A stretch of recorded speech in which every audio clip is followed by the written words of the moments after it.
Going to be talking about the evolution of consciousness. You are born human, however, you possess consciousness, which is the awareness behind your being, the awareness behind your thoughts, the experiencer behind your five senses, the experiencer, the observer behind your thought, emotions, and senses. You are an eye, an invisible consciousness looking through a lens, which is your body. Your body produces this physical world that you experience. Your brain produces this world. Your brain and body is a technological computer. However, you are an infinite, ever-expanding consciousness behind this physical body. And there is an evolution of consciousness, a cosmic journey of expansion. And this is why we see so much pyramid symbolism in the occult and esoteric world, and especially within Freemasonry. Because the pyramid represents climbing, an evolution, a raising state of consciousness, a journey. Steps symbolize a journey upwards. This is the raising and the evolution of consciousness, our inner world. The transmutation of our inner selves, of our souls and consciousness and our minds. So when we see this pyramid, we're seeing a evolution, a way up to source consciousness. And the eye in the pyramid represents your source consciousness. It represents illumination. It represents divine guidance through this evolution of consciousness. This is why we see the ladder. Consciousness is ever expanding on an infinite journey of evolution. Each individual is a part of this cosmic process, contributing towards the ongoing expansion of both mind and awareness. As we evolve, we collectively explore deeper levels of existence, expanding the boundaries of thought and consciousness. The mind has the ability to expand infinitely into new realms of thought, into new dimensions of mind. The mind cannot be filled up. It is not a physical substance. The body can be filled up because it is a physical thing, but you cannot fill the mind. Therefore, the mind is constantly expanding, ever expanding into new fields of thought. So what we see in Freemasonry, the ladder, is again a journey, an elevation of consciousness. When we are born with an infant consciousness, and as we gain older, we gain an adult consciousness. Our inner world, our inner mind, and our emotional intellect changes and evolves. We are significantly different from when we were very young as an infant. It's because our consciousness evolutes, it changes, it alters like water. So just like this evolution of your own consciousness as growing up, there is consciousness of beings existing in cycles beyond our own. And their consciousness is unimaginably different from ours. They operate on a higher level of understanding and knowing, experiencing reality in ways that transcend our current comprehension. Our minds right now cannot comprehend the highest states of consciousness.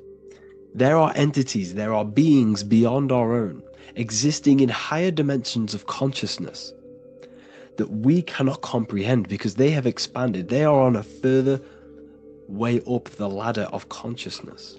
However, we are all on the same journey. None of us can take the same journey. There is one ultimate goal, reaching source consciousness. However, this is always ever expanding. However, we are all on a different journey. There is one truth, one source, one goal. However, there are billions in different ways of reaching it, and we are all on these different paths to source consciousness, to this ladder, this evolution of universal evolution. Okay? Their awareness is attuned to new dimensions of existence, reflecting a more advanced stage in the cosmic journey of consciousness evolution.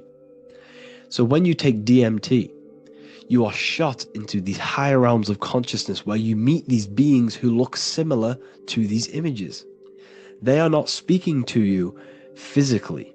They don't speak to you three-dimensionally through vibration and words. They speak to you mentally. If you have done DMT, then you know this. And if you have met these beings, then you know this. You might have even met some of these types of beings on mushrooms or any psychedelic drugs. Because ultimately, when you take these mind-altering substances, it's altering your consciousness. It's merging your consciousness with the spirit of that substance. And you are essentially attuning your mind to higher dimensions of consciousness. That's why we say we're getting high when we take these substances. Therefore, when you meet these beings on DMT, you are essentially meeting beings who are attuned to higher dimensions of consciousness, and they speak to you mentally. They speak to you telepathically through thought, because the universe is mental. Everything exists within the mind. The way you are now, your physical existence, is a state of mind. Mind, thought creates matter. Spirit and matter are two opposing ways of thinking.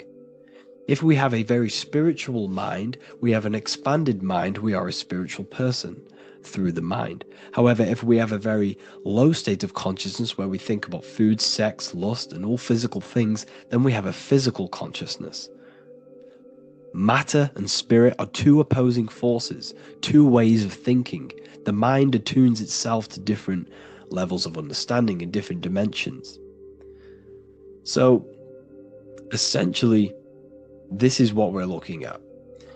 The body is a vessel for the fluidic, formless consciousness, a temple that houses the essence of our awareness. While the five senses are limited to perceiving only the physical plane, the mind transcends these limitations, capable of perceiving the full scope of reality. It is through the mind that we access deeper truths beyond the material, tapping into boundless nature of existence.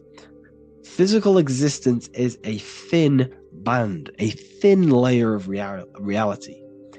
It's like 0.001% of reality. And your five senses are only tuned into this layer of reality. But the five senses are, by design, only allowed to perceive physicality. But the mind has the power to expand beyond this physical five sense state. The mind has the power to expand and evolute. It is a conscious decision whether you want to take this path or not. You can stay in a three-dimensional way of thinking, or you can expand your consciousness from within. It's not an external journey. There is no God going to save you. You must save yourself. Therefore, behind every single one of these eyes is the same source consciousness. However, we are all different cells in a different journey. The organs in your body, the cells in your body are all alive. They all possess same consciousness, universal consciousness. However, we are all on a different journey of evolution. As above, so below. As the baby is in the mother's womb, when the baby becomes conscious, there is a world outside of its mother. What does it do? It presses and seeks a way out to be born in the other world outside of its mother. It is the same with your consciousness, your mind. When your mind becomes aware that there is realities beyond the immediate surroundings, it seeks a way out. And this is exactly what I'm doing to you now. I am now expanding your mind and telling you there is other ways of reality. There is other dimensions of consciousness which you can access through inner transmutation, through different ways of thinking, spiritualism, and meditating and connecting with yourself and detaching from external things. We can upgrade our consciousness. Your body is a womb. Why Jesus says you must be born again to see the kingdom of God, because you are born physically and then you must be born again spiritually, awakening your inner consciousness. So like I said, as the baby is in the womb, It's the same principle, as above, so below. You were a baby, you were in your mother's womb, and you figured out there is a world outside of your mother, so you seek to weigh out your mother to be born in another world. It's the same now. You must do this now. This is your spiritual evolution. This is the evolution of consciousness. It's ever expanding. When you die, this is a transition. You must learn to not fear death. This is another part of your spiritual journey. You must master death. Therefore, like I said before, the mind has limitless capacity to expand into new realms of thought, continuously exploring uncharted ideas and concepts without boundaries. The mind can ever expand. It can never be filled. It can never, ever know everything. There is infinite fields of knowledge, infinite fields of thought. Your current state is just one stage on an infinite pathway. You won't remain human forever. The human experience is a crucial phase where we learn to balance polarities, master the fundamental laws of the cosmos. It is a period of growth and transformation, preparing us for the next stages in our cosmic evolution. The goal is to strive for perfection, yet the true perfection is unattainable. It's like a tunnel, and there is a light at the end of the tunnel. And as you walk through this tunnel, the light is ever moving backwards. You should forever seek to meet that light, but you will never meet that light because consciousness is ever expanding. You should strive for perfection, yet knowing that perfection is forever unattainable. The journey is endless, with each step revealing deeper layers of understanding and experience. The pursuit of growth and expansion is itself the essence of our evolution. You can find all of this knowledge in the amazing book that I have read for years. I have read this book, The Emerald Tablets of Thoth, the Atlantean, by M. Dorial, translated by M. Dorial. I'm telling you now, this book, now that I've told you this, you have some context on the book. The whole book is about evolution of consciousness. He's talking about higher dimensions beings. He's talking about how you can transcend this physical plane. It is truly the most amazing book you will probably read. One of the best spiritual texts you'll see. It's hard to understand, so you must read it over and over again.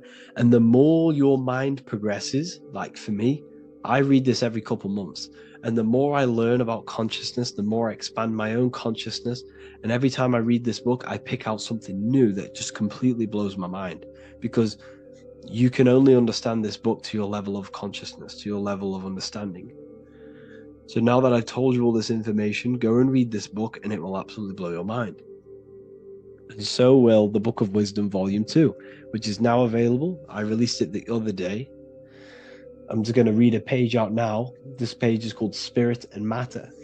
The Earth is not merely a dense, lifeless rock drifting through space. It possesses spirit, a living essence that animates its form.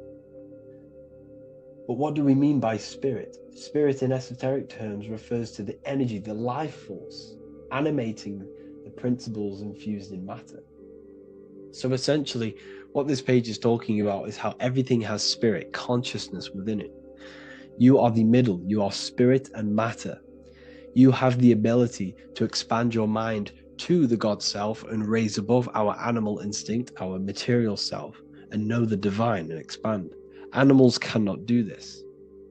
Animals are not self-aware. Humans possess self-awareness. We can observe our consciousness. We can say, why do I exist? We can look in the mirror and know that we need growth. And this is what Anunnaki means. Anu means above. Anu was the supreme god of the sky, which is a metaphor. He represents spirit above, heaven. Anu came down to earth and married Ki, the goddess of the earth, which represents matter. It's a myth, it's an allegory. Anu married Ki and gave birth to the Anunnaki. Spirit came down and infused with matter and gave birth to the human, which is you. You are spirit infused in matter, Anu and Ki, Anunnaki. You are the Anunnaki. And this is just one of the teachings in my book. I honestly, this book is absolutely amazing. If you truly, truly want to expand your consciousness, give this book a read. And obviously, if you're inside the university, I give you this book for free, a paperback version. If you join the university, follow the steps inside of the general chat, you'll be able to download this book, or sorry, not download it, order a paperback for free. All you have to do is pay for the shipping. You'll also gain amazing knowledge inside of my library, where your mind will just be overblown with the amount of esoteric books. There's over 45 rare occult books, plus you get a PDF of the Volume 1 and Human Health Guide. You get reoccurring updates where I expand on symbolism, occultism, where you will just feel absolutely amazing once you understand esotericism in yourself. You'll also learn how to create the dream reality that you want with the Manifestation Mastery course, where I teach you how your consciousness creates reality. You'll have a real lectures where I post lectures on symbolism, occultism, esotericism. There's a conscious community and live calls and Q&A where you can ask me questions and I'll answer your questions. I just want to say thank you to everyone who has joined the university. Thank you for even liking and watching this video. Any support I just appreciate every single one of you. Please, if you can, leave a comment and a like on this video and let me know any videos you want me to make in the future. And I will start uploading a lot more to the YouTube. So yeah, thank you all for tuning in today. Have an amazing day. This one secret that is hidden and guarded within secret societies grants you profound power, which can fully transform your life and perspective on reality.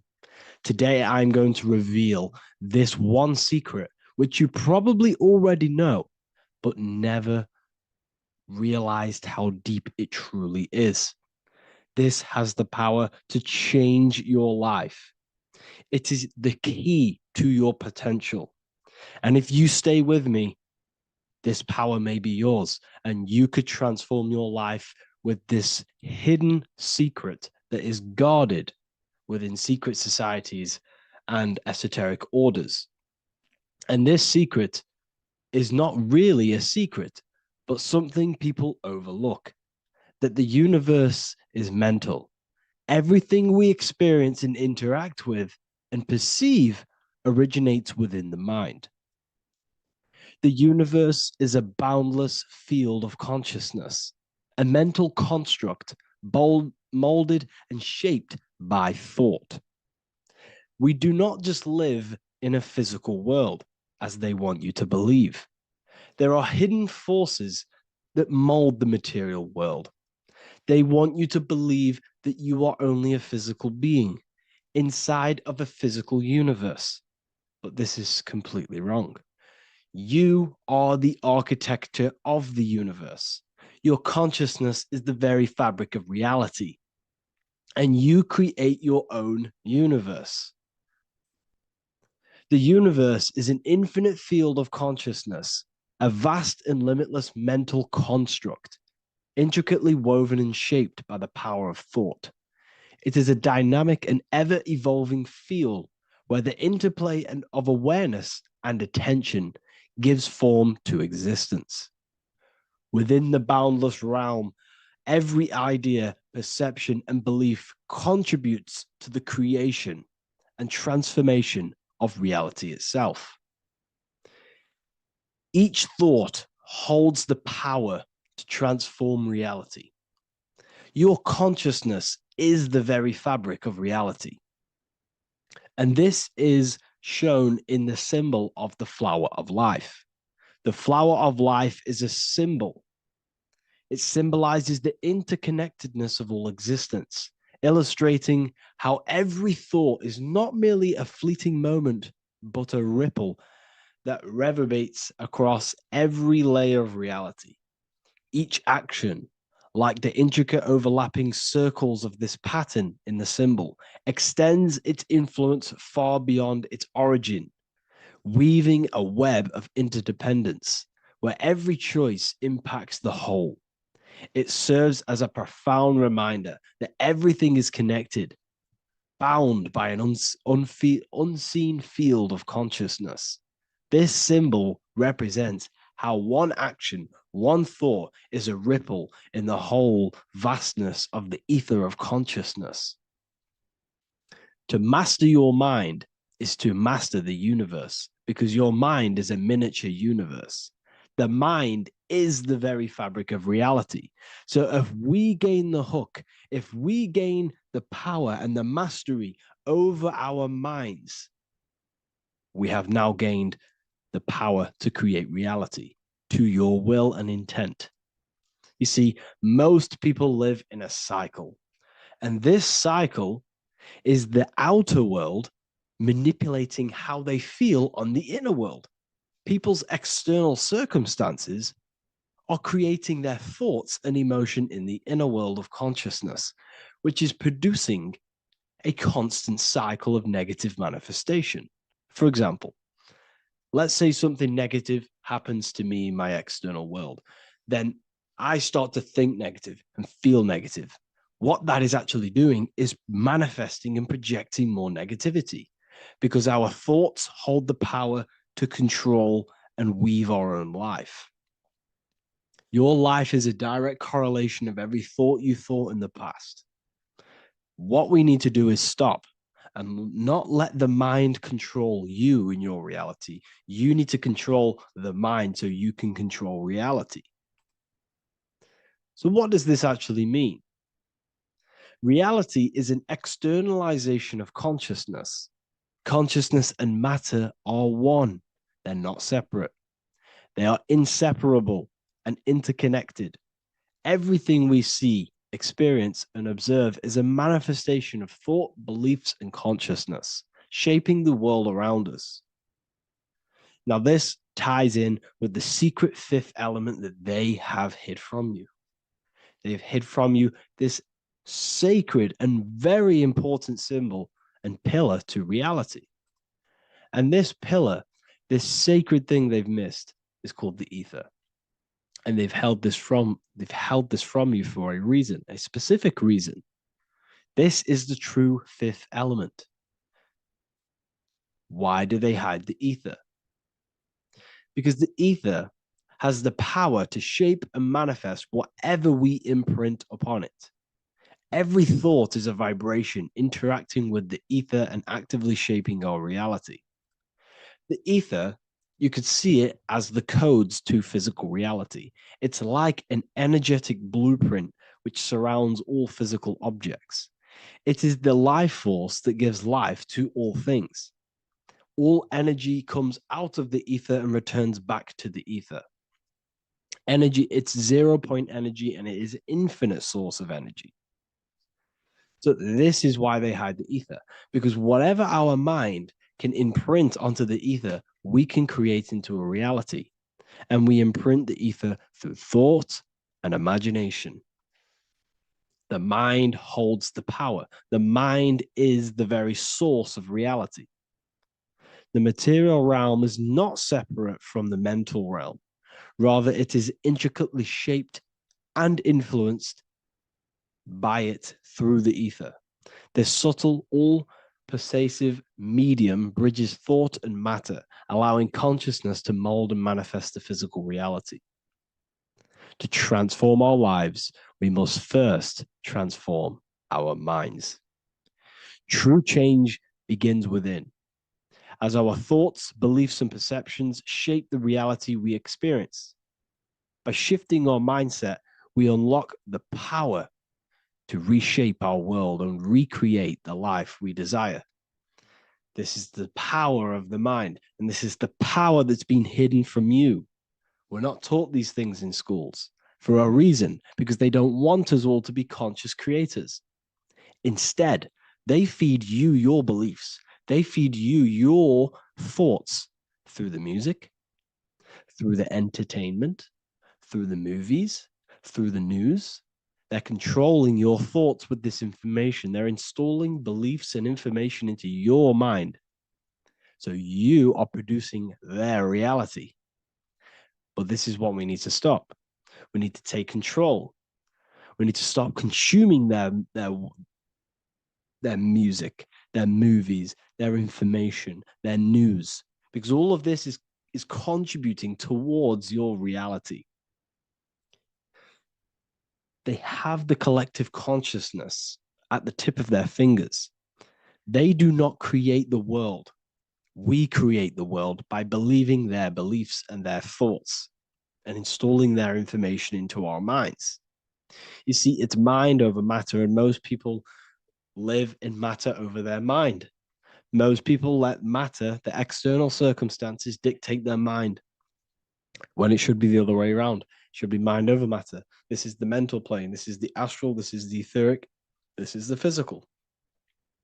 The mind holds power over the emotions, over the imagination, over the physical, and over our spirit. It holds power over everything. It's mind over matter. It's the mental body that we must transmute and change. Most of us live in a chaotic state of mind, and this is what we must change. Turn chaos into order. So we need to be mind over matter. We need to install this belief into our subconscious. I, Harry B. Joseph, have created the ultimate esoteric school on the earth. As a member, you'll gain access to live mentoring calls twice a week, along with new lectures, books, and exclusive content released every week. Additionally, you'll have a full access to all my life-changing programs.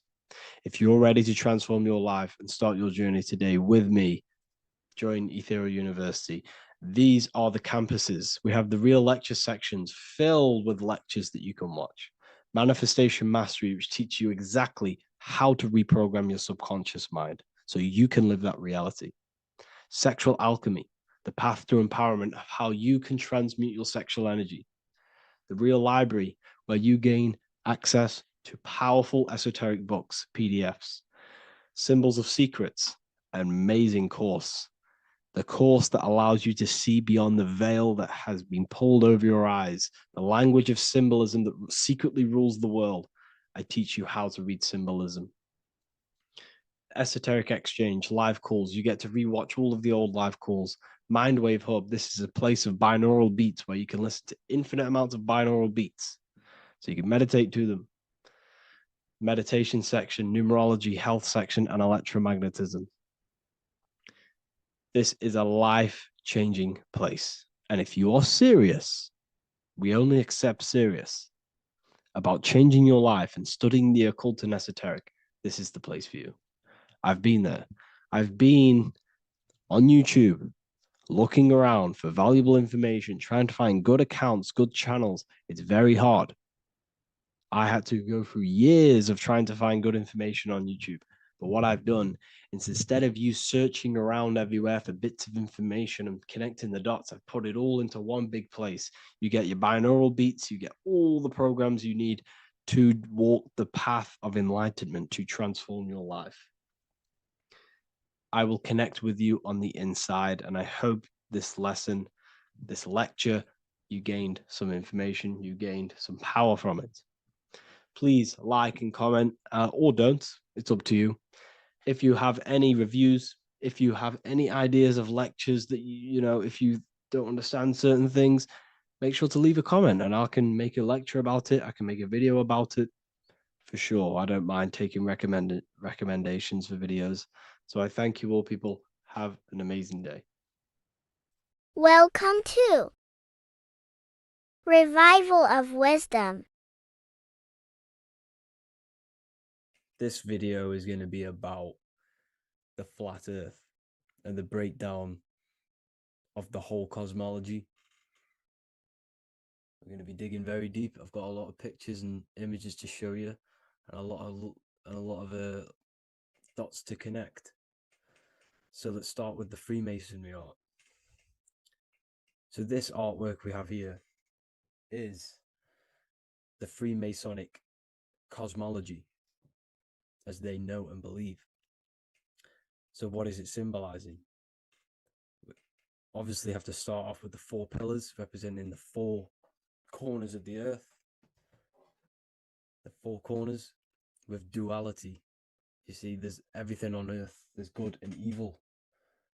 Good, evil, positive, negative. Good, bad. This is the checkerboard. This is what it symbolizes. Okay. Obviously, we have the sun, the moon. The sun gives you energy. It's the anode. The moon is the cathode. It's the opposite. It takes your energy. So therefore, you become sleepy when the moon comes out. You see, everything on Earth, everything in the universe is balanced. There's complete balance, symbolized by duality. There's always two opposites. We have the all-seeing eye, and obviously 7 stars representing the 7 planets, but not planets as in we know planets. They're not physical spinning balls of gas. They are energies. They are lights emitting from the realm above this realm. They are lights through the firmament, through the electromagnetic field. So let's go through that again. The 4 corners, duality, positive and negative, cold, dry.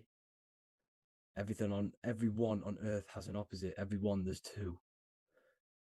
Okay, and then we have the sun, the moon, the 7 planets with a 5-pointed star. What's the 5-pointed star? Of course, it's the 5 elements: spirit, water, earth, fire, and air. Okay, that's what the 5-pointed star is symbolizing, the 5 elements of Earth. And then, most importantly, we have the compass. The compass is very, very important, hence why it's in the center. The compass is symbolizing many, many things. And one of the most important things, but we'll get into that after. We have a boat with water outside of the Earth. So we have a boat on water, symbolizing the waters separated by the firmament, the waters above, separated by the firmament from the waters within the firmament, the Earth. So this is what it's symbolizing. So the compass, what's the compass? This is where the compass comes from. The Polaris, the most important star there is, because it's in the center of Earth, the sun, the moon, and the black hole, black sun. Because all creation comes from center, the seed center. Okay, but we'll get into this after. But also, this is a very important Masonic symbol because they use this symbol a lot. This is one of their main symbols, hence why Neil Armstrong has the Masonic ring with the compass on it. The people who supposedly went to the moon, which obviously they faked to push this globe model, because the globe model is based upon fear. Because the globe model, if they can sell you the globe model, they can sell you anything then. You don't know where you actually are. The globe model is to push fear upon the masses, because the globe model means there's not enough resources. There's also risks of asteroids hitting the planet. There's also risks of space, extraterrestrial invasions, global warming, asteroids. You see, this is all the fear that they can gain of selling you the globe model. Okay, because they don't want you to know that this is an intelligent design. And also, they're hiding God, the creator, the source. This is why they are satanic. They are opposites. They are lefty, Lucifer, right, righteous, godly. Hence why they do the symbolism on their eyes. 666. This is another famous, famous astrologer, astronaut. This is another famous astronaut doing 666, showing that he's in the alliance of the occult. But even look at their 10th anniversary stamps. They have a Masonic compass on there. Also, the Order Out of Chaos. Order Out of Chaos, double-headed eagle. okay, the Order Out of Chaos ring, which they wear. So all of these astronauts are in the occult. They are lying to you. They are in with this order, this Masonic New World Order, whatever you want to call it. So let's break this compass down a lot more. Because as I showed you here, the center, okay, this is what the compass is symbolizing. Let's go into the North Pole map. This is from 1595. This is a rough estimate of where this map came from. It's from around the 1500s to the 1600s, maybe 1400s. There's not an actual set date on this map because obviously our history has been tampered with. But let's break down this map and the symbolism that they use towards this map, because this map is the map of the North Pole. Okay, so in the center, we have the black rock symbolizing the tower,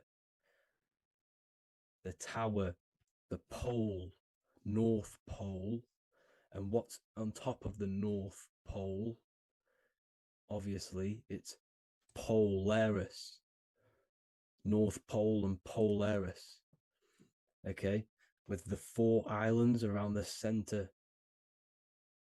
Okay, 4 islands around the center.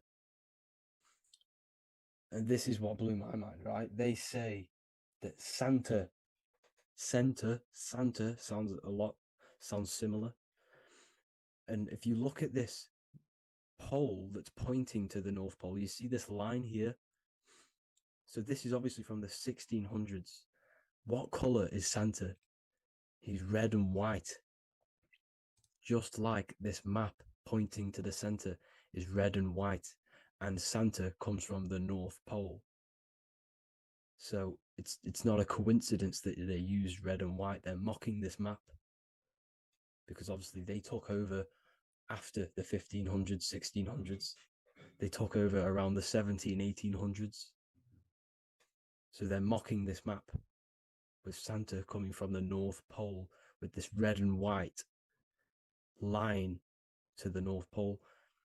Notice the 4 islands, okay, like windows, their symbol. They obviously in the occult, they're part of the New World Order, is symbolizing these 4 islands with the blue behind it for the water.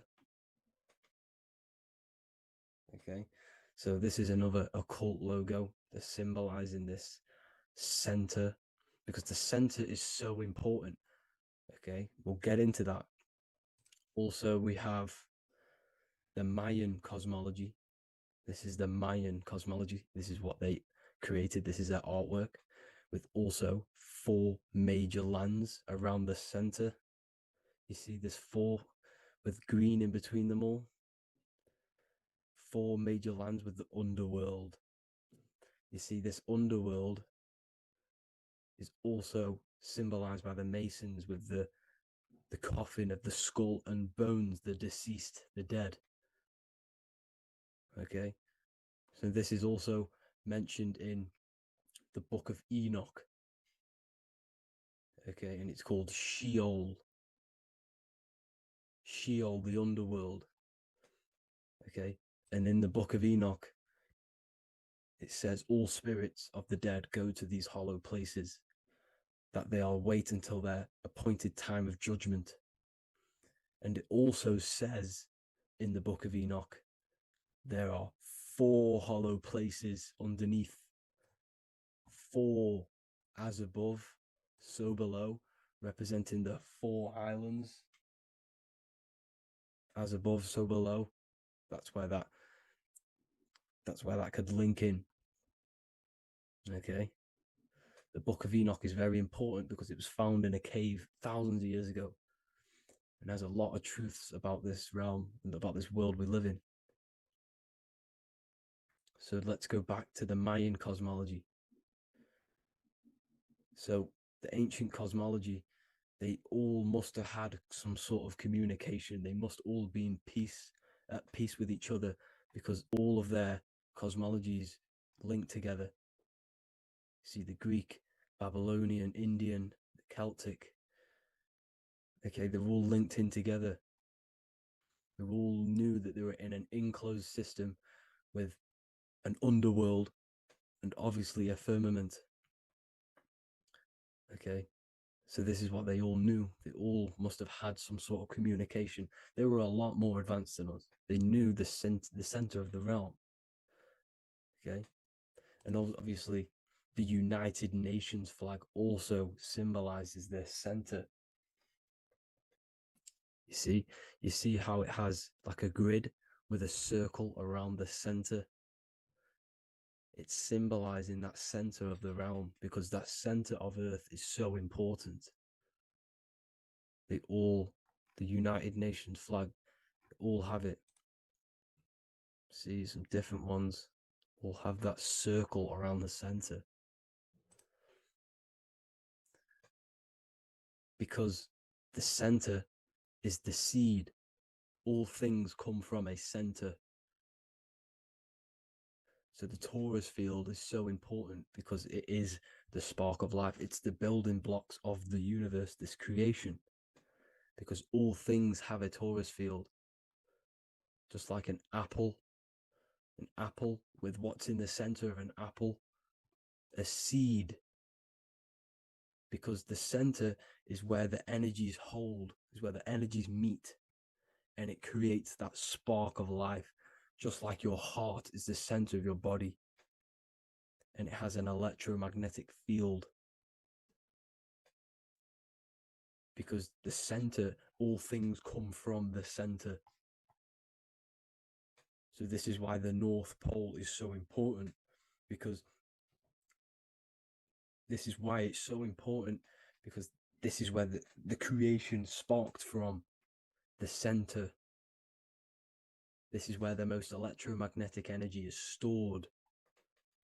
So this is why the northern lights come from the center. It's electromagnetic energy. This is what the northern lights are. It's being emitted from this black hole in the center. Okay? And obviously what else is on the center? Polaris. Polaris is the center star.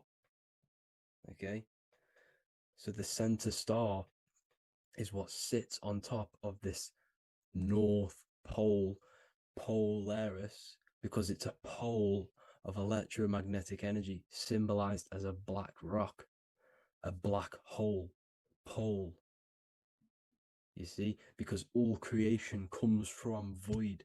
Light is born from darkness. Without light, darkness can't be born from light. You see, but light can be born from darkness. This is why darkness is so important. And this is why there's a black hole in the center of our realm, like the black sun. The black sun, the Polaris star, the North Star. You see, so this is this North Pole, Polaris. This is what they're talking about.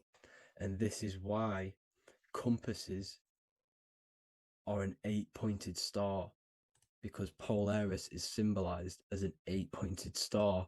This is where a compass will point you to. It will point you to that center.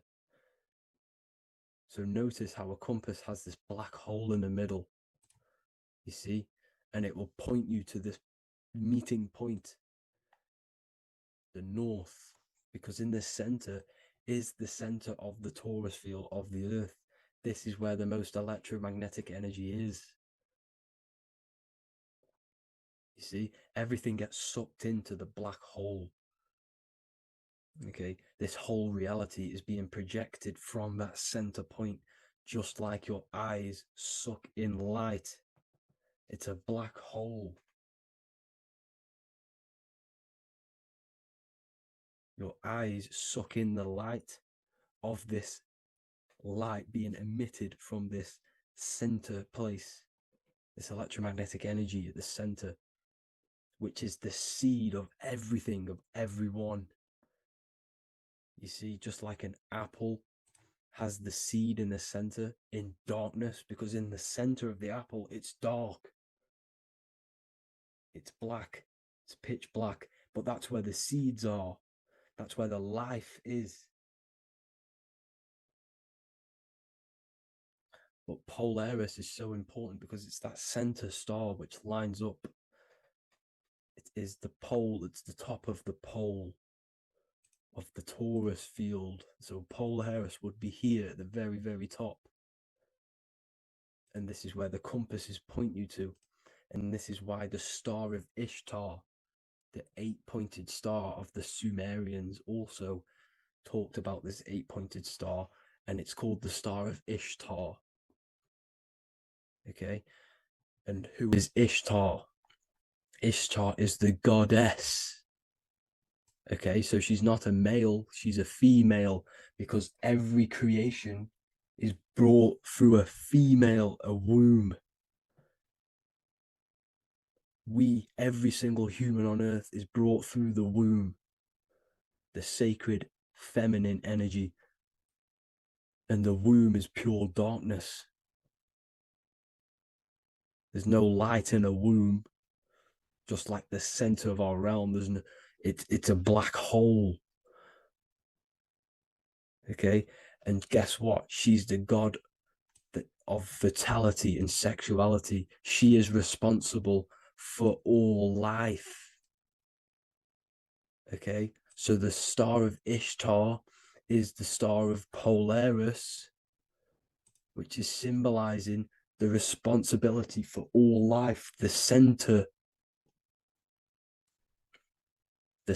of our realm, the black sun, the black hole. Okay, so this is what that god of Ishtar of the Sumerians is talking about, the goddess, the womb, the seed of creation. So this would be the portal, more than likely the portal in and out of our realm, because it's the top of the torus field. And what's above this realm is the heavens. So this is where you get sucked in from the heavens. Your soul gets sucked in and brought onto this plane of existence called Earth. These are some space NASA symbols. Look how much Polaris symbolism there is. And notice how it's at the center. You see this circle? This is like a half circle. And at the center is an 8-pointed star of Ishtar. It's the same thing. It's Polaris. It's at the center. And notice on some of these, look, this one is a bear holding the key and an arrow pointing to the Polaris star, so that they hold the key to Polaris. Another one with like a demon holding a key to the what? Polaris on top of him. Also an eagle, which is a Masonic symbol. The eagle holding a key on top of the center. You see, and notice how there's an arrow going up to the Polaris and an arrow down, as above, so below, to Earth. So you can go out of Earth and into Earth through Polaris, and the eagle holds the key. You see? The eagle holds the key, just like this. This demon dragon holds the key to Polaris. And look at this one, Earth, with an arrow up to Polaris, an 8-pointed star. So Polaris is more than likely that portal which the Anunnaki used, the Sumerian gods used, because the Anunnaki symbol is also an 8-pointed star. Okay, and like I said, that center is the seed of creation. The center is the black hole. Okay, just like your pineal gland is at the center of your brain.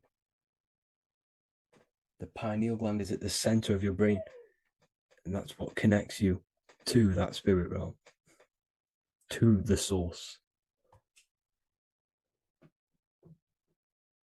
That's it for this video, guys. Thank you all for tuning in. I hope you all learned something today. Please leave a like, a comment, and please subscribe to the channel for more content. God bless you all.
So this is known as the bag of the gods. This symbolism is widely known, but no one knows what it truly symbolizes. We see this in ancient Sumerian artwork. We see this in the Mayans' artwork. We always see this bag with the gods. What does this actually represent? Okay, so the bag itself represents carrying. Carrying what? It represents information, it represents knowledge. Your mind is the carrier of the information. So this is why in his left hand, he carries the bag, and the right hand has the pine cone. This represents carrying of information. Why is it a bag? A bag can be passed on to someone else. The information can be taught to someone else. This is the information of activation of the pineal gland or higher consciousness of humans. Because as humans, we all possess an animal nature, the nature that tells us to eat, to steal, to gain material wealth, to survive, to hate. This is our animal self. This is our animal behavior. But we also have a divine nature of consciousness, which we have access to, the higher planes of consciousness, the planes that manipulate this material world and create all things in this material world, the human mind has access to. The animal does not. The animal has no idea he exists. The animal has no inner dialogue, but humans have the inner dialogue. Humans can create infinitely. We can expand our minds infinitely into new realms of thought. So we have this higher divine nature and a lower nature. This bag of the gods is basically just representing the knowledge they possess of higher consciousness, of the higher aspect of life. Okay? Which is the activation of the pineal. The pine cone. The pine cone is in his right hand. The right represents wisdom. The left represents intellect, knowledge. Knowledge and wisdom are two separate things. Wisdom is applied knowledge. It's a feminine aspect. Knowledge is just gained information that you know, which is masculine. So in his right hand, he holds the pine cone. The pine cone can be opened and shut. The shut pine cone represents the asleep human being, the human being that exists in his lower nature, that just basically survives, lives on eating, consumption, material lust, living in chaos with his emotions, living in a place of hell. This is the animal nature. Then we have the awakened human, the one who has consciousness of himself, the one who looks within himself, the one who knows there is more to him when he looks in the mirror. He is far more than just a physical body. He is a divine spiritual being, a divine being who has limitless potential of creation into the material plane. So this represents the awakened. This represents the asleep. This is why he carries the pine cone in his right hand. It represents applied knowledge. This is the information. This is the intellect he possesses. And this is the applied knowledge of the awakening, of activation of the pineal gland. Because remember, the pineal gland is not your consciousness. The pine, pin, pineals, the same root word. Pine cones were always symbolizing the state of consciousness one was living in, whether he was asleep or awake. We see this at the Vatican. We see the pine cone over the two pillars. This is the two pillars of Freemasonry, and the dome. This is the Royal Arch of Freemasonry. This represents your head. This is the two pillars, the two hemispheres, and the pine cone in the middle, which is the pineal gland. What is the pineal gland? The pineal gland is not your consciousness. It is not the third eye, and it is not the mind. It's not the mind's eye. The pineal gland is a radio receiver. This is your body. Your body is an antenna. Most people think they are this body. This body is nothing but a receiver and a downloader of consciousness. Your brain does not produce consciousness. You are not this brain in your head. This brain is a downloader of consciousness. Consciousness comes from a way higher divine plane, which is what this image is showing here with the clouds. The mind is light. Consciousness is light.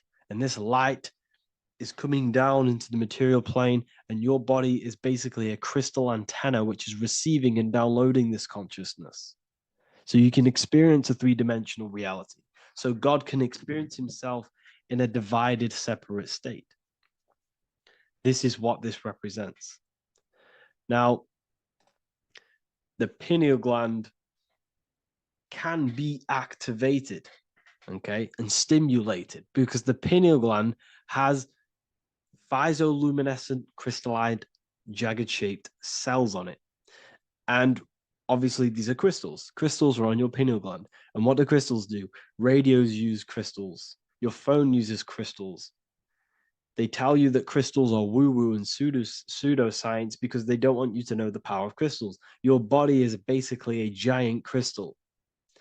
Your pineal gland is a radio receiver for your consciousness. So if they can ruin your pineal gland and damage it, this will damage your connection to the divine, to your true self, to consciousness, to God, whatever you want to call it, the source. There is all one source consciousness, and we're all collectively connected to it. And this is our connection. This is our antenna. So what a radio does, a radio has an antenna, and the frequencies are all around us because all the radios are playing in your ear right now.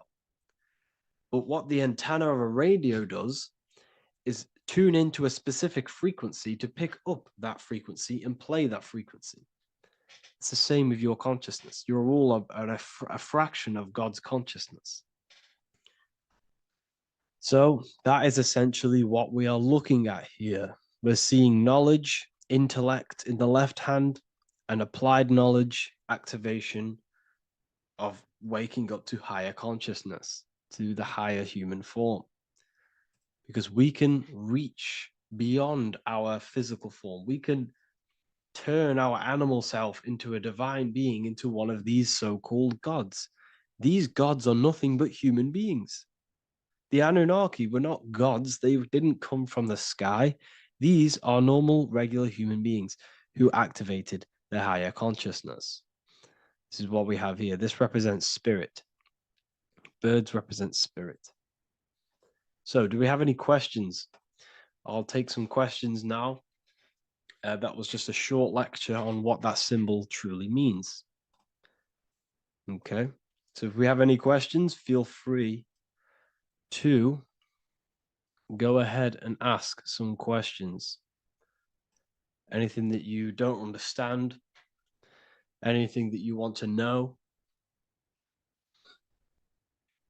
Okay.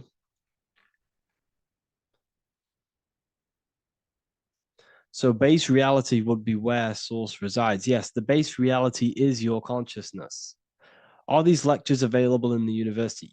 There's a whole section, basically inside the university, there's a whole section with like over 30 long form lectures like this. So the base reality is where the source resides. Yes, the base reality is your inner world, your consciousness. That is the only thing that exists. Your outer world is just an effect of your consciousness. Your consciousness, everything that has gone on within the mind and emotion is pushed outwards into your reality. You have thought and felt your way into your external circumstances. Your life is a direct correlation of every thought you thought in the past. Therefore, your inner world of consciousness is creating and molding your outer world.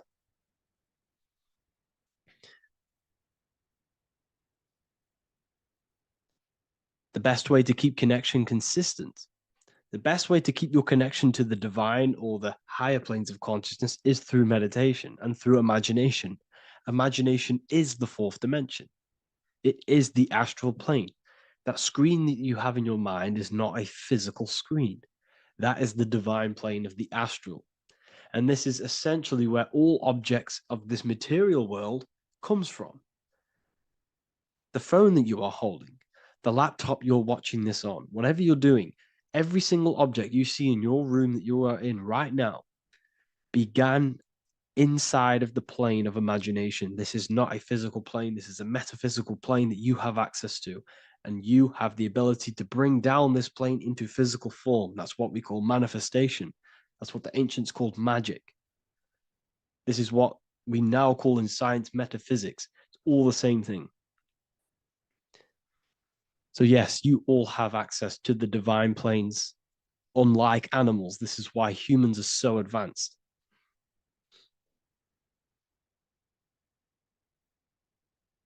Okay. Is the pineal able to constantly activated, or is it just a temporary experience? I don't fully understand that question, unfortunately. Maybe you could word it in a different way. The real meditations on the university legit, y'all, yes. In order to connect to consciousness, you need to sit in meditation and turn off your feelings, and the feeling of unity will come. Do I understand correctly? Yes, that is correct. So when you sit in silence and in stillness, I highlight the word stillness because stillness, when you are still, no information from your nervous system is being decoded by the brain. So when your body is still and does not move, your nervous system starts to relax and comes to a balanced state. Your brain starts to relax, it comes to a balanced state. The left and the right brain stop working, the nervous system stops working. Then, once the body, the material body is shut down, you then have access to consciousness. You can't access consciousness if the body's in such a busy state. If electricity is being fired every 2 seconds, your whole body's electrical. When you move your foot, that's electricity being fired from the brain to the foot instantly through the nervous system. The brain, your whole body is a technological machine. So you must shut down the technological machine to access the divine that exists beyond the technological machine. Do you understand that? Did we create ourselves from the higher plane? When you say yes, you created yourself, you manifested yourself in this material form for a reason in this specific time and place. Wisdom books, are these available inside the university? Yes, they are. So anyone who joins the university, they all gain 50% off the store. So you can get anything off, anything you want inside the store for 50% off. Plus, you get the Book of Wisdom Volume 1 PDF for free. You get the Human Health Guide. Plus, you get all of the library books. There's a loads of different books on occultism, symbolism, esotericism. Do you need to place your attention somewhere specific during meditation? You can do. Okay, you can do. So if you struggle, when you first start to meditate and you struggle to turn off the thoughts, think of the back of the brain, the back of your head. Don't think of it, place your attention on it. Okay, so when you place your attention on the back of the brain, this now shuts off thought because the back of the brain doesn't have any activation to do with thought. The front brain does, the neocortex. That's all to do with activation of thinking. So place your attention on either the back of the brain or your breath. What's more important, creating yourself or finding yourself? It's balance of both. So in order for you to create fully, you must have awareness of self and awareness of thought and control over the mental dialogue, the inner voice inside of you. Okay. When you control that inner voice, that is when you gain power. That inner voice is what brings commands into physical reality. Before you kick a football, there is a change in consciousness. There's a decision made in consciousness before the body takes to action. Therefore, every physical manifestation is a change of inner consciousness before it's a physical reality. You can have the reality you want through consciousness before physically having it. That's the secret to creating. But you must believe it like you know the sun is going to rise in the morning. That's how much you should know that you have that reality in consciousness through feeling and thought and imagination. And that's how you can truly create in your reality. Shrooms help with consciousness or ego. I can't really talk about that because I'm maybe uploading this to YouTube, unfortunately. But we need to clean our pineal gland first from calcification. Yes, definitely. You should go on a detox the body, because you can't really connect with consciousness if your body is in such a dirty state. Because the brain is, your nervous system is in a state of fight or flight, trying to fight off all these toxins. So when you meditate, you're probably going to be having thoughts all the time because your brain's firing, your nervous system's being attacked through toxins. So you must detox to have a true connection with the divine. Your diet plays a big role in your spirituality and mentality. What is the most optimal food for pure consciousness? Fruits and vegetables. They possess consciousness. So when you place them inside of you, they're syncing with your consciousness. How to check the cleanliness of your body, your skin, your teeth, your tongue, your mouth. If your skin has spots, different colors on it, you're not clean, because your skin is a reflection of your inner organs.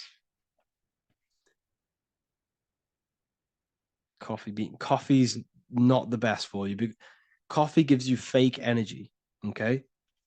So what coffee does, that buzz you get off coffee, is actually the toxic effect of the chemicals reacting with your body. If I'm inside the university and wanted to buy your book, you said it would be 50% off because we are your student. Is that automatic, or we need to have a code? You will have a code. Yes, I'm going to releasing a code for all the students after this. Caffeine equals neurotoxin. Yes, it fries your brain. It fries your nervous system. It fries your dopamine receptors. Will the Q&A last week about money symbolism be posted? Oh, I didn't post that. That's my bad. I totally forgot. I will post that after this. Thank you for reminding me. How to detox the body. The best way to detox the body is going through a week cleanse of fruit. So only consume fruit, sea moss, and cayenne pepper, and lots of freshly pressed juice. Do that for a week or 2 weeks, depending on how you feel, and then start to fast. You will lose weight, but you're not losing weight. You're losing impurities. It's good to do this every couple months, to just go on a raw fruit diet, cleanse the body, push everything out, and then start to fast while consuming sea moss and having lots of freshly squeezed juices. What is an alternative for coffee? Something with high energy levels. Okay, we're not taught the most simplest thing about the human body. It is an electromagnetic machine. It's electrical. It runs off electricity. The only energy you need is electricity, and that is found in fruits, vegetables. If you want energy, drink pure, fresh, pressed juice. That will give you more energy, more electricity than coffee. Can we cleanse ourselves through oil pulling? Do you recommend it? I do oil pulling every day with coconut oil in my mouth. Celery juice is a good one, very good one. Yeah, celery juice.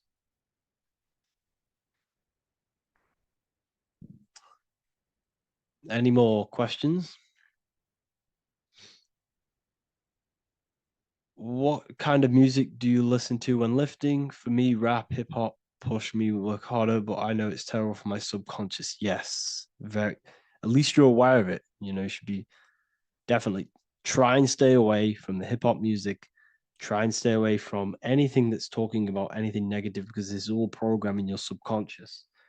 And your belief system is your reality, people. Your belief system is your reality. Okay? So look after your subconscious. That's what's controlling your actions. 90% of your actions on a daily basis are controlled through your subconscious beliefs. Okay?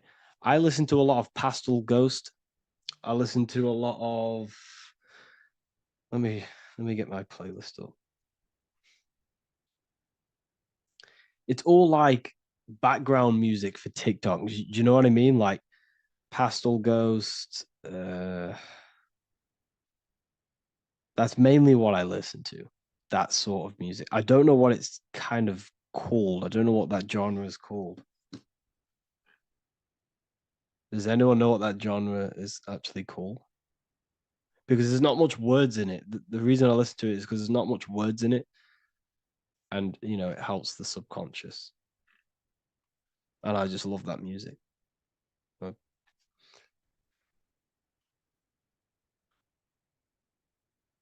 Like lofi, yeah, a bit of lofi. Uh, most people won't even know this type of music.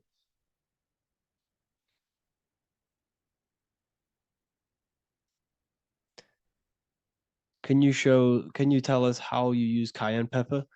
So I mix it with freshly squeezed orange juice every morning. So the first thing I have, empty stomach, I have a teaspoon of cayenne pepper, mix it in and just down it every morning and sometimes at night. The feeling you get in your stomach after putting cayenne pepper on an empty stomach is absolutely amazing. It tingles in your stomach. It kills parasites. It kills all horrible organisms.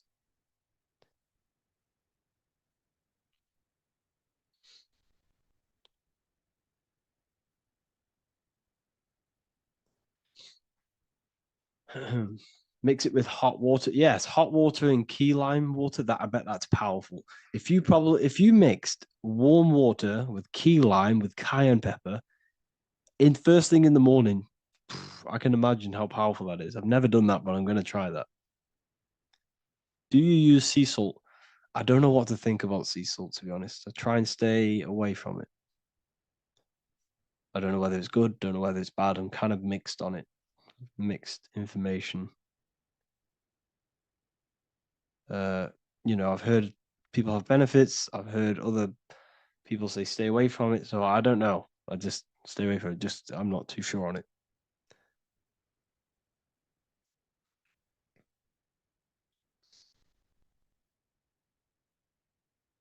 I drink fresh pressed celery juice every morning. Yeah, definitely. Uh, is there any chance we could like feel for move to like esoteric occult questions? The only reason I say that is because I might be posting this to YouTube, so it's like I don't want them. I don't want them thinking I'm giving health advice because I'm not. This is what I do. I'm not giving anyone medical advice. This is what I would do to myself because I can probably get in trouble for that. So the subconscious is the all knowing, it is the all seeing eye. The subconscious knows everything. Your conscious mind does not. Your subconscious knows every single cell in your body. Your subconscious is making your heart beat. It's talking to your heart. It's talking to every organ, every cell in your body is being connected and spoken to by your subconscious mind. It is the all knowing. The subconscious has access to the astral plane, imagination, the fourth dimension. It has access to the mental plane, thoughts. It has access to the ethereal plane, energy, and has access to your physical body. It's the door, it's the portal. The subconscious is the portal to the divine. You must go through the subconscious in order to access the divine. Any coupon codes for book 2? Yes, inside the university, there will be a 50% off coupon code. Speaking of ancient civilizations, why did they use symbols to give us true knowledge? This is a very, very good question. Very good question indeed. The reason they use symbols is because symbols are their keys. They hide meanings. They hide things.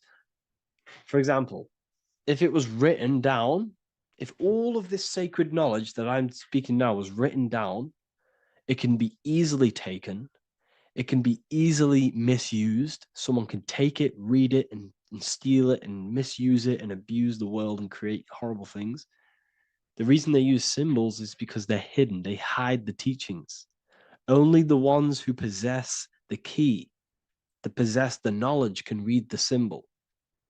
So the symbols act as a guard towards this higher wisdom, this higher knowledge, which gives you power. All of the knowledge I teach you gives you power. And you can misuse it. You can misuse your imagination. You have no clue, unless you've put this into action, how powerful your inner consciousness is. You can become a Okay, listen. If you hate your job, it's not the job that you hate. Think about it. It's not the job that you hate. The hate is coming from your inner consciousness. It's the state of consciousness that you hate. So what does that tell you?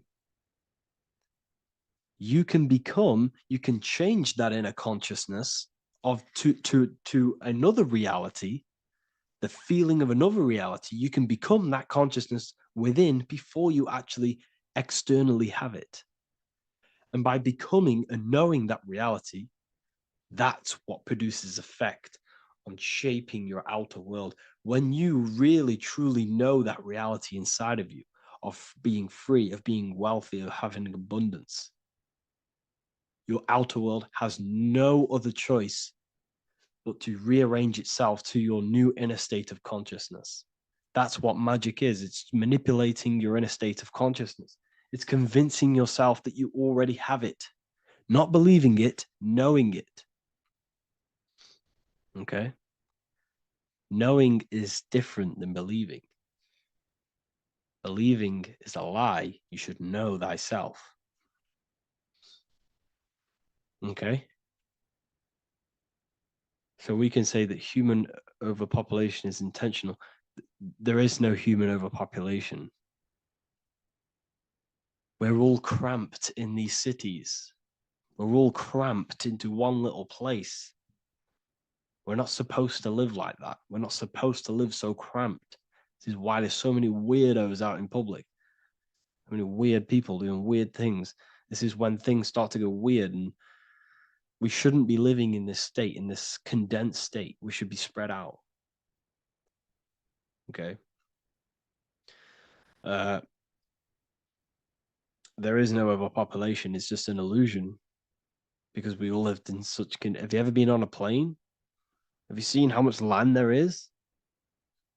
It's crazy. There's no overpopulation. And how many people do they say there's in the world? There's not that many people in the world that they say. I think it's like 8 billion. I think they say there's 8 billion people. There's not 8 billion people. There's probably more like 2 billion. And the reason I say that is because I have a friend who only has like 300K followers. That's a lot of followers, okay? And he gets recognized everywhere he goes. And he's into all this stuff. And he says, listen, the population is definitely not 8 billion or whatever they say. I think it's like a couple billion.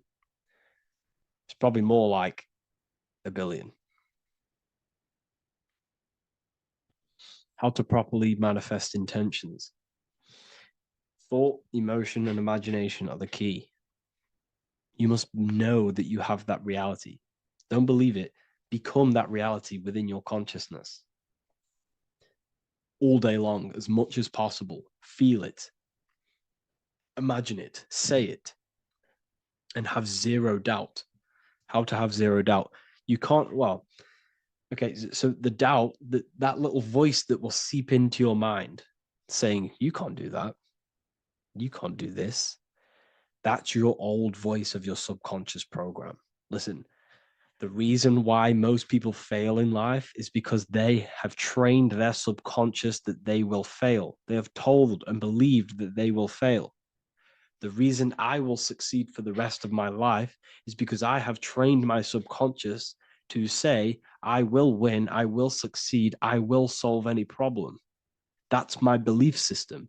And if my belief system is that, then my external reality, my conscious mind will seek a way to fulfill that belief. It will seek to control and create that belief in my external world. It will seek to solve any problem. I've trained my subconscious mind to know that I already have the reality, to know that I'm abundant, to know that I have everything that I already need. Therefore, if any problem comes, I can sort it straight away. But most people have a different belief. It's not your fault. We've been kind of manipulated and told this, that they will fail, that they can't do anything, that it's too hard. And that basically casts a spell on the conscious mind, where your conscious mind is just like, no, I can't do that, because of this subconscious belief that you hold. So you must reprogram your subconscious that you can do it, that you will solve any problem, and that you are abundant. That's the reason why successful people succeed. It's because they have a complete different mind state, a complete different belief system in their subconscious.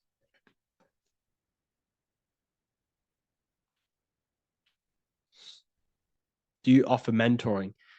Yes, I do offer mentoring, but it's mainly for people who want to grow their online presence, and for the amount of value and transformation that I can place into your life, and the time that, well, the price of my time, it will be a higher price tag, but your life will completely change if you join my mentoring, because I will transmute your life. I will transmute your mind, and I will transmute your whole reality, because I could tell you exactly what you need to do. How to have super genius power pulling information from the source. Okay, so you can do this. I talked about this in Book of Wisdom, Volume 2, if you've read it. This is a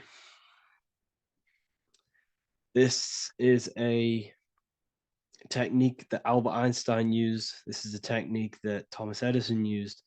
This is a technique that all of the ancient geniuses have used. So you get on a chair, you place metal below you or plates, and you hold a metal ball in your hand, and you fall asleep. And every time you fall asleep on the chair, you're going to drop the ball because your body will become unconscious, and you will basically drop the ball, and it will wake you up because it's going to hit and make a loud bang on the plate. And every time you go to sleep, basically what this is actually doing is shifting your consciousness from conscious into the subconscious. So from physical into the astral. Your consciousness is shifting between these two planes. And as you do this, you can bring down great ideas from these higher planes. So when you fall asleep, have an intention. And when you fall asleep, you'll drop the ball. And when you wake back up, you'll have an idea, and you just got to write it down.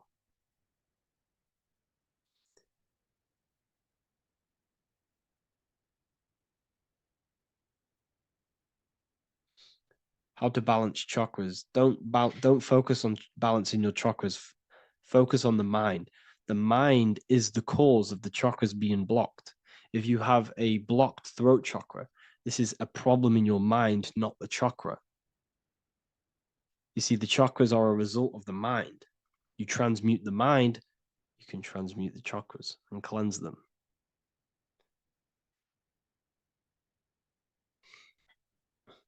So was Jesus a real man that walked? Okay, so I'm going to tell you something. Like, some of the things that I say in my reels, they are to catch attention.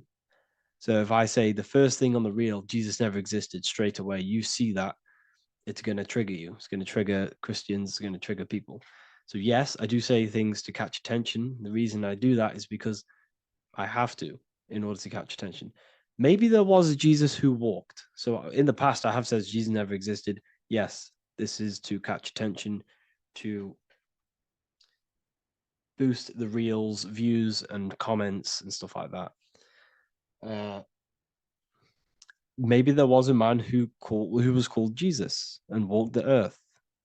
But listen, he was not the Son of God. You are all the Son of God. Jesus represents an archetype.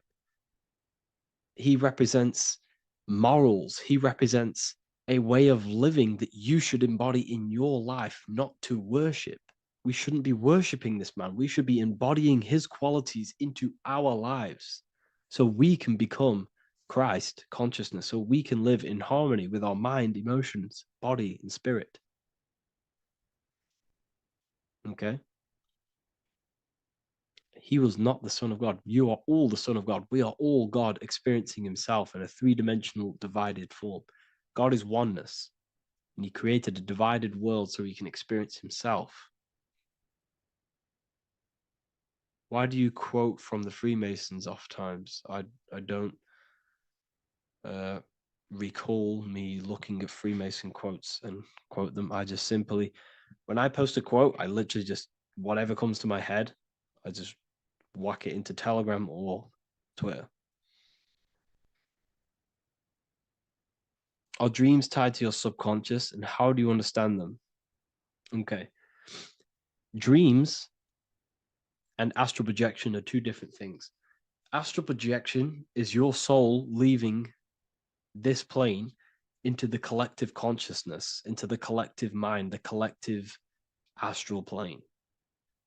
But dreams are basically the astral plane, but it's your personal astral plane in your personal subconscious. So when you dream, you're entering your own consciousness, you're entering your own subconscious. Every character, every event that happens to you, everything that is said to you, everything that happens to you in your dream is yourself pushed outwards, and you're basically experiencing your own mind. If something scary comes up in your dream, this is your belief, this is something in the back of your mind materializing and coming to you and showing itself to you. So in order to understand your dreams, it's basically suppressed emotions, suppressed thoughts, all lingering in your subconscious materialized. Okay. A few months ago, I'd have concurrent dreams of getting in a car crash that lasted for months. Then one day out of nowhere, I got into a really bad accident, and that low-key bugged me out. I didn't know if my mind was trying to warn me or what. You can explain that. Okay. If you are having dreams about having a car crash, this is a belief. Okay, so let me tell you something. Let's say you're a drug dealer, okay? And you live in fear every single day of the police coming to you. This dealer every day is worried, he's scared, and he lives in fear of the police getting him. He was believing it.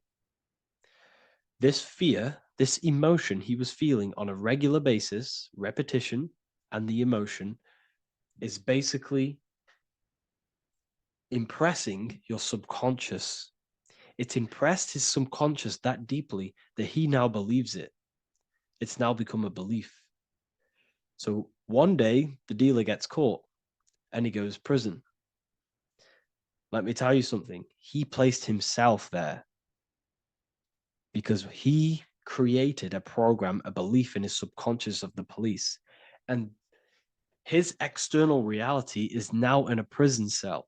But that prison cell is just an external manifestation of the prison cell of fear he installed in his subconscious mind. The four walls he's now trapped in is just basically an externalization of his own belief system that he created through consciousness, through the subconscious. If you embedded your belief that you will be in a car crash, you will be in a car crash. He placed himself there. He materialized that reality through the thought, through the emotion, through the belief. He put himself there. You see? So if you were having dreams, this was maybe, it could have been anything. You could have watched a program when you were a child about a car crash, and that maybe scared you. Or you saw a car crash when you were very young, and that scared you, and that impressed your subconscious. Then you had a dream about it. Then you started to believe it. And then one day, bang, it happens. That's the power of the subconscious mind. It holds control over you.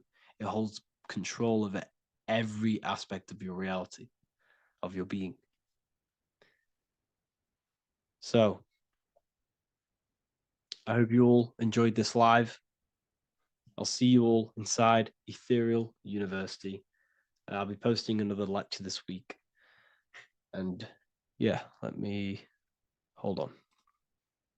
Before you call the Baphomet evil, make sure that you watch this video until the end so you gain a full understanding on what the Baphomet truly is. No, I am not a Satanist. I am simply an esoteric and occult researcher. I've been looking into symbolism for a very long time, and I can reassure you that this symbol does not represent the devil, does not represent any negative figure.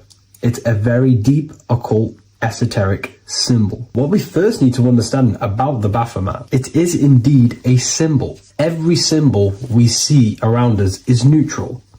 The pentagram, the Baphomet is neutral. It depends how you use it, whether it is used in a good or bad way. Everything is neutral. It's your mind's perception that gives it a positive or a negative charge. First of all, let's break down the Baphomet symbol. Let's look very closely at the Baphomet. We have clearly the four physical elements corresponding to the Baphomet. Here we clearly have the fire element. The wings represents the air, the flapping in the air. The fish scales, which is the water. And this dome figure representing the earth. The soul is incarnated into four bodies. We have a mental body of consciousness, intellect. We have an emotional body of consciousness, which is all to do with intuition and energy.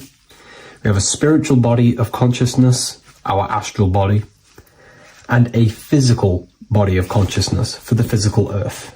Earth corresponds with your body, air corresponds with your mind, fire corresponds with your spirit, water corresponds with your emotions. So the Baphomet is showing you the four elements of the soul, the four bodies of the soul that we are incarnated in. Now, let's look at this moon figure. We have the moon. The moon represents the internal world. It represents what we cannot see. The sun represents our conscious mind, what we can see, what we're aware of, the physical world. The moon represents what we are not aware of. It represents our internal world. Remember, we have two worlds. You're an individual. You have a dual nature. Individual. You have an internal world. When you close your eyes, you have an internal voice, an internal world of thought and emotion, and an external world of this material body. The moon represents the internal. The moon on top represents the moon controlling the mind, represents the inner world controlling you. Now, this is very symbolic in the occult world. If the inner world is controlling you, then you have no control over reality. This is the devil horns. You know the devil horns? The moon crescent? This represents you are the devil. You're being controlled by your thoughts, by your emotions, by your psyche. Then we have the moon below, which represents control over the inner world. We have control over our thoughts, our emotions, our impulses. So you're either being controlled by thought and emotions, or you're controlling them and having self-mastery. In alchemy, we always see this symbol of the man or woman on top of the moon, representing emotional control and self-mastery of the internal world. The journey of the occultist is to gain full mastery over their consciousness. They want to be conscious of every single thought that enters their mental field of consciousness. We get over 7,000 thoughts a day. It is possible to achieve a certain level of mastery where you are conscious of every single thought that enters your mind. This is one of the end goals of self-mastery and occultism, as this gains your personal power. When one achieves this, they are then able to direct the mind in one place and one place only, becoming more effective in manifestation and creation, because we are microcosms of the divine. We are creators. This is the gesture of as above, so below. The inner world and the outer world are mirrors of each other. The inner produces the outer. Your physical life circumstances are a result of every thought you thought in the past. The inner projects the outer. If you want to produce a change in the outside world, you got to produce change in the inner world of consciousness first. As above, so below. As within, so without. This corresponds with absolutely everything in the universe. Now we have the goat head, which represents the animal self, which represents the lower carnal mind. Lower carnal mind, which is earthbound, because a goat is on the ground. It's not a bird, it's on the ground. It represents the lower self, the beastie nature, the one that tells us to hate, to steal, to eat all the time, to consume. It's the beast within us, the beastie side of our consciousness. It has a human body resembling this, the human in the beastie nature, or we have the spiritual nature, the higher self. In essence, this symbol of the Baphomet represents the higher and the lower self of human consciousness. It represents the higher and the lower. To conclude all of this, the Baphomet is a symbol that represents the two paths that one can take. We can take the beastie path and become an instinctual animal, our body, or we can take the divine path of reaching our higher self. It is a symbol that represents the higher and lower self and the four different bodies of consciousness. In essence, this does not represent Satan or the devil. The devil represents the lower aspect of our human psyche. The war between Jesus and Satan is symbolic and allegorical for the war that happens within our mental field of consciousness. The internal war between good thoughts and bad thoughts, positive emotions and negative emotions. It is the constant war inside the battlefield of your own mind. Jesus, Satan are symbols, characters that are symbolic of aspects of your own consciousness, because the universe is mental. The only thing that truly exists is your mind. Therefore, all of these ancient spiritual texts like the Bible, the Bhagavad Gita, the Quran are all symbolic of what's happening inside of our mental body. It is the inner chaos that can destroy our life, or when we create structure and restructure our inner world, we can live a peaceful life. If you are struggling from the internal world and you want to gain mastery of yourself while learning the occult secrets, join Ethereal University, a community of like-minded individuals who are all striving for the best versions of themselves. We host live calls and we have an abundance of lectures that you can watch. Or check out the Book of Wisdom. This is volume 2. I'll leave all the links in the description. Have an amazing day.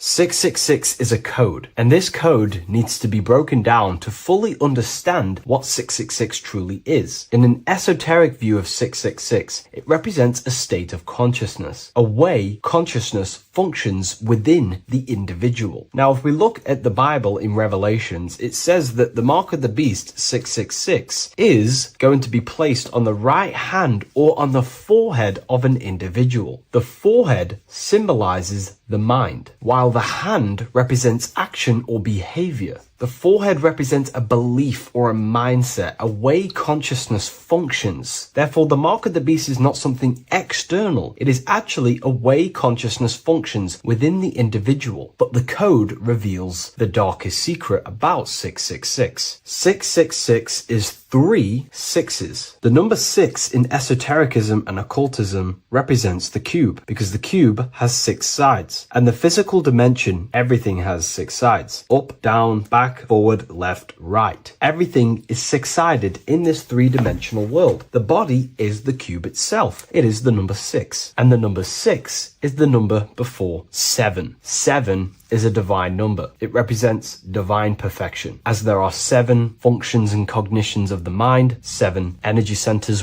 along the spinal column, 7 major planets for the 7 days of the week, 7 days of creation, 7 visible light spectrums, colors. The number 6, therefore, is often understood as imperfection, as the body is imperfect. The physical form is imperfect compared to our divine spiritual nature. But let's decode the 666 code properly so you can understand this. Now you understand that the number 6 represents the material three-dimensional world, or the physical body of consciousness. We can then look at the number 3 because there are 3 6s. The number 3 represents the 3 ways consciousness functions. Consciousness thinks, consciousness feels, consciousness acts. We have a mental body, an emotional body, and a physical body. Most people confuse these things to be all one. They think their mind is their emotions and their mind is their brain, and they interlock all of these, but these are actually 3 different bodies of consciousness. Consciousness has many vehicles or bodies it expresses itself in. So the 3 ways that we ultimately create our life, the 3 ways that shift our reality, and the 3 full things that we have full control over are our thoughts, emotions, and actions. If you try and control anything else other than these 3 aspects of life and consciousness, you are then breaking natural law. If you try and control someone else, you are then breaking their will, their natural rights. These are the 3 things you have full control over: your mind, emotions, and your body. Therefore, the number 3 represents the 3 ways that you express consciousness in this life or reality. And the number 6 represents the material body. 666 is the mark of the beast. Therefore, the mark of the beast could be a state of consciousness where your thoughts, emotions, and actions are all directed towards the physical, material, three-dimensional world, leaving no room for true spiritual connection with your higher self, no divine connection to the source or God, giving no attention to your true internal nature, to the self inside the mind. All of your thoughts, emotions, and actions are directed only for physical pleasures, for materialism, for status, for egoism, leaving no room for connection with the divine. And this is the mark of the beast. When people's minds become so obsessed with materialism, chasing desires for the material things, they disconnect themselves from their true internal nature. And we can see this today. People are becoming so obsessed with materialism, money, becoming rich, whatever it is, they're gradually losing connection with their internal self. They think that they are the body. They think that they are these 5 senses. But ask yourself, if I remove my thoughts, if I turn off my mind, who am I then? Because who most people think they are is a bunch of beliefs in their subconscious mind. Their name, their job, their reputation, their friends. If you remove the mind and no longer think, who are you then? The observer, the pure awareness, beyond the mind, the body, the emotions. That is your true nature. You are the internal thinker. And when that internal thinker becomes so attached to the external physical body and does everything in its power to think, feel, and act only towards the material things, you become disconnected to your true powers, to your divine nature, to literally God. If you don't want to become the mark of the beast, then have balance. Now, I'm not saying materialism is evil.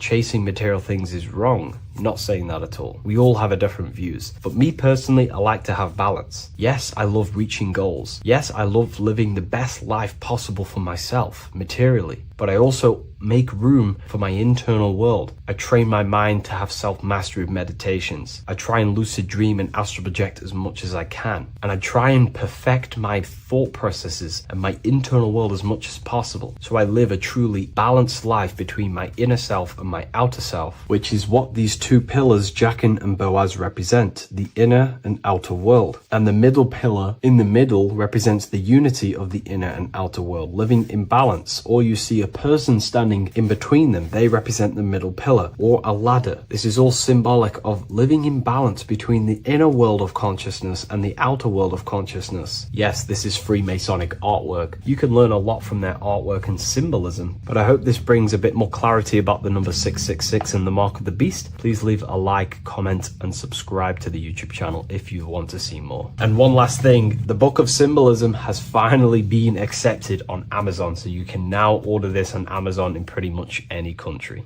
Do the elites actually worship Saturn? In this video, we're going to be discussing the occult and esoteric meaning of the 7 planets and the abuse of the Saturnic energy within today's world. This will help you gain a deeper understanding of reality, yourself, how you create reality, and what these 7 planetary energies actually truly are. In order to understand anything within the universe, we have to understand the law of correspondence, the law of as above, so below. There is one consciousness expressed in infinite forms. Me, you, the squirrel, everyone who possesses consciousness within this universe is an expression of the one divine consciousness, what we like to call Source, God, or the grand architect of the universe. We have to understand there is a large scale, but the large scale is mirrored in the small scale. If we look at lightning, this is a large scale. This is the macrocosm. Then we go a bit smaller to the trees. We see the same pattern. Then we look a little bit smaller into the human body. We see the same pattern of the nervous system. Then if we zoomed into the microcosm, brain cells, we still see the same pattern. This reveals the universe is a fractal universe. The large is reflected in the small. And this is the symbol of the Fibonacci sequence, which represents this as above, so below principle. The big spiral represents the macrocosm, but then this spirals into the tiny spiral. This symbol goes for eternity, never touching, never finishing. The large is mirrored in the small. With understanding this, we can realize that we are a microcosm of God. We are our own universe. We are our own world. Your body is the earth. Your mind is the mind of God, just in a smaller version. You are a drop in the ocean of the vast collective consciousness. With that being said, everything you see outside of you is inside of you. As above, so below. The 7 planetary energies on a macrocosmic scale are the 7 energies that form the physical world. The physical dimension is crystallized thought. Everything you see around you was thought made manifest. Thought imagined, then created in the physical reality. Therefore, these 7 planetary energies are 7 astral forces that create and weave the material existence. For example, if we look at a tree has 7 categories of consciousness, 7 creational forces that create the tree. This is the reason why we have 7 days of creation in the Bible. This is the reason why we have 7 days of the week for the 7 planetary energies. Monday is for the moon, Mars is for Tuesday, Mercury for Wednesday, Jupiter for Thursday, which is Thor. Thor is Jupiter. Venus for Friday, Saturn day for Saturn, Sunday for the sun. This is also the reason why we have 7 major energy centers within the body. The 7 life forces that flow through the body to give physical existence to the physical form. Man is a microcosm of the universe. With that being said, if we look at a tree is nature, and nature is the macrocosm, the creation of God's mind. And if we look at the tree, we can see 7 creational categories that go into create the tree. For example, the stem of the tree, the trunk, represents the sun. The root system, the base of the tree, where the tree grows out of, is Saturn. If we look at the fruit of the tree, that represents Jupiter. The smell, the look, the colors of the tree, that's Venus. How the tree communicates with other trees through the root system is Mercury, the intellect, the intelligence, the communication. The leaves of the tree is the moon. The defense mechanism of the tree, how it defends itself from infections and other territories, is Mars. So we can see all physical matter, all physical creation demands these 7 categories of consciousness, these 7 planetary forces. But again, that is the macrocosmic scale. The macrocosm is reflected in the microcosm, which means you have access to these forces, these 7 planetary energies, and you use them to create anything in reality. You've been using them maybe unconsciously your whole life. For example, this book that I've created, the Book of Wisdom Volume 2, you can find it in the bio if you're interested in reading it. It has the 7 planetary forces that go into this tree, into this book. I used the sun, which is my passion and my drive to take actions. I used Mercury, which is my intellect, my thinking, my communication. I used Venus, the layout, the look of the book. I use Mars, my defense of my work, my trademark, my copyright. I use Saturn. Saturn is my time, my discipline, my attention. I use Jupiter, which is the why, the reason why I created it. I used the moon, which is my care. My care is the generative force. Whatever you create in your reality is because you care. You care about keeping a house above your head. Therefore, you go to work and earn money. Care is the driving force to create anything in reality. What you see right now watching this video is because you care about watching this video. If you lose care about watching the video, you will turn it off and continue to do something else. All creation demands these 7 forces, hence why we have here a midsection. Sometimes we see the symbol of the earth, which is a circle and a cross in the middle, because these 7 forces create earth. But again, this video is specifically aimed to Saturn. We're going to be discussing Saturn's Saturnic energy because there is a lot of misunderstanding in today's world, and I'm going to give my perspective and my research on the energy of Saturn and how we use it and how it's being abused in today's world. Saturn externally, because remember, we have an external world, an internal world, a macro and a micro. Saturn externally in the material plane governs the foundational and enduring aspects of existence, such as the roots of plants, the bones of our body, even the insects that dwell beneath the ground. It represents the dull, hard, unyielding forces of life, symbolizing structure, limitation, and conditioning. Under Saturn's influence, things become rigid, bound by the god of time, bound by restriction and boundaries. In Roman mythology, Saturn is revered as the god of time, ruling over the cycles, beginnings, and endings. This connection with this emphasizes Saturn's role in marking the passages of life, aging, and inevitable constraints we all face. Internally, inside yourself, the microcosm. Internally, Saturn embodies the conditioning within our own consciousness. When Saturnian aspects of consciousness dominates, we become overly rigid, fixated, restricted in our thinking and actions. For example, Saturn's influence is strongly felt in today's world, where many people's minds are confined to societal norms and conditioned responses. The pervasive control Saturnian energy can lead to the sense of limitation, as people become trapped within structure imposed by society and power structures. However, we have to remember that limitation, there is dark and light. Limitation is not bad. This is why Saturn is connected to the god Satan. They are the same being. It's something that restricts, holds back, and keeps you limited, conditions and limits consciousness to its lower power. Saturn is a great teacher, guiding us through difficult life lessons that ultimately lead to growth and expansion and power. Although Saturn's energy is harsh and often challenging, it helps us to develop resilience, discipline, and wisdom. Yet in modern age, this energy has overpowered the minds of the masses, fostering excessive rigidity and limitation. Instead of being ruled by Saturn's constraints, we should seek to embrace more freedom, love, joy, balancing Saturn's lessons with openness and fluidity in our life. So like I said, Saturn rules law. Anything that is limiting or holding back, something that is a restriction or a wall. This is why we see judges wear black robes. The color black is associated with Saturn because Saturn rules over the nighttime and the winter time. Capricorn, they wear black robes. A graduate also wears a black robe with a black square cap on its head because black is associated with Saturn, restriction, limitation. University graduates wear this. Personally, not to offend anyone, these educational systems that we have in today's world are not here to give you power, to find you the power of consciousness or yourself. They are simply to restrict you, to keep the mind limited in a certain belief system. That's not to say the things in university are completely useless, but what I'm saying is it is a conditioning by the educational system. And if we actually look at the top of the hat, it's a square over a circle. And in Freemasonry, we see the compass on top of the square. In Freemasonry, we see the square underneath the compass on top of the square. The square creates squares and the compass creates circles. So this is symbolizing the square, which is matter, the circle, which is spirit, matter over spirit when it needs to be spirit over matter. This is a symbol of conditioning, limiting the mind into being being locked in the five senses and base consciousness. Saturn's energy is keeping people restricted. This is why there is so much Saturn symbolism in today's world, because Saturn is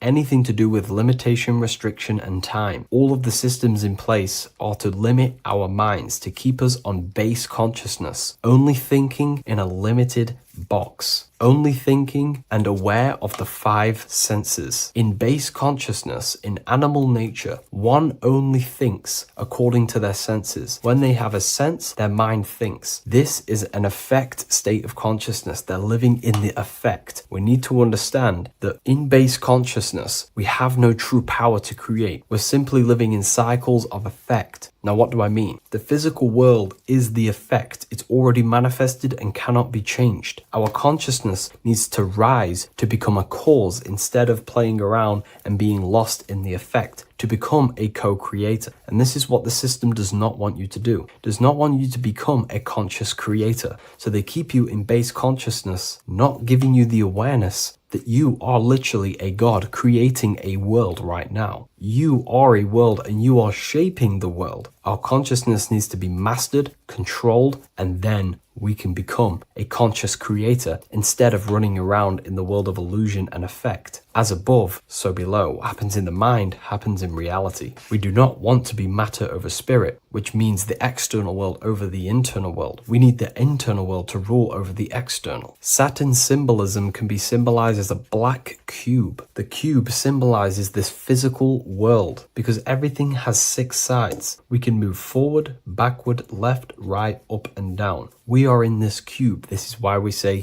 think outside the box. Thinking outside the box means to become a cause and not an effect. The mind needs to be a cause, an instruction center, and not just thoughts that are reinforcing the effect and lost in the effects of the material world. Instead of reacting, we need to become a commander. This is a symbol of conditioning and the physical plane. Black is dull, lifeless. The physical world is lifeless. It has no power to create. It has no power to do anything. It is simply a projection and an effect. You, the mind, consciousness, are the cause. You can create the effect. In today's system, Saturn's energy is heavily relied on, which is just simply man-made laws, restrictions, time wasting, and keeping people in base consciousness, only aware of the physical 5 senses. Let's get something straight about the elites. They do not worship Saturn. There is nothing to worship. They simply use the energy of Saturn to keep people limited. They're not using the planet Saturn, but they're limiting people in their belief systems and physically where they can go, restricting boundaries, countries, restricting people's minds through mass media, which is all symbolism of limitation and restriction of Saturn. They're not worshipping it, they're using it and abusing it. Saturn could be anything in your mind that keeps you limited. If you have a limited thought that does not allow you to take action on something, that is a Saturnic energy within your own mind. Anything that is indoctrination, anything that is boundaries on you, that is a Saturnic energy. Some people say that the Saturn and the moon are working together to trap our soul. This is highly symbolic. Saturn and the moon are not forming a matrix to trap your soul and keep you reincarnated. Again, this is symbolic, and in the esoteric version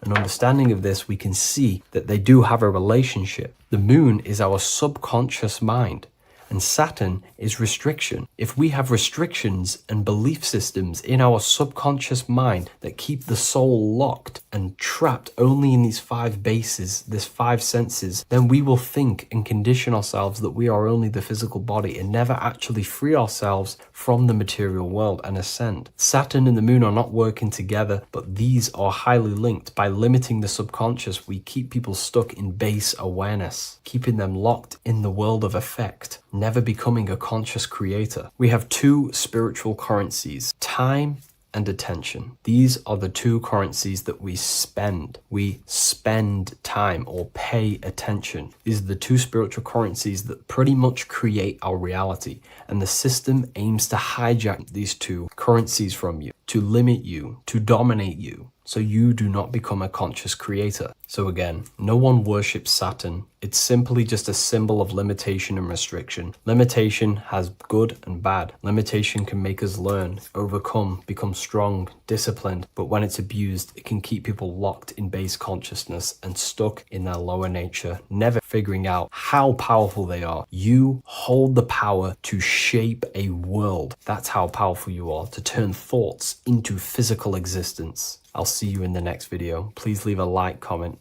and a subscribe.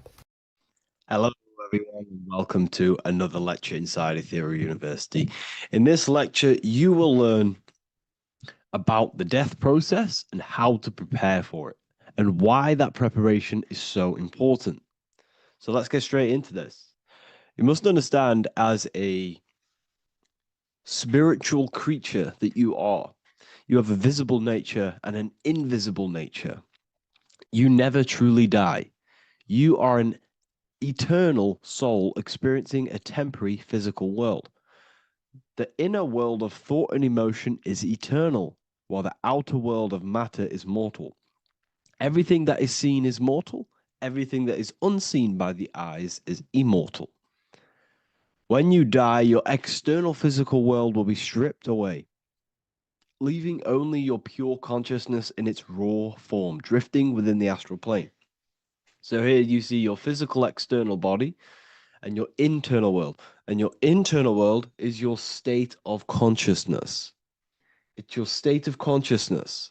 Your thought and emotion is one overall state. Okay? So you must understand these planes. You have the physical body, the etheric double, an astral body, a mental body, and the Buddhic body. When you die, you leave the physical plane. Then you will more than likely leave the etheric plane, because the ether acts as like a portal. Everything comes out of the ether and returns back to the ether. I can break that down in another video in electromagnetism. But electromagnetism is ether, energy coming in and out of the ether. You will, every single day you die, every single day. There's a cycle of life and death occurring all the time. Every single day, you go to sleep, you go back, your consciousness slips back through the ether. And then when you wake up, your consciousness comes back through the ether into the physical plane. Death is just a bigger macrocosm of the microcosm cycle of life and death.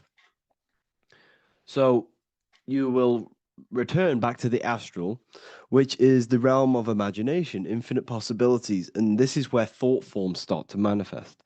Okay, so depending on how advanced you actually are mentally and emotionally, will depend how long you stay in the astral. Now, what we must understand is that there is many different components to the astral. We have the higher astral, the middle astral, and the lower astral. These are all vibrational states. So if your mind and soul is operating in lust, lust, desire, hate, food, physical addiction, smoking addictions, then these are quite heavy. These are quite heavy attachments to your consciousness, and they're quite low level desire, which means they have a low vibration. You will manifest in the lower astral when you're stripped from your physical body. The lower astral is not inherently evil. However, there's just low vibrating things going on there. Low vibration does not mean evil. Okay? So, just like bad doesn't mean evil. Okay? In the lower astral, you are going to see lower astral beings. You're going to see spirits, souls with low level desire. Okay? People who are attached to the physical plane, people that lust, people that do these things. Technically, this is hell, but you can escape it by escaping yourself. Now we're going to break all this down. I'll break all this down properly once you understand the full context. So depending on your level of desire, you will manifest in a corresponding layer of the astral plane. If your mind is still attached to the low physical desires, you will find yourself in the lower astral realms. But if you have few desires and have detached from the worldly attachments while you are encased in a body, then you will rise into a higher or middle astral plane, mainly the middle. Okay. The higher astral plane is very formless. So as I broke down here, this is, well, the physical plane is the lowest dimension. This is the most form, the most matter. It's quite heavy. The higher you go, the lighter it becomes. The more fluid, the more formless it becomes. So you see here it says denser down and lucidic up. So this is more lucidic in these higher realms. This is more dense in the lower realms. So this is why the ancient Egyptians were always talking about, I'll show you this. This is showing you death. So first of all, we have Anubis, which represents death. Here you have the heart, which represents the soul. And here you have a feather. And this is a scale. You see how this is a balanced scale?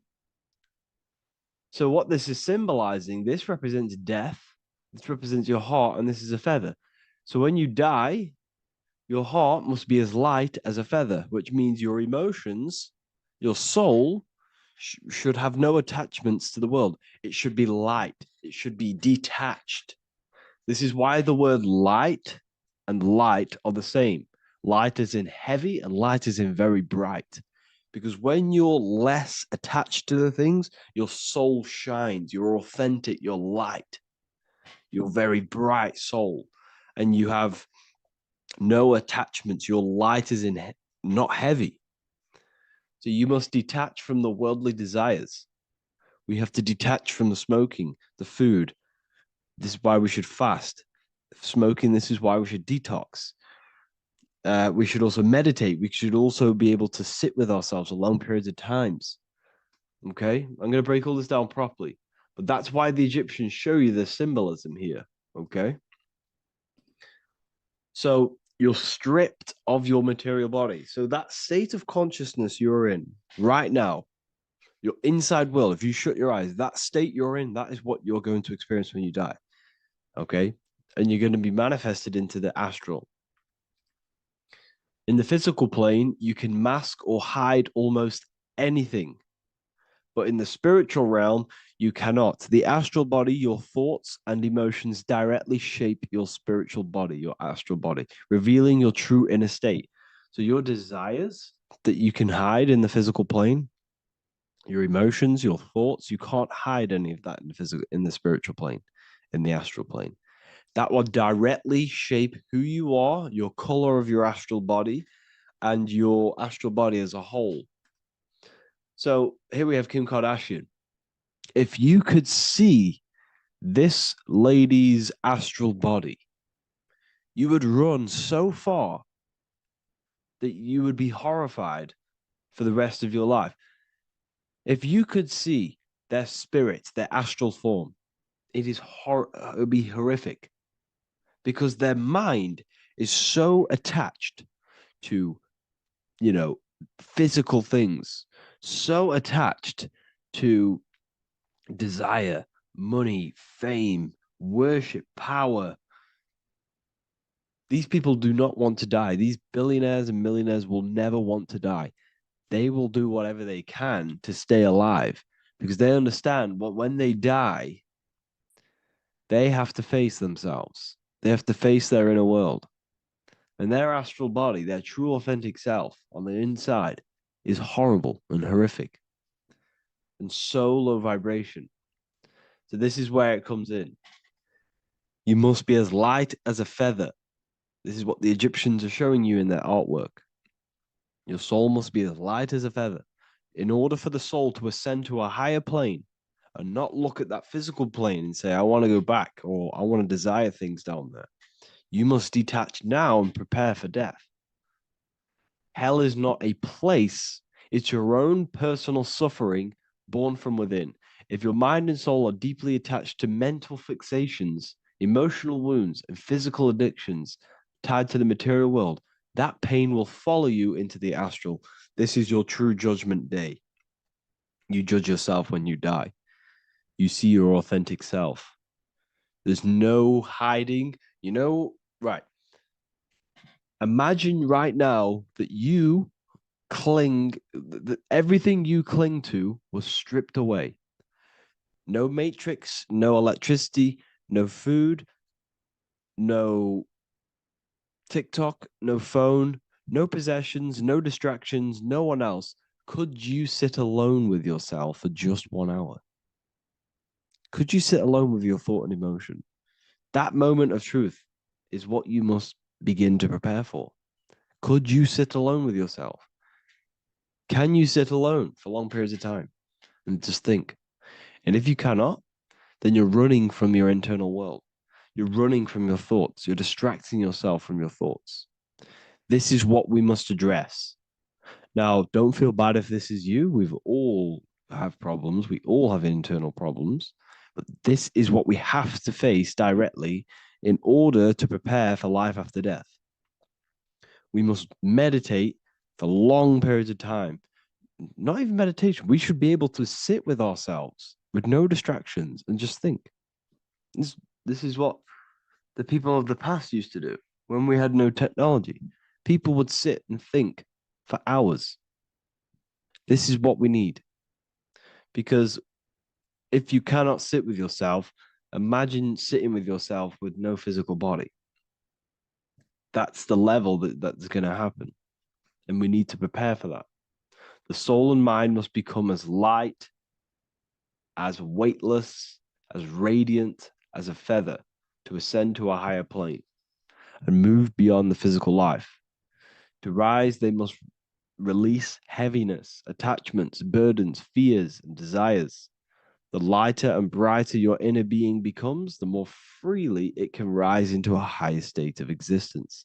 Ascension is not about going somewhere, it's about becoming something pure, clear, and luminous. Okay, this is very important. Very, very important. We must detach from the worldly things. So, enough of that. How do we do it? How do we attach? How do we prepare? Number one, you must detach from the material things. Start loosening your grip on things, possessions, titles, even identities. They are temporary. Appreciate them, but don't let them define you. Let nothing outside of you define you. Nothing.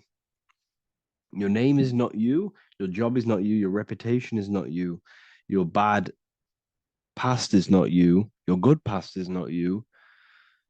Your business is not you. Everything outside of you is not you. Now, what I'm saying is, I'm not saying go full right hand path and never care about anything physical, never care about your family, don't love your family. I'm not saying that.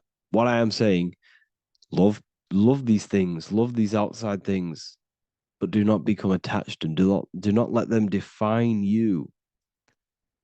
You must be okay with losing anything that is outside of you.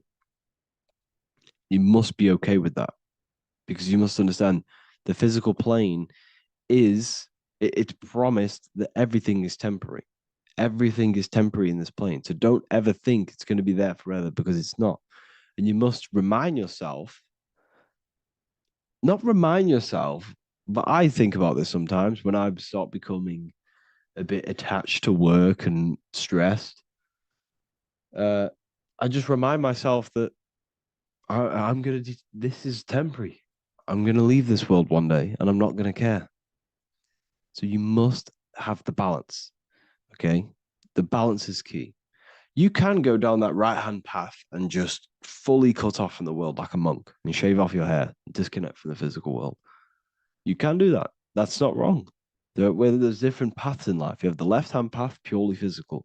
You have the middle path, which is balance between the physical and spiritual. Then you have the right hand path, which is monk mode, where you fully disconnect from the world. They shave their hair off to disconnect from the physicality. They meditate for long periods of time. This is what they're doing. They're preparing for death. Monks prepare for death. They understand this. They understand that you don't die. Your inner world is the true world. The inner world is the only world that exists. Everything outside of you is an extension of you. Number 2, cleanse the mind. Watch your thoughts. Are they rooted in fear, anger, regret, or craving? Meditation, mindfulness, and inner reflection help purify the mind. The cleaner your thoughts, the lighter your spirit. So your astral body is formed by your thoughts. It's formed by your emotions. If you sit around thinking about eating all day, you're going to have a very heavy astral body. It's going to manifest in the lower planes. But if your mind is thinking about good things with good intentions, love, knowledge, expansion, you're going to manifest even the middle or the higher. And there are ways to even ascend out of your astral body. Yes, you can ascend out of your astral body and out of the mental body, but that's all very advanced, and I'm not going to teach that yet.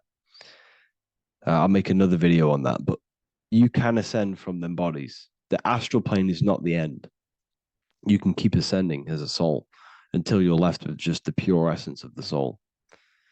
But we're going to, anyways, cleanse the mind, reprogram the limiting belief systems, let go of mental attachments. And the way you do this is by getting a piece of paper and writing down every single attachment that you have. And you're going to realize, dude, there's more than you think. Okay. We have to detach from these. We have to.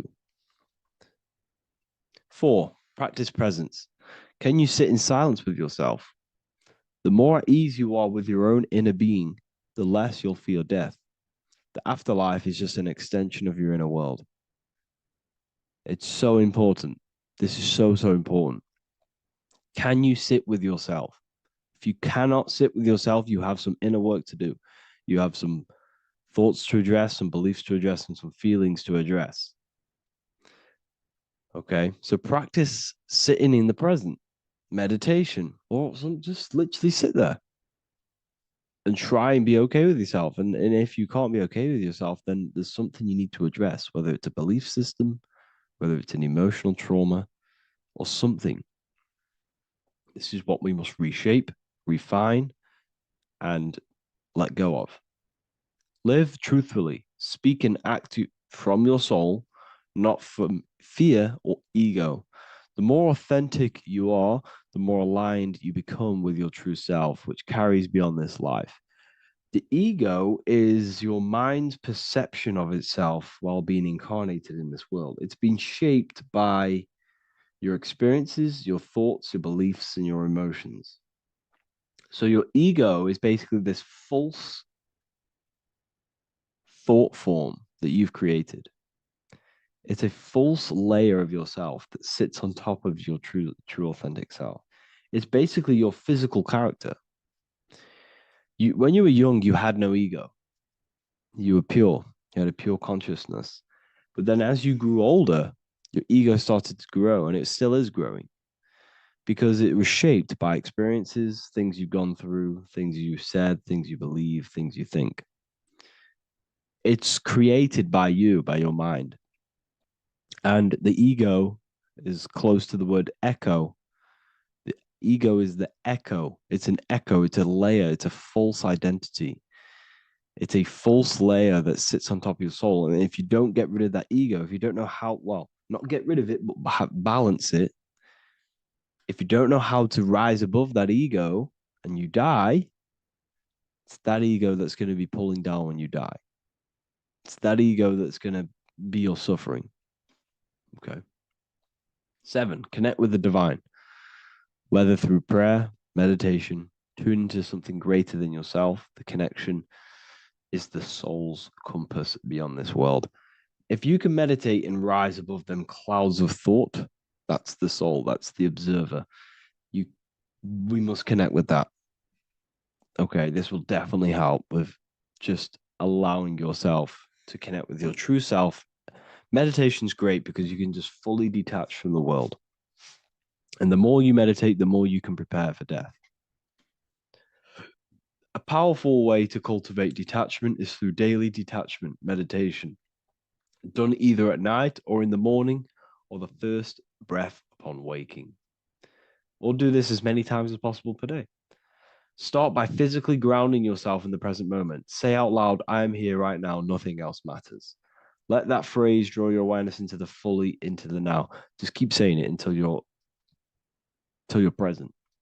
Then begin to slowly list everything you identify yourself with, one by one. I am not your body. I am not my body. I am not my name. I am not my possessions. I'm not my house. I'm not my children. I'm not my everything. I am not my thoughts. Release each layer gently. Imagine, if you want to, if you have a good imagination, imagine placing these things into a big box. Placing your body, placing your name, placing your possessions, placing your house, your car, your thoughts, your beliefs into a box, and then shut that box. If you have a good imagination, do that. That can help. And you'll be left with yourself. And you're not even that. It goes even deeper. Eventually, you'll reach the mind itself. Detach from the language that the mind is even using. Now, that's very difficult. And not many people have ever thought about that, and they've ever even been there. Detach from the language that the mind is using. Think about that for a second. Your mind is not what you actually think. It goes very deeper. Your mind is not that little voice. It's that voice that the language is using. So even the language is a spell on your mind. Okay, it's an attachment. Eventually, you'll reach the mind itself, detached from the language it uses, the voice in your head, the need to define. What remains is something beyond thought and beyond words. I can't even describe what's left, because words, once the language is gone, it's purely metaphysical. All I can say it is pure awareness, and it's symbolized. This is why symbols are so amazing, because they can symbolize things that are beyond words. A flame, it's just a flame, and you won't be able to understand that until you've been there. It's just a flame. It's pure cause. Words can't describe it. You'd have to experience it. Connect with this essence daily. This is truly who you are. So this is a great way to detach. We can do these detachments every single day during meditation. This will definitely help over long periods of time. Of course, you're not going to be ready tomorrow for death, but just try and prepare for these things. This is the whole reason people used to meditate. It's the whole reason why people do these spiritual practices, because they understood that this plane is temporary and your soul moves on from this plane. And you'll never truly believe in the soul until you experience it. So I can show you these things, but you must go out and experience it. The soul is real, but you won't understand unless you cast off everything else. Okay. So I hope this video helps. It's a very deep video. I'm going to be making more of these stuff, of more self-mastery. And of course, we've made the self-mastery section now. So I'm going to start filling up this place with lectures. And I think it's a great time to start this, because a lot of people have been asking on how to master yourself, prepare to death. So hope this video helps. See you in the next one.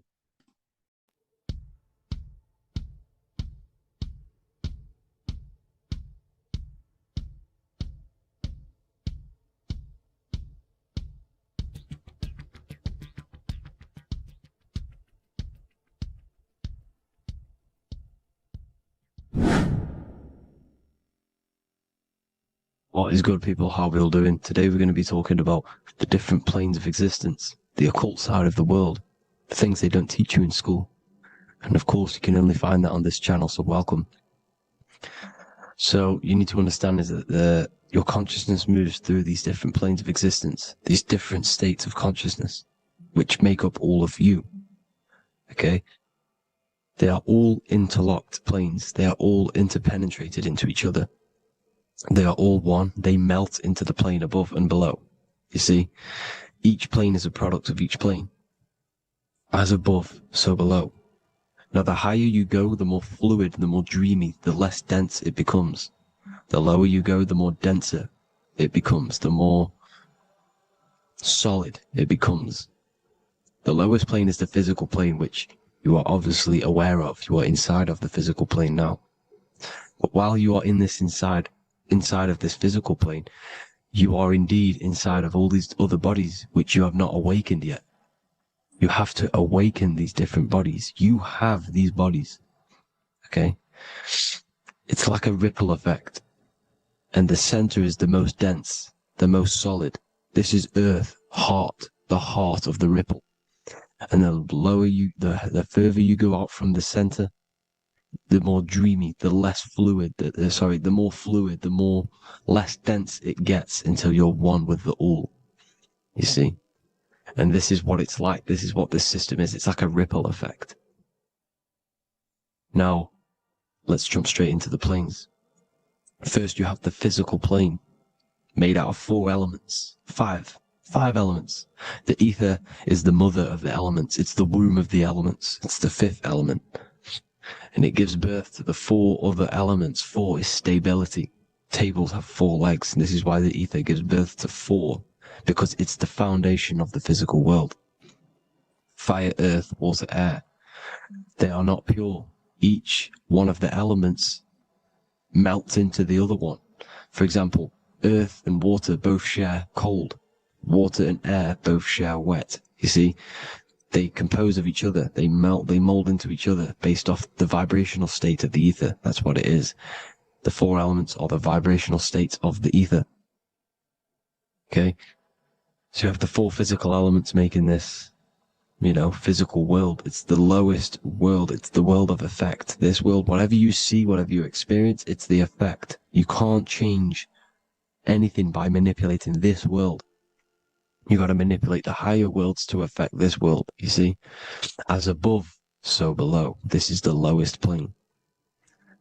It has 3-dimensional. It's the 3rd dimension. Space, height, and thickness. That's all it is. Front, backwards, upwards. You see, it's 3-dimensional. We cannot perceive the hidden side, which is the interior of this existence. We cannot perceive the interior from our exterior view. We are looking into this world. Okay? This is the exterior view. We can't see what's inside of that. That's the 4th dimension, which is the next one. It's the most gross and dense plane. 4 states of matter, the most slowest vibrational molecules exist in this plane. Above this plane, you have the ether. Okay? The word ether and either are the same thing, because either connects 2 scenarios in languages. I either support Manchester United or Liverpool. Either is connecting them 2 scenarios. The ether is doing the exact same, as you can see here on the planes of existence. It connects the astral world, which is very important, to the physical world. It's connecting these 2 worlds. So it's the ether. It's the ether. The ether is pure potential. Energy flows through the ether. It is pure energy, pure potential. Okay? The physical body is an exact copy of the etheric counterpart body. So every physical object has an etheric energy double. It's like a blueprint of that object. Every single object has an energy double, and that's the etheric double. Okay? The etheric body determines the shape of our physical body through its lines of force. All through life, it rebuilds and restores the physical body. Physical problems show up first in the etheric body, because as above, so below. You manipulate the higher planes, it will manipulate this plane. And this is why sorcery works. Contact with astral plane entities. We'll get into that a bit later. So, the reason why we can't see this plane, this energy world, which is all around us, which we are inside of right now as we speak, is that the molecules that compose it are further apart than those of the physical plane, making it invisible to the 2 eyes. That we can't perceive it. Our eyes cannot physically suck in that sort of information, and our brain cannot decode it. This is why, they brainwash us with all these programs to keep us asleep, to keep these other bodies we have asleep, so we don't find out about these other bodies, and is to make you believe that everything's just a material. Only the material world exists. They don't want you to know is that everything that you see is a result of something you cannot see. As above, so below. There are realities within this reality. This is what I'm breaking down now, these different planes, on how this reality works. So your etheric double is your energy body. You can see here the physical, etheric, astral. Astral is your spirit. The ether is a part of the physical plane. It's like just above the physical plane, but it's still part. But then the astral plane is completely separate. It's another plane, but they're all interlocked. Don't think they're apart. They're all interlocked. They're all one. They all melt into each other. The chakras that we have are inside of our etheric body. They are our sense of organs which tune us to the fourth dimension. These 7 chakras connect us to the astral world, the fourth dimension. Okay? They are points for the flow of energy from the universe / 7 planets, because the 7 chakras are your 7 planets, and the 7 planets are connected to the astral world. They are feeding these 7 senses in our body. They connect us to the universe, to our etheric counterpart, and then to us, supplying the physical body. Because the energy comes from above. As above, so below. These 7 senses, these 7 etheric chakras, are being supplied with energy from the universe, the 7 planets, the solar system. Then it supplies the physical body. You see?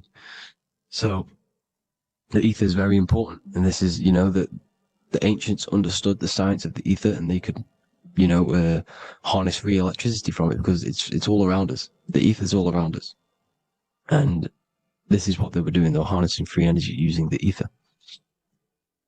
The astral plane, the fourth dimension, very important plane, very, very important. We've all been there. Every single one of you has been there. Okay, the fourth dimension is unseen of what we see. It's the interior of the exterior that we see. We see the third dimension, but we cannot see beyond what's making this third dimension. This is the fourth dimension. Okay, it's the dream world. This is where you go when you dream. Okay, this is where you go when you dream. It's the place of disembodied spirits or ghosts, entities, whatever you want to call them. When you hear ringing in your ears, that is not tinnitus. That is an entity around you. Okay? That is an entity around you. The fourth dimension is where thought forms exist. Mental images. Thought forms as in what you see in your mind when you think of an image. Because the mind is the highest plane of existence. Mind is the highest plane of existence. And it manipulates all of the planes below. So it goes the mental plane, then the astral plane. So the thought is in the mind, the mental plane. That just the thought alone, no image, but then the form depiction, the thought form exists. It manifests in the astral plane as a sort of image, an entity, a living conscious being. So this is why thoughts are things. You see? Thought forms exist within the fourth dimension. So when you imagine something, when you are, for example, right now, look into your hand and imagine there's an apple in your hand. If you can see that, you are seeing into this fourth dimension. You can only see into this fourth dimension using the mind's eye, not the 2 eyes, the mind's eye. When you shut off the 2 eyes into darkness, the third eye opens. The mind's eye is open, and you can see, this is astral travel. You got to work on astral travel. And you will see this astral plane, this fourth dimension. And there are 3 different sections to this astral plane. Higher, middle, or lower. So yes, there is a kind of a heaven and hell. And a middle, mid-God. Heaven being the higher vibrational entities manifesting higher vibrational thought forms existing there. The lower vibrational thought forms existing in the astral plane. But these thought forms are beings. You can create these beings. They're called elementals. Okay? If you entertain specific thoughts for long enough, this will plant a seed and it will grow. If you so for example, you have a bad feeling or whatever, what's a good example? unforgiving someone, you keep that energy inside of you for long enough, it will manifest on in the fourth dimension. You entertain that thought long enough, it will manifest. And it will create an etheric body, and it will be an entity which will harm you. It will feed off you this low vibrational energy. Your mind is so powerful. It creates thought forms, and these thought forms can take consciousness, can take bodies, etheric bodies. Now, that's why it's very important that you master your mind, master your thought patterns. So this fourth dimension is the astral world. So when you have a nightmare, this is the lower astral plane. You're in the lower astral plane. Whilst this physical body rests at night, your consciousness, you awaken this other body, your consciousness goes inside of this other body, whilst the physical body lays asleep. You see?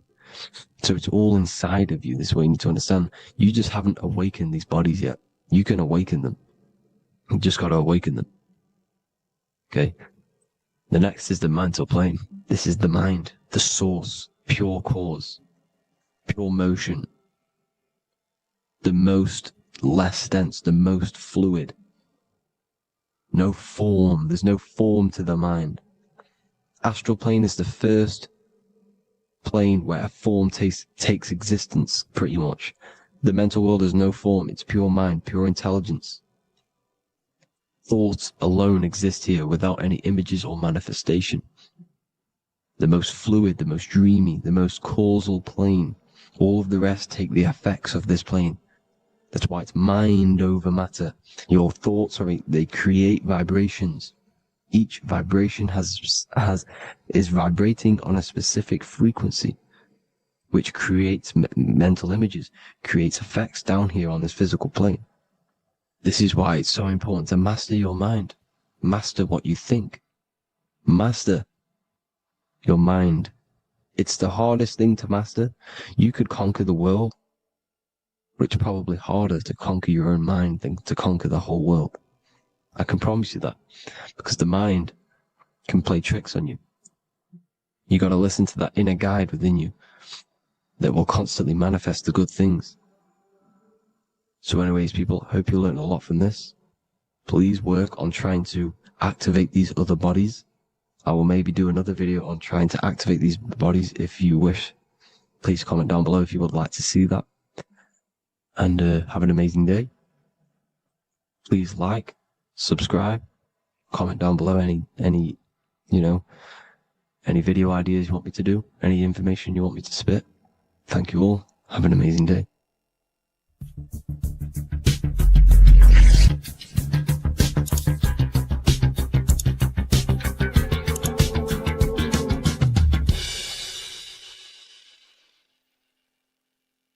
Hello, Seeker. Welcome to Revival of Symbolism, a channel devoted to the language of esoteric symbolism, helping you discover yourself and expand your consciousness into new realms of thought. I'm Harry B. Joseph, also known as Revival of Wisdom. In this video, we're going to be breaking down the occult and esoteric meaning of the tarot card, the Magician. This contains many layers of symbolism. Let's get straight into this. So if we look at the card of the Magician, the first thing we notice is this gesture, his hands. We have one hand up, one hand down. This corresponds to the teaching and the principle of the universe called the law of correspondence, also known as above, so below. As above, so below pretty much corresponds with everything in the whole world and life. Everything functions underneath this law. It teaches that everything below in the material plane does not exist on its own. Physical life does not create itself. It is not independent. It cannot sustain itself. Everything below in the material plane has its spiritual counterpart within the heavenly realms of higher consciousness dimensions. Everything above manifests that which is below. It's simply representing how reality is dual and you are dual. You have a self outside the mind, which is the physical body, and a self inside the mind, the spiritual self. While most people are fixated on the external self, the physical body, they never give attention to their internal self, the self inside the mind. The self inside the mind is limitless. has infinite potential and is not bound to any true form or identity. The internal self is the immortal self, the higher self.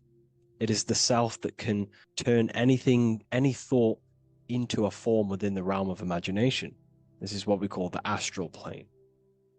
The astral plane being a plane or a dimension that sits just above the physical plane, and it's the realm of imagination, emotion, and desire. Because in order for us to imagine something, we have some sort of emotion or desire to create it.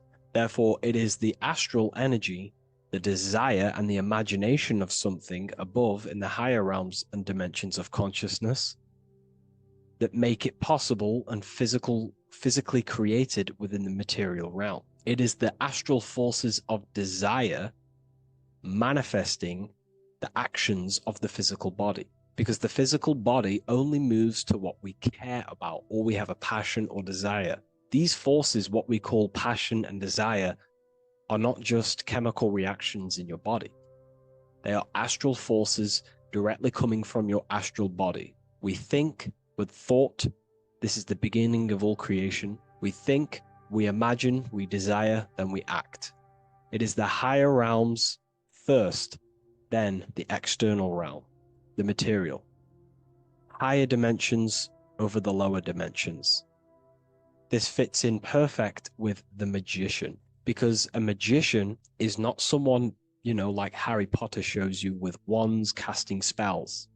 This is fantasy. The real magic is about changing consciousness at will, because consciousness above creates that which is below, the material, as within, so without. Reality is created from the inside out. So the magician understands that by changing consciousness, we change our external circumstances. You see this reflected in your life, and I've seen this reflected in my life. When you change your consciousness, for example, you start to spiritually awaken. You start to think differently, see the world differently. What happens to your external reality? Notice your friends start to say you've changed. You may not fit in with your current friendship circle. Your friends will change and you will outgrow them, and you will have to seek to find new friends that fit with your new internal state of consciousness. This is teaching that the internal world rearranges the external world. While most people stay in a cycle of trying to change the external world, not realizing that they must first change the internal. This is what magic is about. Magic is about changing consciousness at will. Because when a magician holds the ability to direct all forces of their consciousness to a specific reality within them, to create that form and reality within the internal self, they can actually start to produce change in the external reality. We have masculine forces of consciousness, feminine forces of consciousness. The feminine forces of consciousness are imagination, intuition, emotion. The active masculine forces of consciousness are willpower, actions, and intellect, thinking. When we combine the imagination, seeing the reality within our mind, forming the reality within our spiritual vision, the internal vision of the soul, because imagination is the expression of the soul. It is creating with astral light, astral vision. Freemasons, occultists call imagination spirit vision. When we see that reality with our spiritual vision, this is why we have to increase our ability to vividly see within our imagination or the astral plane. If we do not develop these faculties of consciousness, we will struggle. This is what the esoteric is about. We have to increase and develop every part of our consciousness to develop spiritually, to try and reconnect with the internal world, while our whole past life we've been focusing on the external. When we combine the soul's vision of imagination with a feeling and a desire of creating that reality, that's then the internal world pretty much sorted. Then we have to combine that with willpower and actions. The masculine and feminine come together to give birth to a child. The masculine and feminine come together in your consciousness to give birth to a reality. It's about changing what's inside the self to produce change below. This is what true magic is. Look at the word magic, magi, and the word imagination, imagination. Imagination is about working with the forces of the soul and the forces of consciousness, producing change in consciousness at will to produce change in the external. This is what this represents. Changing above so we can change below. No point trying to change the external world because the external world is already formed. It is a form, it is an effect. So to produce true change in the external world that lasts long term, we must first gain control over ourselves and produce change internally. This is why the magician is called to gain mastery in every element of their being. They have to gain control over every aspect of consciousness and develop every faculty of the soul. This includes developing strong imagination, developing a very strong willpower. We can do this through exercises such as imagination exercises, holding one specific vision for a long period of time, meditation, thinking on one specific thing for a very long period of time. This will increase the willpower. It's also about gaining control over the subconscious impulses, the subconscious thinking patterns that seek to control us. It's about gaining control over every aspect of our consciousness. This is what a true magician is. And this is what the true spiritual path is. Developing every faculty of consciousness. It's a never-ending journey of self-mastery. If we look at the magician, we see this infinity symbol rising just above his head, symbolizing the mind being filled with higher knowledge, the mind aware of higher dimensions. You see, the mind is the cause, physical reality is the effect. We need to raise our consciousness from effect consciousness to causal consciousness to truly become a magician and a master of our reality. What do I mean by effect consciousness? Most people live in the realm of effect and reaction. Their consciousness, their mind, emotions, and imaginations are constantly thinking, feeling, and imagining the things that have happened to them. Instead of doing this, we need to change this state. Instead of reacting, we need to become the cause. Instead of thinking and imagining and feeling the realities that's already gone past and things that have happened to us, we need to change this so we use the powers of the soul, the powers of consciousness as imagination, emotion, the intellect, as causes and not reactions.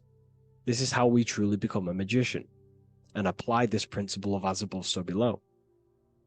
We need to think, feel, act, imagine, and use all the faculties of consciousness and the creative powers of the soul to cause things, to create a better future, to imagine a better outcome, instead of dwelling in reactivity, because reactivity will create a constant cycle of negative manifestations. If we sit around and moan, complain, think, imagine, feel the things that have happened to us in the past, the mind is the cause. And if the mind is in that state of reactivity, it's just going to constantly create more negativity in your external reality. This is what it's all about, as above, so below. You can see the sword here. The sword cuts through the air. The air is one of the 4 physical elements. Fire represents the spiritual body of consciousness. Water represents the emotional body of consciousness. Earth represents the physical body of consciousness. Air corresponds to the mental body of consciousness. So this sword is a symbol of a sharp mind. The mind needs to become very sharp and very disciplined and very controlled, both consciously and subconsciously. What does this mean? We have to gain control over the mind. We have to become more conscious of the thoughts that are happening inside our mental field, because the mental field of consciousness is pretty much the birth of all creation. We think, imagine, feel, then act. So we must gain a sharp intellect, a sharp mind, a sharp, powerful mind. The sword is also a symbol of power. So this is a symbol of a powerful mind, a mastered mind. This is your sword. This is your tool to create, because you are a co-creator. As above, so below literally tells you that you are God itself. The same powers God used to think everything into existence, such as nature, the stars, the human body, the macrocosm, the world. God thought the world into existence. We live in a mental universe. All creation is first thought, then manifested physically.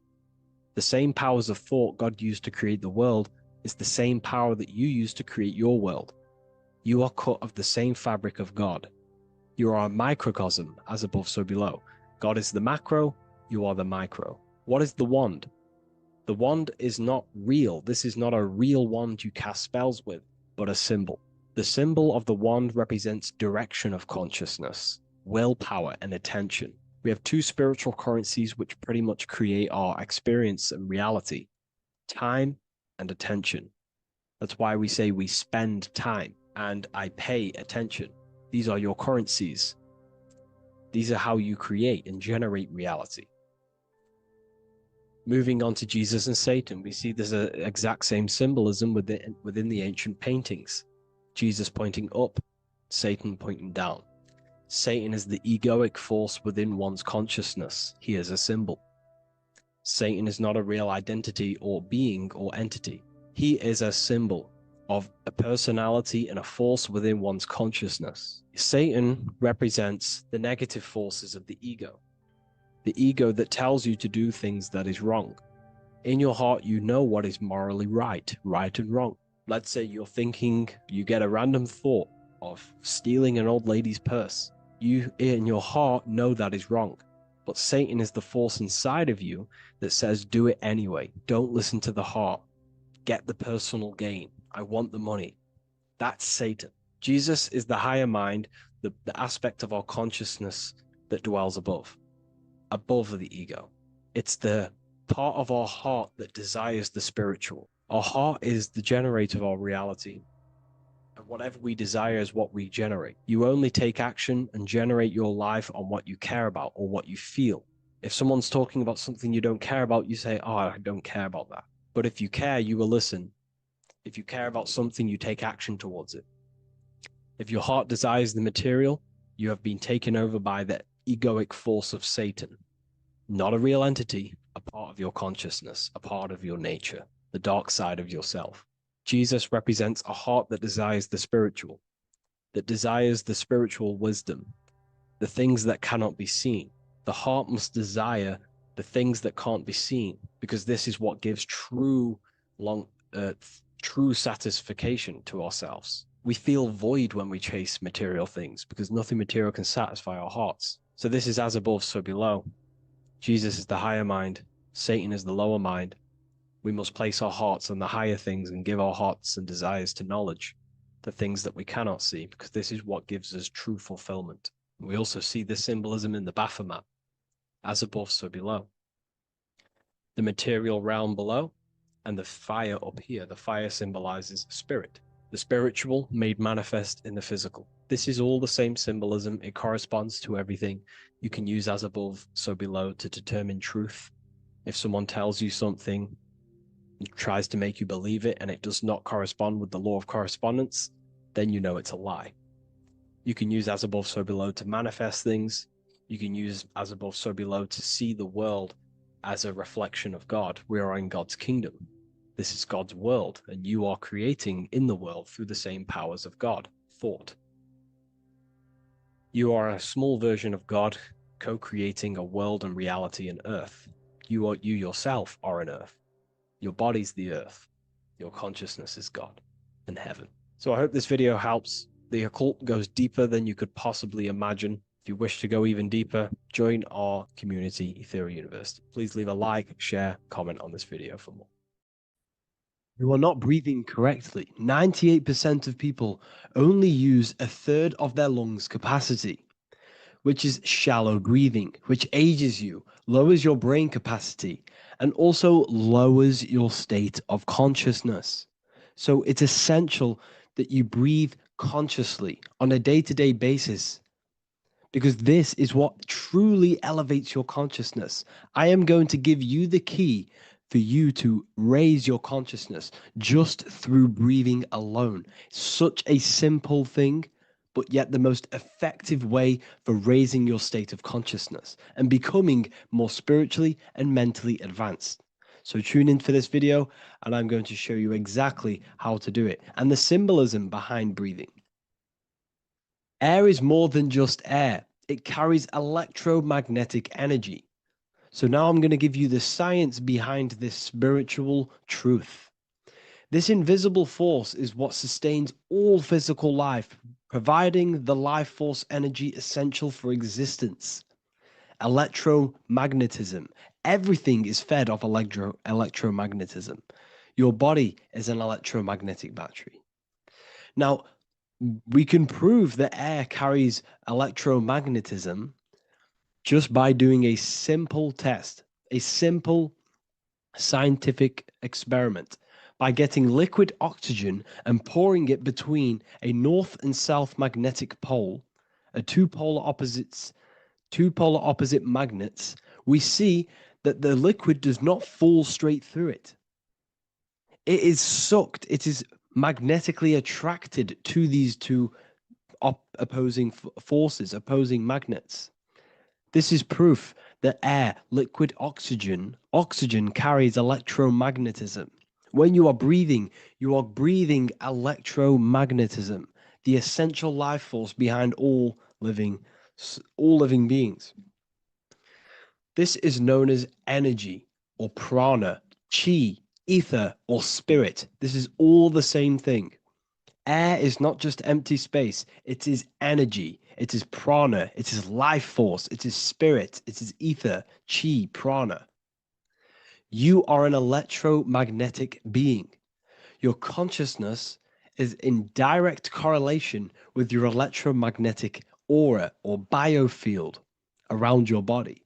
Your state of consciousness is mirrored within this field around your body. Now, your breath, when you breathe in, you're breathing electromagnetism or life force. Breath is the vital link between the physical and the spiritual, bridging the body with the soul.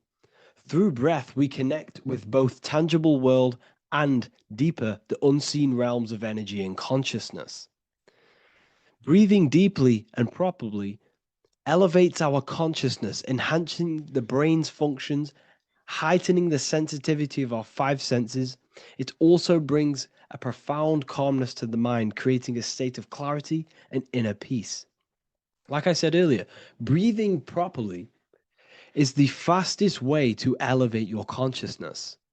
It is the fastest way because breathing, when you stop breathing, what happens? You lose physical consciousness. Your body will shut down if you do not breathe in this vital electromagnetic energy in the oxygen. If your body does not get this for 5 minutes or however you can last without breathing, this makes you lose physical consciousness. Your body will not survive without this essential life force energy. Therefore, air is one of the most overlooked things. This is why we see the symbolism of Buddha having a big belly. Why does he have a big belly? Because it's symbolizing breath work, proper spiritual breath work, the certain teachings of breath work, of when you breathe in through the nose, you have to breathe in through the nose. You don't want to breathe in through the mouth because the nose acts as a filter which catches dust particles and filters out the air before it enters the lungs. The mouth does not do that. The nose is for breathing inward. We breathe in through the nose, and when we breathe into our belly, not our lungs. When we breathe into our belly and our belly expands outwards, we are then moving this energy down from the nose down the spinal column. And when we breathe back out, the belly goes in, which is raising the energy up the spinal column, back out through the mouth.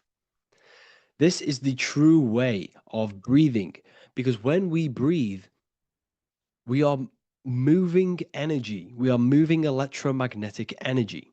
When we breathe in through the nose, the energy travels down the spinal column. And when we breathe out, we are raising this energy back up the spine, some of it going out the mouth and some of it reaching the brain, activating dormant brain cells in the brain.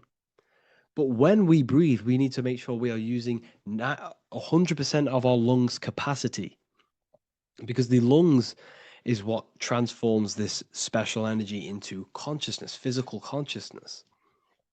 So this is why Buddha has a big belly. It's not because he was fat. It's not because he was overweight. It's symbolism. It's symbolism of breath work. So try this. Do this for 2 minutes while you watch this video. Breathe in through the mouth as hard as you can until you no longer can fill any more air into your lungs and belly. Breathe it into your belly, not your lungs. And breathe out through the mouth. Do this for 5 minutes or 2 minutes, however long. I promise you, breath affects your consciousness. You will notice the difference. If you do it quicker, the quicker it'll affect your consciousness, and you might go lightheaded. But that lightheaded is you activating your spirit, your energy body. So try this just by watching this video. When you breathe consciously, you are renewing both your energy body and astral body, aligning your consciousness with a higher state. This practice feeds new life force energy into the body, revitalizing and enhancing your overall well-being. Like I said, your brain requires the most amount of oxygen. When we have shallow breathing, this is reducing the brain's capacity.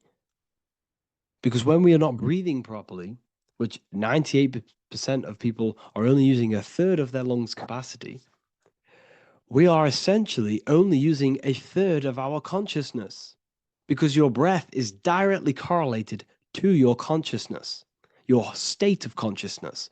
When you breathe in through the mouth, out through the mouth, out in through the nose, out through the mouth, consciously and deeply for 5 minutes, you will notice that your senses are more powerful and sensitive. Your brain is quicker.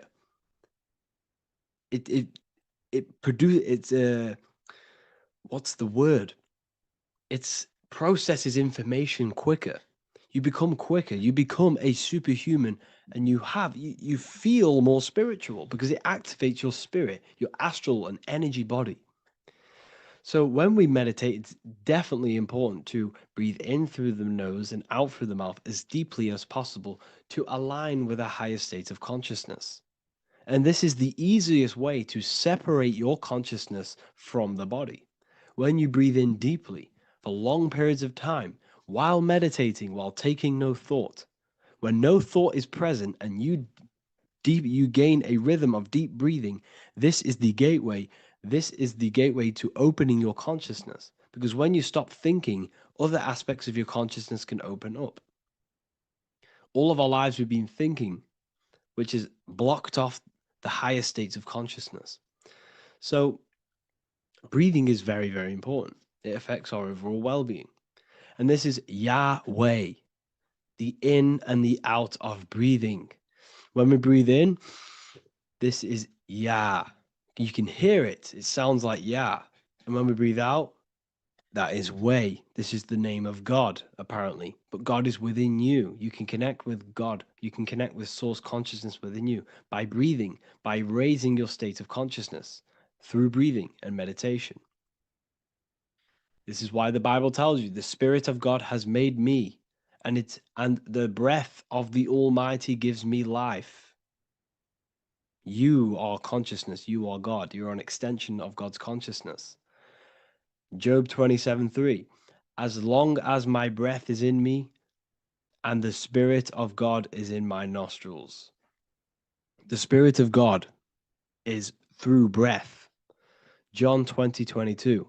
And when he said this, he breathed on them and said to them, receive the Holy Spirit.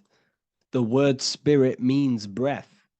In Greek, Hebrew, Latin, it all means breath or wind or air. The Holy Spirit is a certain way of breathing, a breathing technique that elevates your consciousness, that syncs you up to a holy consciousness, an elevated state. That is the Holy Spirit. That's why it tells you in the Bible, when he said this, he breathed onto them. He breathed onto them. and said, receive the Holy Spirit. You must breathe to receive the Holy Spirit. When you breathe, you are renewing the body's energy. You're taking in new life force, which is regenerating your cells, regenerating your brain, nervous system, and also connecting with consciousness, pure consciousness. This is not something that we should be doing during meditation. Yes, it is. We should be doing it during meditation, but this is something that we need to apply all of the time. This is the fastest way you can raise your consciousness. I just want to say, all of this knowledge is inside of the Book of Wisdom, Volume 2. Make sure to give a like and a comment on this video to help the algorithm. And let me know what you think about the last book or this book if you have read them, to let the new people know what they're looking at with this book. This is truly life-changing. The Volume 2 and Volume 1 is truly life-changing. You can get them in a bundle also. Learn hidden knowledge inside of the Ethereal University. This is where truth seekers belong. I'm not here to try sell you this, but this is the place for truth seekers. And if you are serious about your spiritual journey and serious about gaining knowledge, which gives you the advantage over life, join Ethereal University. This will definitely help you. Thank you for watching this video. Please leave a like and comment. Make sure to give me any suggestions on videos you want me to make in the future. Thank you all. By the end of this video, you will understand the 3 expressions of consciousness, how to use them to create the life you truly want. You'll discover the hidden meaning of the word God, the secret power of the number 3, and how consciousness itself is the key to your reality. We have 3 main expressions of consciousness. We think, we feel, and we act. God is 3-fold. It stands for generator, operator, destroyer. The generator is the mind. This is what thinks, generates ideas. This is the beginning of all creation. This is the first expression of consciousness. It is the first form of consciousness, not a physical form, but a spiritual form. Then we have the operator, which is emotion. When we think something, if we have care or any emotion towards it, then we take physical action. The body, the destroyer. We think, we care, we act. Thoughts and emotions are the 2 spiritual forces which merge together and give birth to actions. Think about it. Why are you watching this video? Because you had a care to watch the video. Therefore, the reality in front of you is because you had a thought, you had a care, you took action to express that reality. Everything goes through this 3-fold process. This is why we say, follow your heart, because the body does follow the heart. We think something in the mind, we feel something in the heart, and the body takes action towards it. Everything operates on the care energy of the heart. The body follows the heart. If you do not care about something, then you do not act towards it. It is the care energy that guides our actions in this world. Going back to the generator, the mind is a part of the mental plane, the infinite dimension of infinite information. There is no limitations in the mind. Everything already exists as a piece of information or a thought. This is the beginning of all creation, the spark of creation itself, thought, the mental plane. And our mind exists like a radio, our conscious mind. This is why we call it a mindset. What we set our mind onto through attention, mental attention, whatever we set it on, we receive thoughts that are very similar to what we set it on. The mind is like a radio, and whatever we tune that radio to, we receive that frequency and play that song. So if we purify our minds through ritual work, meditation, and affirmations, the mind can become a temple to receive higher thoughts, higher ideas, and better genius ideas. Going back to operator, this is the Holy Spirit. This is what we care about, our emotion. This is the feminine side of consciousness. Thoughts is masculine, the Father. Emotion is the Holy Spirit, which is feminine. And these 2 create a child, which is Jesus, the Son, which is actions. When thoughts and emotions merge together, you have a physical action, which is a masculine force, which is why it's a son. The Holy Spirit represents a purified heart, love consciousness, holding love in the heart. And when we purify our minds, we have an effect and purify our hearts. And the reason why I say that is because whatever we think in the mind directly corresponds to what we feel in the heart. As above, so below. Thoughts create emotions. If we think something and our heart tells us that is bad, we have a feeling that that is wrong, then we should not take physical action towards it. And if we do take physical action against the feeling of knowing it's bad, then you are going against the spirit. That's what the word Satan means, or Satan. The Hebrew word for Satan is Satan. It means adversary or opposer. You're opposing the Holy Spirit. You're opposing what you know is good. You're taking a sin against the Spirit, against the guidance from your soul, the knowingness of good. So when we do purify our mind, we purify our hearts. And when we cultivate love for the self and one another's in our hearts, we gain the Holy Spirit, which is love consciousness. And when we think in our mind with the love of the heart and we merge our thoughts with love, it gives birth to perfect actions. This is what the true Christ consciousness is. We think with the love of the heart and it gives birth to perfect actions. And if everyone did this in the world, we would live heaven on earth. Everyone would be balanced within themselves and the world as a whole would be balanced. So we need to gain full mastery over these three aspects of our consciousness, over what we give mental attention to, gaining love for ourself and the collective in our hearts, and gaining a strong disciplined willpower for our physical actions. And if you can gain full control over these three-step process, you can gain full control over your reality. The number 3 represents this 3 aspects of creation or transformation. This is a transformative process from going invisible to the visible. This is also why Jesus dies in a cave for 3 days. It's all about transforming the self. Transformation is the number 3. Me personally, I think the Holy Spirit has been replaced for the sacred feminine aspect of consciousness. They do not want us connecting to our feminine side of consciousness, because then we will cultivate love in our hearts for the self and one another. And love is the most potent force there is in the whole universe. It is what unifies everything. It nurtures everything. It allows things to grow. Think about it. When you hold love or care for someone, you grow relationships. The sun is the perfect symbol and representation of love energy. The sun gives abundantly, expecting nothing back, and allows everything on the earth to grow. It's a caring, nurturing, feminine force that allows things to grow and unify and come together. In today's world, we mainly have thinking and acting without emotion, without care, without the judge of our hearts. It's all about gaining unity consciousness. We think, we care, true care for one another and the self, and we act. And if you align these 3 forces towards something, your business, whatever you're trying to create, you will fully create that reality, because these are the 3 forces that you can use to generate a reality. You can do ritual work to create care in your heart about something, and then you will take more action towards it. The book I'm using here is the Book of Wisdom, Volume 1. You can get this paperback or PDF on my website. So I hope this video has helped you. Please leave a like, comment, and a subscribe on the channel if you like the content. Let me know what you think about the Holy Spirit and if it is covering up the feminine side of consciousness in the comments section.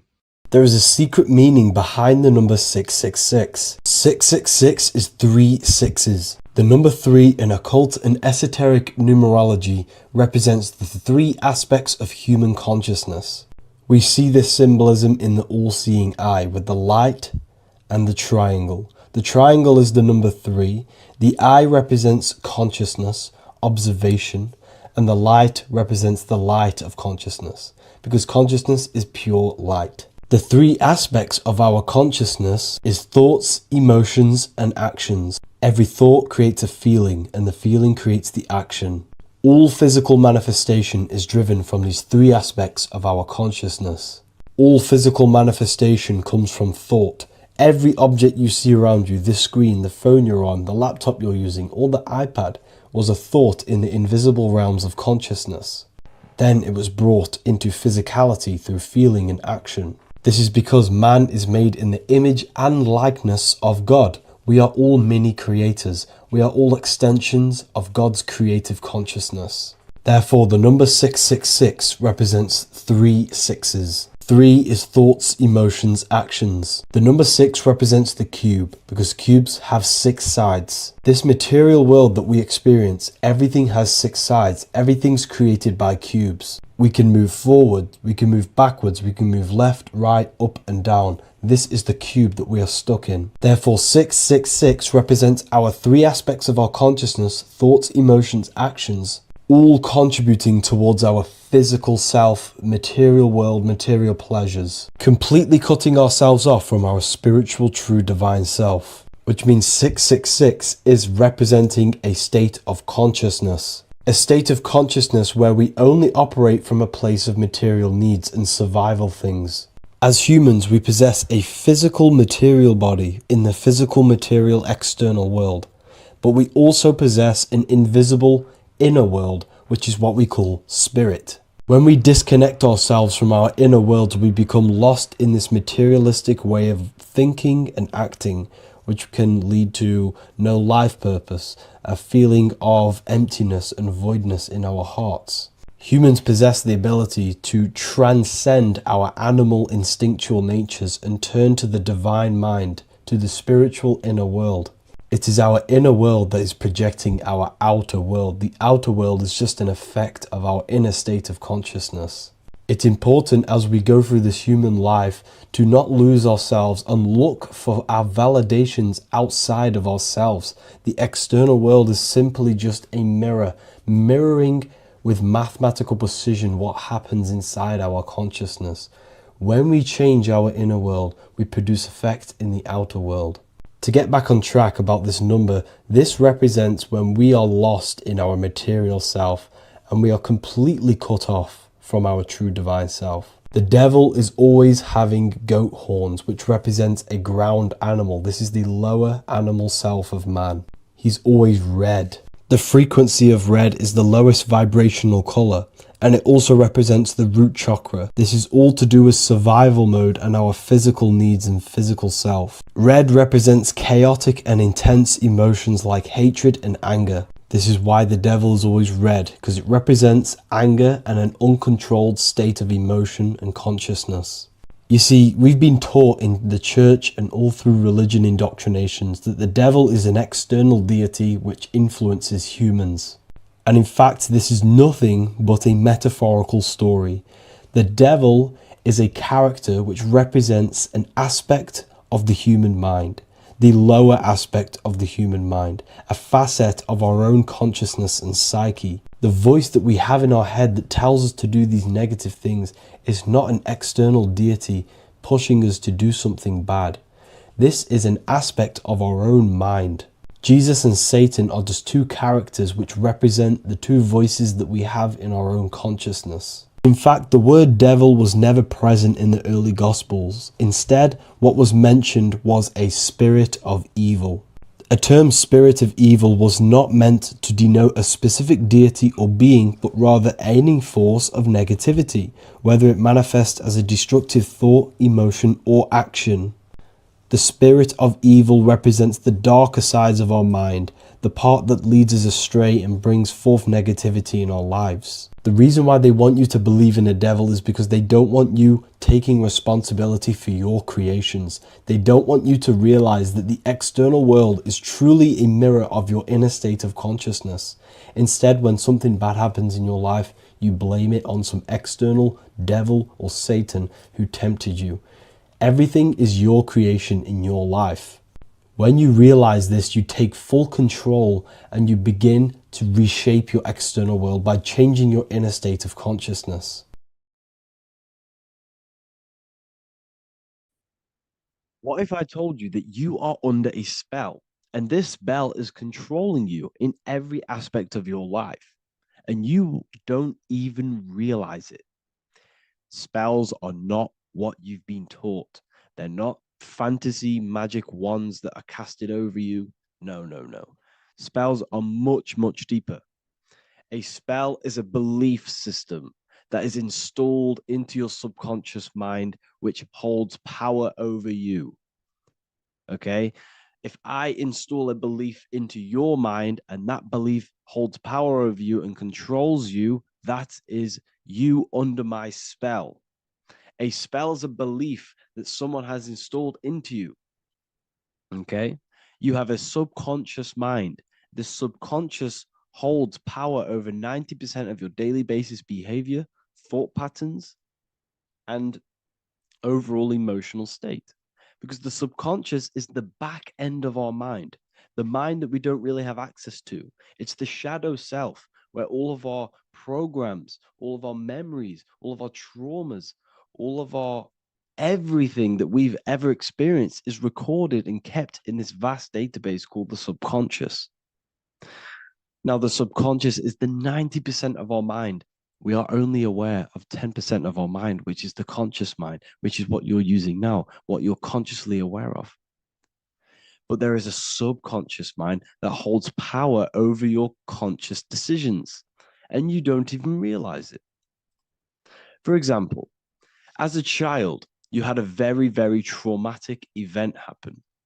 Let's say as a child, you were not loved enough by your parents. And this feeling of you not being enough for your parents and feeling alone as a child implanted this seed. And this seed was planted by your emotions, a strong emotion. And over time, as you grew older into an adult, this seed grew and grew and grew. And what this seed grew into is you being very needy, you always seeking validation from others. Okay. But you taking this conscious decision 10 years down the line actually stems from this hidden cause within your subconscious mind, within this little feeling, this seed inside your subconscious where you don't feel like you are worthy. So this results in a conscious decision of you seeking validation from others, being very needy from others. Okay. This is what the subconscious is. The subconscious holds power over us. For example, posting on social media. Why are you actually posting on social media? If you take a selfie with your new watch, new car, and you go and post that onto your social media, why are you actually doing that? On the deepest root cause, it's not because you just want to post a picture. No, it's much deeper. It comes from a subconscious belief or a subconscious emotion of you seeking external validation, whether you believe that or not. But that's what it is. If you're posting on social media, you're seeking attention, you're seeking validation from others on a deep level, on a subconscious level. You may not even realize this because it's subconscious. Now, this is what a spell is. Money is a type of spell. Remember, money doesn't actually exist. Money does not exist. Money is a physical object inside of the material plane. But the physical object has a belief in the mental plane. See, the mind is the highest plane. This is the root cause of reality, the mental plane. Okay? So our belief in our mind has given this piece of paper value and a meaning. But in reality, it's just a piece of paper with a belief behind it. But this subconscious belief behind this piece of paper is controlling your daily basis behavior, is controlling your emotional state and controlling your life without you even realizing it. Without you even realizing that it's all an illusion. Money does not exist. It's the belief that gives the piece of paper a power. And the way we break the spell is by realizing that the money doesn't actually exist. The whole world is under the spell of money, and it's controlling all of us. But the spell is the belief. Once we all wake up and realize money has no value, it doesn't actually exist, it's only a belief. There is no actual money. That's how we break the spell. The spell is broken when we figure out that we are under the spell, under the belief, under the illusion of this piece of paper having value, and it's controlling our lives. That's why the word money has mon within it. Mon is moon, and the moon represents our hidden aspect of our mind, our subconscious, and the sun represents our conscious mind. So you have two versions of yourself. You have the self that you show to everyone, the conscious mind, and you have a shadow self called the subconscious, which is the hidden aspect of you. For example, do you really love your partner who you're with, or are you just with them for, is there a subconscious fear of being alone? Do you really want to be with this person, or is it stemming from, are you staying with them because it's stemming from this fear of being alone, of being lonely? Or are you just with them because you have a subconscious sexual addiction? And all of your conscious decisions are actually coming from this little seed of wanting sex or not being alone. You have two versions of yourself, the conscious mind and the subconscious, the shadow self and the self that you show to everyone else. Okay? And the subconscious is what's holding power over you. When you drive your car, you don't consciously have to think about changing gear. You've done it that many times. It's on autopilot. That's the subconscious doing it. You can be walking down the street. Your conscious mind can be thinking about what you're going to cook for tea later, but your subconscious mind is controlling your body and walking your body. You don't have to think about moving the body. You just do it because you've done it that many times. It's a program. It's a belief in the subconscious that's giving this movement power. You see, the subconscious holds a lot of power over you. Our beliefs hold power over our daily basis behaviors and actions. Okay, like I said, posting on social media, this is seeking external validation. There's a subconscious there's a subconscious urge bringing this desire into conscious reality. So we must break the spell of our emotions controlling us, our traumas from a child controlling us. For example, another example of this, let's say you were in a car crash years ago, and this car crash led you to having a very traumatic event, very traumatic emotion you felt in that car crash. You felt a lot of pain. That was impressed into your subconscious. And even to this day, you're probably scared of going into trains, going onto cars, going inside of vehicles. And you might not even be aware that it's actually stemming from this event that happened 10 years ago. That's the spell. That's the spell that's holding power over you. And you don't even realize it. You realize the spell when you realize you're being controlled by this old belief, this old trauma. That's what a spell is. A spell is not something I cast over you with a wand like Harry Potter. Spell's much deeper. It's the hidden aspects of our mind that hold power over us, that control us. Okay?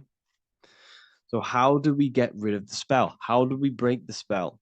By installing new belief systems, by installing new programs into our subconscious. The subconscious is impressed by repetition and emotion. Everything you do on repeat, for example, tying your shoelaces, you can be looking up into the sky, closing your eyes, thinking about what you're going to create for tea while doing your shoelaces. You've done it that many times, you don't have to think about it. That's the subconscious taking over. Okay. That's the repetition aspect of the subconscious. For example, you could probably run down your stairs. You know exactly how to run down the stairs. If I tried to run down your stairs, every staircase is different. I'd probably fall over. But you've done it that many times, you know exactly how to do it. It's what we call ritual. When you have an evening ritual, when you tidy the house, you do your skincare routine, you wash your teeth, that's a ritual. This is what the ancients called ritual. When we do rituals, we're trying to implant something into our subconscious to either remove an old program, an old seed that is controlling us, for a new one that's going to grow into new light, into a new reality. Plant messages, implant new programs into our subconscious, which will then grow into a new reality. Okay? Because if I tell you something over and over and over again every single day, for example, if I say, you do what I say every single day I repeat this statement into your ears, about a month or 2 months in, you're going to start to believe in that statement and you're going to start to be under my spell. You're going to start to do everything that I say. So this is what spells are. Spells are subconscious beliefs that hold power over you, and you don't even realize it. So we need to remove these old programs we have that are controlling us for new programs. And we do that through ritual, affirmation, and imagination. Repetition and emotion is key to impressing the subconscious. They are the two ways that spells are created, that programs are created. The subconscious only knows the now, and it only knows you. So every word you say is a spell. So when you call someone else a name, you're calling yourself a name, because your subconscious takes everything you say as truth because it only knows you. It doesn't know anyone else. So every night we can do affirmation. We affirm the reality we want. This is what we call a ritual. We sit down or we stand up, whatever it is, you affirm the reality you are, I am statements. And then you imagine that reality. And you do this over and over again, every day, twice a day, 3 times a day, however many times. And this will cause repetition. This will install a new belief system into your subconscious, which will then start to show in your external reality. It will start to put you under a spell of the new program. For example, if I install into my subconscious that I believe that I am rich, every single night I affirmate that I am rich, I am wealthy, I am free. And then I do a ritual. I start to imagine this reality. Every single night, I do these two things on repetition, and I start to feel the reality and imagine the reality. Over time, I'm going to start to believe that I am rich, that I am free, and I am wealthy without having the physical reality. And what this will do is that it'll implant a message deep within your subconscious mind. It will plant the seed of this belief. And this belief over time will grow into 90% of my thoughts, 90% of my actions, 90% of my words. My words, my thinking will change due to this new belief. I may not even realize it, but I'm looking for more opportunities to make money. I'm speaking to more people because of this belief that I've installed. This belief has triggered new ways of thinking. My mind, my conscious mind, is now only operating to fulfill this belief. And my conscious mind might not even be aware of it. You won't even realize that you're manifesting this belief of being rich. And that's how it happens. You implant the belief within your subconscious. You implant the spell into your subconscious, which will then gain control over you. So we need to make sure we're removing the negative spells, the negative programs that are controlling us, for new regenerated ones, for new ones that are going to create new realities, a better life. Okay? You don't want negative traumas, negative seeds controlling you and growing into your life. If you don't cut them off, they will continue to grow and grow and grow. Your anxiety will get bigger and bigger and bigger. Your depression will get bigger and bigger and bigger. But it's all actually stemming from one belief system or one trauma. Okay? So this is important. Everything in this physical plane is an effect of the higher planes. It's a shadow of the mind. Everything we think, all physical objects, began as a thought, then an imagination, then energy, then a physical reality. So we must change the mental plane. We must plant seeds into our mind to change down into our physical material life. It's about manipulating this higher plane so we can create change and effect in the physical external material plane. That's what magic is. This is what spellcasting is. This is all what it is. It's not fantasy. This is the manipulation of the higher planes of consciousness, which your mind has access to. You have access to these higher planes. Okay. This is exactly what I teach in my university. I teach different rituals. I teach specific rituals to get rid of certain things, certain belief systems. I teach all different rituals, all different ways for you to create your own reality and live the best reality you want.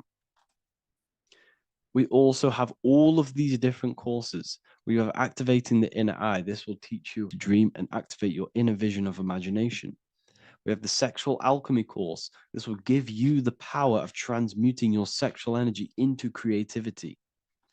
We have electromagnetism studies. We have esoteric exchange, an exclusive live call that we do every single week. And I connect with all of the students. They can ask me questions, can speak with me one-on-one inside of these live calls. We have the real numerology section. We have the health section. We have a lecture section. Look at all of these lectures we have on occultism, symbolism. All of these lectures are designed to gain you power, to give your personal power back to you, to make you realize things about you. We have a meditation section. We have a library section where you can download all of our library, all of our books, different books on occultism, symbolism, Freemasonry, astral projection. And of course, we have the Manifestation Mastery course, which teaches you exactly how to create reality so you can live that desired reality that you want. This is the last chance to lock in the price of $55 a month. This is less than $2 a day. You can really level up your life because the price is going to increase as the value of the university increases because there's a new symbolism course coming out. And if you join now, you'll get this course for free because obviously when this course releases, the price will go up.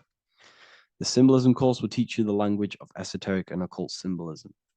I'll leave the links in the description. Make sure to leave a like, comment, subscribe to the channel if you want to see more content. Thank you all, people. Have an amazing day.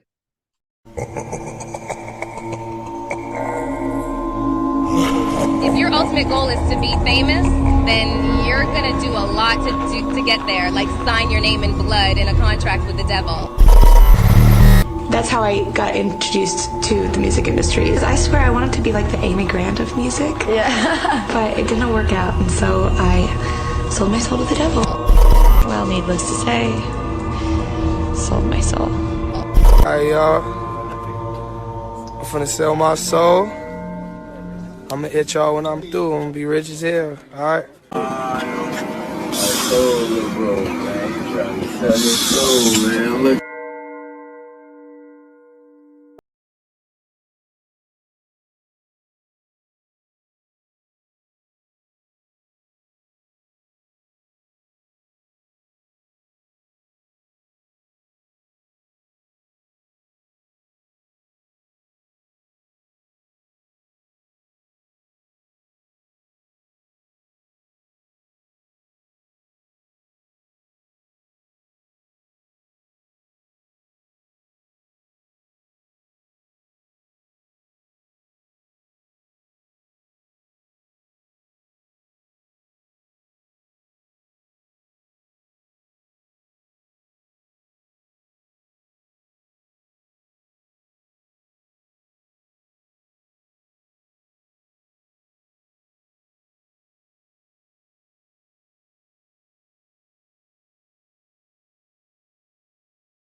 How are we all doing, people? It's Revival of Wisdom from the Wisdom Academy. Today we're going to be breaking down God, consciousness, and the higher and the lower self, and how to overcome the lower self. Now, the first thing you need to understand is that you are the invisible intelligence within the brain, within the body. This invisible intelligence is known as the mind. But you are not the mind. You are the observer of the mind, which is the soul, the invisible entity. The mind is your intellect, your intelligence. Now, the mind is, it's hard to put this in words, but the mind is something that gives you the ability to explore the universe. And this inner self is the I am. It's the quiet, the inner self, the voice you see in you hear in your head. This is why within spells high twin, inside, internal. The I is also the number one, which is one line. Because the one and only, is the inner self, which is the I am. This is why you say, my name is Harry. You are not Harry, you are the I, the inner self, the intelligence. Okay, this is why Jesus in French is I am. You look with the two eyes and you see with the inner eye. I and I, the same thing. Okay, because the I inside is what gives you the perception of what you're looking at. So when someone's trying to explain something and then you catch on saying, I see now, it's because you're seeing with your inner eye, the one that gives you perception, gives you intelligence, gives you the ability to understand things. This is the internal I, the invisible self, which the physical body is nowhere near as complicated as this inner self. Is in infinite potential, infinite potential. God, G-O-D, generator, operator, destroyer, soul, mind, and body. Brahma, Vishnu, Shiva, the Father, the Holy Spirit, and the Son. They're all, the reason why you see God is always a triad is because it represents yourself. Your invisible intelligence is God. Me and you are the same invisible intelligence. We are the invisible intelligence experiencing the program being run by the central nervous system and the brain. I always say this in my videos, but I have to, in order for you to understand the things that I'm going to say later on in the video, you need to understand this concept, is that you are the consciousness experiencing the nervous system, the tree of knowledge of good and evil, which is you here. You would be in this invisible intelligence right here in the center of the brain. Now, this is why the ancient Christians show God is in the brain. This is the brain stem. This is the brain. This is also the brain stem and the brain. The brain stem and the brain. It's all depictions of the brain because the brain's the computer, the electromagnetic computer, which decodes the demands created by the invisible intelligence, the I, the inner self, you, your true self. The person moving, if you observe what someone moving, this is going to sound, but if you observe someone walking, it's not the body. The body is moving, but the thing telling it to move is the invisible intelligence. Before you kick a football, a decision is made within your invisible intelligence, your mind. And this consciousness, this invisible intelligence, is either stuck between the lower self and the higher self. Okay? When the invisible intelligence, meaning the true self, identifies itself with the physical body, it will trap its mind within physicality. This consciousness that we have is either operating in the lower self or the higher self. It's either feeding the material body or it's feeding the spirit. Okay? But because we are physical and spiritual, we need to be even. We don't want to be meditating all day long, because we do have a physical body as well whilst we are here. We are playing a game in physical matter. Okay? Now, the reason that you incarnated here is to learn a lesson, because the mind can manifest anything it wants within the astral planes, within the world of imagination. It can manifest anything it likes, but it incarnates into matter, into this game, so we can understand labor, because anything in matter, you have to labor to manifest. But in the astral, you can manifest at the click of a finger. You come here to learn the knowledge of good and evil. And your consciousness, I came out a bit off topic there, but your consciousness is experiencing the lower or higher self. The lower self is manifested in the lower parts of the body. Sex, food, and power, the lower three energy centers. These centers are like mini brains. You are literally thinking with these centers. And when your mind is stuck within these lower centers, you'll think, have you ever heard the term of thinking with your penis, or thinking with your, you know what, as a man? Even females maybe, but mainly this is a boy saying, you're thinking with your penis. This is a truth. It's truth in plain sight. You think with these energy centers. When you're living off the lower three centers, all you care about is sex, food, and power.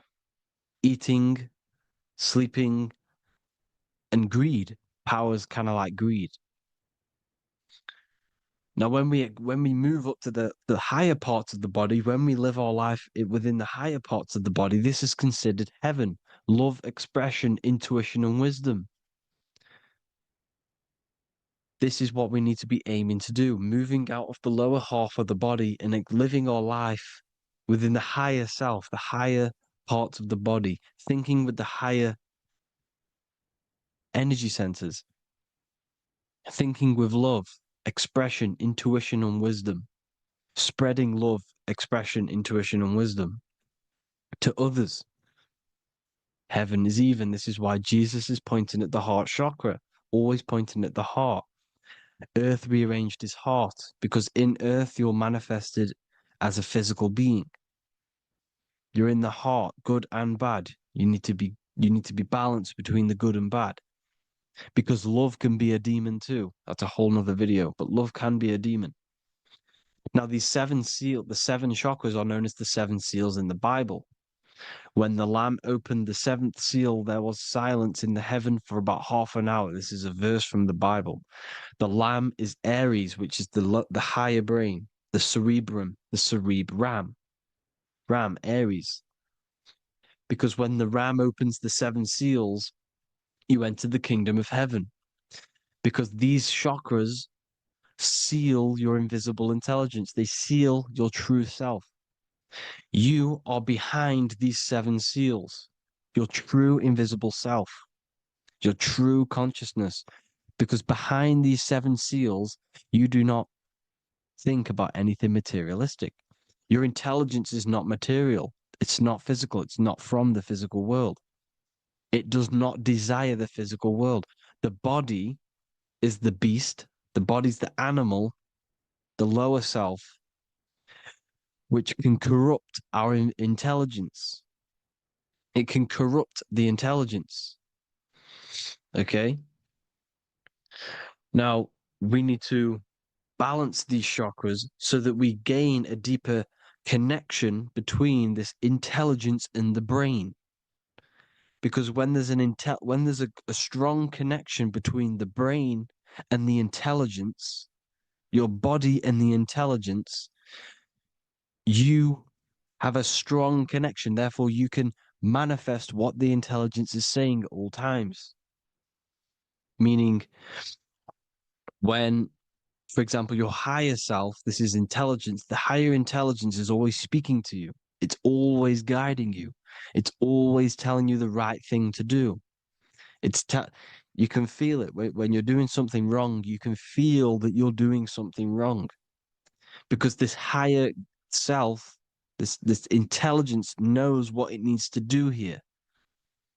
And when there's no connection between the body and this our intelligence, our true self, when we strip away, when you close your eyes for long periods of time, you will figure out you are this invisible, infinite, creative being. There's no words that I can't describe what it is. But it's the voice inside of your head that you can feel when you close your eyes. You are this being inside of the heaven, because this is heaven, this intelligence. And when there's a strong connection between the body, you can manifest everything it's saying. When everything is balanced, when you're no longer thinking with the lower centers, when they're all balanced, you're not thinking in particular with every center, you balance them all, you can manifest everything it says. Your body will act out what the intelligence is always saying. This is God in the brain, the intelligence, trying to touch Adam, representing the lower self. This is why they're not touching. Notice how Adam is resting, but the intelligence is always reaching out, stretching, symbolizing metaphorically saying it's guiding. I'm always reaching out. The intelligence, your intelligence is always guiding you. It's always reaching out to you. But Adam is ignorant of it. The lower self is ignorant of it. And that's why he's so relaxed and God is so stretching out. Because at our highest self, that when you think of when you want to better your life, that highest true version of yourself is God. When you're manifesting this, your highest self, this is God. Your truest form, your most perfect form, that is God. Your highest version of yourself, that is God. Emotions are not what you've been taught. Emotions are not something that should be reactive, okay? You should not let the emotion be you, except that you should experience them instead of letting them become you. You need to understand there's a separation in our consciousness. You have the soul, which is the person who is observing your thoughts. When you think a thought, who's the one observing that thought? The soul, you, the I am, the I, the inner self, the one and only. And inside of every single body, inside of me, inside of you watching this video, there is this same intelligence that is inside of me, inside of you. And it's the exact same intelligence, experiencing a different body. And this is what we mean by the universe is mental. We all are all sharing the same ball of consciousness in a different body. The animals, the fish, the cells, all expressing this one consciousness.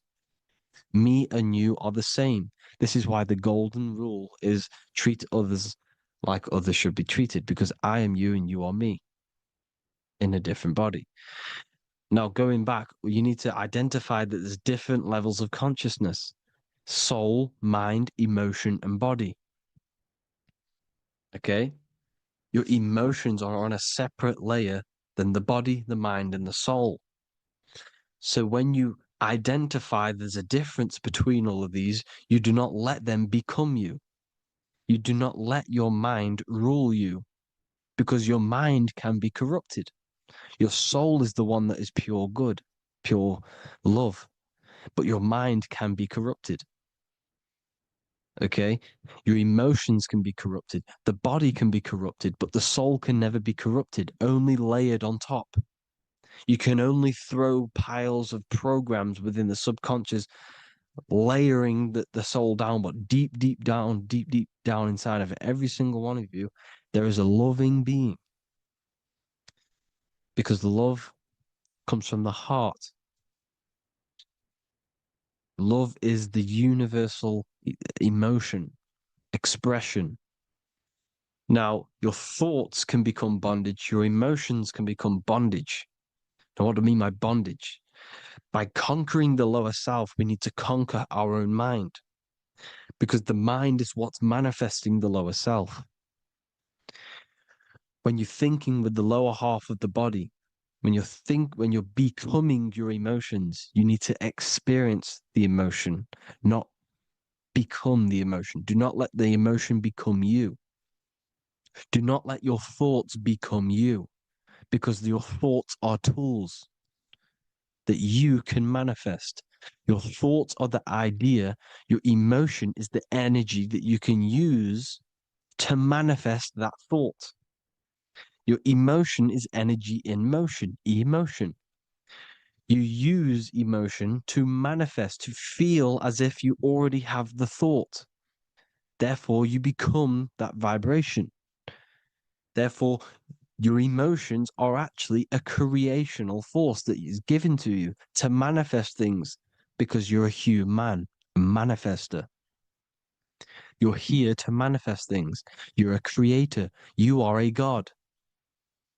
Your inner self, your intelligence, your I am, the one and only inside of you, the inner self, the quiet one, the one that's deep, deep down, the invisible intelligence, is it's creating things all the time. All the time. Speak no evil, see no evil, hear no evil. This is the astronauts, they're Freemasons, but they understand this, because thinking, seeing, and hearing can corrupt your mind. And when you have a corrupted mind, you'll have a corrupted subconscious.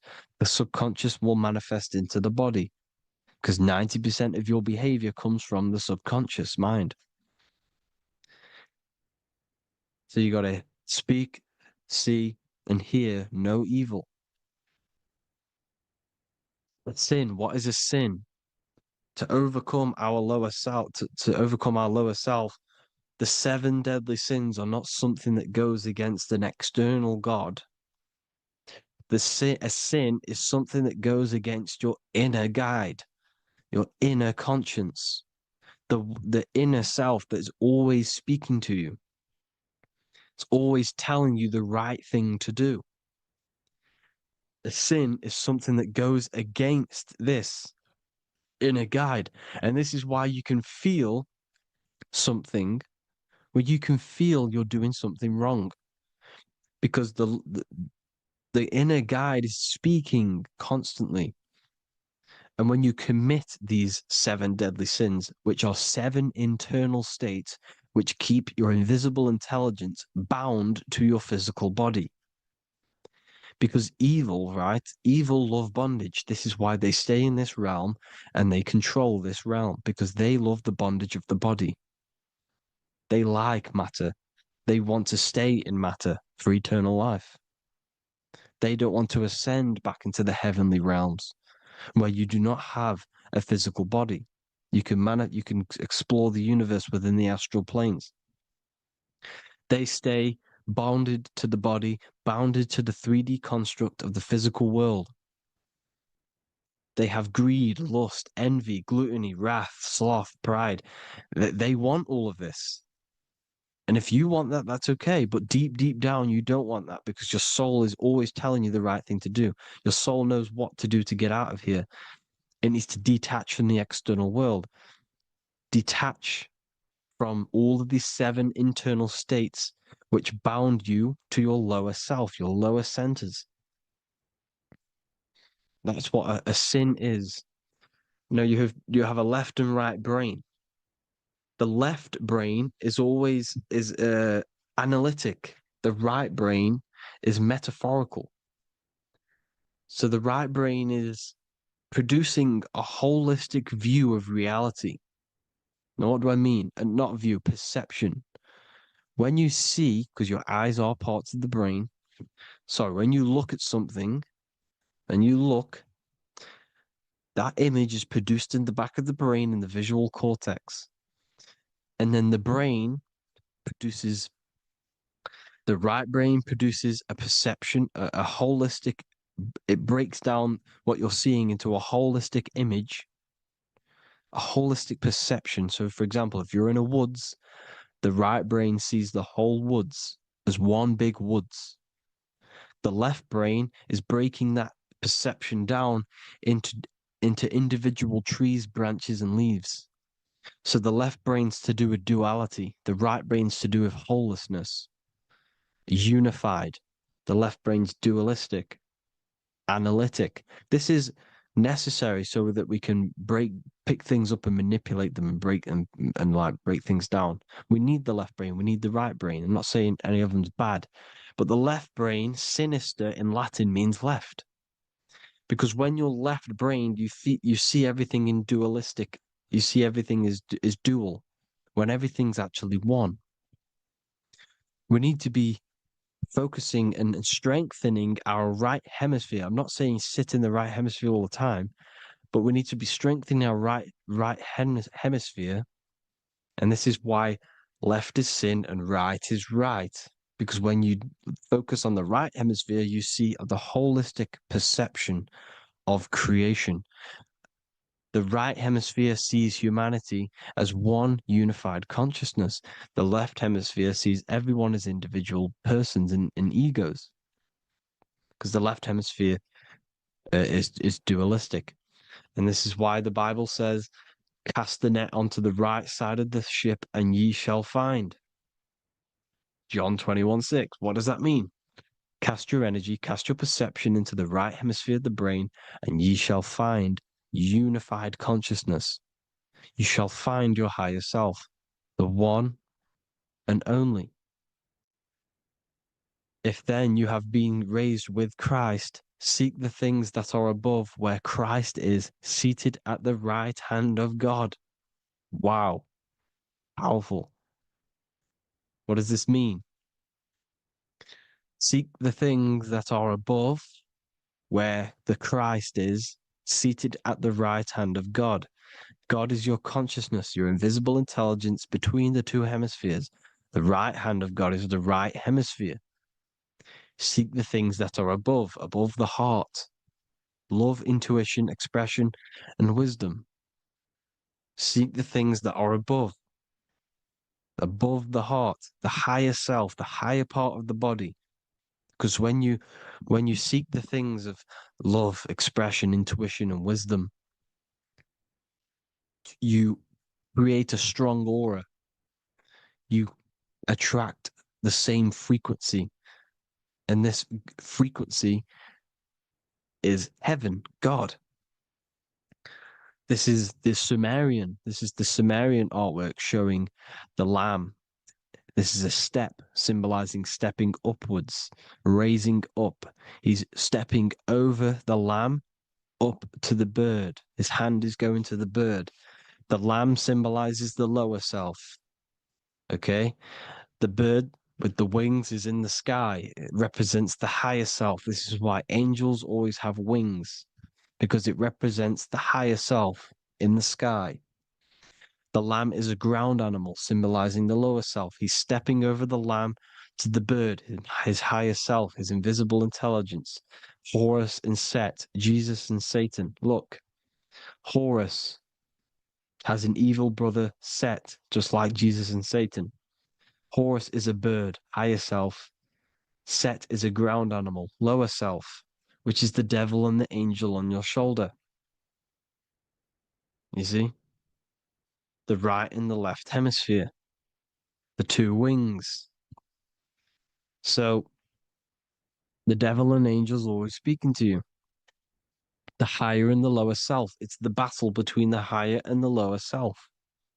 Between the invisible intelligence and the physical body, because the body's the one that wants the sugar, it wants the pleasure, it wants the sex, it wants the porn, it wants all of the materialistic things, it wants the 7 deadly things. Okay, it wants this. There's a battle between the higher and the lower self, your intelligence and the body. This is why you need to become balanced, so that there's a deep connection between the body and the invisible intelligence that I am. You need to master your mind with discipline, and you gain a connection between the brain, the body and the intelligence. Resurrection, transmuting sexual energy. Okay, this is important. Res is resh, which is Hebrew. The early Hebrew resh symbol is the head. This is the head. Resh, erection. Erection is a sexual stimulation. Resurrection is rise erection. You got to raise your sexual energy up the base from the spine to the head. This is the Christ, the Christos. Because there's a psychophysical psychophysical oil produced in the brain every month. Go and watch my other video on raising the chrism. Okay? And every month there's this fluid produced in the brain, which takes 2 trips, because one's produced by the pituitary, one's produced by the pineal, magnetic female, magnetic and electric charge. And it takes 2 trips down the spine to the solar plexus, the bread of life in the Bible, or Bethlehem in the Bible, because the River Jordan's your spine. Goes down to Bethlehem. It gets born in Bethlehem, just like Jesus. Because when this oil travels to the solar plexus, it creates the seed, the seed of life, and it feeds the body, all the central nervous system, all the cells. It regulates the blood, does all sorts of good things for the body, this oil. Now, when you save your sexual energy and you raise your resurrection, you awake the Christ, you raise it from the solar plexus or the sacrum bone up to the brain, you activate 100% of the brain, and this is the true resurrection of Christ. Instead of wasting the energy and giving away your sexual fluids, because behind the fluids is the energy. So when you release that fluid, the energy is out there. You've released the energy. Your sexual energy is the most potent emotional force a human could possibly feel. Same with any animal or anything. The sexual urge, the sexual emotion is the most powerful, potent emotion that you can feel. It takes over the whole body. When you feel sexually aroused, it takes over everything because it's so potent. And when you fight the serpent, when you fight the sexual energy, which is shown here in the Egyptians, the cat cutting off the head of the serpent, or Hercules fighting the serpent, or in the Greek mythology fighting the 7-headed dragon, the 7 chakras. The serpent is your sexual energy because it symbolizes your kundalini. When you fight it and you transmute this energy, instead of releasing it, instead of acting sexually on it, you can transmute the energy, transfer it from the solar plexus up to the brain. You can also do this with other tasks. Instead of releasing it, instead of raising it from the solar plexus to the brain, you can use it for other things. So, for example, you want to think critically. You can use it for critical thinking. You can use it for going to do exercise. You can transmute sexual energy into anything. But you can do this. You can raise the sexual energy, and you can use this energy to push the cerebrospinal fluid from the solar plexus up through the spine, up the 33 vertebrae to the brain, and it'll activate 100% of the brain. And this is the resurrection of Christ.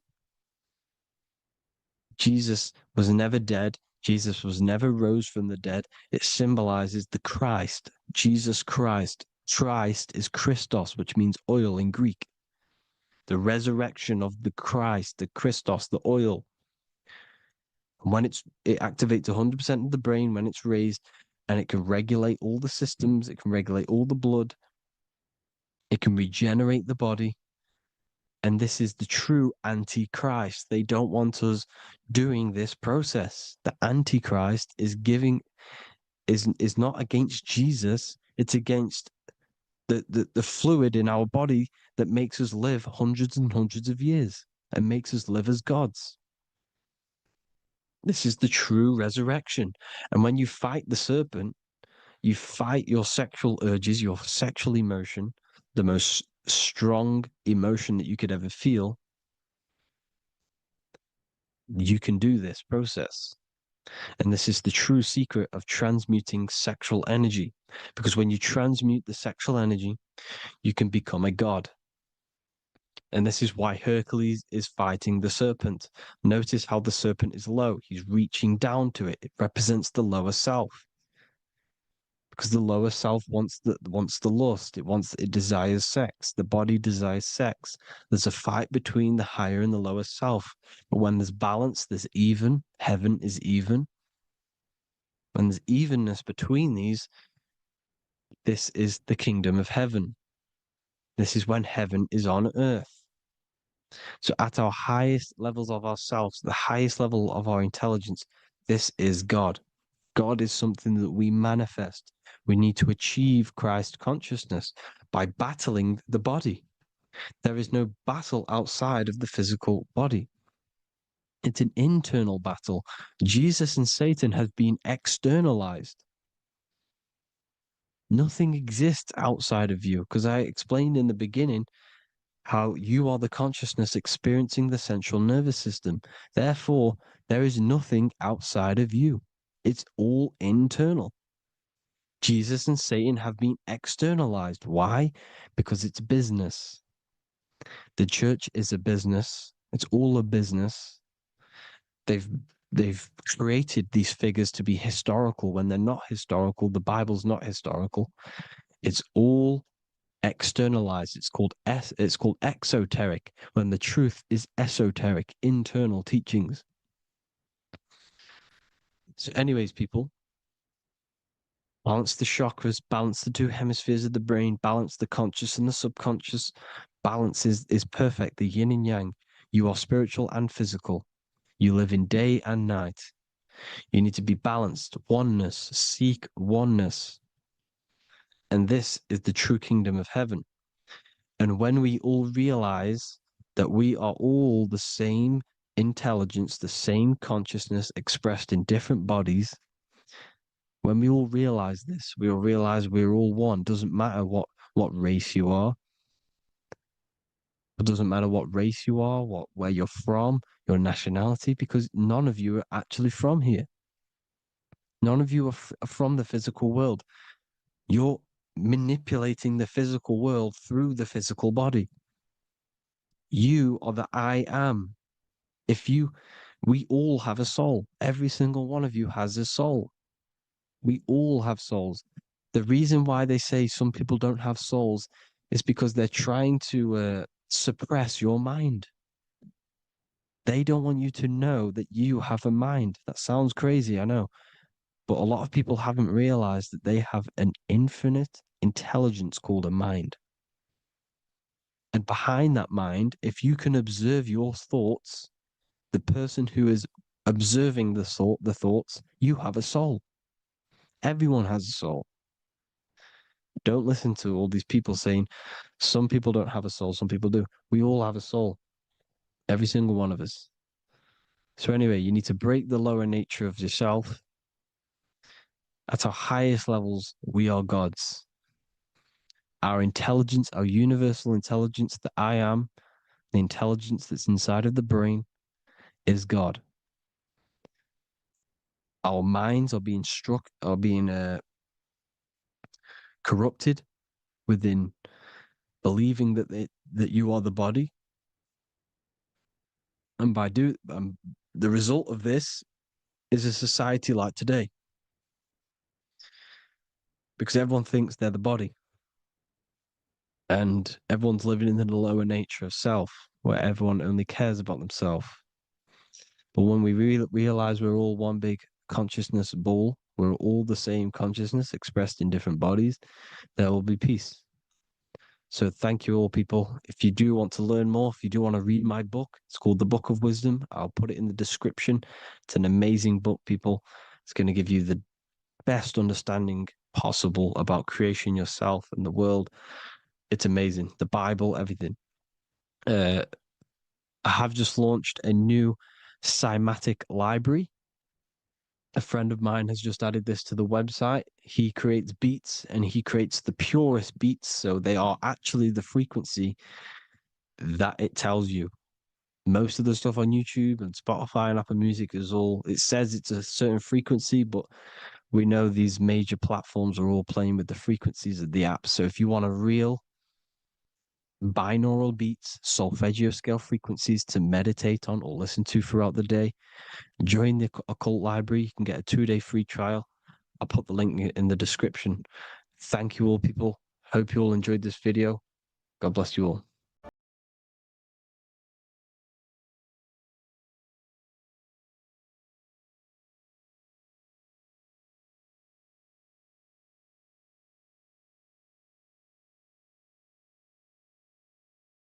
At all, but messages from a deeper part of yourself, trying to show you things. In this video, you're going to learn exactly what dreams are from an esoteric view, how to control dreams, and how to dream more frequently. Dreams are not nonsense. They are expressions of the subconscious mind. In the daytime, we're using our conscious mind, what we are aware of. This represents the daytime, the sun, the external world. We're operating in the external, outside the body in the day. But when we go to sleep, we return inward. Everything does this breath. We breathe in through the nose and out through the nose. Everything does this in and out process in the universe. We live, we die every single day. We wake up, we express things in the external. Then at nighttime, we return back to darkness, back to the internal. This is the breath of the universe. We have summer, we have winter. This is the breath of the sun and the seasons with the earth. You have an internal world and an external world. External is physical, the internal is spiritual. Like I said, when we go to sleep, we are returning back to the internal world of your own consciousness and subconscious mind. Your subconscious mind holds everything about you, your memories, your traumas, everything you've ever learnt, your language, your name, your job, everything you identify with is stored within this vast network of the subconscious mind. It is your own personal consciousness. Therefore, when we dream, we return back to the subconscious mind, and we are in fact thinking, but in a subconscious way. The subconscious does not speak the same language as the conscious mind. The conscious mind uses language, thoughts, and all things that are very logical and very easy to understand. The subconscious is the complete opposite. It is very indirect, metaphorical, and symbolic. The subconscious communicates and works in symbols. Ultimately, symbolism is the language of consciousness. This is why in occultism and esotericism, it is filled with occult symbols, because symbols are used to communicate directly with the consciousness within the subconscious mind, and the subconscious mind is ultimately connected to the collective consciousness. We are all connected and tapping into the mental plane, where we receive thoughts, ideas, depending on what we attune our mind to. That's why we call it a mindset. But getting back on topic, the subconscious mind is your own personal network. It is like a net, an interconnected web of your thoughts, memories, traumas, emotional blockages, and all the things you identify with and have experienced in your life is stored within this network. It can be seen as a web. One example of the subconscious mind using symbolism is this next story I can tell you. Let's say I was in a very traumatic car crash as a young child. I experienced a lot of emotional trauma in that car, and that deeply impressed my subconscious mind with that trauma of emotion that I felt. Therefore, every time I see a car in my external world, that car is now a symbol that represents the state of consciousness I was feeling in that particular time of the traumatic car crash. The car is a symbol for a state of consciousness within my subconscious mind. Just like when you see a word, that word triggers what you believe that word to be in your subconscious mind. Symbols are the language of the subconsciousness. Therefore, when we dream, we are basically seeing symbols of our own personal subconscious mind. Our higher mind, which is basically our subconscious subconscious, the higher version of you that exists beyond your human thinking mind, communicates using symbolism. The higher mind does not speak human thoughts, human language. It speaks the language of symbolism. Therefore, when we dream, every event, every person, everything that happens, and everything you see is your own personal subconscious mind materializing within the plane of the astral plane. This is a dimension that sits just above the physical world that everything is pulled out of. For example, look around you. Everything you see around you was thought, then imagined. Imagination is the astral plane, and this astral plane sits above the physical world. As above, so below.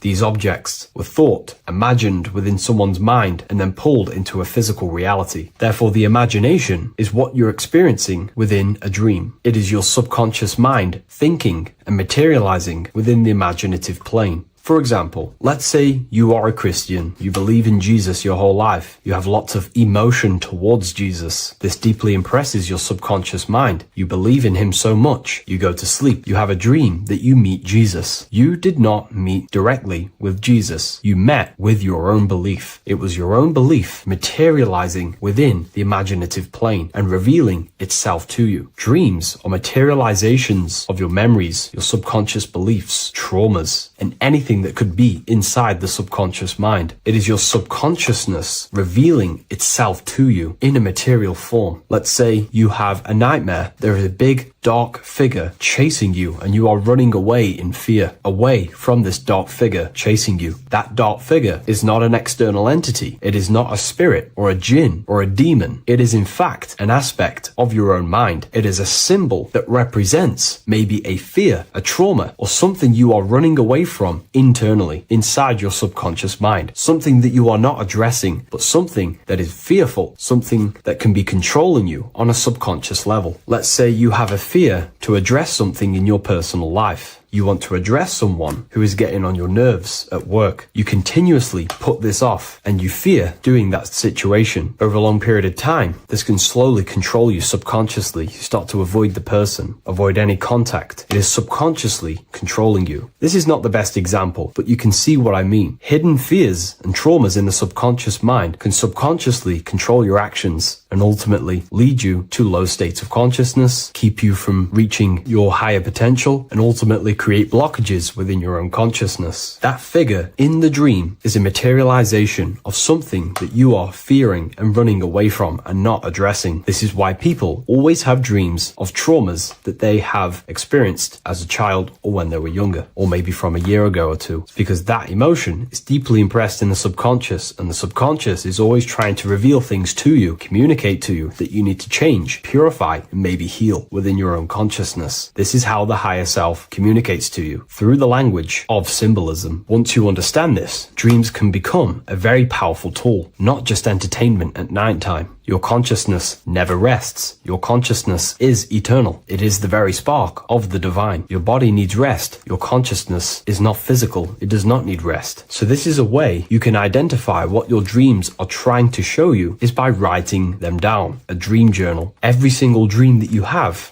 a book placed near your bed. Every time you wake up, first thing you should do is pick up the book and write every single detail that you can remember about the dream. The people that you met are all symbols or aspects of yourself. Maybe it is a friend you saw in your dream. That friend represents a state of consciousness that is within you and is trying to reveal something to you. It's about making the subconscious into the conscious, to become conscious of the unknown. Write down every detail, everything you saw, every event that played out, even the details of the clothes that they were wearing. Everything is symbolic within dreams. Write everything down and then analyze the dream. Don't analyze it from a logical mind. Analyze it with the right hemisphere of the brain, which allows you to see metaphors, read between the line. Try and gain the message that it's trying to show you. What does this overall mean to you? And what could this reveal about aspects of yourself that you need to heal or maybe take action in your life and world? Because your higher self is always guiding you towards awakening and fulfilling your mission in the manifested physical world. Dreams speak in symbols, not logic. logic. Ask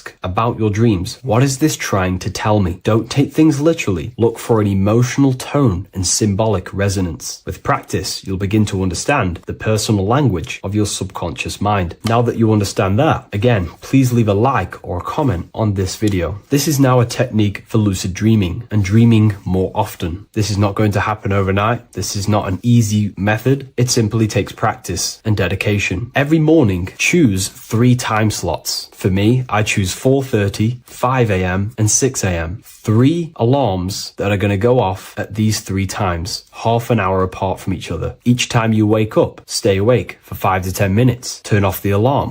Try and keep your conscious mind awake, but drift back into sleep. There's no other better way for me to explain that. It's very difficult, but try and keep the mind awake, but the body falling back asleep. More than likely, you will drift off back to sleep. Then the next alarm will go off half an hour after. This will wake you up again. Guaranteed. You will probably drift back to sleep by repeating this process. After the 3 alarms go off, each one of them times, you're either going to have a dream or a lucid dream, but definitely you will have a dream. And if it doesn't work one time, keep trying it. I've been using this method for a very long time, and I can tell you 70-80% of the time it triggers a dream, and a very vivid dream. And it's ideal for lucid dreaming because keeping the conscious mind awake while letting the body fall asleep, you can become conscious within these subconscious realms of your mind. But when you are conscious inside the dream world, you can do what you want, but you also want to let the dream naturally unfold. If you try and take too much control, then you will wake back up. If you feel any fear in your dream, you will wake back up into the material world. Another tip to dream more often is to meditate before bed. Simply close your eyes and think about nothing for 5 to 30 minutes. Detach from everything outside you, your name, your job, work, thoughts. Mentally detach from the world and the physical pleasures and become pure awareness before you try and go to sleep. This will help you become conscious while being within the self. If you wish to learn more about consciousness yourself, the Book of Wisdom Volume 2 can definitely help you. I'll leave a link in the description. Thank you for watching this video, and I'll see you in the next one. In this video, we're going to be talking about the evolution of consciousness. You are born human, however you possess consciousness, which is the awareness behind your being, the awareness behind your thoughts, the experiencer behind your 5 senses, the experiencer, the observer behind your thought, emotions, and senses. You are an eye, an invisible consciousness looking through a lens, which is your body. Your body produces this physical world that you experience. Your brain produces this world. Your brain and body is a technological computer. However, you are an infinite, ever-expanding consciousness behind this physical body. And there is an evolution of consciousness, a cosmic journey of expansion. And this is why we see so much pyramid symbolism in the occult and esoteric world, and especially within Freemasonry. Because the pyramid represents climbing, an evolution, a raising state of consciousness, a journey. Steps symbolize a journey upwards. This is the raising and the evolution of consciousness, our inner world, the transmutation of our inner selves, of our souls and consciousness and our minds. So when we see this pyramid, we're seeing a evolution, a way up to source consciousness. And the eye in the pyramid represents your source consciousness. It represents illumination. It represents divine guidance through this evolution of consciousness. This is why we see the ladder. Consciousness is ever expanding on an infinite journey of evolution. Each individual is a part of this cosmic process, contributing towards the ongoing expansion of both mind and awareness. As we evolve, we collectively explore deeper levels of existence, expanding the boundaries of thought and consciousness. The mind has the ability to expand infinitely into new realms of thought, into new dimensions of mind. The mind cannot be filled up. It is not a physical substance. The body can be filled up because it is a physical thing, but you cannot fill the mind. Therefore, the mind is constantly expanding, ever expanding into new fields of thought. So what we see in Freemasonry, the ladder, is again a journey, an elevation of consciousness. When we are born with an infant consciousness, and as we gain older, we gain an adult consciousness. Our inner world, our inner mind, and our emotional intellect changes and evolves. We are significantly different from when we were very young as an infant. It's because our consciousness evolutes, it changes, it alters like water. So just like this evolution of your own consciousness as growing up, there is consciousness of beings existing in cycles beyond our own. And their consciousness is unimaginably different from ours. They operate on a higher level of understanding and knowing, experiencing reality in ways that transcend our current comprehension. Our minds right now cannot comprehend the highest states of consciousness. There are entities, there are beings beyond our own, existing in higher dimensions of consciousness that we cannot comprehend because they have expanded. They are on a further way up the ladder of consciousness. However, we are all on the same journey. None of us can take the same journey. There is one ultimate goal, reaching source consciousness. However, this is always ever expanding. However, we are all on a different journey. There is one truth, one source, one goal. However, there are billions in different ways of reaching it, and we are all on these different paths to source consciousness, to this ladder, this evolution of universal evolution. Okay? Their awareness is attuned to new dimensions of existence, reflecting a more advanced stage in the cosmic journey of consciousness evolution. So when you take DMT, you are shot into these higher realms of consciousness where you meet these beings who look similar to these images. They are not speaking to you physically. They don't speak to you three-dimensionally through vibration and words. They speak to you mentally. If you have done DMT, then you know this. And if you have met these beings, then you know this. You might have even met some of these types of beings on mushrooms or any psychedelic drugs. Because ultimately, when you take these mind-altering substances, it's altering your consciousness. It's merging your consciousness with the spirit of that substance. And you are essentially attuning your mind to higher dimensions of consciousness. That's why we say we're getting high when we take these substances. Therefore, when you meet these beings on DMT, you are essentially meeting beings who are attuned to higher dimensions of consciousness, and they speak to you mentally. They speak to you telepathically through thought, because the universe is mental. Everything exists within the mind. The way you are now, your physical existence, is a state of mind. Mind, thought creates matter. Spirit and matter are two opposing ways of thinking. If we have a very spiritual mind, we have an expanded mind, we are a spiritual person through the mind. However, if we have a very low state of consciousness where we think about food, sex, lust, and all physical things, then we have a physical consciousness. Matter and spirit are two opposing forces, two ways of thinking. The mind attunes itself to different levels of understanding in different dimensions.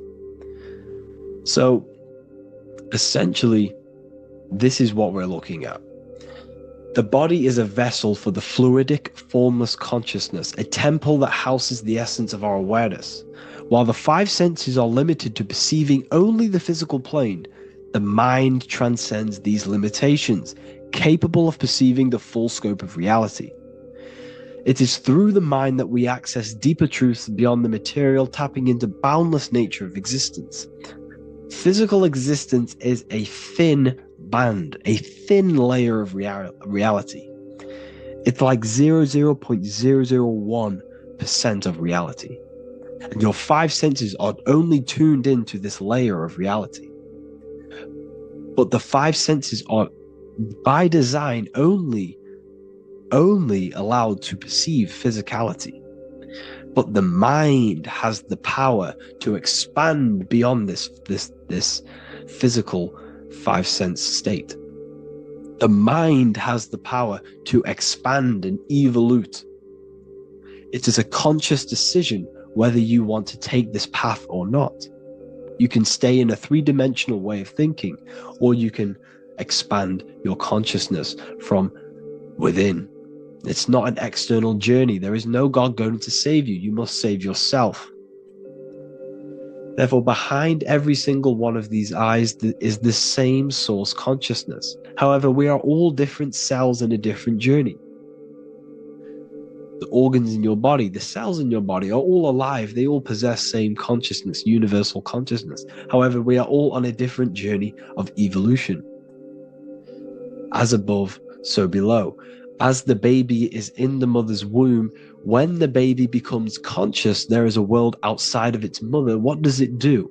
It presses and seeks a way out to be born in the other world outside of its mother. It is the same with your consciousness, your mind. When your mind becomes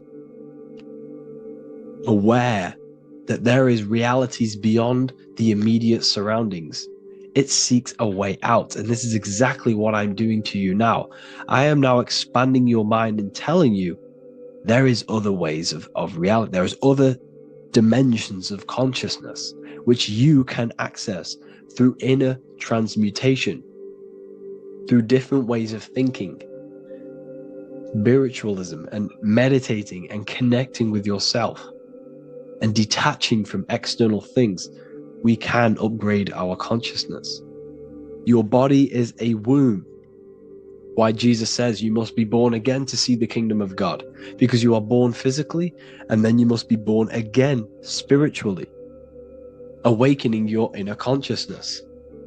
So like I said, as the baby is in the womb, it's the same principle. As above, so below. You were a baby, you were in your mother's womb, and you figured out there is a world outside of your mother, so you seek to weigh out your mother to be born in another world. It's the same now. You must do this now. This is your spiritual evolution. This is the evolution of consciousness. It's ever expanding. When you die, this is a transition. You must learn to not fear death. This is another part of your spiritual journey. You must master death. Therefore, like I said before, the mind has limitless capacity to expand into new realms of thought, continuously exploring uncharted ideas and concepts without boundaries. The mind can ever expand. It can never be filled. It can never ever know everything. There is infinite fields of knowledge, infinite fields of thought. Your current state is just one stage on an infinite pathway. You won't remain human forever. The human experience is a crucial phase where we learn to balance polarities, master the fundamental laws of the cosmos. It is a period of growth and transformation, preparing us for the next stages in our cosmic evolution. The goal is to strive for perfection, yet the true perfection is unattainable.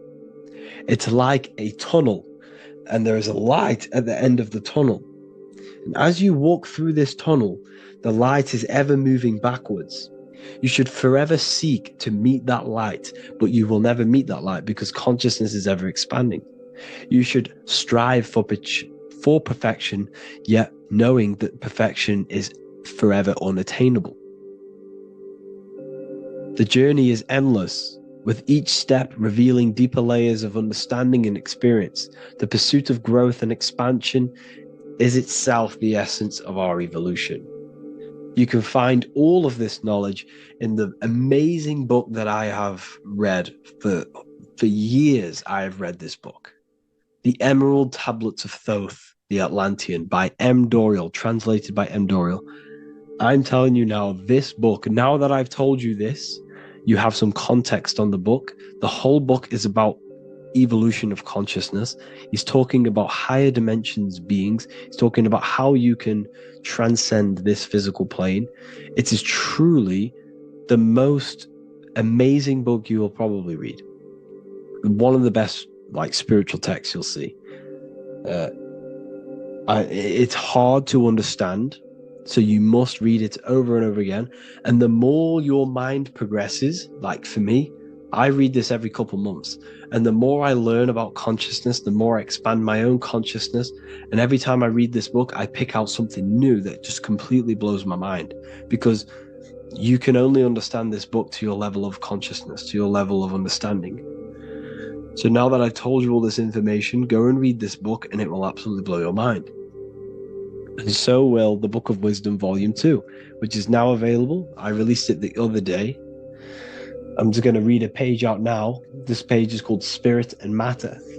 The Earth is not merely a dense, lifeless rock drifting through space. It possesses spirit, a living essence that animates its form.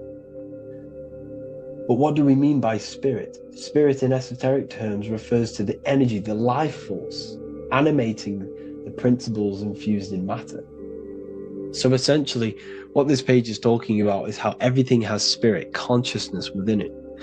You are the middle, you are spirit and matter. You have the ability to expand your mind to the God self and raise above our animal instinct, our material self, and know the divine and expand. Animals cannot do this.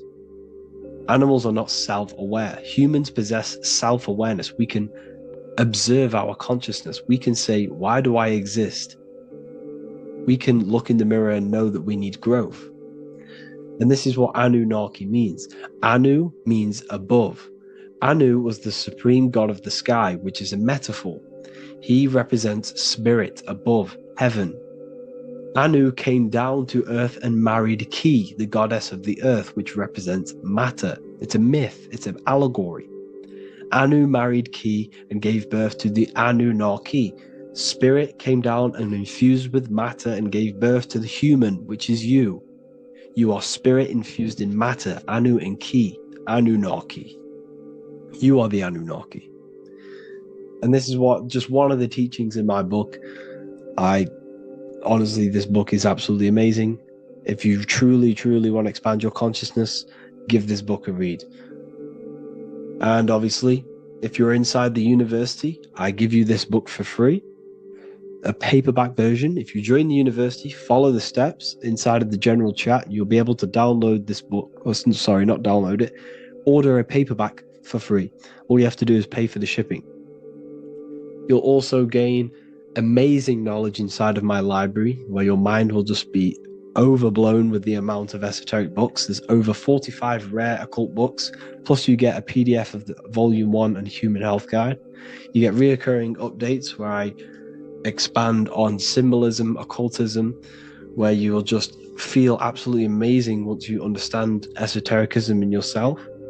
You'll also learn how to create the dream reality that you want with the Manifestation Mastery course, where I teach you how your consciousness creates reality.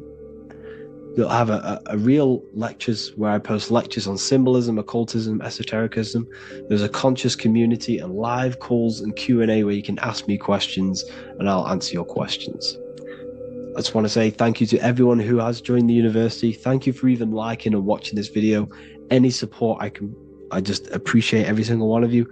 Please, if you can, leave a comment and a like on this video and let me know any videos you want me to make in the future. And I will start uploading a lot more to the YouTube. So yeah, thank you all for tuning in today. Have an amazing day. The Pope is supposedly opening 5 portals on Christmas Day. Now, I know this video is a bit late, but I'm going to be commenting on what I think this symbolism and this ritual truly means and what they are trying to do to society with this symbolic ritual. So the first thing we must understand is that everything these people do on a mass scale, all of these major events that they take place on, are all symbolic. They're all ritual. They all have purpose. Okay? So when we look at the locations of these 5 doors that are in Rome, we actually see the sigil of Lucifer when we connect the dots of all of the 5 door locations. This is the sigil of Lucifer. Lucifer is not what you think. Lucifer, sigil of Lucifer, represents the outline of the human brain and our visual perception field. Now, the human perception field is how our brain interacts with the external reality. Our external reality is not physical. The only thing that exists outside of you is pure energy, formless, vibrational energy and light. Your brain is an energy decelerator. Your brain decelerates this light, this energy, into a material reality or perception that you can interact with. You don't look into the external world. The energy, the light enters the eye retinas, goes through the optic nerve, and travels to the back of the brain called the visual cortex. And the visual cortex is what shapes your visual screen.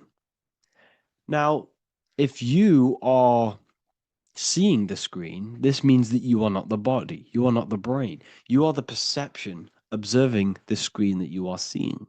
You are the eye behind that, you are the person behind that.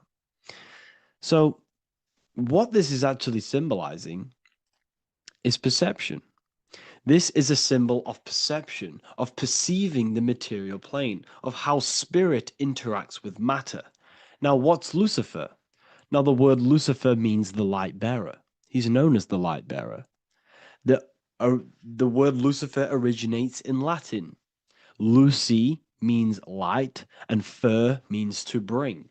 It's the light bringer. The eyes, the visual perception of the light bringer to your reality. You see, everything outside of you is light. You are made of light. The word hue man means light. Hue means color, which is a form of light. And man means manifest. We're light manifested into material form. Every single one of us is Lucifer. When we fall for the material world, the external world, is an illusion. It is the false world. It can elude you. It can make you fall in love with the material things, material pleasures, lust, money, fame. These things make you fall. This is the fall of Lucifer. This is the mythological story. This is the symbolism behind Lucifer. It's you. Are you falling for material pleasure because you are a divine spiritual being from the higher planes, not from this plane? Now, if you let your divine being fall for this material plane and fall for the evil that can take place in this plane, then you are Lucifer. It represents the false light, the false reality. This symbol, the sigil of Lucifer, it symbolizes the interplay between light, consciousness, and the perceptual experience of the physical reality. The external world is truly internal. What we visually perceive is essentially light waves carrying information, which then gets processed by our brain, the central computer of our nervous system. Okay? So, how many doors are open? 5 doors.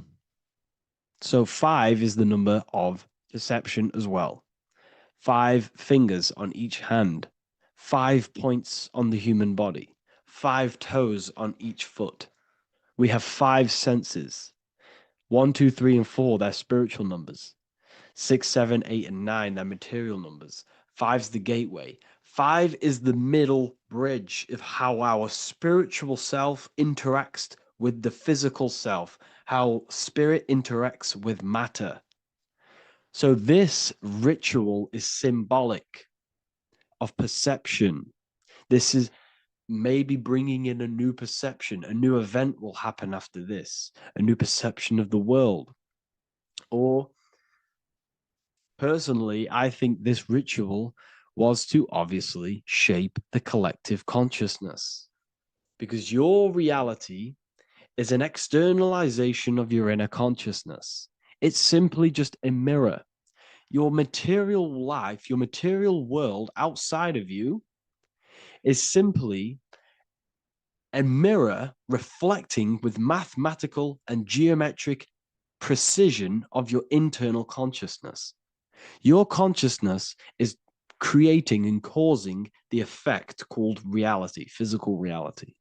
Your life is a result of every thought you thought in the past. Therefore, with that being said, everyone who perceives this ritual of, oh, the Pope's opening 5 spiritual portals, who's letting in demonic energy into the world, they're going to let demonic energies and demonic spirits all in the world. Well, what if I told you the only portal they're opening is a portal in your own mind for negativity? By you believing in negative forces coming into the world and going to possess everyone, that's opening up your own mind. The collective spiritual community has been brainwashed in thinking there's going to be demonic energy. Therefore, what will happen? There will be demonic energy. Not because the Pope opened up a portal to the demonic energy, it's because everyone opened up their own minds to the demonic energy. Therefore, we as a collective consciousness shape the external world on a macrocosm scale. For example, the microcosm is your personal life. Your personal life. You have created it through consciousness. Your belief system is just externalized in your world. But on a collective scale, we all believe in money, for example. And because we all believe in money, and we believe that this piece of paper holds value in our minds, okay, in the mental plane, this has an effect on the physical plane by shaping the physical plane by being ruled by this belief on a macrocosm scale. Yes, I know that money doesn't exist. It's just a belief in my mind. But that doesn't have an effect because the collective consciousness believes that money has effect, has power. When it doesn't, it's just a piece of paper with a belief behind it. If the collective consciousness stopped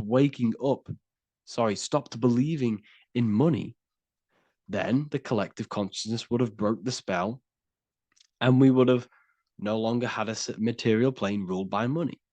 You see, our beliefs is ruling and shaping our physical plane. This physical world outside of you is truly just an effect of the mind, an effect of our consciousness, our inner world. So I believe this ritual was done to change our perception, to make us think the Pope is bringing this spiritual energy and negative forces into the world. And it's just simply us creating the negativity in the world by believing in this, by thinking this. Remember, they have the power to send messages into millions of people's minds through media. And then messages are then believed, and that belief is shaping our world. What have I told you? That the New World Order is not manifested by the elite, it's manifested by you and us. We're all manifesting the New World Order. They can't manifest it. We can, because we are the ones believing it. We believe it. It is reality. It shapes our own prison. We're all shaping our own prison by believing in the prison, by believing in money. So this ritual was all to do with perception, creating a new perception, creating fear in our minds to, of course, distract us from what's really going on. This is all a ritual to implant messages in your own mind. So I hope you all understand this video, and I hope you all gain some insight, and I'll see you inside the university. Matthew 21:1, Jesus went into the temple of God. Corinthians 3:16, do you not know that you are the temple of God? Now, what is this telling you? That God is within you. Hence why in Luke 21:12, it tells you the kingdom of God is within you. And the side of your head region is called a temple for a reason. Because the brain encapsulates the mind. The brain is a physical manifestation of the mind. The heart is a physical manifestation of emotion. So we have these different layers of our consciousness. We have an intellectual, communicative aspect of our consciousness, which we would call the mind. We have an emotional aspect of our consciousness, which is the heart. And to communicate with the divine, it's all to do with the mind. Hence why The ancients always symbolized the mind being God. This is why Michelangelo always placed God inside of the brain on top of Sistine Chapel in the middle of the Vatican. He understood that God is in the brain. God is within you, not outside of you. The church tells you that God is in the sky because they are creating a externalization of the truth to create a business and a distraction so that you don't find the divinity within you, so that you don't find your power. Now you have Adam, the physical man, the physical body, the ego, the lower self. And he is resting. He's not trying to reach to God, but God is reaching because the higher consciousness within you is always trying to communicate with you. It's always trying to wake you up to your divinity. But the lower mind, the lower self, Adam, the physical self, is always in ignorance of truth, always in ignorance, and stays in a materialistic way of thinking, which is the lower animal self.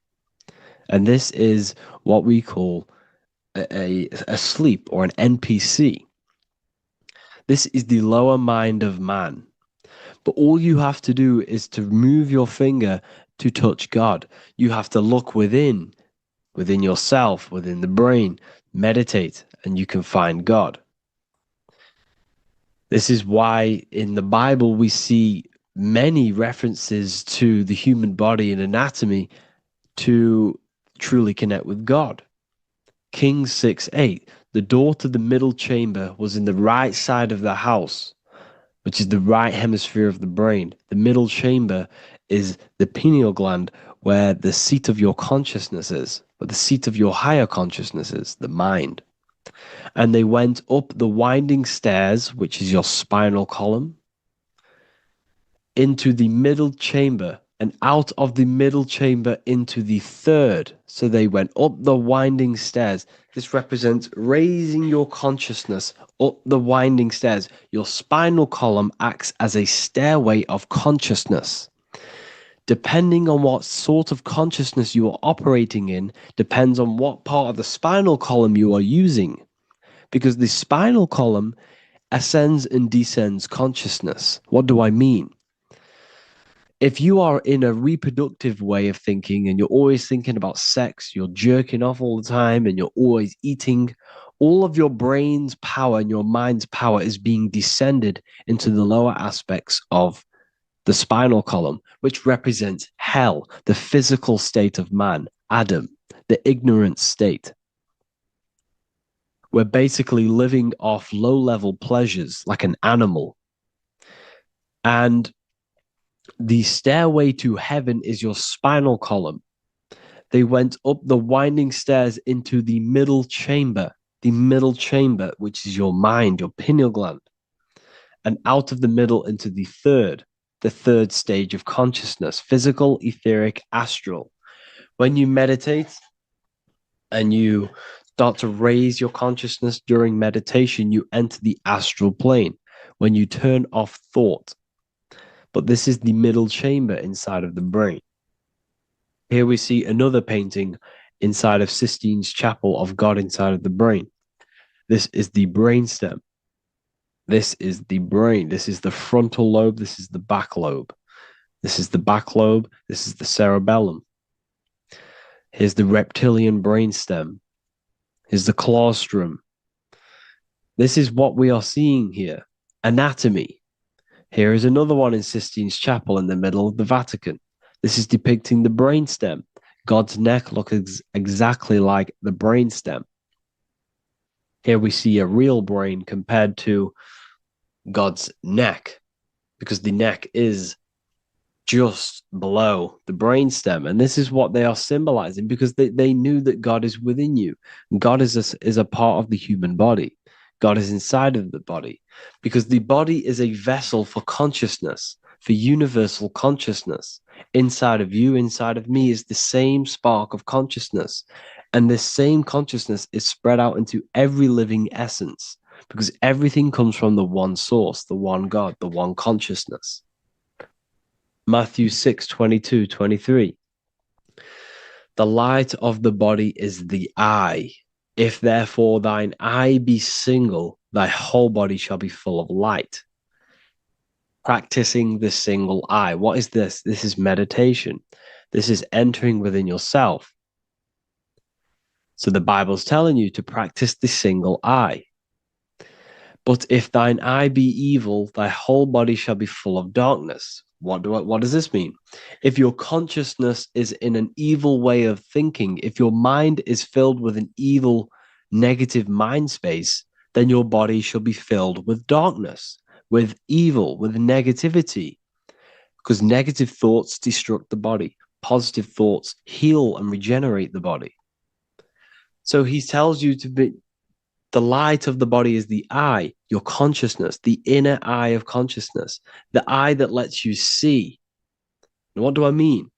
You look with your two physical eyes, but you see with the inner eye. What you see is perception. You look with the two eyes, and what you see is perception. You are seeing, you are understanding, and that's what consciousness, the mind, gives you. Consciousness, or the mind, is the force that allows you to be a human being, that allows you to understand things and interact with things and make decisions. It's an infinite intelligence. See, the mind is not the brain. This is a big confusion with people. Hence why the eye on top of the pyramid is separate from the bottom half of the pyramid, because the consciousness is separate from the body, the eye, the all-seeing eye. It represents the observer, the eye that sees into this body, into this world, into this. You are the perceiver. You are the invisible spirit within the body. Theologians 4:17. After that, we are still alive, and our left will be caught up together with them in the clouds to meet the Lord in the air. You don't meet the Lord in the physical air. Okay? This symbolism of the ancient Christian artwork is showing you this is symbolic. These things never happened. There's no man in the sky. Moses didn't go on a mountain to meet with God. The air represents the mind. This is why you say you're an airhead when someone's very stupid. Earth is your body. Water is your emotions. Fire is your spirit. Air is your mind, the invisible mind. So Anton Mengs, an ancient Christian art worker, is showing you anatomy of God in the clouds. But this is the anatomy of the human body, raising yourself to the mind and turning the mind inwards on itself during meditation. And that's how you meet the Lord in the air. You meet the Lord in an elevated state of consciousness. The air represents an elevated state of consciousness because the air is up. You have to raise your consciousness to meet the Lord in the air. This is why Moses went on a mountain to meet with God. The mountain represents elevation of consciousness, raising the mind up the spinal column, taking all of the mind's attention away from the reproduction and the physical aspects of self and raising it to the brain and turning off the brain and going inward into the air. It's talking about raising consciousness. It's allegorical. It's a spiritual, metaphorical text. The side of your head's called a temple because inside that where that temple is, right in the middle of where you call the temple, is the inner chamber, the open room, the holies of holies in the Bible, or the land flowing with milk and honey, or Mount Zion. There's so many different names for the brain, or the upper room where Jesus meets his 12 disciples, the 12 cranial nerves in your brain. This is the temple of God. Your body is a temple of consciousness. It encapsulates consciousness. It encapsulates the mind and soul. John 10:30, Jesus states, I and the Father are one. Psalms 46:10, be still and know that I am God. He's talking about the I am within you, not within Jesus. Everyone refers to ourselves as I. I am God. When you say I, you're referring to the highest aspect of yourself. The aspect that is above all thought, above all emotion, and above all things. when you say I, you're referring to your pure awareness, your pure consciousness, the highest aspect of yourself. And anything after I is egotistical. I is God. The letter I is the Roman numerals for one, because there is one God, one consciousness. The letter I is one line, just like the number one. Matthew 6:3-4, take no thought. Therefore, take no thought. Take no thought. He says this 5 times because you must turn off the 5 senses and take no thought to connect with God. Be still. This is telling you to meditate and know that I am God. The I am within you. I and the Father are one. I and God are one. You, who you think you are, is a completely wrong. The body is matter. Your name isn't you. Your job isn't you. Your reputation, your trauma, your memories, your friends, family, worries, bills, interests, dislikes, goals, passions. Anything to do with the thinking mind is not you. Who you think you are is a part of your thinking aspect of consciousness. But once you remove thought, you are no longer your name. You are no longer your body. You're no longer your reputation. You are the I. You are pure awareness, pure consciousness. Pure consciousness. And this pure consciousness has latched on to this name, this job, the body, and your traumas. Your pure consciousness has attached itself to this character who you're playing in the physical world. And this is essentially who you think you are, but you are not. You are the I, you are the self, you are pure awareness. So, in order for you to detach from these things, you must learn how to detach from your name, your job, your reputation. And you do this through meditation by turning off the thinking mind. Turning off the thinking mind allows other aspects of your consciousness to open up. What do I mean? Your whole life you've been thinking, and all of these thoughts has attached you to this physical body. You haven't allowed your consciousness to open up. And you can only do this by taking no thought. That's why Jesus tells you, take no thought. When you turn off the thinking mind, other aspects of your consciousness starts to open up. Other aspects of your being can open up. And this is how you have astral project. This is how you do all these mystical things and things to do with consciousness. It's taking no thought. Imagination, emotions, thought, and memory are all to do with consciousness. These things are not physical. You can't touch thought. You can't touch emotions. You can't touch these things because they are not a physical thing. So you must turn off these things for other aspects of your consciousness to open up. Okay? So essentially, the Bible is a metaphorical, astrological, numerological, metaphysical, spiritual, encoded text that talks about human anatomy, spirituality, and the true nature of the human experience. Everything they teach you in school is to make you think that you are this body. Everything they teach you in church is the externalization of the true teachings of Jesus. Jesus was telling you to meditate. Jesus was telling you to practice the single eye. Jesus was telling you to look within yourself and find God. He wasn't telling you to pray to him. Mark 16:19, he was taken up to heaven and sat at the right hand of God, the right hemisphere of your brain. John 21:6, cast the net onto the right-hand side of the boat and you shall find fish. Fish is understanding. The boat is your body, your brain. Cast your awareness into the right side of your brain and you will find understanding, because the right side of your brain is all to do with the creative aspect and the intuition and the spiritual sides of your consciousness. This is why God is here. This is why Michelangelo depicted God in the right hemisphere of your brain, because this is all human anatomy.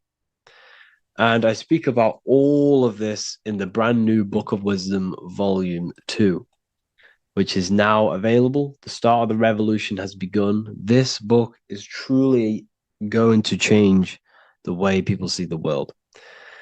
It's got so many more topics than the last one. It's truly a revolution. It's written in so much detail. It's very practical. I cannot wait to share this one with you.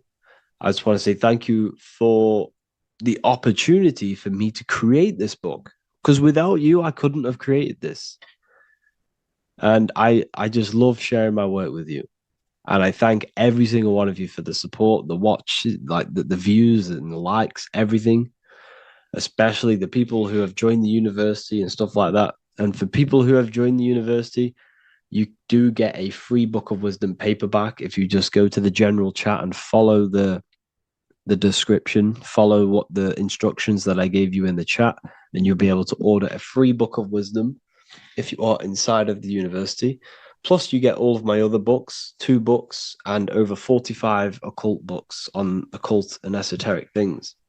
You get lectures, live calls, a community, a manifestation mastery course, and a whole library and reoccurring updates every month, every week. So yeah, I hope you all enjoyed this video. Thank you all. Please leave a comment to help the algorithm, and leave a comment on what videos I should make. And yeah, I'll get to uploading on the YouTube a lot more now the second book is now released. I have a lot more time on my hands. No longer using my energy to create the book. I'm now going to redirect this mental energy into the YouTube. So there will be a lot more content coming. So I need some content ideas. So feel free to comment some ideas, some YouTube videos that I can create. Thank you all, people. Have an amazing day.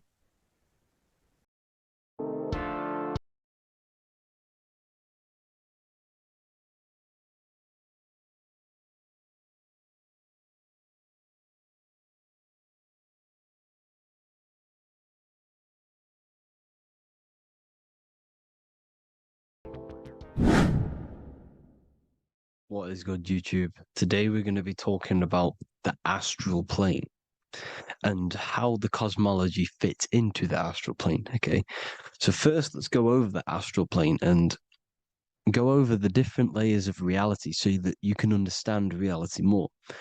You are a multi-dimensional being. You are not in these, you are in all of these realities at the same time. They all interweave into one big reality. But there are different planes. They are different vibrational dimensions. There are different dimensions of reality. The mind is the root cause of reality. We're living in the mind of God. Everything is being thought into existence from the root cause, from the universal mind. This is why the ancient Egyptians said, all is mind. We're living in the mind of God. And we are a microcosm of this mind. This is why we all have the same mind. This mind is the world of thoughts. Now, this world of thoughts is just the thought alone. For example, it is the thought of a chair. But then when you start to imagine this chair and you start to mentally see the chair, you're now manifesting the thought, the singular thought, into some sort of form. So now you're imagining the chair. You're imagining the form of this chair, which is then manifesting into the astral plane. The astral plane is the world of thought forms manifesting. So when you are imagining something, you are seeing into the astral plane. Okay? Your third eye, it is an eye because it sees the astral plane. It is seeing the other side through imagination, through dreaming. Well, we'll go over dreaming later. So the thought of a chair is a singular thought. The imagination of the chair is the manifestation of the chair. And in the astral plane, it's basically the world of all the chairs that could ever exist. So you're thinking of the chair as a singular thought, which is the mental plane. The astral plane is the imagination of that chair, is the thought, the manifestation of it. Depending on the vibrational state of the thought will depend what level of the astral plane it will go to. For example, if you're thinking about a chair to torture someone on it, it's going to go on the lower astral plane. Or if you're thinking and imagining happy things, it's going to go to the higher astral plane. So wherever your mindset is, that we call it a mindset because your mind is setting frequencies to certain things. Thoughts are frequencies. And a mindset is setting your frequency, setting your mind to a certain frequency. So when you set your mind to a certain frequency and you imagine something in that frequency, you're going to match everything in the astral plane that are on that similar frequency, just like you would in the physical world. Because we're all in these worlds right now as we speak, but we can't see them with the two physical eyes. We can feel it though. When you're around someone and you've just met a new person, for example, you can feel their vibration. And if you're not on a similar vibrational match, you will not get along with that person, or you just won't not get along, but you won't connect with that person because you're on two opposing frequencies, not matching. And this is something you can't see, you can only feel because it's the astral plane. It exists within the astral plane. Everything in the astral plane is made out of vibrations. So if you do astral project, and if you already know how to astral project, you will see beings and people and things that are on the same frequency as you. This is why before you astral project, you need to sort your vibration out before you astral project, because you are projecting your consciousness into this. It's the mind. The mind is the bridge. It can move between realities. You are a observer. You are a observing soul which observes different realities. And the mind is the bridge between all of these different realities. The mind can choose. If you want to project into the astral, you set your mind to it, you can. Okay? So let's not get off track. The lower astral plane is where demons are. The higher astral plane is where heavenly beings are. Heaven and hell are kind of a real thing. The etheric plane is a powerful substance, the ether, the fifth element that they don't tell us about. If you type in on Google the 5 elements, they will try to remove it with wood or metal because they don't want you knowing about the ether. Ether is the energy double behind all physical objects. So the ether is very important. It is the 5th element. It is part of the physical world, but it's also part of the astral world. It is on either side. You see how they're showing you the truth in the language? Ether and either are the same word. The ether has 1 foot in the astral and 1 foot in the physical world. It's a substance that connects the physical to the astral world. It is the either. It's on either side of reality. It's on the other side. Other, either, same word. Ether is connecting the physical to the astral plane. It's the world of frequency. Frequencies, EMFs, torus fields are in the etheric plane. It is the energy plane. It's where energy moves through the ether. Okay? So then you have the physical world, the world of effect. Everything you see in the physical world is the effect of the higher planes. Each plane is a product of the plane above. So, and it melts into each plane. The physical plane is the lowest plane, it's the most densest, and the highest is the most fluid. This is the most fluid, this is the most dense. This is where we get the saying, as above, so below from. As above, so below comes from the different planes of reality. And magicians understand this. This is why magicians always say as above, so below. Because they understand if you manipulate the higher planes of reality, you manipulate the lower planes. Because the astral plane is a direct copy of the physical world, but in the astral plane. It is mirrored. The physical world is mirrored in the astral plane. They are both the same world, but there's different vibrational states of the world. Kind of. It's hard to put this in words, people. So just try and understand. The astral plane is the double. It is whatever happens in the astral plane happens in the physical plane. This is why magic works. This is why demons work. This is why spirit communication works. Because if you manipulate the higher planes, you manipulate the lower planes. As above in the astral, so below. Leonardo da Vinci showing you to look up, pointing up. You got to look up. He's telling you to change the mind, you change the physical world. You change your emotions, you're on the astral plane, you change the physical world. You change your reality by changing the higher planes.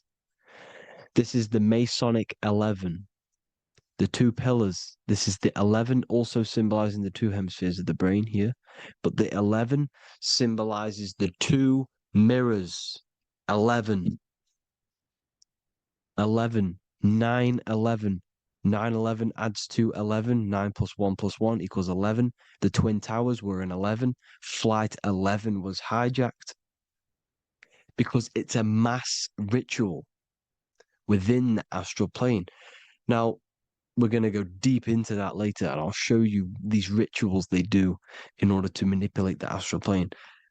So, this is what the 11 is. It's the mirroring of reality.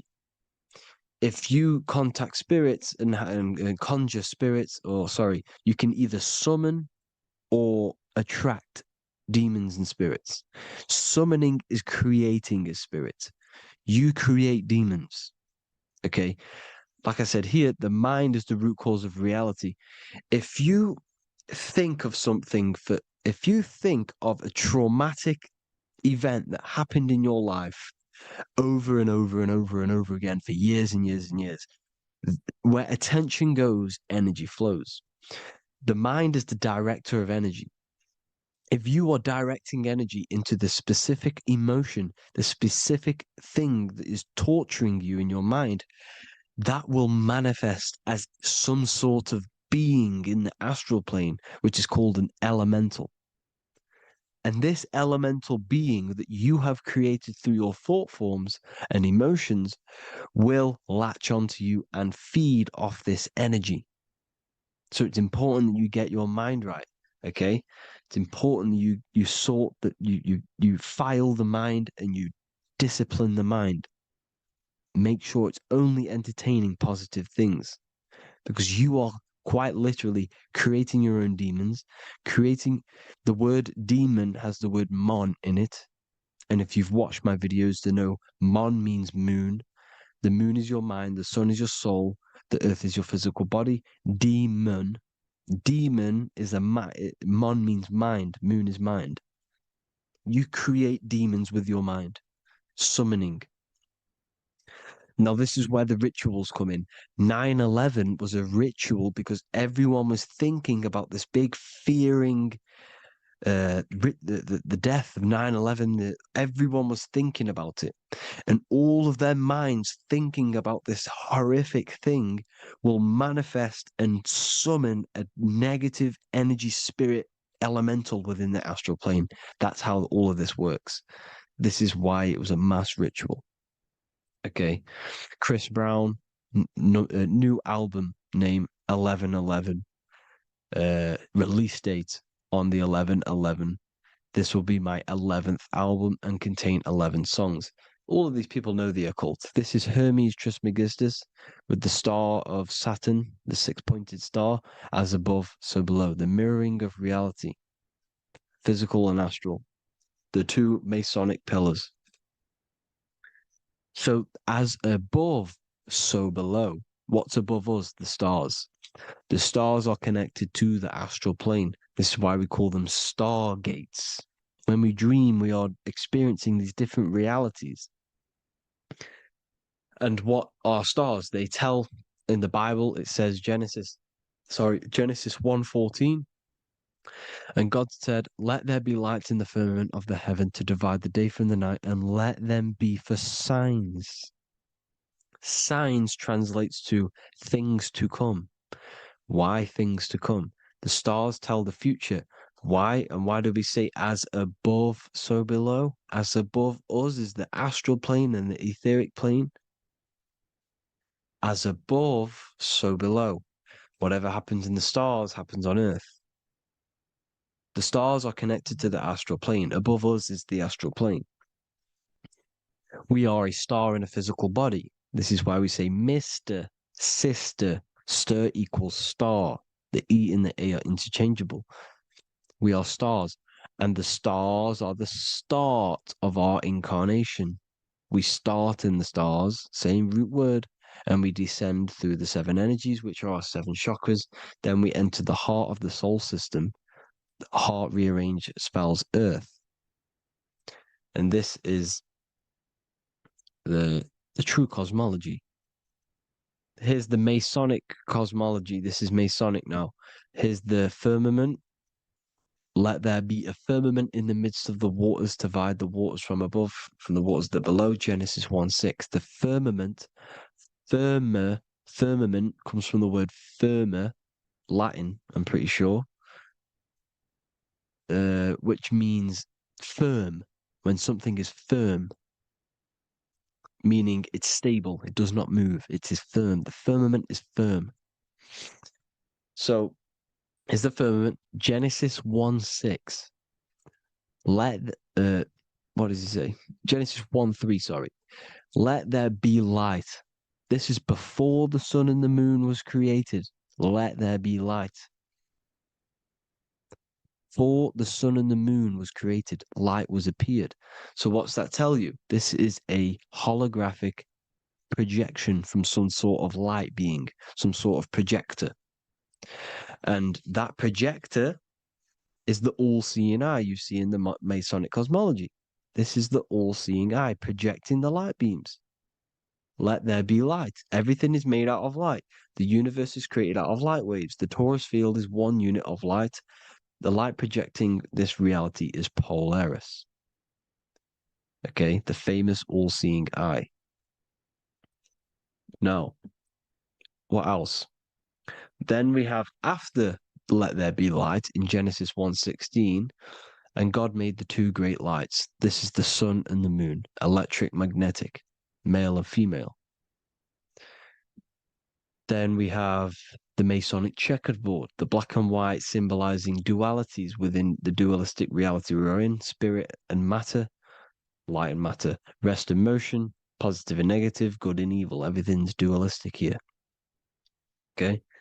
And it's a dance. The universe is a dance between flickering of white and black light, which is the torus field. We're not going to go over that, but this is all connected to the astral plane. This is the true cosmology. The astral plane cannot work on a spinning monkey ball in the middle of space. Does not work. Cannot work. It's impossible. Okay? Impossible. So, even in the Quran, it says, Allah has made the earth for you as a carpet, flat. Quran 15:19. And the earth we have spread out like a carpet, set there on mountains, firm and immovable. It is immovable. In the Quran, it also says 65:12, it is Allah who has created the 7 heavens of the earth. The 7 heavens meaning the 7 layers of heaven, the 7 planets. And Psalms 104:5, he set the earth on its foundations and it can never be moved. Never. So here you see in Isaiah 40:22, he sits enthroned above the circle of the earth and its people are like grasshoppers. He stretches out the heavens like a canopy and spreads them out like a tent to live in. We live in a tent. This is the tent. The projection of light. Here you see an ancient picture here. Here you see the ethereal barrier, meaning the firmament, the etheric barrier. And here you see his head popping out. Why is his head popping out? Because your head is heaven. Your heel is hell. Your head has access to the astral plane. This is why your head is heaven. The pineal gland, when stimulated, has access to project itself, project consciousness into the astral plane. Here you see another ancient picture here with the Masonic Royal Arch, with the zodiac here, the zodiac on the top, arching, because there's a firmament above us. Here's God in the brain. Consciousness is God. Here you see the Masonic Royal Arch, symbolizing the firmament. George Washington above the Masonic Royal Arch. These are the stars. This is Polaris projecting reality. Here's ancient churches with the dome. Polaris projecting reality with Jesus. Disney World is under the dome. The seven layers of heaven, ancient paintings, all depict if you go and look at the ancient paintings, they'll all depict the firmament, the arch above us. This is where we get interesting. The Masonic Royal Arch has the 6-9, which is Cancer. The constellation Cancer, which is 6-9 is associated with portals, because CERN is the 6-9. Okay, CERN is opening portals. They're trying to create a portal to the other side. Cancer has the word CERN within it, so there's a link between Cancer and the opening, the firmament opening above us to ascension. Here you see the Masonic art with the Royal Arch and the light and the opening. Here you see the light and the opening. This is the opening of the firmament. Here's the Hebrew cosmology with Sheol, the underworld, and the opening. So Cancer is definitely some sort of portal in and out of this reality. I'm just connecting dots here. Now, we're going to go change a bit now. These celebrities that you are seeing they have not sold their soul to Satan, okay? They have not sold their soul to Satan. Satan is a demonic, low vibrational energy that has been summoned over the thousands and thousands and thousands of years of evil occult arts. So since Babylon was summoning this demonic energy, and this demonic energy in the astral plane will grow and grow and grow. It has no form. It has no physical form. Okay? But you can see it in the rappers. If your third eye is open, you can see clearly that these people are demonic. You can sense the energy that they're manifesting. Selling your soul is not what you've been told. It is gaining, because your soul is pure love, okay? Your soul does not want to do anything bad. So when you sell your soul, you're gaining physical gain. You're gaining physical wealth, for example, like for these rappers. They will be given millions of pounds because the people in control of the music industry, which is the dark occultists trying to brainwash the masses, the people in charge, they're dark occultists. They understand Satan and the energy. They are satanic energy, which has been summoned in the astral plane.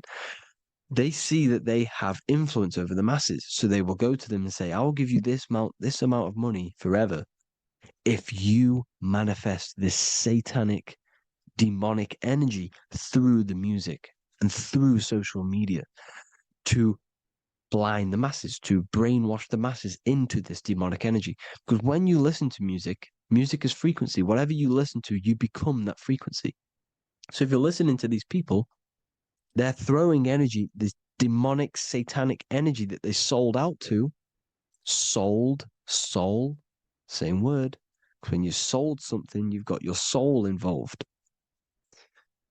They have exchanged money, physical gain, so that they manifest this satanic energy within the astral plane and through the music, through the videos, through social media, to keep us in this vibrational frequency, in this low state of consciousness. This is what it actually is. It's not, you're not selling your soul to some sort of devil. This satanic energy has no physical form it is formless in the astral plane. It's a summoned energy. Now, the root chakra is red. This is why the devil is red, because it symbolizes the animal nature of man.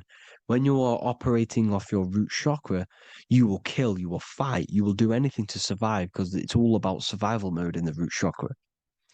They want you keeping in that fighting mode, that surviving mode, so that you are manifesting this low vibrational frequency, this satanic energy, this demonic red energy. This is why the devil is red. And the devil has a tail with the red arrow pointing down, because it symbolizes your light body. This is your Merkaba. Your Merkaba is your light body. Mer equals light, Ka equals spirit, Ba equals body. Merkaba, this is the devil's tail pointing down, the descension, your heel, up to your heel, hell. Ascension to heaven, head. You see? This is the all-seeing eye with the illumination coming off it, your head, when you're illuminated. The Merkaba is your celestial sphere to portray different planes of reality. It is the vehicle of ascension. It's your light body. It's in the word Kabbalah, Kabbalah, Ka, spirit, Ba, body, La, light. Same thing, Kabbalah, Merkaba. Same thing. It's all about the light body. This light body sees different realities. So when you see the goat in the music industry, it's this satanic summoned energy that's been summoning for thousands of years within the astral plane. When it becomes to the physical plane, it will manifest through different things. A goat, an owl, Satan, Moloch, Baal, same deity, same demonic energy that's been summoning in the astral plane. And this is why the Baphomet has a goat head. Drake's new album is the goat. The Polo G, the Masonic G, with the goat. And here's Ryla Rodriguez in the mirror, with the goat in the mirror and him in his physical body. It symbolizes, the mirror symbolizes the astral plane, because he's manifesting the goat, the demonic energy. He's sold out to the demonic energy, and in the physical plane, he's his physical body. The mirroring, the Masonic 11, the mirroring of reality, the astral and the physical. And what do you call them when they're an amazing rapper, the best rapper? You call them the goat, because you're the goat because you're manifesting the goat energy, this satanic, demonic energy within the astral plane. So Baal, Moloch, all the same thing. Because in the astral plane, if you want to gain spirits to come to you and communicate you in the physical world, if you want to communicate with spirits, you have to gain their attention. You can either gain their attention or come together and agree to create some sort of being, which is Satan. Okay. You can, like I said earlier, you can create these beings, you can summon them or attract them. One way to attract them is sacrificing. In order for you to become God, man, to turn to God, you have to sacrifice your life. You have to sacrifice, not drinking, not doing things, not doing anything demonic, not doing anything bad, not eating meat. You have to sacrifice yourself to become the light. However, if you want quick, instant gains in the physical world, you can sacrifice something else to communicate with these spirits, because these demonic energies feed off demonic energy, your demonic energy. So these dark occultists will give away babies, they'll sacrifice, torture babies so that they gain, so that they can communicate with these spirits for physical exchange. Yes, you can do this. These powerful spirits, these powerful demons can give you powers. They can give you certain things. And this is what they are doing. They're summoning and attracting these demonic energy. This is why, trafficking is one of the most, Balenciaga. Baal is the demonic energy in the astral plane, which requires child sacrifice for his presence. Balenciaga, and they were trafficking children. They were trafficking, killing them, and offering them to the spirits. This is what they are doing. Balenciaga. It's in the name. Here you see, you can see here a stick man with two horns. The goat, obviously, it's all the same deity. Baal, the goat, Moloch, is Moloch the owl, the Egyptian owl, because it comes from the owl of Moloch, which is Baal, which is Satan, all the same demonic energy. And it's on the dollar bill, a tiny dollar bill, on the $1 bill. All the same thing. Bohemian Grove, they worship the big owl, Moloch. It's all the same thing. It's all one big demonic energy which has been summoning in the astral plane. And it's trying to take over Earth, the physical plane. That's what it's doing. So I hope you all gained a deeper understanding of the astral plane and what's actually going on in the world. Please leave a comment if you can to help the algorithm. Drop a like if you like this content. And hope you all learned something today. And God bless you all. Thank you all.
plugged in on the back of the neck, which is the reptilian brainstem.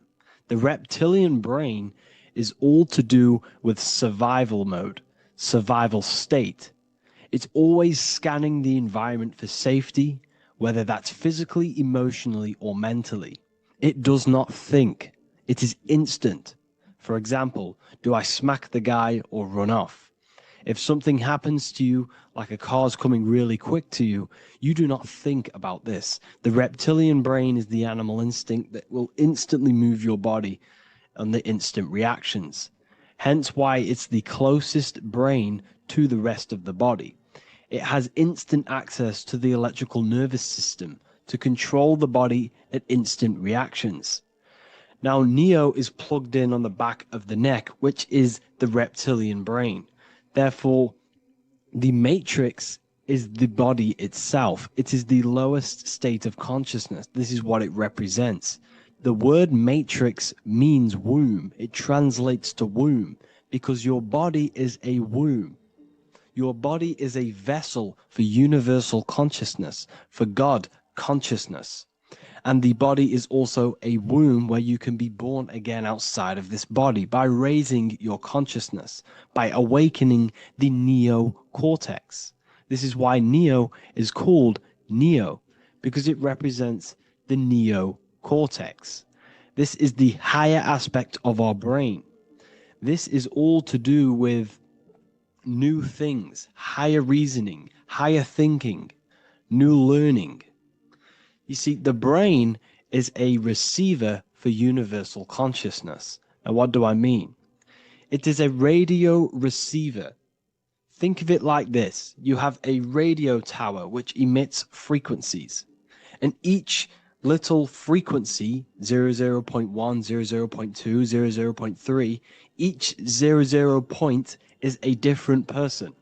We are all the same universal consciousness, encapsulated inside of a different vessel. This is why our body is the temple of God inside of the Bible. Your body is a sacred temple of the divine essence of the universe. However, consciousness is controlling this physical body. And I'll show you this diagram here. Consciousness consists of imagination, emotions, thought, and memory. All of these things are not physical. They're not made out of atoms. You cannot think with atoms. If I split open your brain while you are thinking of a cheesecake, I would not see a cheesecake. It's because these things exist metaphysically within consciousness. They are not physical. The body is physical. It's part of matter. It's part of time. You see the Leonardo da Vinci, the circle and the square. The square represents limitation, beginning and end, because when you draw a square, there is a beginning and end. It represents the body, the mortal self, the ego, the echo. Then you have the spirit raised above, which represents spirit over matter, mind over matter. Invisible forces create physical forces. Everything physical exists in non-physical. This is also the Freemasonic square and compass, why the square is below the compass, because the compass creates the circle, which is spirit or mind. Then you have the square, which is matter. Mind and matter are the same substance. Mind creates matter through thought. Everything in this physical universe manifested through thought. Everything began as thought. So you are spirit and matter. You have a material body and a spiritual body. And you are right in the middle. This is why humans are very, very important.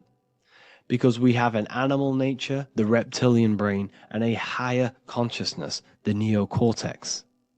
And we must awaken out of the matrix, which means womb, which is the body. And Neo is waken up from the lower self, the reptilian brain, and moves into the neocortex.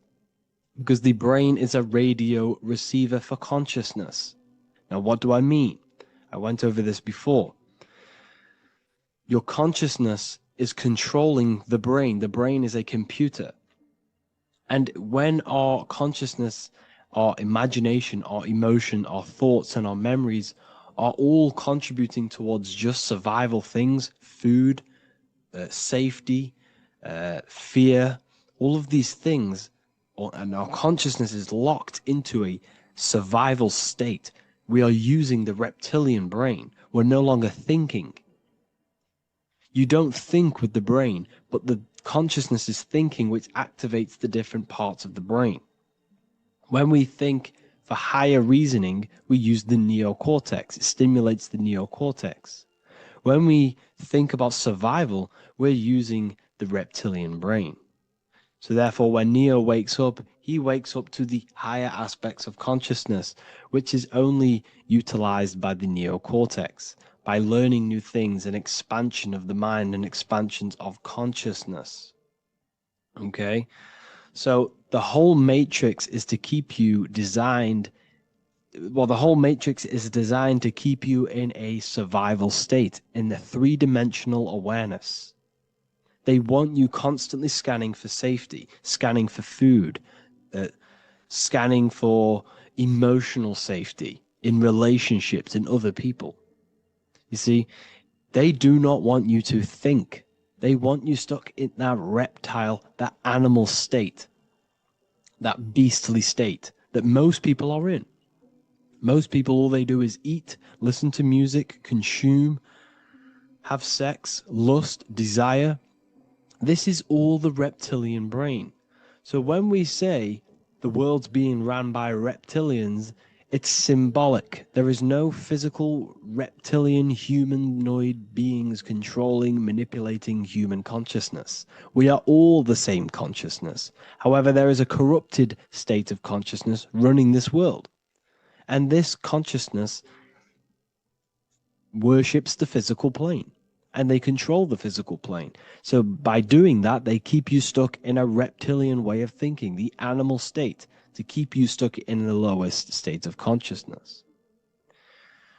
Now, this is the god Osiris, which represents the reptilian brain. None of the Egyptian gods ever existed. They are all symbolic for the brain and anatomy of the human body.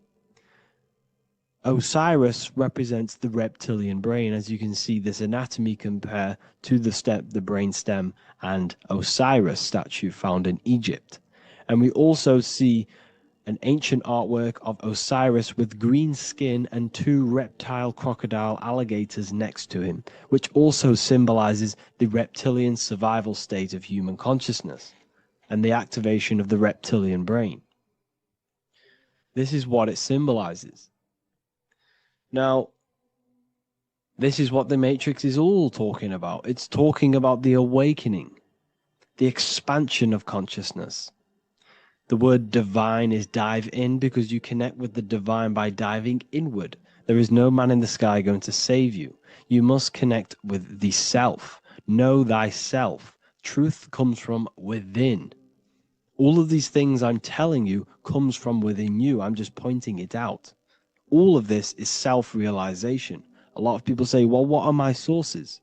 My sources is knowing thyself, observing thyself, using the neocortex of critically thinking, sitting down and thinking about yourself and having deep realization of yourself. You can realize that your thoughts are not of this physical world. It's quite simple. The brain does not think. The brain does not imagine. The brain does not hold memory. All of these things exist in consciousness, the one consciousness, but we are all fractal, infinite parts of. This is the eye on the triangle, consciousness being given down to the rest. This is separate. Consciousness is separate from the rest of the pyramid. The pyramid is your body. Neo is the one consciousness. This is the Egyptians symbolizing the one consciousness giving Ankh, which is life, to all the different life forms. However, you can see that the central sphere is giving a big Ankh to the humans, because humans, like I said, possess the advanced consciousness, an advanced brain that allows us to turn above our reptilian animal self. For example, we can go against our reptilian lower animal nature and turn to our godly nature. Animals cannot do that. They are stuck in instinct. They are stuck in a reptilian animal way of thinking and operating.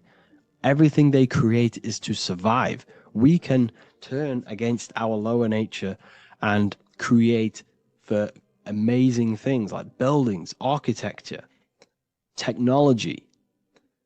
We can use our creative consciousness for anything we wish, not just survival needs. And it's the same with your spiritual journey. You can raise your consciousness beyond this animal state that they try to keep you in through fear, consumption, food, and the reptilian brain. We must awaken, start to think critically, and awaken to our divinity, because the mind, the consciousness within you has infinite potential to expand. There are infinite fields of knowledge that you can explore. The mind can never be filled. It can never ever be full of knowledge. It always expands, and that's why you are alive. That's why you are part of this universe. That's why the science always says the universe is always expanding, because the universe exists in your mind, and the mind is always expanding into new fields of thought, new fields of knowledge and information. And that is your whole sole purpose, of expansion of mind and expansion of consciousness, and the exploration of the mind of God. We are living in the mind of God. You are a thought in the mind of God. You must awaken out of this body.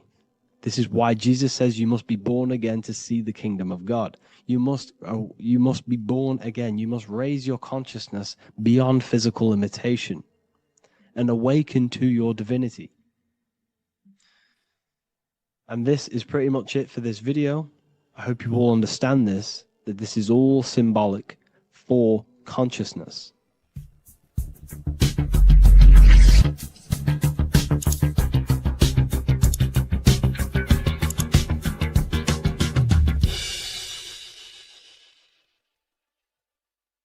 Welcome to Revival of Wisdom. Today, we're going to be talking about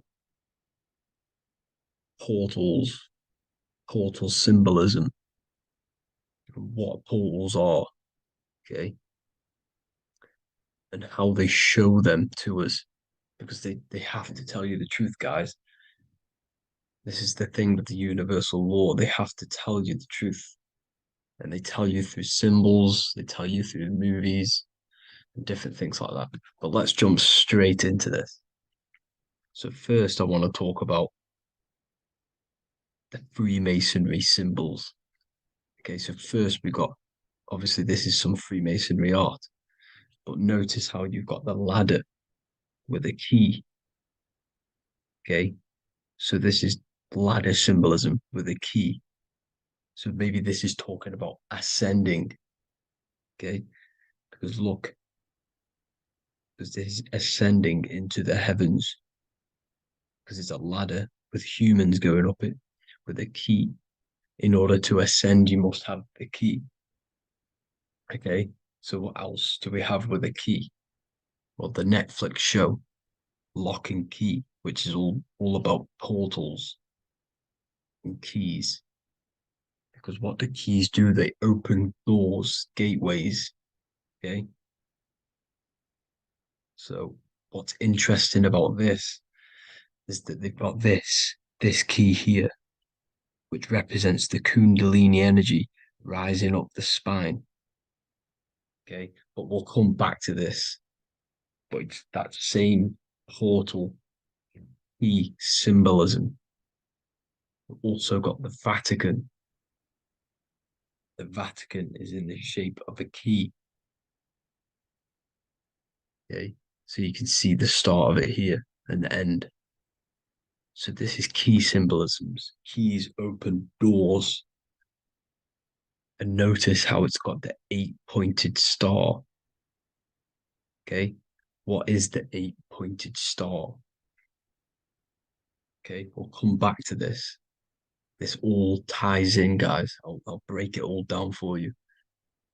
But then you've also got the god Janus. Janus, okay, is known as the god of the doorways. He's an ancient god of Rome, and they worshipped him. However, he's not a god, he's more like a high-level ranked demon, because he is the god of the doorways. And notice how he's got two faces, because doorways always have two sides. You're going into somewhere, there's always two sides of a door, and he's always depicted with two sides of a face and a key, because he holds the key to the doorways, to the portals, to other worlds and realms. Okay, as you can see, he's always got two faces and a key. Okay, so now we have the Sumerians, the Anunnaki, and they are always depicted with the two faces. Why do they have the two faces? Because they're symbolizing doorways, and the Anunnaki come to Earth through doorways and portals. So these are what these gods are symbolizing in their artwork. But they always have the 8-pointed star. Okay, what is the 8-pointed star? You see how they always have. Look, let me try to find another one. It's the 8-pointed star. This 8-pointed star is Polaris. Okay, Polaris, just like the Vatican has the 8-pointed star with a key. Polaris is the center star. Polaris is a fixed star, it doesn't move. Okay, so the Anunnaki's symbol is also the 8-pointed star. So this is symbolizing the portals and doorways that they come through in order to get to the Earth. But Polaris is that center star which does not move. It's always symbolized with the 8-pointed star, just like a compass. Why is a compass the 8-pointed star? Because at the center of our realm is where the most electromagnetic energy is stored. As you can see, we have an aura field, an electromagnetic aura field. So does the Earth. And in the center, so like our heart, for example, is where the most energy is stored. And like the center of the Earth, this is why all compasses point to the center, because this is where the most electromagnetic energy is stored. It's at the center of our realm. Okay. So like I was saying with the lock and key series, see this here? The Kundalini energy rising up the spine, just like your Kundalini energy rising up the spine. Let me try. I can't zoom in.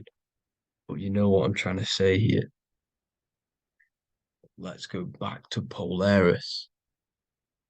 Because at the center is where pole. Can you see the pole of electromagnetic energy? Polaris, the North Pole. It's symbolized. The truth is in the words. It's like a pole of electromagnetic energy. And this is where the aurora borealis comes from. Notice how it's got the word aura in it, because it's the Earth's aura, electromagnetic field. Just like you have an aura, also known as the northern lights, because it's coming out of this center hole in the center of our realm, where the black sun is. And this is where the electromagnetic energy is coming up from. And this is what the aurora borealis is, or the northern lights. It's just electromagnetic energy. And it's symbolized through our symbols, the original O. Okay, because it's like a hole through the middle. Polaris. So this Polaris is the sky vault. It's the portal into this realm, because this is what the Anunnaki are always talking about, always symbolize it with the 8-pointed star. And just like a compass, it's the 8-pointed star pointed to the center, to Polaris. Okay. See here on the Sumerian tablets with the 8-pointed star again. And how we know it's talking about portals with this 8-pointed star is because CERN 666 are opening up portals to the underworld, letting in demonic entities into this realm. How do we know it's a portal? Because their Hydro Collider has 8 points, just like the 8-pointed star. So they are creating synthetic portals to the underworld to let these demonic entities into our realm. But what is the key? Because if we're talking about ascending through Polaris, notice how here on the masonry art, this luminary here, so this is the sun, that's the moon. This is Polaris because it's a luminary with what? 1, 2, 3, 4, 5, 6, 7, 8 beams coming off the luminary, just like the 8-pointed star. So you see the ladder with the key going up to Polaris.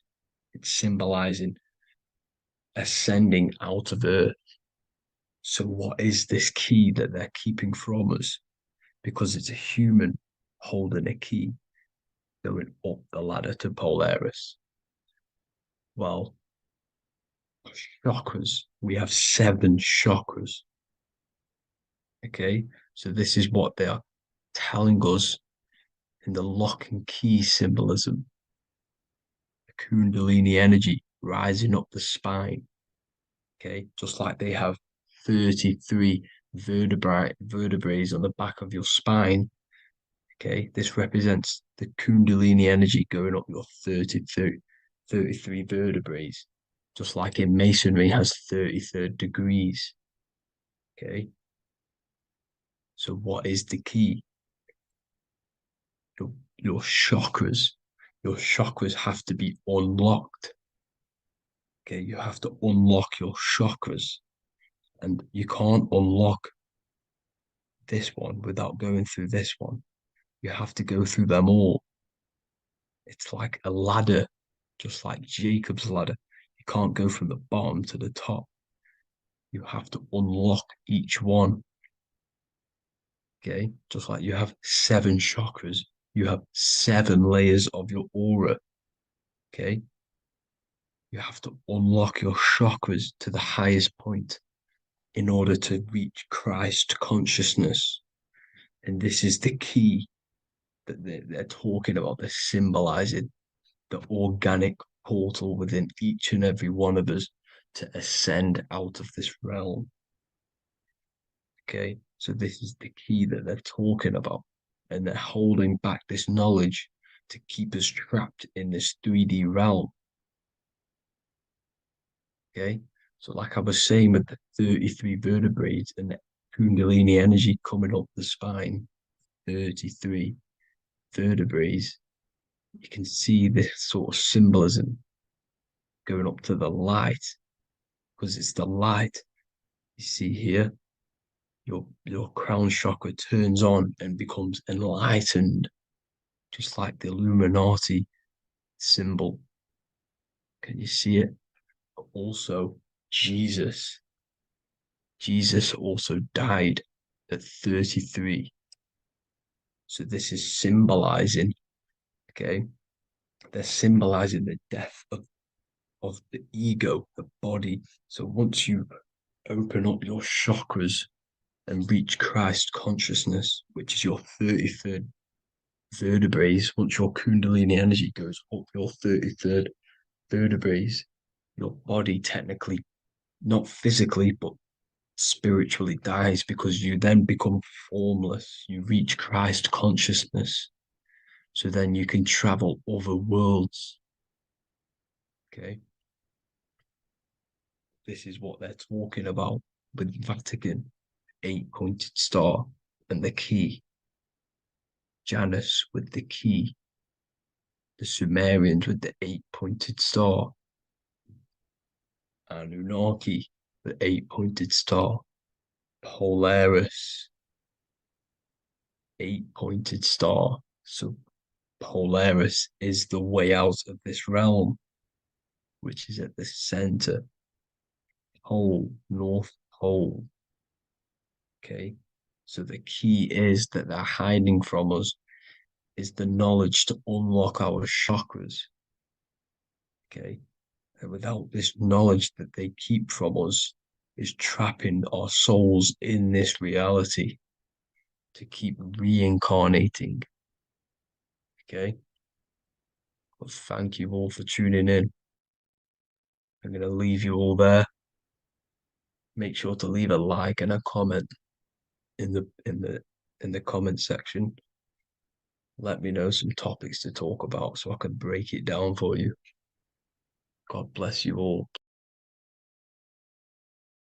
Welcome to Revival of Wisdom. Welcome people, we're back with another video, and this video is about Freemasonry and their connection to the Illuminati.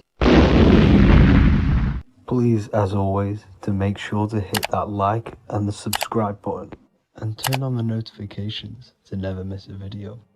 On May the 1st, 1776, the founder of the Illuminati, Adam Weishaupt, founded this secret organization, and this date can be found in Roman numerals underneath the all-seeing eye pyramid on the $1 bill. This $1 bill also says Anu Coptus Novus Ordo Secularum. This is Latin for announcing the birth of the New World Order. This New World Order will be headed by Lucifer, the all-seeing eye, and followed by the 13 layers of bricks for the 13 elite bloodlines. So your Orsini's, Rockefellers, Rothschilds, Soroses, and the other 9 elite families. So when Adam Weishaupt created the Illuminati, he made it consisting of high-level degree Masons, French and Latin philosophers, and many more powerful people to all become one society. So this is why you see Masons using the same symbol of the all-seeing eye inside the pyramid. But not all Freemasons are part of this Illuminati secret society. As the 33rd degree Freemason Manly P. Hall said in his book The Secret Teachings of All Ages, Freemasonry is a fraternity within a fraternity, an outer organization concealing an inner brotherhood of the elect.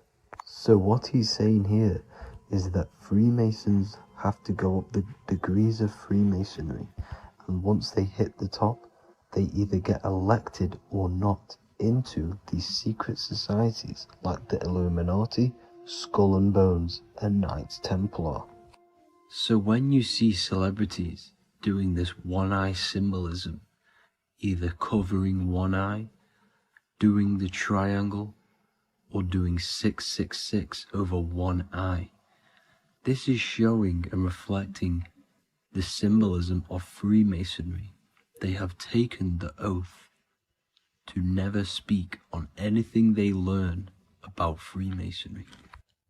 Duncan's Ritual of Freemasonry book states the oath they have to take. Quote, I ... of my own free will and accord, that I will hail, ever conceal, or never reveal any of the secrets, arts, points of Master Mason's degree to any person whomsoever.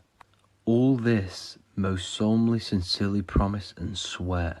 Now, this is what happens when they break the oath, stated in this book, quote, myself severed in two, my bowels taken from thence, and burnt to ashes.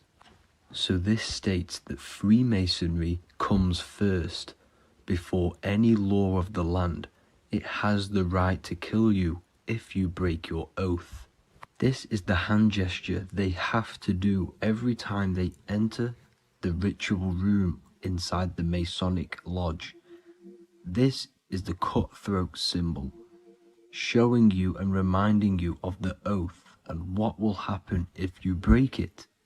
Now in this book, Richardson's Monitor of Freemasonry, it states, if you break your oath, binding myself under no less penalty than to have my throat cut across, my tongue torn out by the roots, and my body buried in the rough sands of the sea. If they do not decide to kill you, this book states this by pointing him out to the world as an unworthy vagabond, by opposing his interest, by dearranging his business. In other words, they have the power to frame you and destroy your reputation to the world and destroy your business if you break this oath. So yes, they do kill to keep this truth hidden, because this truth of this reality is what keeps them in power. They have the ability to manipulate people because people do not know what manipulates them. This is why they call themselves the government. They govern the ment, which is the mentality, because the mind is the root cause of reality. They control what you perceive to control what you manifest. By knowing the truth, you are set free, and you no longer need no controller above you. So this is why they are willing to kill and do whatever it takes to keep the truth concealed within these high-level degrees of masonry and these secret societies. However, going back to Manly P. Hall's book, it states, part of the symbols are displayed here to the initiate, but he is intentionally misled by false interpretations. So this is saying even Freemasons are intentionally misled and told lies to conceal the truth, to make sure the truth is hidden in the high degrees of masonry. So that's it for this video, guys. Thank you all for tapping in. Please leave a like and a subscribe. God bless.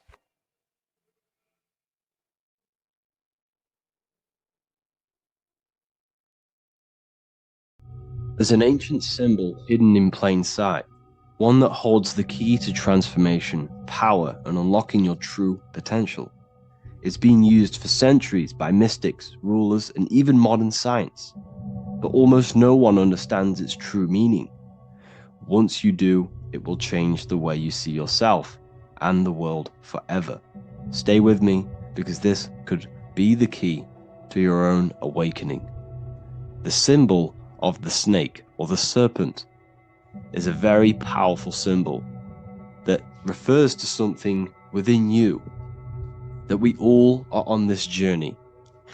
So first of all, we see this symbol in ancient Egypt on the top of the pharaoh's head. We also see this with Buddha, with the snake on top of the Buddha's head and below. We also see this in Rome, with the Roman god Mercury holding the staff with the snake. We see this in Adam and Eve's story with the snake tempting Eve.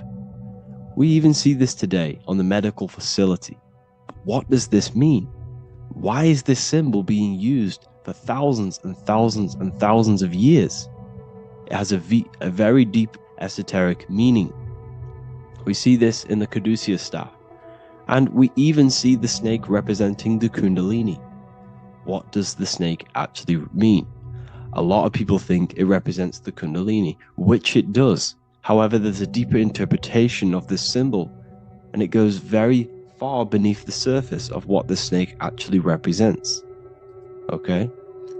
So first of all, when looking at symbols, we need to observe what the snake does in nature. The serpent sheds its skin. The serpent shedding its skin is a sacred symbol of an inner transformation. It transforms from its old self to a new self. It sheds layers of itself. As the snake discards its old exterior, it mirrors our own journey of realizing outdated beliefs and patterns, paving the way for a renewed, authentic self on the esoteric path of awakening. Essentially, it represents transformation, but not transformation of our physical bodies, transformation of our inner world. Now, This is where things get a little bit tricky and you may become a little bit confused, but I'm going to make this very clear for you. The snake symbol or any symbol can be used for different context. For example, the Kundalini. We see the snake representing the Kundalini. We all know that energy can't be destroyed, only transferred. Like I said, this is a transferring of energy. It's a changing, a transforming, shedding its skin. It represents transformation. Sexual energy is energy, and we can transform the sexual energy into a Kundalini awakening to activate dormant brain cells in our brain and to activate the human light body, which is the spirit. We can cultivate, save, and retain our sexual energy, transmute it up the spine to activate the brain. This is a symbol of transformation, of energy in this context. However, when we go to the emergency services, this does not mean the same thing as the Kundalini. The snake in this context represents transformation of health. When we are picked up by the emergency services, we are looking for a transformation. We are unwell and now we need to transform to well-being. This is why they use this symbol. It represents transformation, especially with the pole and the snake climbing. It's climbing, it's transforming from the bottom to the top, shedding its skin, shedding old layers, transformation. We see this in the Bible with the snake tempting Eve to eat the apple of the tree of knowledge of good and evil. Well, what does this mean? Where's the transformation in this? Well, this is a very hidden one. The transformation takes place in Adam and Eve's consciousness and their mind. They go from a pure, whole state of consciousness, from being tempted by the snake, and they eat it and they transform into knowing the good and evil, into the dualistic ways of thinking and the dualistic meaning of this world. Let me rephrase that. They understand the dualism of this world, and they now understand the two good and bad ways of thinking. They know the knowledge of good and evil, of duality. They shifted from a whole state of consciousness into their consciousness being split into good and evil. This represents the journey of every single soul that incarnates into this world, including yourself. When you were a child, you were whole. You had no understanding of good and evil. But as you grew older, you eaten the fruit. You grew to understand the knowledge of good and evil. Your consciousness split from a whole into a separate and divided way of thinking and divided understanding of the world. We suppressed aspects of ourselves to fit in with society norms. And we just limited ourselves with limiting belief systems. We knew the knowledge of good and evil. Our consciousness split from a whole state. This is what Adam and Eve is symbolic of. We see this with the Roman god Mercury, with the snake. Mercury represents intellect, communication. He's always flying in the air, which represents the air, the mind, the intellect. He's holding the snake to represent transformation of the mind. This is what we call mental alchemy, turning base metals into gold, turning the unenlightened aspects of our mind into enlightened ones, turning our negativity into power and control. We see this with Buddha, and Buddha is all to do with transformation of the inner world, transformation of the mind and the soul and the emotions. And it also represents the Kundalini. We see this in ancient Egypt. We always see the snake on the head, representing the place where the third eye is, representing the intellect or the mind's eye, the third eye, whatever you want to call it. This is the place of the invisible intelligence within us. This is our mind or intellect. And this is the transmutation of the mind. This is why the snake is on the head, representing the transformation of the mind, going from the unenlightened into the enlightened, going from the uncontrolled to the controlled mind, so that we can control the very fabric of reality. I've kind of just given that away. Why is this important? Humans are creators. We're the architects of creation. endowed with the divine power to channel the fourth dimension, which is the imagination, into reality. Each thought and intention is a seed. When nurtured with focus and clarity, transforms the unseen into the tangible experience. This creative process bridges the gap between the ethereal and the material. Humans are creators. It's impossible for you not to create. Whether you're doing this consciously or subconsciously, you've been creating your whole life, turning non-physical thought into physical reality. We are creators. However, the mind cannot create in a state of chaos. The mind cannot create with limiting beliefs. The mind cannot create with thoughts that come and destruct our minds. The mind cannot create consciously and effectively if there are impulses within our mind and we have no control over the mind. So this is where self-transformation comes from within. This is where the snake comes in. The snake represents the transmutation of our mind from the uncontrolled to the controlled. In this context of the Egyptians with the snake on their head. It's all to do with mental alchemy. In the occult tradition, the mind is seen as a delicate instrument that demands constant vigilance. Left unchecked, it reverts to archaic and destructive thinking patterns. Like a finely honed blade, it must be continually sharpened through discipline and self-refinement. In this unending process of unveiling and mastery, we learn to shape reality, harnessing the power of our thoughts to manifest the highest potential.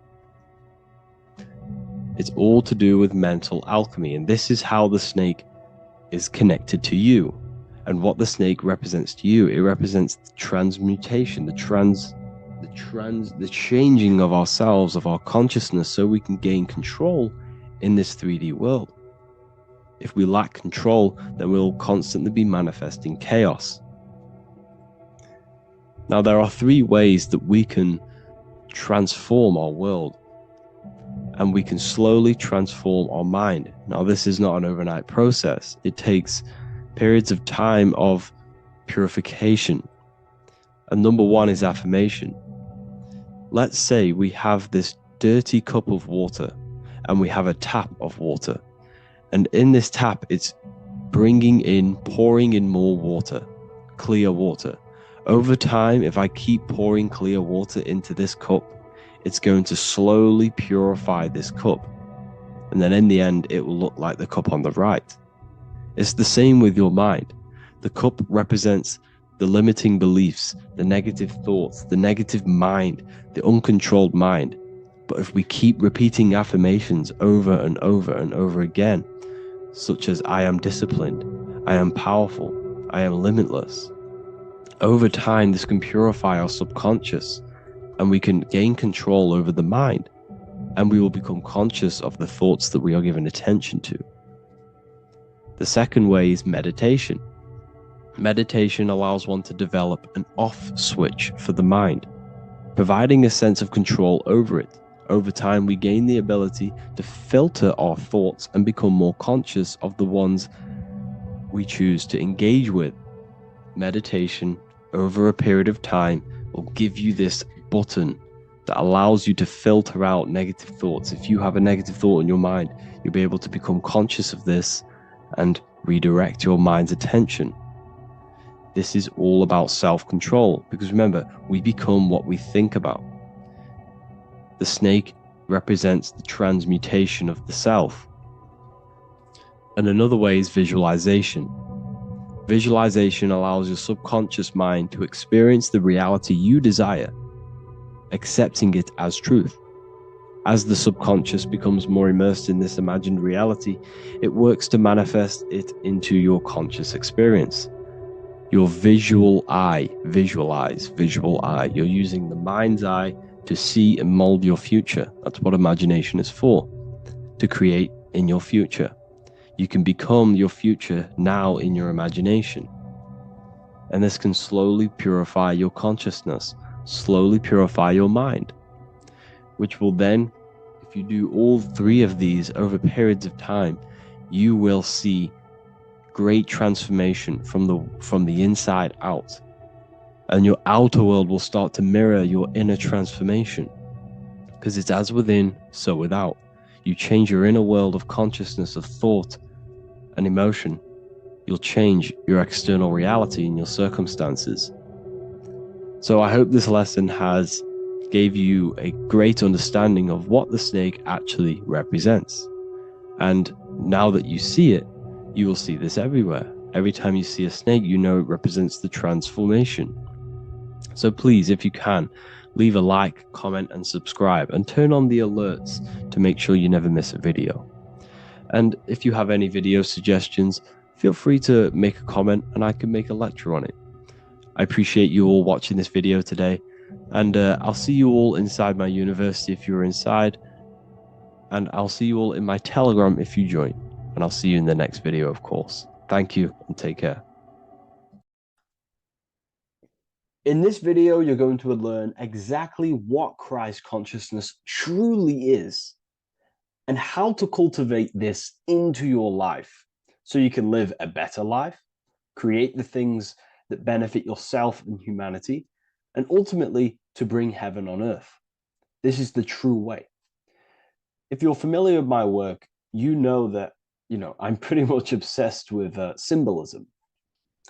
Symbolism is such a massive topic, and it unlocks profound ancient wisdom that is hidden behind these layers of symbolism of the ancient paintings, symbols, and texts.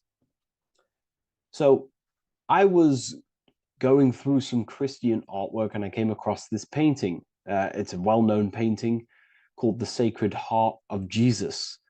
And it just blew my mind. What this is revealing about human consciousness and Christ consciousness, which is what Jesus represents. If you're not familiar with Christ consciousness, you should definitely do a bit of research on that. But I'm going to explain it today in detail. So when we look at this painting, we are looking at symbolism. We're looking at consciousness, a state of being, a state of living, a way of thinking, a way of feeling, and a way of acting in the world. As I've said this many times, we're all creators. We all create and generate reality. And you don't just have your personal reality, you have a collective reality. Your reality is affected by the collective consciousness. Depending on the collective consciousness's understanding of reality will also affect your life. We have a collective life and a collective experience. So Jesus in this depiction here is in a way showing us instructions to reach Christ consciousness, whether you see it yet or not. But I'm going to decode this for you. And your mind might be blown after watching this. Okay, so what is the meaning of Christ consciousness? What's the whole purpose of this? Very simple. Like I mentioned before, we have a collective experience on this world. And Christ consciousness is the natural consciousness that we all need to be functioning on to generate peace, love, and unity on the earth in this experience we call life. That's what Christ consciousness truly is. It's a state of being that we need to cultivate within our own self, within myself, others, and everyone in this life and experience, so that we can all live in peace and heaven on earth, what they like to call it, so that we can generate the best experience possible together on this thing we call earth, on this material world, this material dimension. The material dimension is simply just a physical dimension of thought. It's a physical outcome of thought, but that's a whole of a lecture. So please leave a like, leave a comment if you have any topics to talk about that you wish for me to cover, and definitely leave a subscribe if you like my content and channel. So to go deeper into this, right, we've explained what Christ consciousness is and what it actually you know, will do to the earth and what it will do to reality and our collective experience. And it's also representing a profound understanding of self, a deep understanding of the true nature of self, the true source of self, what the self is, pure consciousness, pure God. We are all Jesus. Jesus is you, a physical manifestation of the divine made manifested physically. A physical manifestation of consciousness, okay, of spirit descended into matter. However, Jesus is a symbol that should not be worshipped, but something that we need to cultivate, maybe look up to, and cultivate within our own mind and hearts and actions. So he is someone that we should embody into our own very own being. We need to reach a level of intellect, the mind, a level of emotional understanding, and ultimately this creates Christ consciousness. Okay, and now I know that was very, very vague what I just said, but I'm going to explain it a bit more. I don't want to give it fully away yet because you need some more information, more keys. So let's observe the top end of this painting. Jesus with this circular light emanating around his head is symbolic of the mind, of the, our thinking aspects of consciousness, the way we generate thoughts, ideas. The mind is also good at also ruling communication. It also rules what we give attention to. Okay, so this is symbolizing the mind of every human being. The mind is a very powerful center of consciousness located in the head, of course. This is why Jesus is the head at the top with the circle around it, representing the mind. Now, to reach Christ consciousness, we need to purify our minds. Purification of the subconscious mind. The subconscious mind is the hidden aspect of our mind with all of our memories, belief systems, and everything we've ever experienced is stored within there. We have traumas there. We have bad belief systems that hold us back. So it's about reprogramming the subconscious and aligning the subconscious with higher consciousness, with higher understanding of self, removing any mental blockages from the mind. Because in today's world, most people's minds, including myself, before I, purified myself, and I'm still continually purifying myself. That's not to say I'm perfect, because I'm definitely not. But what I was saying was purifying the mind so we can have a powerful mind. Because like I was saying, most people's minds are not their own friend. They let their mind control them. They let their thoughts create negative influence on them, negative emotions. They let their mind destroy their confidence, destroy themselves. We do not want a mind like this. We need a mind that is our best friend, that receives powerful thoughts, that gives someone power. We do not want our mind taking away our power. Okay, so in this specific image here of Jesus, this represents a light mind, a powerful mind, enlightenment. The word enlightenment means light and ment coming from mental or mind, light in the ment. This means a powerful mind. Light is also symbolic of knowledge, information. When someone's very intelligent, you call them a bright person. It's a bright mind. It's knowledge of self. So the mind is conscious of self. That's another thing. We need to be conscious.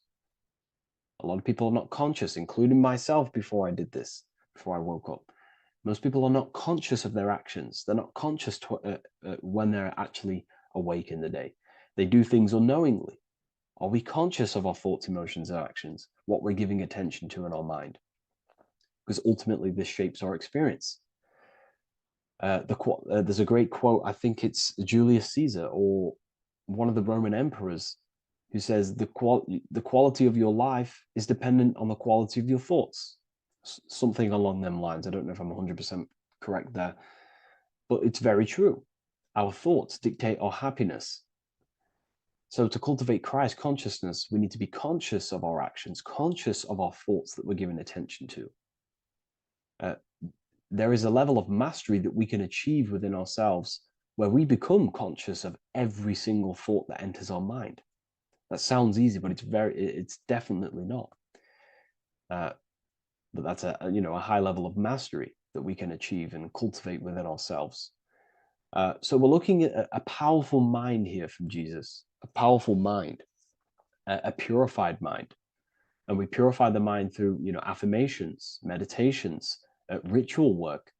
Rituals are things we do every single day with an intent in our mind and an emotion in our heart to impress that state of consciousness into our subconscious, so we can slowly rewrite our consciousness and align our consciousness and sync it with higher thoughts and higher emotions with love. We can sync our consciousness with love, which is ultimately what Christ consciousness truly is. Well, now we're going to go on to that now. So we've gone over the mind. Now we go over the heart. Now notice, before we go into the heart, Jesus is revealing. He's pulling back the robe, symbolizing opening the heart, revealing the heart, revealing the soul, the light of the heart. Our authentic self lies in the heart. Our pure intentions, our love, our soul needs to be shining through our heart. And our soul is unconditional love. Now, that's not to say that we can get corrupted hearts. We surely can have corrupted hearts, for sure. We can love sick and twisted things, and that's evident in today's world. People love killing people. People love hurting people, manipulating people. People love power. Now, that's obviously an inversion of the natural state of consciousness for humans. When we're born with a natural state of love, of unconditional love for the self, for everyone else, for animals, insects, the earth. We love everything as a child. And not only do we love everything, we actually act upon this. As a child, we do not act on anything we know is not good. And I'm talking early stages of being a child, before we're indoctrinated, before the mind and heart become corrupted. We are pure. This is symbolizing this. Light represents also purification and truth, because when you shine light on something, it's the truth. You see it. You shine it through the darkness. It reveals. So light, this is symbolizing revealing the light of the soul, of love consciousness, holding love in the heart, true love. Not love for sick and twisted things, but true love for the self, the body, and for everyone else and all things. Holding love in the heart. There's a famous saying of keeping the sun in your heart. Keep the sun in your heart. It's a very famous saying. What the sun is a symbol of love. What does the sun do? It gives abundantly.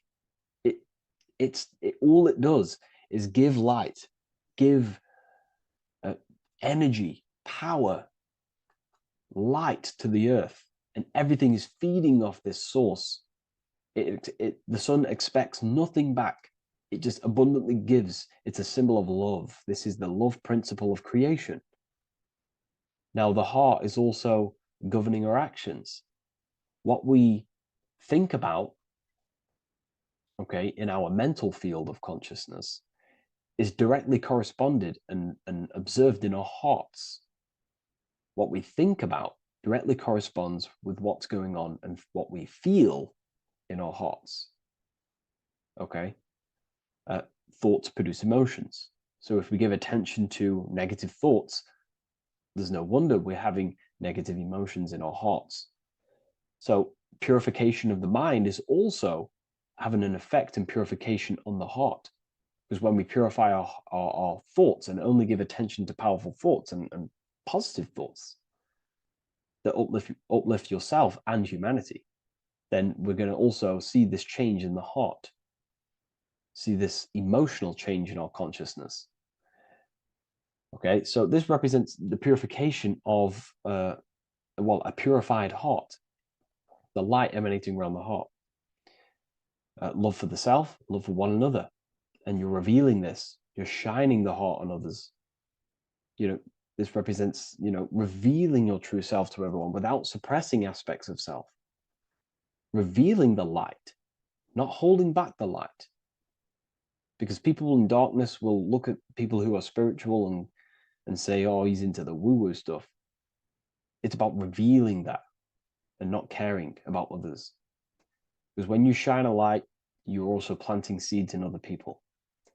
Now, I'm going to tie this together with the hand gesture. Now, what we're looking at here, we're looking at a hand gesture with 2 fingers up. We have the middle finger and the index finger upwards. And notice how they're crossed over. They're crossed. They're not separate.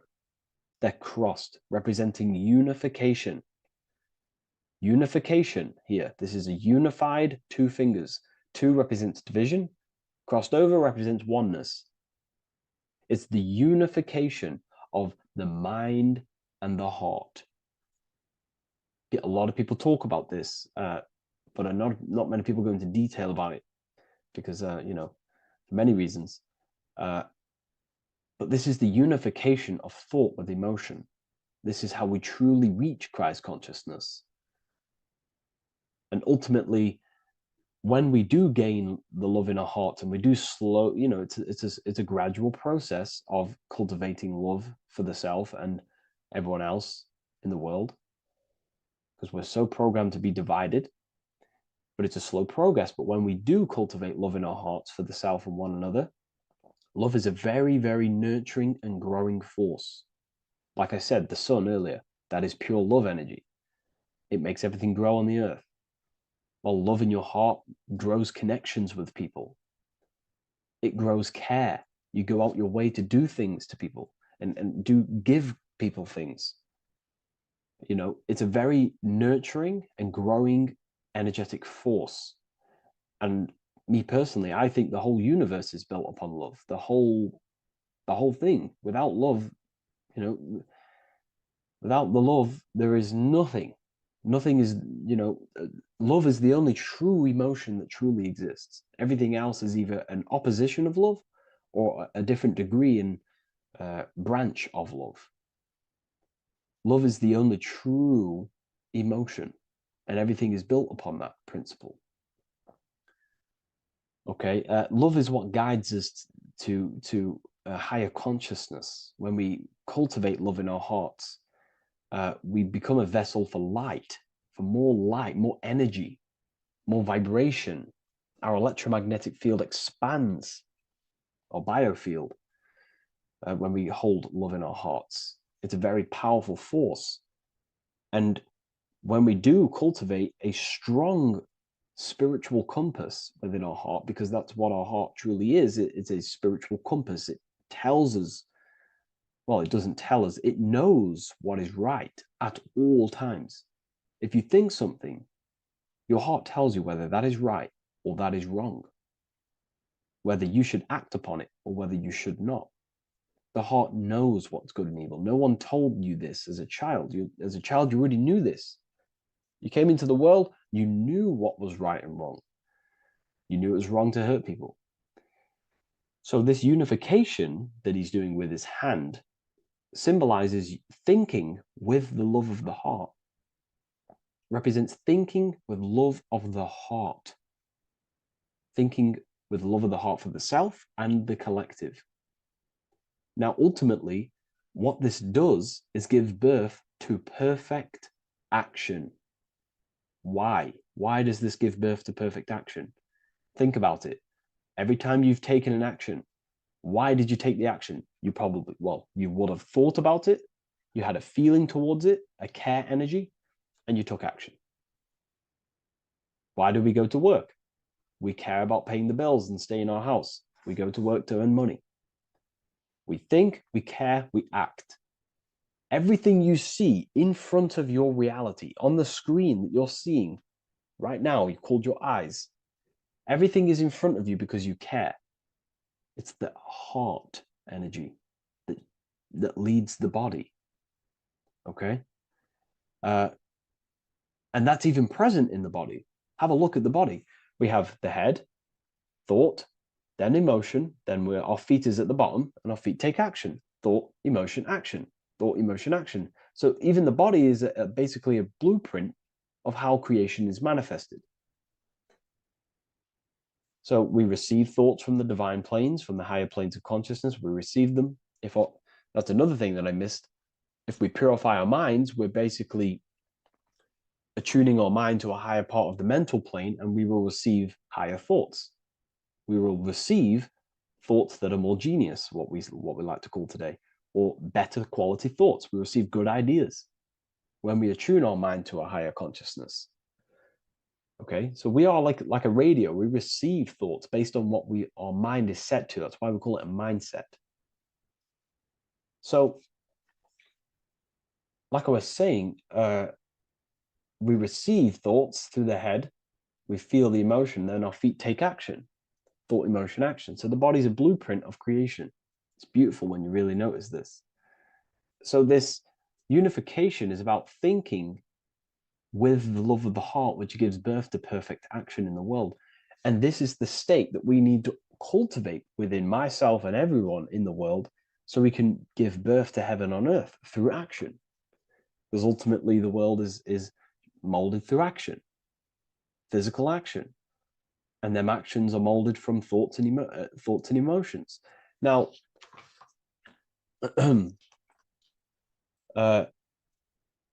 just to have a little announcement, I am now opening 10 more spaces inside my symbolism masterclass.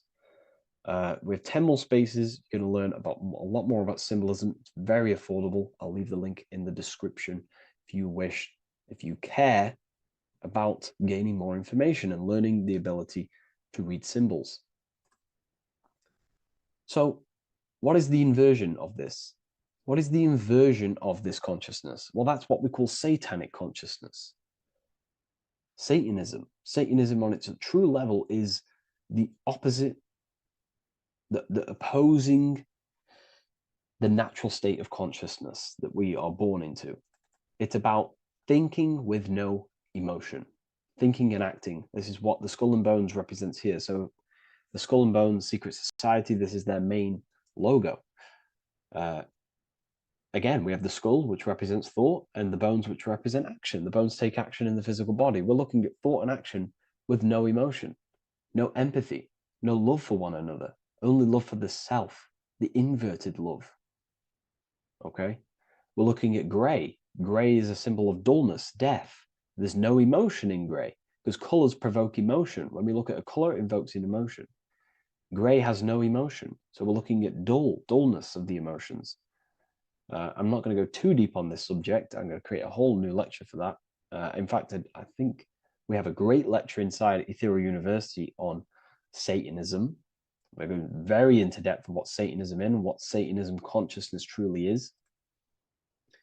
And again, it's just the cross inverted. Satanism is just it's the invertation of, I don't know if that's a word, but it's the inverse of natural law, natural consciousness, of love consciousness that we are born into. Okay, so ultimately the message in this video was to create love in our minds, love in our hearts, think with the love of the heart, think with the care for one another, and that gives birth to perfect action. And when we align, when we do truly act out what our heart is telling us, and I know this from first-hand experience. This is what happened to me. I woke up, I started to follow my inner guidance. I always took action on it. I was saying yes to it every single time. And it led me, this is, I'm getting goosebumps actually saying this. It led me to where I am. Like, it that action, me saying yes to my heart, to that knowingness of goodness within me, was like a domino effect. And that domino effect, every time I did it, it was just opening more and more doors, not physically, but mentally. I was receiving more information. I was receiving more opportunity physically. My, my work started to explode on social media. Like, when you follow your heart and truly take action on what you know is good, it's like a domino effect that leads you step by step to where you're meant to be. And it's so profound and it's so, beautiful. And I'm telling you this from firsthand experience.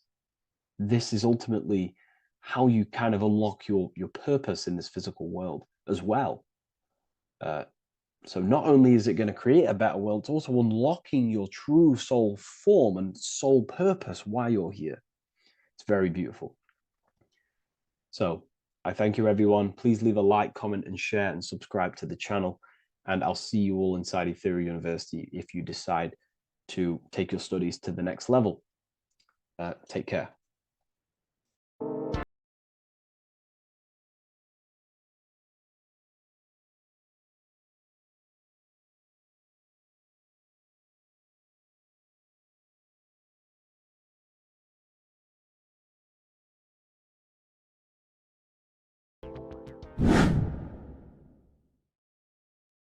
How are we all doing today, people? It's Revival of Wisdom, and today we're going to get real deep.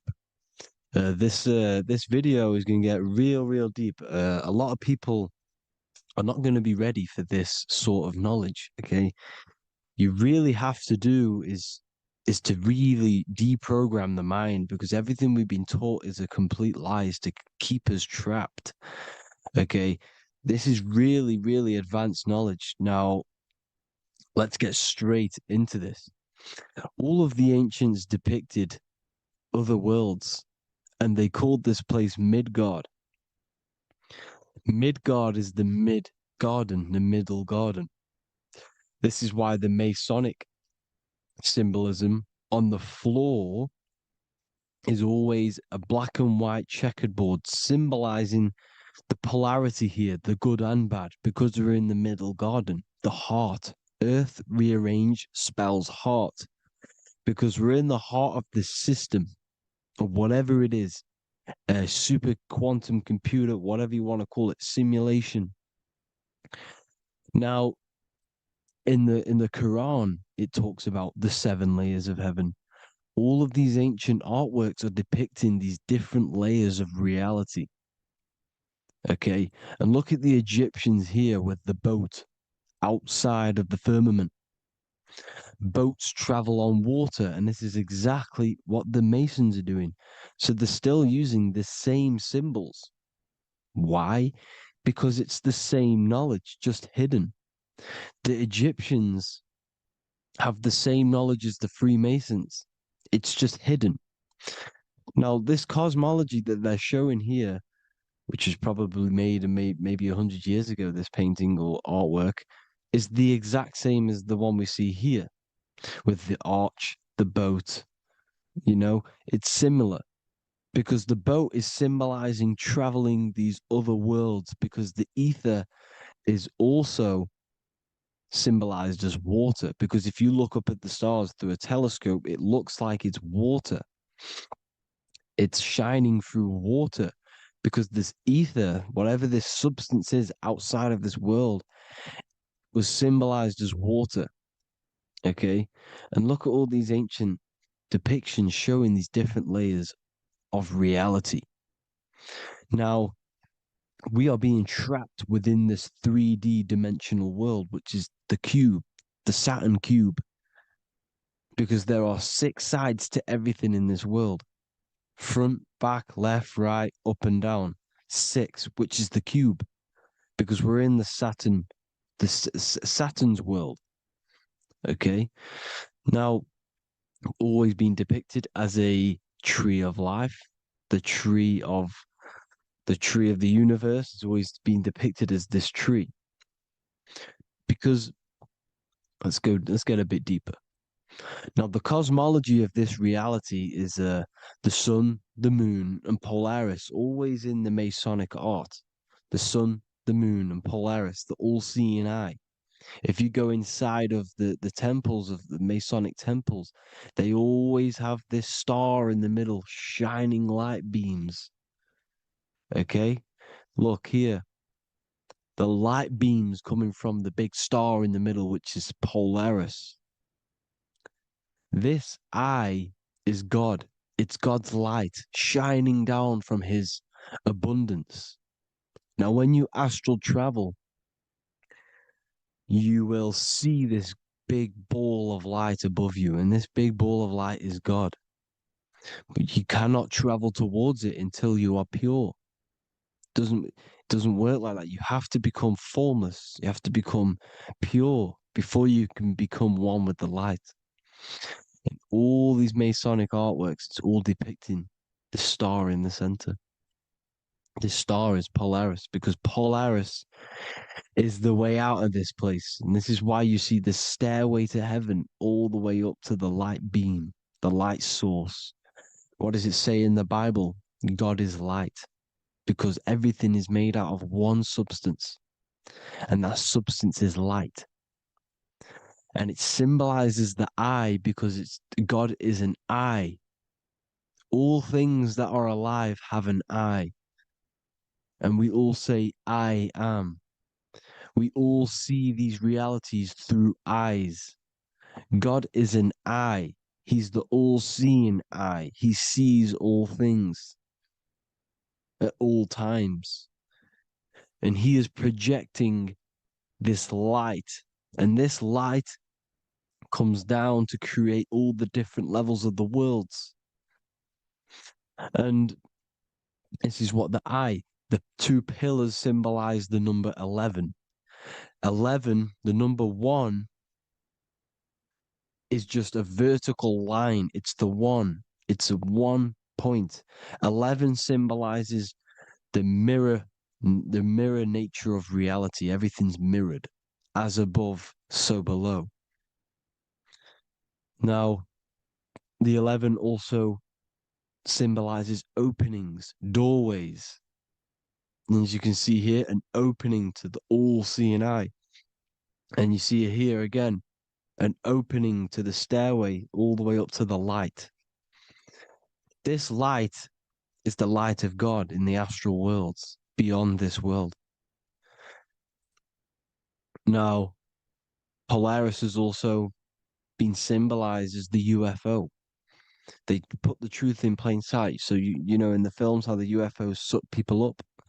That's what Polaris is doing if you ascend beyond this world.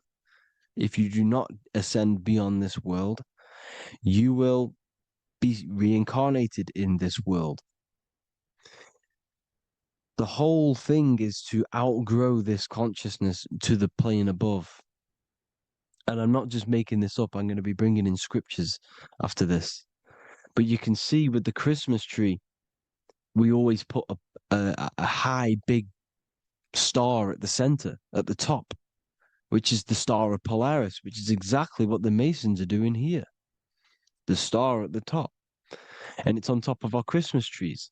And all of these symbolize the other stars, because Polaris is the most high star. And all the other stars are wrapped around the firmament lower than Polaris. And that's exactly what the Christmas tree is. And it's a triangle. It's a triangle, just like light beams travel from one point in the triangle, just like the all-seeing eye. It's a triangle. The light is coming from one point and sending its rays downward. You see, it's kind of like you see here with the water. And the lower you go, the darker it gets, the more evil it becomes. And this is what the ancients would call hell. Now, this all-seeing eye is Polaris. And below Polaris is Mount Meru, the North Pole, the magnetic North Pole. The Tower of Babel, which is in the Bible. The etymology of the word Babel Ba meaning spirit, which gives the ability to move the soul through the worlds, which is that's the ancient Egyptian description of the word Ba, meaning of the word Ba. You have the Ka, the Ba, the Ak, but the Ba is the one that gives the ability for the soul to move through the worlds. Your soul can't speak into a world without incarnating into it. Now, the Tower of Babel symbolizes Mount Meru because it's the word Ba is the spirit which gives the ability for the soul to move through the worlds. The Tower of Babel is the magnetic North Pole, Mount Meru, which gives the ability to move through these different worlds. And you can see the ancient Tibetans always showing this depiction of these different worlds coming from the center. Because we have to ascend our consciousness. It's not about how good you are to reach heaven. It's about how you expand your consciousness, you expand your mind. So they teach now that you have to be good in order to reach to heaven. It's about expanding the mind, expanding your consciousness to these different planes, these different realms. So that's what it's about. And Jesus was known as the fisher of man. Now, Jesus is a massive part of this. He was known as the fisher of man because he was fishing. He could have been fishing. He could have been one of these deities that had come down from these different higher realities and pull people up. So they would so they called Jesus the fisher of man. And he says unto them, follow me and I will make you fishers of men. So these deities that we see in the past, like Buddha, Krishna, Hermes, Thoth, Jesus, could all be these entities who were coming down to pick up the minds that were worthy enough to see the higher planes of reality. And this is why they called him the fisher of man. Now, when Jesus walks on water, there is a parable with Paul. And he says, but Jesus immediately said unto them, take courage, it is I, don't be afraid. He's talking about astral travel here. He's talking about leaving the body. Because when you leave the body in astral travel to see these alternative realities, you can't be afraid because fear is a bondage, which is what the Emerald Tablets talks about. Lord, if it's you, Peter replied, tell me to come to you on the water. The water. Come, he said. And Peter got down from the boat, walked on the water, and came towards Jesus. But when he saw the wind, he was afraid and began to sink. When you become afraid in astral travel, you sink back into your body.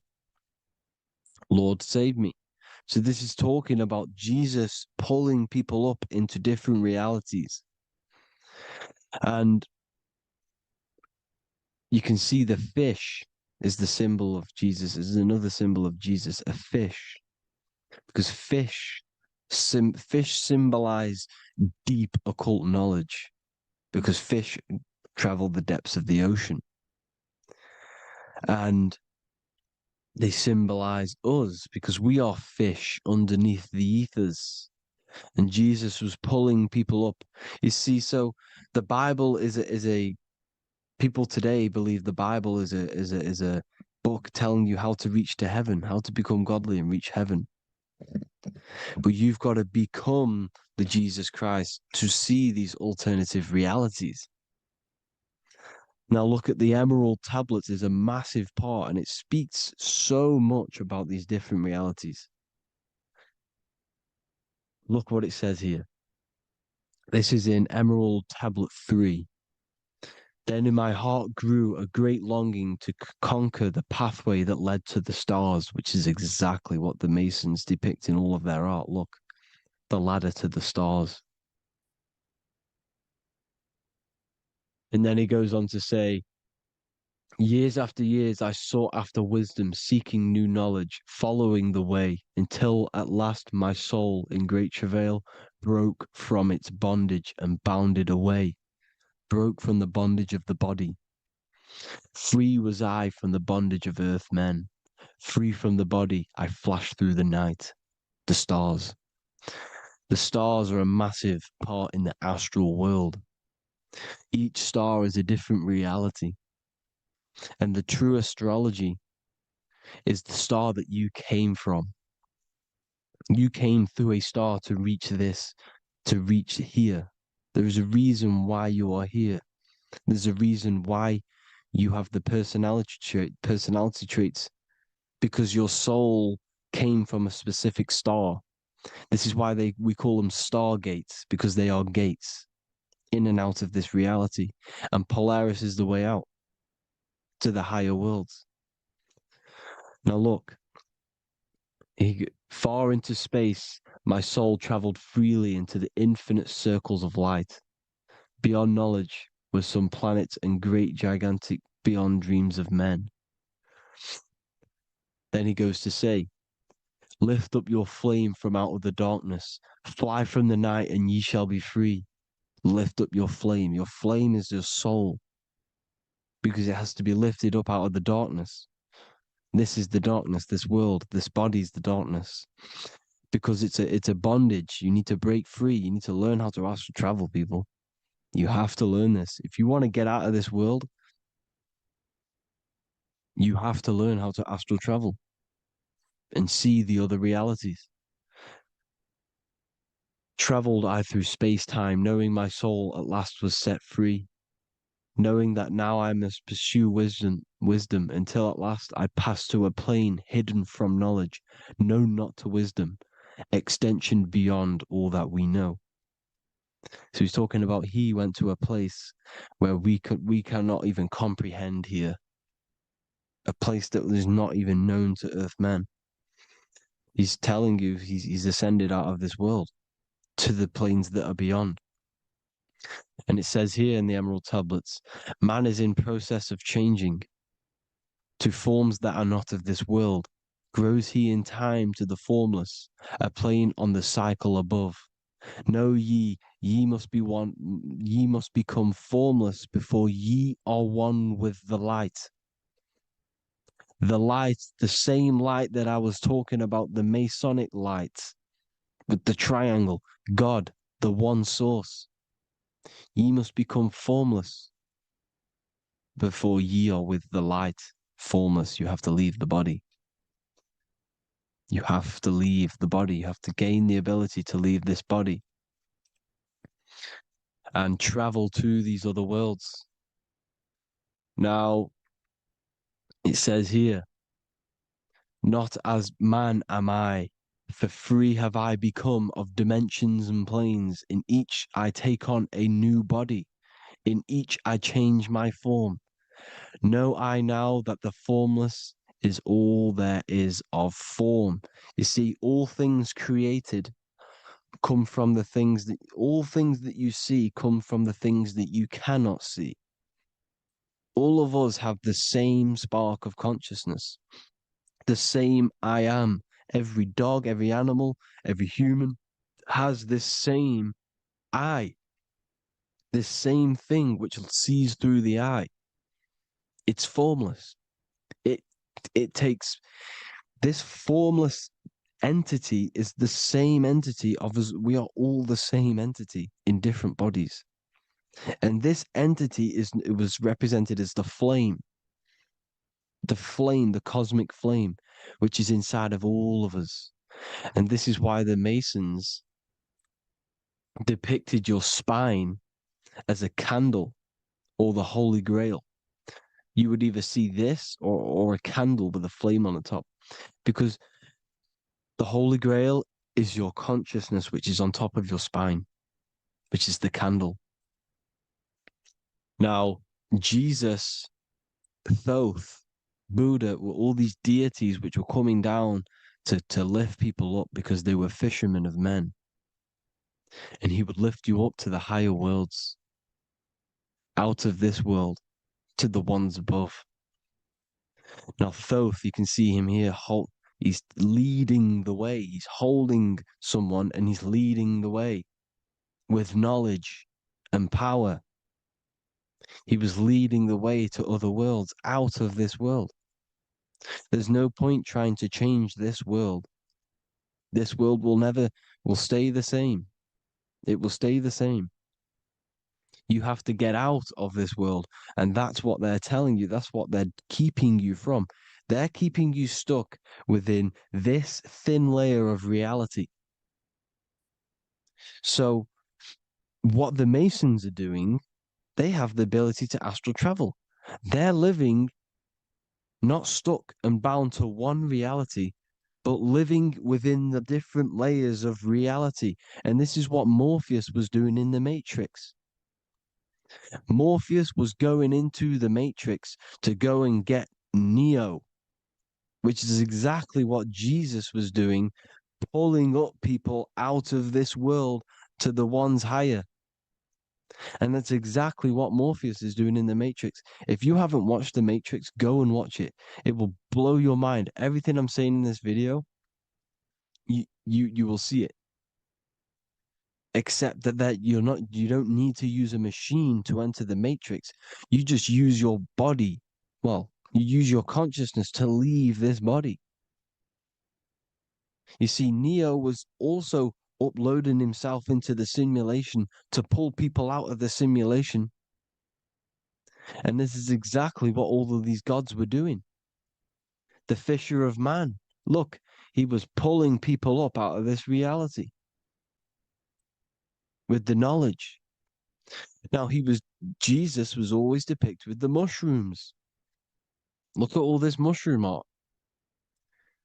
Mushrooms were literally the origin of Christianity. You can see it everywhere. There's mushrooms in all of the ancient art. Every single one of these paintings you see here, there's mushrooms on them. Mushrooms have the ability to see alternative states of consciousness. Now, if you go and do them and you go to sleep, if you pop mushrooms, you go to sleep and you will wake up in another reality. You will wake up in another reality. Don't try it if you don't want to do it. But if you've got the heart to do it, do it. Eat them and go to sleep. You'll wake up in another reality. And Jesus was handing out mushrooms to the bright minds, to the minds that he wanted to fish out and pull up to the higher realities. He was giving them mushrooms to see themselves in an alternative state, in an alternative reality. This is why there was so much mushroom art. And it's not just ancient Christians, it's Sumerians, it's the Mayans, the Celtics, the Egyptians, all used mushrooms. All of them. Look at all this art. It's on stones. It's everywhere. Because mushrooms, see, everything in nature is a macro. Look at the form of a mushroom. It's literally your spine and brain. Because they alter your consciousness. Your body is just a radio receiver. Everything that you're experiencing is a program being ran by the central nervous system, and your consciousness is experiencing this program, these electrical impulses of the nervous system, because it's all feeding back to one point, which is the pineal gland. And this is the candle with the light on it. Type in Masonic candle and you'll see it. It's your spine with your spark of consciousness on top of the spine.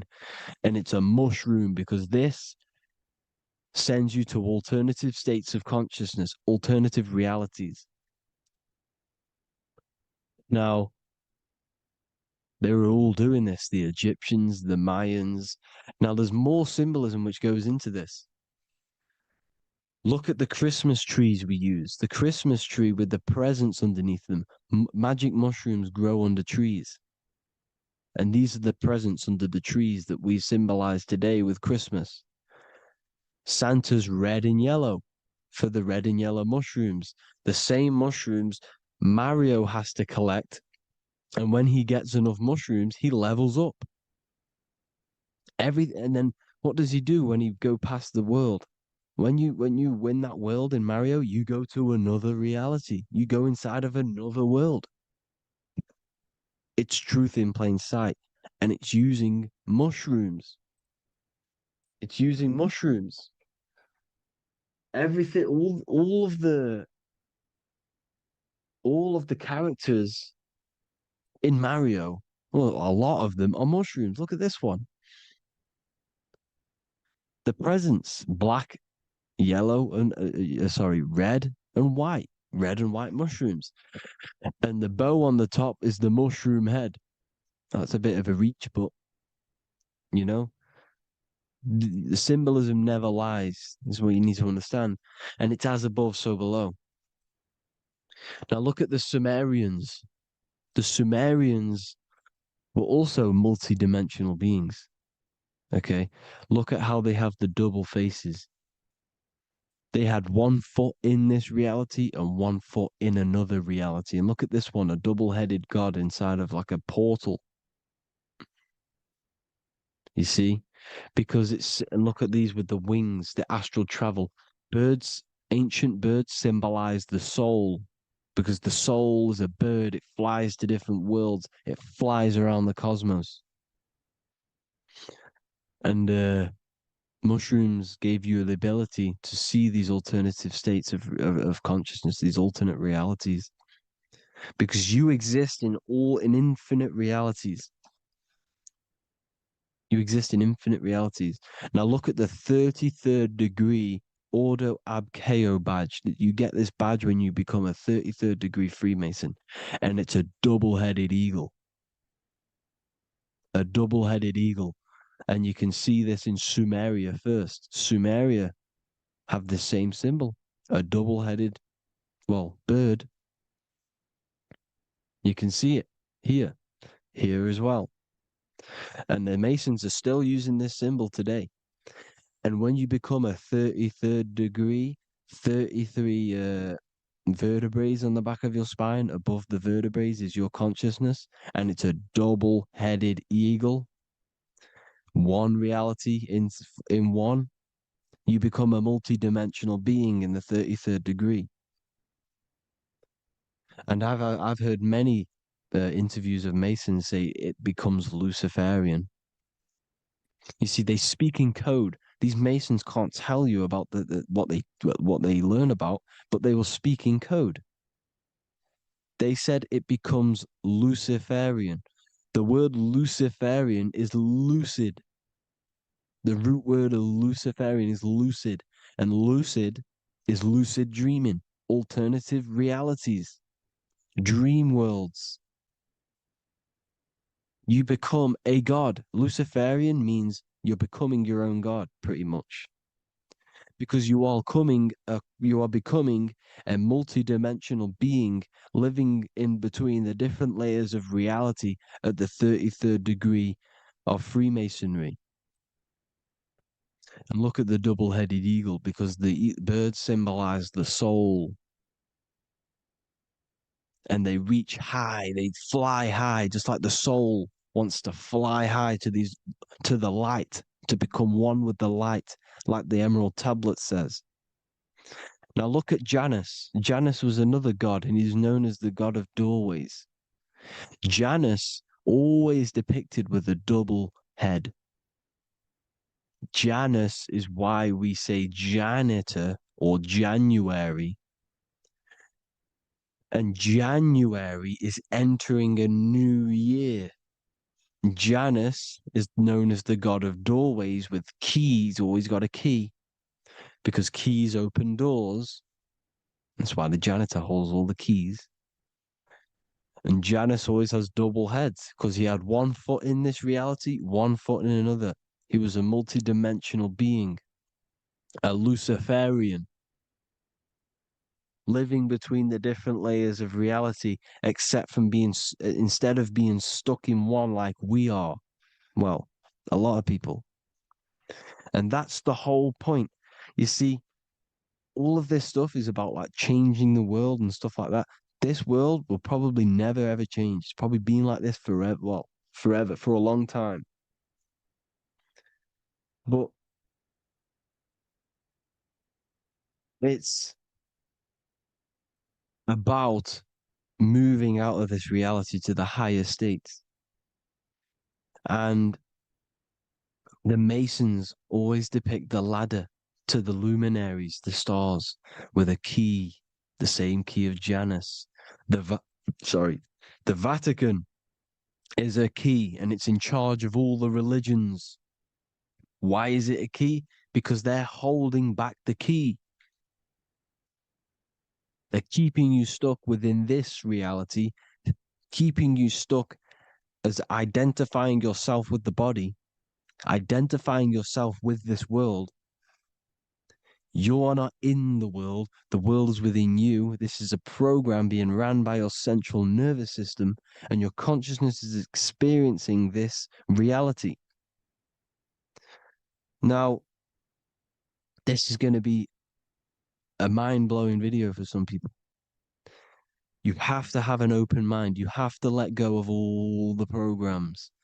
I'm repeating what the ancients are talking about and the ancient symbolism. Look at Janus with the double-headed god.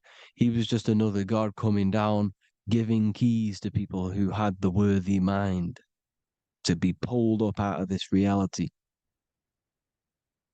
to be pulled up to heaven, just like Jesus was teaching how to reach heaven. But really, it's an encoded scripture. But anyways, hope you all gained some insight on this video. Have an amazing day. Please like, share, comment. All the links are in the bio for the PDF, for the Manifestation Mastery course, and all the other amazing stuff. And if you want to support the channel, I'd greatly appreciate if you became a Patreon member. Hope you'll have an amazing day, people. God bless.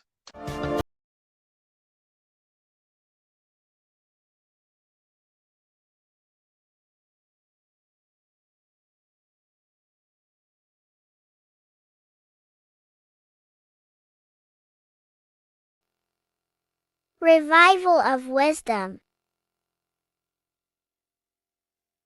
Welcome people, we're back with another video. Please make sure to hit that like button, subscribe, and turn on notifications to never miss a video. The Earth is a giant torus field consisting of a positive and a negative pole. The Sun being the cathode with a positive charge and the Moon being the anode with a negative charge. This is why the Sun rules over the day, giving you lots of energy, and the Moon taking your energy from you, making you go to sleep. Now, the plane that we live on is called the plane of inertia, and at the center of this plane of inertia is the North Pole. This is where the two electromagnetical energies meet. Now, this is where the most electromagnetic energy is stored. This is why all compasses will point north, because it's the most magnetic place in this reality. So the Sun and the Moon is spinning around this center point, which is stirring the ether of this reality and making everything move in circles, meaning this is a cycle. Everything's recycling itself. It's an organic simulation. The ancients also knew about this sacred land at the center of this reality, known as the North Pole. As you can see on this map from the 1500s of the North Pole, you can see 4 islands around this center black rock. Ancient civilizations like the Mayans, the Buddhists, and ancient Chinese also depict these 4 islands. The endless symbology of these sacred lands at the center has been going on for thousands of years. These sort of secrets are now kept by the elites, but as always they have to show the truth in plain sight, and this is what they are doing with the Windows symbol and also the Wizard of Oz. Now in the Wizard of Oz, as you can see, there's something called Munchkin Land. Munchkins are these unusually short people. Then on the ancient 1500s map it says Pygmy, and then the Pygmy people in mythology are also these unusually short people. Just like Santa and his elves, they come from the North Pole, and elves are these unusually short people. These stories that we are told about Santa and Munchkins are putting truth in plain sight about this sacred land.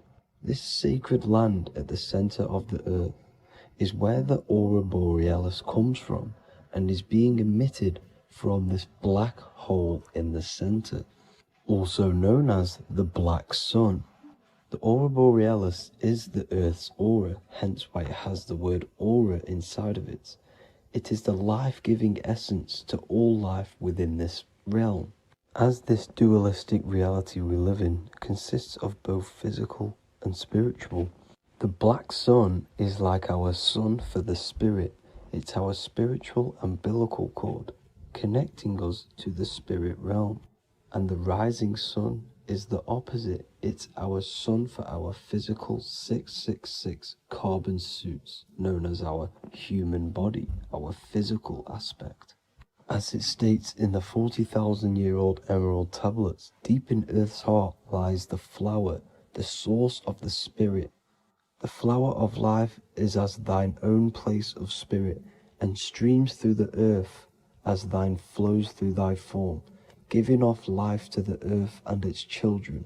So the North Pole is the core of this spiritual reality, and the closer you get to it, the more spiritual and lucid it becomes. So the elites have covered this up in order for us to forget the true nature of this reality. And they did this cover up by introducing the globe model. Nicholas Copernicus was around in the 1400s, and he introduced the globe model. As you can see, he is a Freemason. He depicts himself with a globe and a Masonic compass in all of his paintings and portraits. Galileo was also a Freemason, as you could see in all of his portraits with a globe and a Masonic compass. He was also a massive part of introducing the globe model after Nicholas Copernicus. So yes, the globe model was a spiritual and political move to gain more control over the masses. After the globe model was then introduced, they introduced the theory of evolution by another Freemason, Charles Darwin. See how these two theories go hand in hand? They both degrade humanity, and they make you confused of where we actually came from. By hiding the true form of this divine creation and hiding the true power of each and every one of us, they maintain control over the masses. Now this is order out of chaos, known to be the 33rd degree slogan of Freemasonry. Now this is the Masonic cosmology, and as you can see, you have the checkered board for the duality, the 5-pointed star for the 5 elements, the 4 corners for the 4 pillars, the all-seeing eye, which is Polaris, the sun, the moon, and the 7 stars. So even Freemasons are taught the flat earth cosmology and the true form of this reality. Now the true nature of the sun, the moon, and the earth is shown and reflected through the Masonic compass. The Masonic compass is the sun, the moon, Polaris at the top, and the black sun at the bottom. It makes sense why all the scientists who introduced the globe model all used the compass and the globe together, because it's truth in plain sight. As I explained in my other video, all Freemasons have to take the oath, so it goes to show, why are we all learning these theories from Freemasons who can't talk about certain topics that they learn about? Why should we believe their theories when they're holding back the real truth about this reality? Now going on to NASA. NASA means to deceive in Hebrew, and they are also funded by the government. They are not a private company. The old owner of NASA, Werner von Braun, on his grave has the Bible verse Psalms 91, The heavens declare the glory of God, and the firmament showeth his handiwork. Now why would the owner of NASA put this on his grave? Seems a bit suspicious to me, alongside with the NASA astronauts are all Freemasons. And not to mention the countless mistakes they've made on their live videos in space stations, the moon landing, and the CGI footage of the Earth, which is obviously photoshopped. Just by tricking the masses that they live on a spinning ball, the elites gain the perception of the masses. Not only does it hide the divine creation we're inside of, it hides the divine spark within you. It hides the creator, the source. And by believing in space and we live on a spinning ball, it makes people come to the interpretation of that we are a coincidence and we do not have any purpose. And of course this is false. When you come to realization that we are all a divine creation and we can create our own divine life in this reality, life becomes more sacred and you start to enjoy little things. The elites want you to believe everything exists only in the five senses. They want you constantly looking outside of yourself because they know that will keep you on lower states of consciousness. Now this brings me to our next point. By tricking the masses into the heliocentric model, the elites started to advertise aliens in the movies, in cartoons and magazines in the late 1940s. Now this is subconsciously programming us about aliens and extraterrestrial threats, which then they can use to their advantage. And this is something called Project Bluebeam. They are more than likely going to fake an alien invasion to push this 2040 agenda, which is for one government and one ruling currency. That's it for this video, guys and girls. Hope you all enjoyed. Please make sure to leave a like and a comment. God bless you all.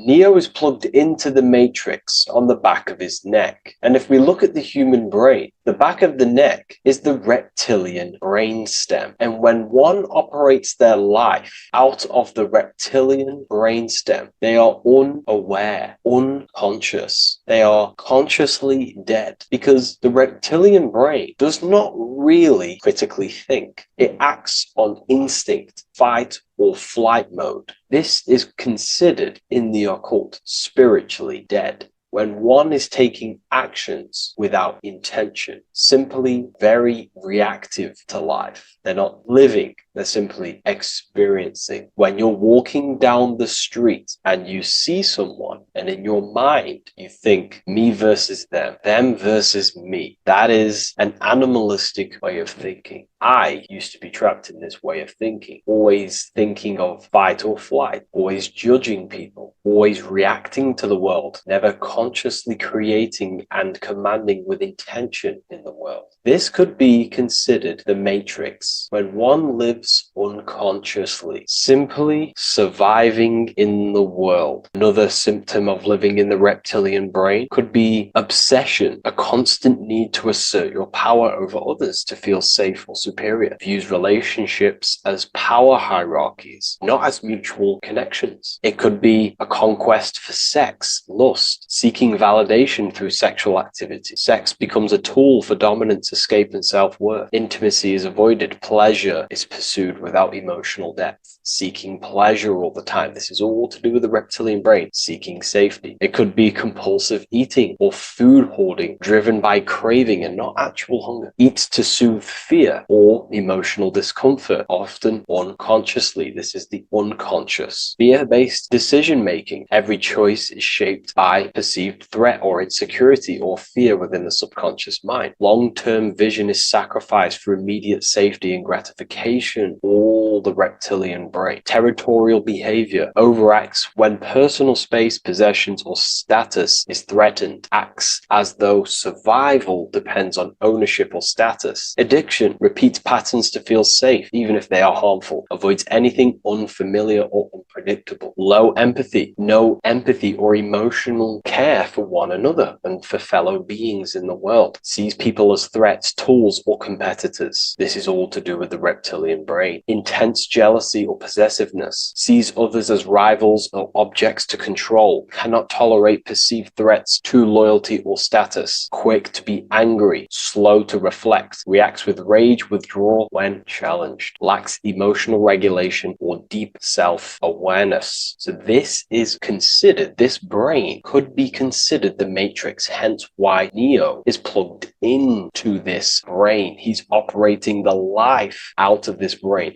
unconscious, simply navigating life like an animal. I was in this state, and you can only really realize this when you come out of this brain and you start to function from the higher regions of the brain, which we will discuss very soon. And my life was chaos because there was chaos operating internally. I was never thinking about the future. I was always operating life out of fear, out of lack, never had care for another person. When you operate life out of this brain, the matrix, things outside you, can easily control you. This is why they keep us in a constant state of fear. So we operate life out of this. So we never gain full control over our reality, over our actions, over our thoughts. So Neo is called Neo, and he works at a place called meta cortex, very symbolic of the neocortex, the higher region of the brain. Now, this brain makes you human. It ultimately allows you to hold control over the animal urges, okay? The neocortex is the brain that allows you to have self-mastery, that allows you to control your urges, your instinctual survival urges. So humans can overcome their reptilian animalistic state and start to operate their life in a conscious mastery state. And Neo is plugged out of the reptilian brain, and he starts to use his neocortex, the human brain. This allows one to learn to have self-control, allows one to create, allows one to think about others. It allows one to critically think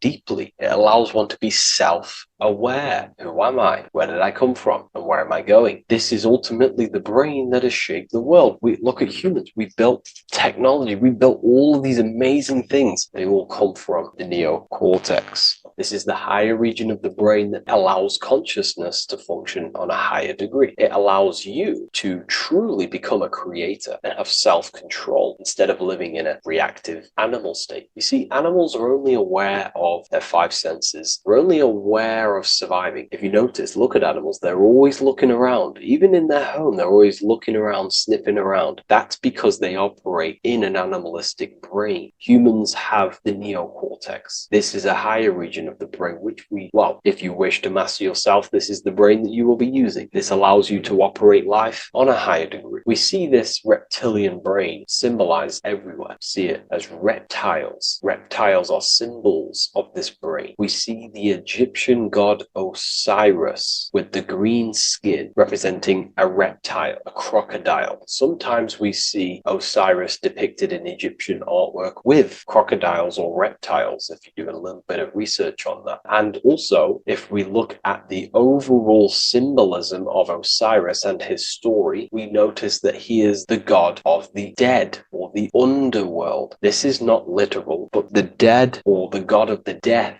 the god of the death of self, the dead of consciousness, because you are a divine being with limitless potential to create. And ultimately, to create, we have to master our reptilian brain. But when we function from this reptilian brain, we are dead to our higher powers of creation, of imagination, of actually gaining control and operating life from the higher mind, operating life as the divine being as you are. But if you operate life in Osiris, he is the god of dead. You are spiritually and consciously dead. You act unconsciously. You are dead, not physically, but mentally and spiritually. So what we're looking at here in the Egyptian artwork is the reptilian brainstem. We have the left hemisphere and the right hemisphere of the brain. Notice a curve. The feminine body is very curvy. This represents feminine. The masculine body is very liney. So if we study geometry, we know that lines are masculine, hence why the word masculine,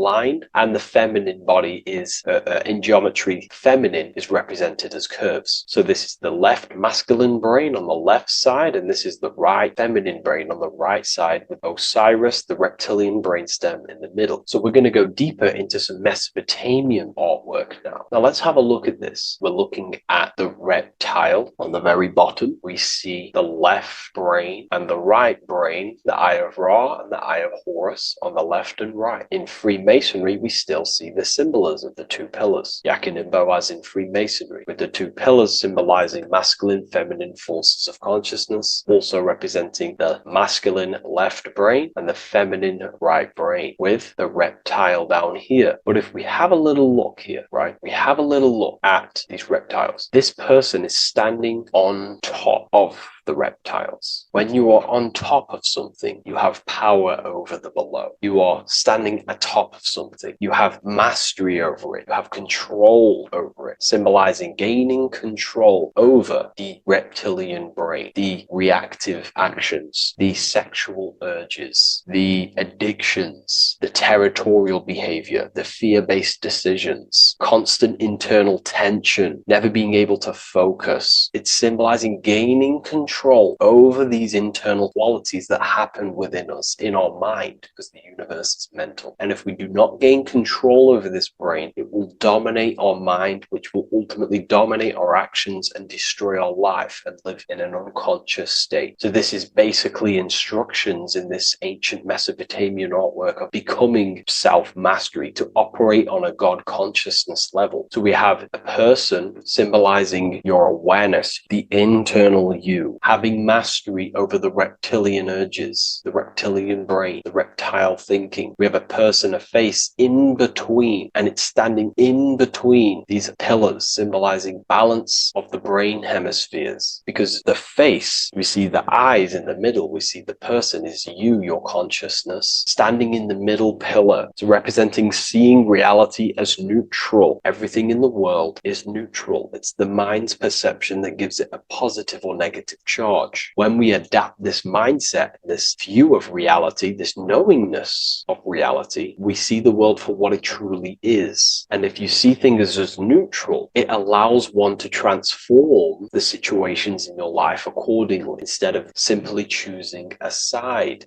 This is a major problem in society, and this was a problem within myself also. We like to choose sides, and choosing sides can keep your consciousness locked in a certain mindset, in a certain belief. And belief is what is ultimately destroying humanity. It's about knowingness, and knowingness is in the middle. We want to seek to know things. Knowing things allows you to go out there, directly experience it, and know it for yourself. For example, I know I'm not on a spinning global ball flying through space. Why? Because my senses tell me I'm not doing that. My senses tell me I'm not going 1,000 miles per hour and 360,000 miles per hour through space while spinning around the sun. I know that because I know myself. I know I'm not my body because I've had direct mystical experiences beyond the physical body. So we should seek to know things, and that's what we call gnosis, direct knowledge obtained through direct experience, knowingness. And that is a middle pillar quality. So in Freemasonry, we see the middle pillar. The matrix is designed to give you two wings all the time. Democrats, Republicans, feminism, and then there's another side. There's always two sides that they're giving you because they want you locked in either way, which is seek the middle pillar, seeing things as neutral, seeing things as the middle pillar, seeking direct experience, gnosis. And this aligns with the brain because the brain gives us these two perceptions also. The right brain sees the woods, the whole woods, but the left brain sees the individual trees and branches and leaves. If we're too left hemisphered, we're going to see everything as divided. If you're too left hemisphered, you're only going to see yourself. You're only going to think about me, myself, my ego, my consciousness, my life. And I'm only going to operate in the world, take actions only towards me without considering the collective, which is the right hemisphere quality. The right hemisphere allows you to see the bigger picture, how we're all connected. We're all one family of consciousness. We're all one being. separated in different bodies, one consciousness operating in different bodies. So it's about aligning these perceptions of the brain and standing in the middle, and also conquering the reptilian brain. This allows us to operate in the world and see the world for what it truly is and operate from a place of balance. We also see some more symbolism in Egypt of the ram sphinx in Egypt. Ram sphinx. Please leave a comment and please leave a like and a subscribe onto the YouTube if you like my content. Smash that like button and we'll get straight to this. So this is the ram sphinx in Egypt, also symbolizing the brain. This is my research. These are my conclusions. You can take this with a pinch of salt and go out and do your own research. This is what makes sense to me based off my information I've gained, my symbolism that I can read. So take what you can from it. I'm not here to obstruct anything. I'm not here to place anything in your mind. I'm simply here expressing my research. Never take anything off anyone as solid truth. I've never have said everything I say is solid truth. This is my research. If the research aligns with you, that's great. Maybe it doesn't with some people, that's fine. Simply take things with a pinch of salt, go out and collect as much research and information from many different sources and place together your own understanding of symbolism and your own perspective on reality. But like I say, seek to know and not believe. So this is the ram sphinx in Egypt. This is a more powerful symbolism of the brain. We have Osiris here, the god of the dead, which is the reptilian brain, and an Aries symbol here symbolizing the hippocampus in the brain. So this is the reptilian brain stem, heavily aligned with the reptilian brain stem here. We can see the connections if we look closely. So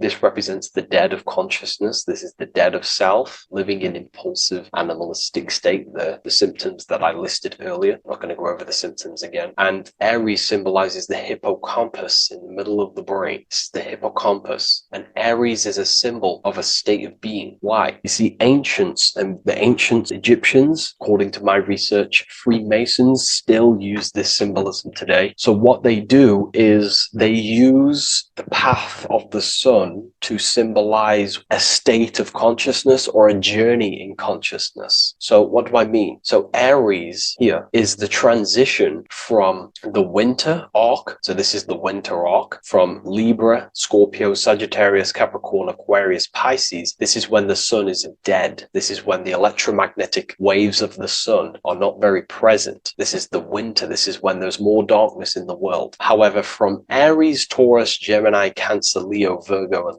to Libra, this is when the sun is giving more electromagnetic rays. Everything grows. Everything is reborn again. Everything's growing. There's more light. There's more warmth. You can grow crops. So this is very symbolic as a state of consciousness. Aries is used heavily to represent the rebirth of the sun, but internally as an esoteric interpretation of Aries, it symbolizes the resurrection of awakening of the self. It is the rebirth of the sun, of the soul, the rebirth of becoming aware out of the darkness into the light, living in the reptilian unconscious state, the unconscious, not being aware that I possess consciousness, not being aware of my thought, emotion, actions. And Aries is that symbol, is of the rebirth of the spirit, the rebirth of the self, becoming self-aware. So that's what we're looking at here with the ram sphinx. We're looking at Osiris, dead, the reptilian brain, operating life in an unconscious state, not really thinking, not self-aware of thought, emotion, actions, not aware of the soul, not aware of good and evil, not aware of the laws that are in the heart of love, not aware that there's always an intelligence in the heart telling us what's the right thing to do at all times, not aware of anything, just simply reacting to the world. But then we have a symbol of Aries above, which is the resurrection of self. So again, this is symbolizing by the Egyptians to me and my research going from darkness to light. This is the resurrection of consciousness when we start to deepen our self-awareness, which is ultimately what I'm doing to you in these videos. Hopefully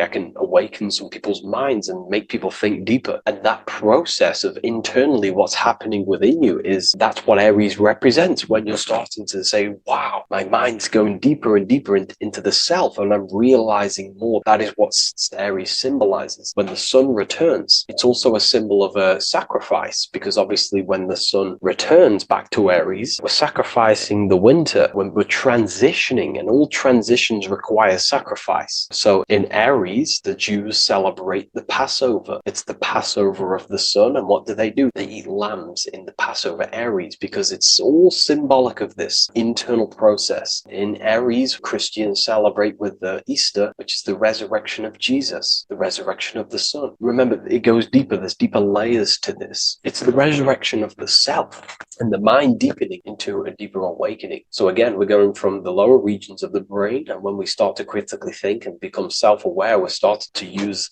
the mid part of the brain, and the mid part of the brain then expands into the neocortex, which is the resurrection of the self. The mind is no longer functioning in just the reptilian brain, but then it's going into the light of the higher brain, the neocortex, and this is the reptilian brain. This is the midbrain, what we're looking at here with the Ram Sphinx. Yeah. So this is the resurrection. It's the transition point of going from the reptilian brain into the midbrain, into the neocortex. We're now resurrecting ourselves. Now, this is not putting anything negative on the reptilian brain. Without the reptilian brain, we wouldn't be able to live. We need the reptilian brain, but it's an abuse of the reptilian brain that can keep us in a very low state. It keeps us stuck in an unconscious state. But the reptilian brain is what's allowing you to breathe, to eat, to scan the environment for any threats. If there are threats, we do need the reptilian brain. That's not to say it's evil, but what I'm saying is an abuse of this brain, which is what most people are stuck in. They're operating their life out of this brain. And this is what the Egyptians, I think, are symbolizing, trying to tell us to resurrect ourselves, to become self-mastered, to become the highest version of yourself, to actively create in the world. Because when we are only operating from this brain, we're unconscious, well, then other people can use you as a vessel to create their reality. This is how the world is at the moment. The ones who know how to use the mind are controlling the other ones who do not know how to control the mind. So I hope this makes sense to you. Let me know if you have any video recommendations, and I'll see you inside Ethereal University. If you wish to take your research to the next level, I have things inside of there that are very powerful. We happily invite you. I'll see you inside of Join. If not, I'll see you in the next YouTube video.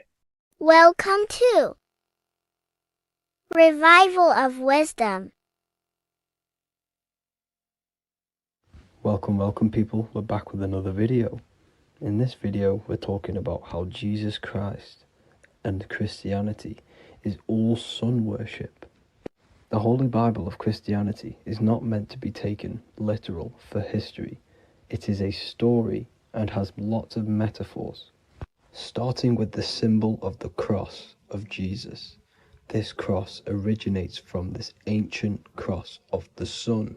This symbol has been used for thousands of years, way before Jesus was a thing, in Europe, America, Asia, and all around the world.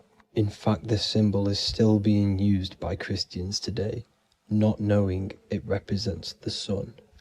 This is a 4,500-year-old artifact, a golden plate with an equal-armed cross found in England. The gold to symbolize the sun, and the equal-armed cross for the 4 equal seasons of the year. So this is why in the Bible you have Matthew, Mark, Luke, and John, symbolizing the yearly cycle of the sun and the 4 equal seasons. Also in the Bible, Jesus is referred to as the light of the world. So yes, Jesus represents the sun. He is a metaphor for the sun. Hence why in all of these pictures and images and paintings of Jesus, there's always a sun behind his head, and some even with the sun cross behind his head. Jesus also has 12 disciples, which represent the 12 zodiac signs and the 12 months of the year. This is the Last Supper by Leonardo da Vinci. As you can see, the sun, being Jesus, is in the center, because the sun is in the center of the zodiac signs. There are 4 groups which symbolize the 4 equal seasons. Each group contains 3 people symbolizing the 3 months and the 3 zodiac signs in that season. There is only 1 female in the painting, which is Virgin Mary, who symbolizes Virgo, the astrological sign. So yes, Jesus symbolizes the sun with his 12 zodiac signs and 4 gospels for the 4 seasons of the year. However, there is another phenomenon. The 25th of December is known as the birth of Jesus Christ, which is known as Christmas today. Jesus symbolizing the sun and is born on December 25th. This is the day the sun moves 1 degree northward, bringing back the warmth, the growth of crops, the life and light back to the northern hemisphere. Everything is springing back to life, as we call it, spring. So it is said that the sun is born again on the 25th of December, and Jesus is known as the risen Saviour, because the sun is our risen Saviour, because it gives life to the whole of this realm, the warmth, the crops, and without the sun rising in the morning, we'd all die in about 2 weeks. And we all know how Jesus died on a cross. The sun also dies on a cross in the southern hemisphere. It dies on the Southern Crux constellation. And on December the 22nd, 23rd, and 24th, the sun remains in the same position. So the sun dies for 3 days, and it is born again on December 25th. When it moves 1 degree northward. And this is when the sun is born again, or resurrected, just like Jesus. Constellation Virgo is prominent in the spring sky in the northern hemisphere. So therefore, the sun is born a virgin, Virgo. And as you see in this image, you see Virgin Mary holding the sun. Us as humans do not own the sun, so therefore God owns the sun. So yes, the sun is the Son of God, and this is what Jesus is symbolizing. And just how Jesus sacrifices himself for humanity, that's what the sun does. The sun gives out all of its energy so we can live. There are many other Bible verses which represent Jesus as the sun. Now in Matthew 8:23-27, his disciples are in a boat and there is a massive storm. Jesus is asleep, meaning the sun has not arose. And the disciples say, "Save us, Lord, we are perishing." Quote, "Then he rose and rebuked the winds and the sea, and there was a great calm." End quote.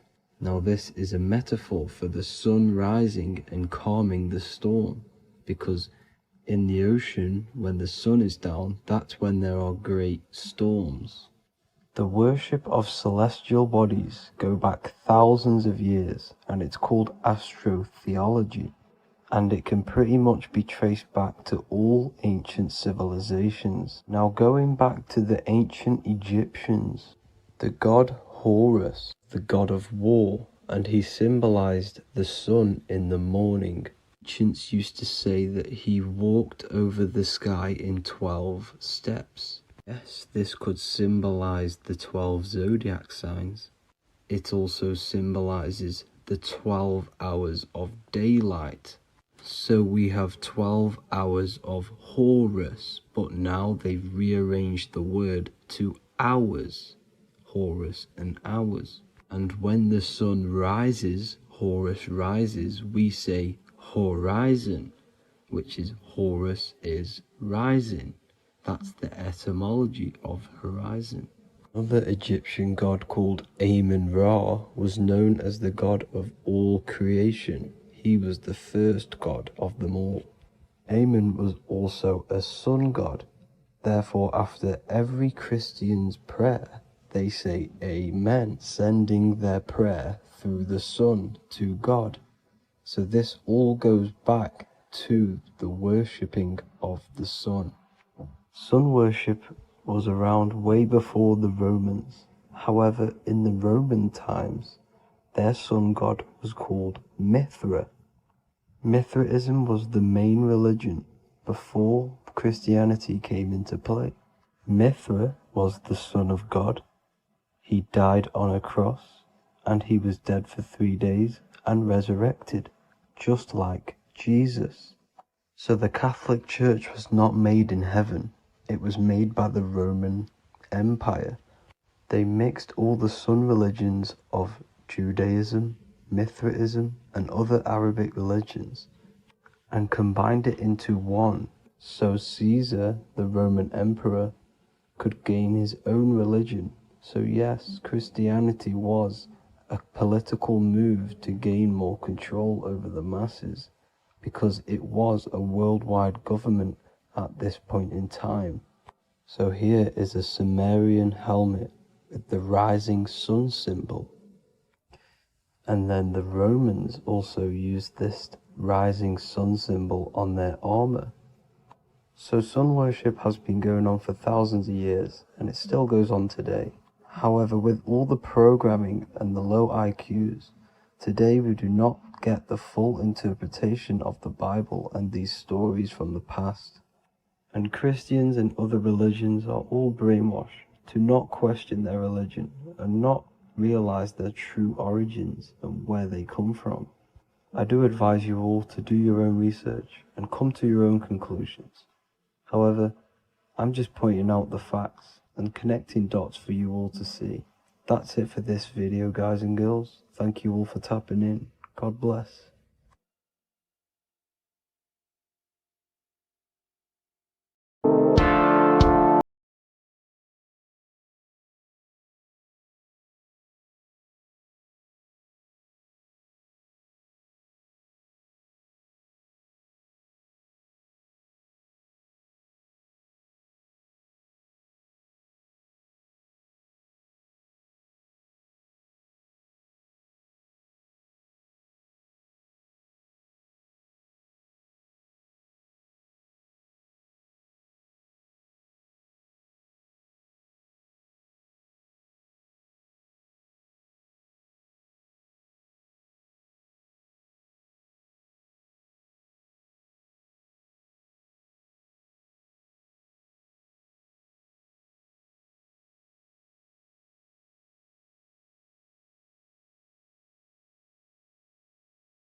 How are we all doing, people?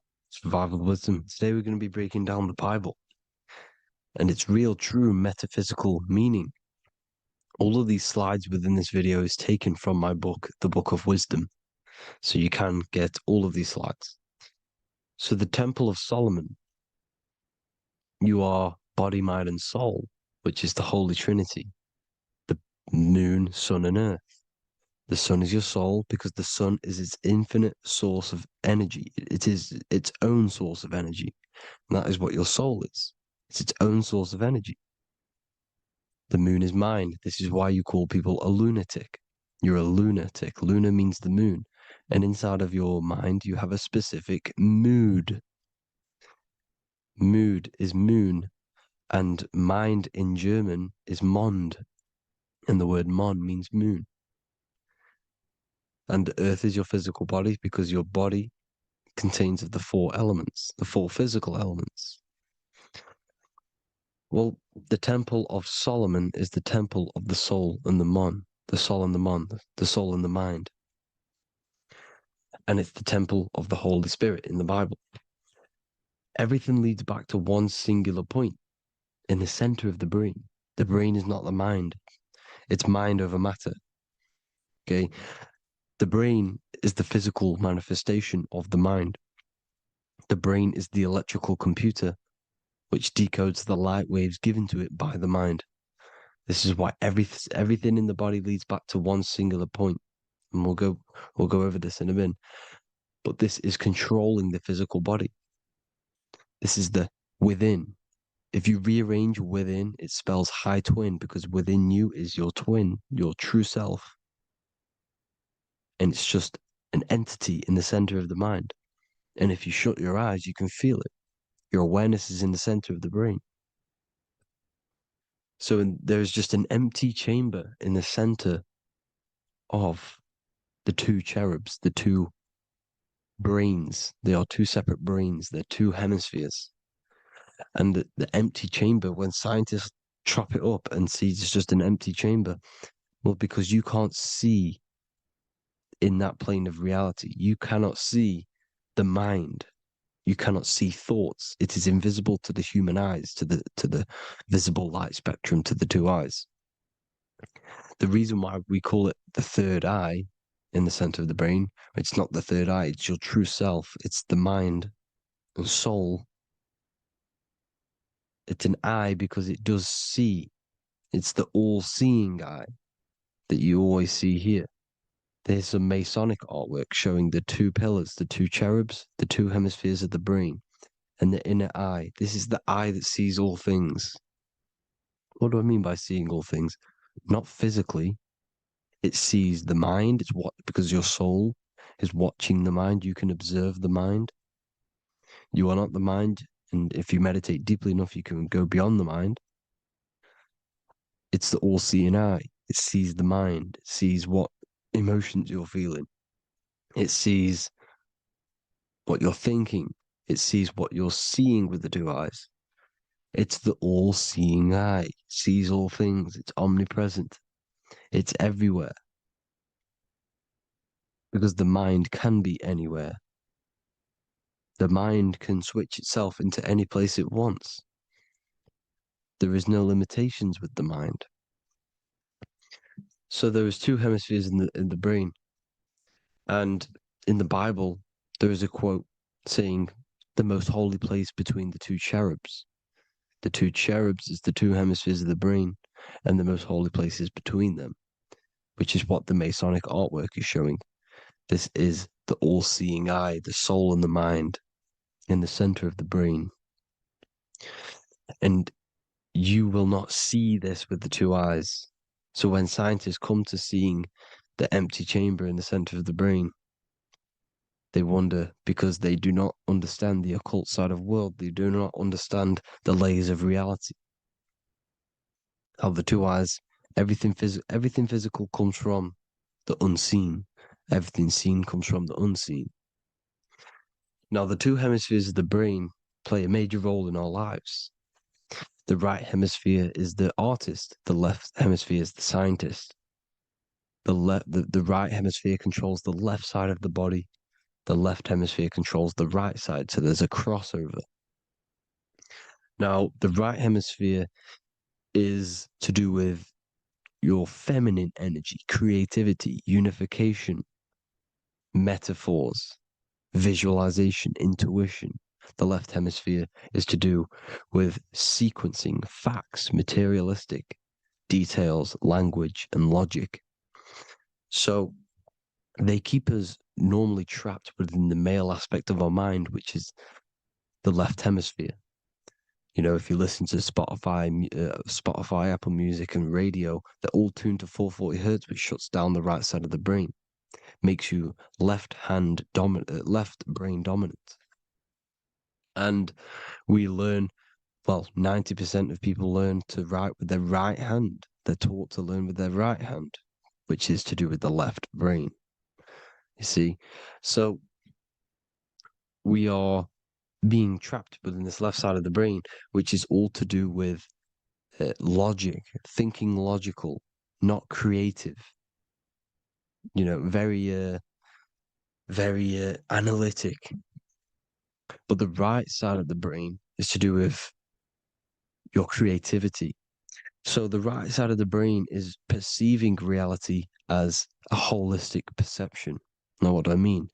If you're riding through a woods, for example, if you're riding through a woods, your right hemisphere is seeing the whole woods as one unified woods. The left hemisphere's job is to break down the perception given to it by the right hemisphere and break it down into individual trees. So what am I saying? The right hemisphere is seeing humans and everything in creation as one unified consciousness. The left hemisphere is seeing individual egos. This is why the left hemisphere is the place of the ego, the right hemisphere is to do with the higher self. They're both needed, though. I'm not saying one's better than the other. It's balance. Now, they don't want you to see the unified picture, perception of creation. They want you to think everything is individual, everything doesn't come from the one, because all things come from the one. And we experience the two in this reality, dualism. In order to understand the one, we have to experience the two to advance. So, anyways, let's get away from the two hemispheres. The right hemisphere, like I said, is to do with the higher self. And this is why in John 21:6, it says, cast the net onto the right-hand side of the boat and you will find fish. Meaning, cast your energy, cast your perception into the right hemisphere of the brain, and you will find God, unification, and higher self. You will see things from a unified perspective. How we are all one. Because we are all the same consciousness. The same spark that is in me is in you. This is why I am you and you are me. We are all the all-seeing eyes of God, just split up into individual bodies. We are all made up of the same essence, consciousness. And that consciousness, that mind and soul, is in the center of the brain. You are just in different avatars. And until we see this, we'll forever be divided and conquered. Until we figure this out as a collective consciousness, we will forever be divided and conquered and ruled over. This is why the Bible says, ye are gods. You are the sons of the Most High, because we are. We are the Word made flesh. We are God made flesh. Mark 16:19. So then after the Lord had spoken unto them, he was received up into heaven. Head is heaven, H-E-A, and sat on the right hand of God. God is the consciousness in the center of the brain.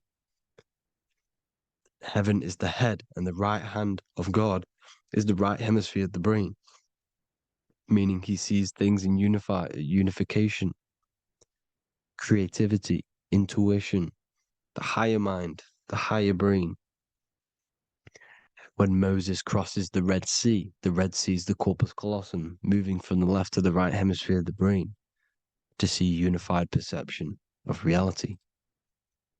Head, H-E-A, heaven, same root word. This is why the ancients always depict God in the center of the brain. Here you see ancient Christian artwork showing God in the center of the brain, the light. Here you see it here. Here you see Ganesh, an Indian god, which is the brain. Here you see the Father, the Son, and the Holy Spirit in the dome, the brain. This is the brain, because you are God made flesh. That's what consciousness is. The upper room where Jesus meets the 12 disciples. It's the upper brain on the upper room. The upper room is the chamber, the empty chamber in the center of the brain. That's the room. And the 12 disciples are the 12 cranial nerves in the brain, which pretty much rule the body, all the cranial nerves. The tree of life, the cardiovascular system. This is why in Genesis it says the tree of life was in the midst of the garden. Midst meaning middle, because the middle of the body is the cardiovascular system, which is controlling all of the systems in the body. The tree of knowledge of good and evil is the nervous system. It's the spine and brain. This is what's detecting good and evil. The brain is the electrical computer with the left and the right hemisphere, decoding the dualistic world, decoding the light waves given to it by the external world. It is an electromagnetic computer. It is artificial intelligence. It is very intelligent, the brain and the nervous system, the human body as a whole. But the tree of knowledge of good and evil is the nervous system, because it is the tree that detects good and evil, makes you learn good and evil in this dualistic reality. Here you see Adam and Eve around the tree of knowledge of good and evil. Adam and Eve, male and female energies, with the serpent in the tree, and the tree of knowledge of good and evil. Well, this is the spine, the brain, and the serpent is the kundalini of the spine. The serpent is the S. That's why S, serpent, S, the letter S is the serpent. Sex and serpents make an S noise. You know, the Bible cursed the serpent. So we don't figure out the true religion. The true religion is raising the kundalini and becoming God-man and reaching our higher states, our true God self.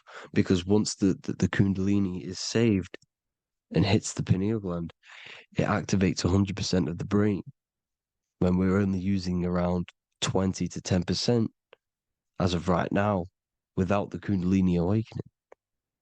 So when you use it, you're activating 100% of the brain.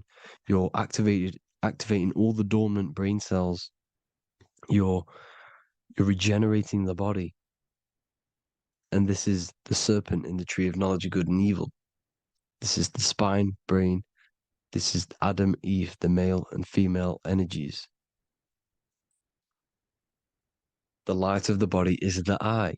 Therefore, if thine eye be single, thy whole body should be full of light. Matthew 6:22. This is the single eye in the center of the brain. It is not the pineal gland. It is what's inside the pineal gland. You have to go beyond the physical world, and there are no words to describe things that are not physical, metaphysics. And the whole body should be full of light. Well, this light is the same pyramid that you see. You are the pyramid with the all-seeing eye on top. This is why the ancients built the pyramids with the stairs in the middle symbolizing the spine, because once you open all the chakras and balance them and raise the kundalini, you activate all of the brain, which gives enlightenment. The word enlight in ment. Ment means mind, light in the mind. Enlighten the mind. And this is enlightenment. We are the temple. And Jacob called the name of the place Peniel, for I have seen God face to face. Within spells high twin. Within you is the God self, which you need to manifest into the external world. And he's seen God in Peniel, the consciousness. He's seen his true self, consciousness, in the pineal gland. Genesis 28:10, Jacob's ladder. Jacob, he took a rock there and laid his head on it to sleep. Jacob had a dream. He dreamed there was a ladder that was on the ground and reached up into heaven. Head is heaven. The rock he fell asleep on is the sacrum bone, because he's symbolizing the oil that comes down the spine, hits the sacrum bone and rests there, falls asleep, and it looks up and it sees the ladder to heaven. Because when you raise this oil, you become God man. You become God in heaven. You can leave the body at will. Do you not know that your body is the temple, that your body is the temple of the Holy Spirit? Corinthians 16:19-20. Or do you not know that your body is the temple of the Holy Spirit within you? Your body is the temple of the Holy Spirit, the soul and the mind within the center of the brain, the temple of Solomon, temple of the soul and the mind. Romans 8:10. Christ is in you. It's not external. When you give where attention goes, energy flows. When you give your energy to external things, your attention, your worship to external things, you're giving energy, meaning it's draining you, and you're feeding something within the astral plane, a mental thought within the astral plane. So with you realizing that the Christ is in you, that you don't have to worship anything outside of you, this means that you're internalizing your energy. You're not giving your energy, because where attention goes, energy flows, which means you become more present. You become healthier because you're not giving off all of your special electromagnetic energy that's charging you. This is why the religions ran by the Vatican is all external. They're exoteric.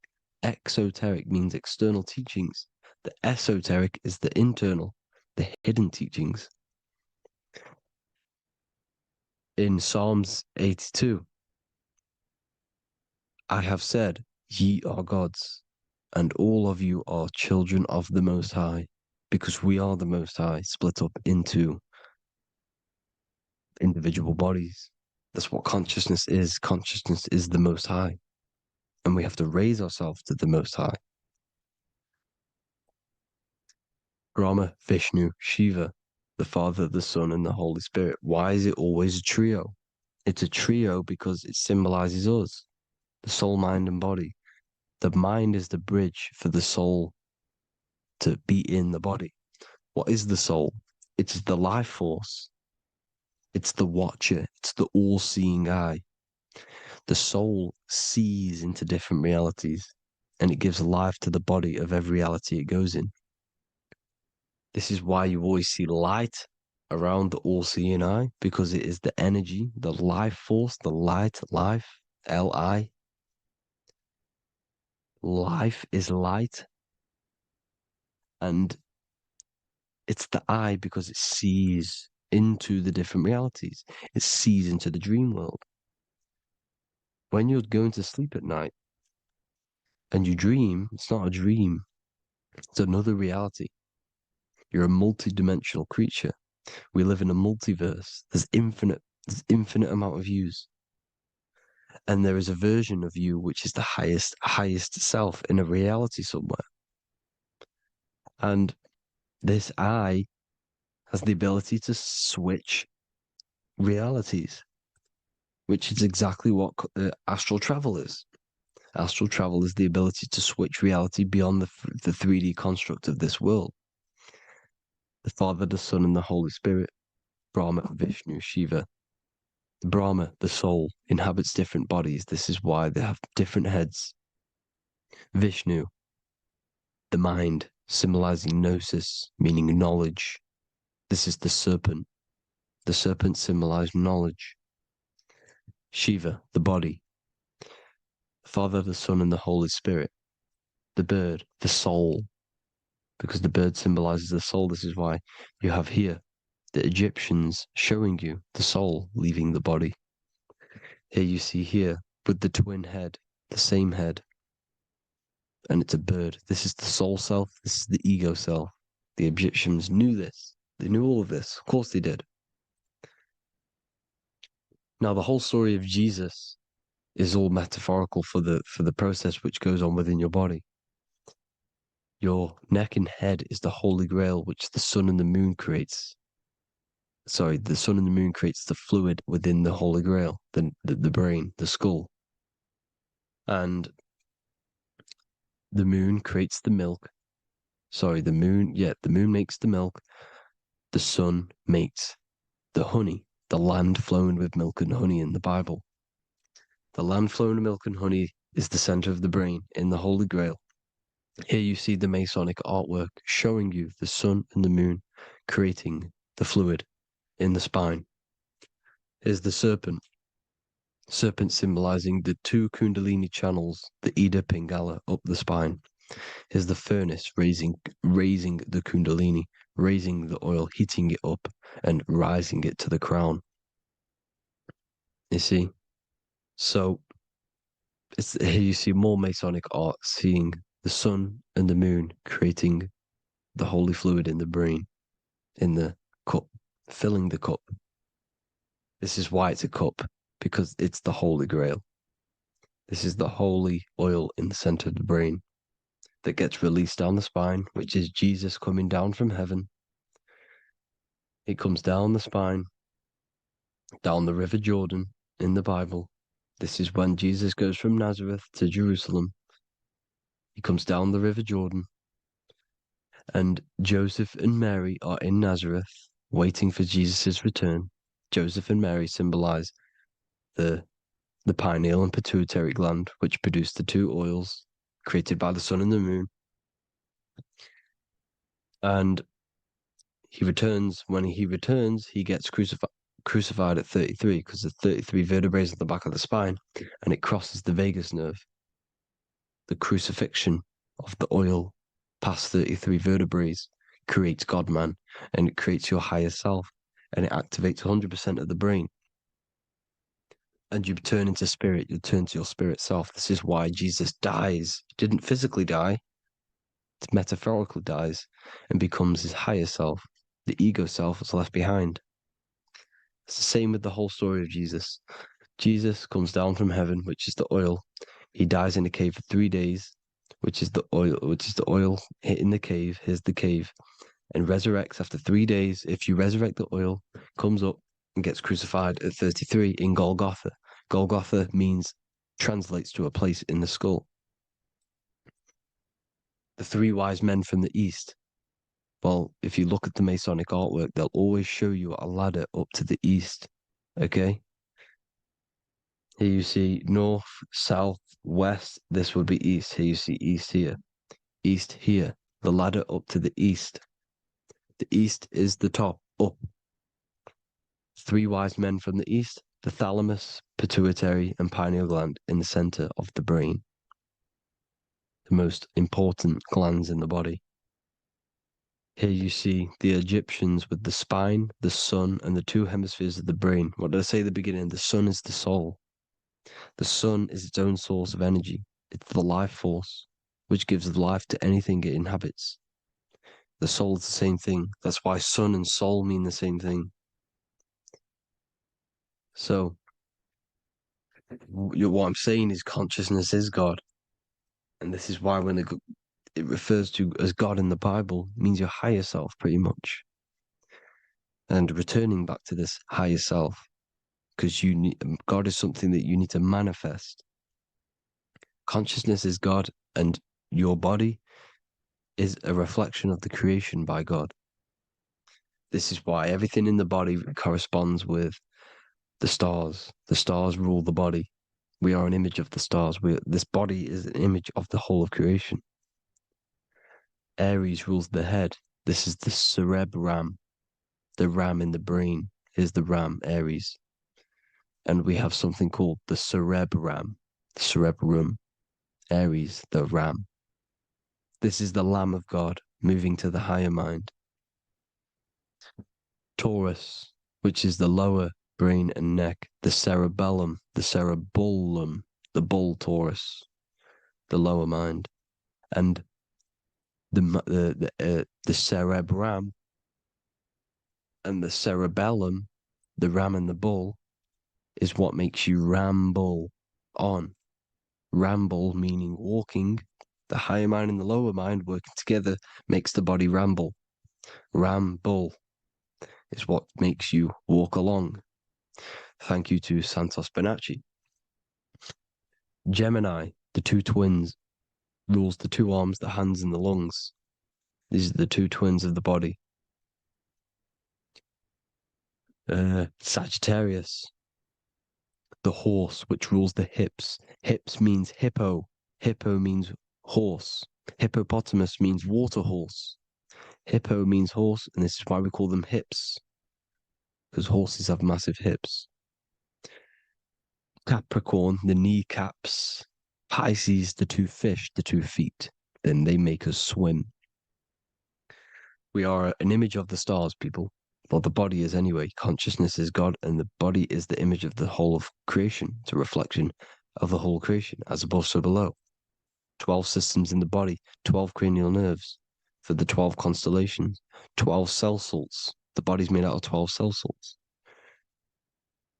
So, this is where it gets kind of deep. You know, this is where we get deep. And he said Jesus was known as the fisher of man.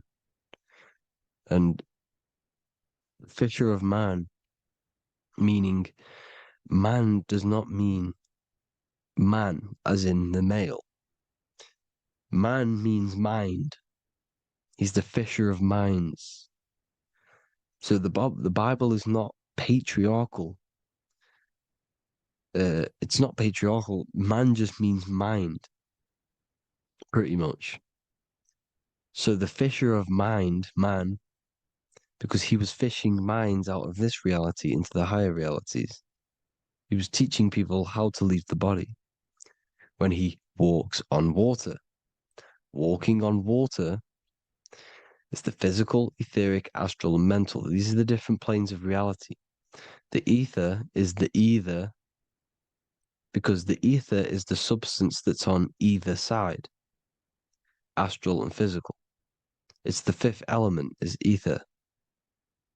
And the 5th element is the water.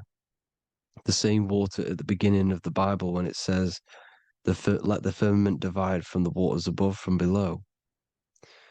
The water symbolizes the ether. It's the base of all physical matter. And the ether symbolized is known as the water. So when you're walking on water, you're walking on the ether, meaning you're leaving the physical body. So when Jesus walks on water and he's teaching Paul to walk on water, Paul becomes scared and falls back into the water. Well, when you astral travel and you become scared when you're projecting, you'll fall back into your body.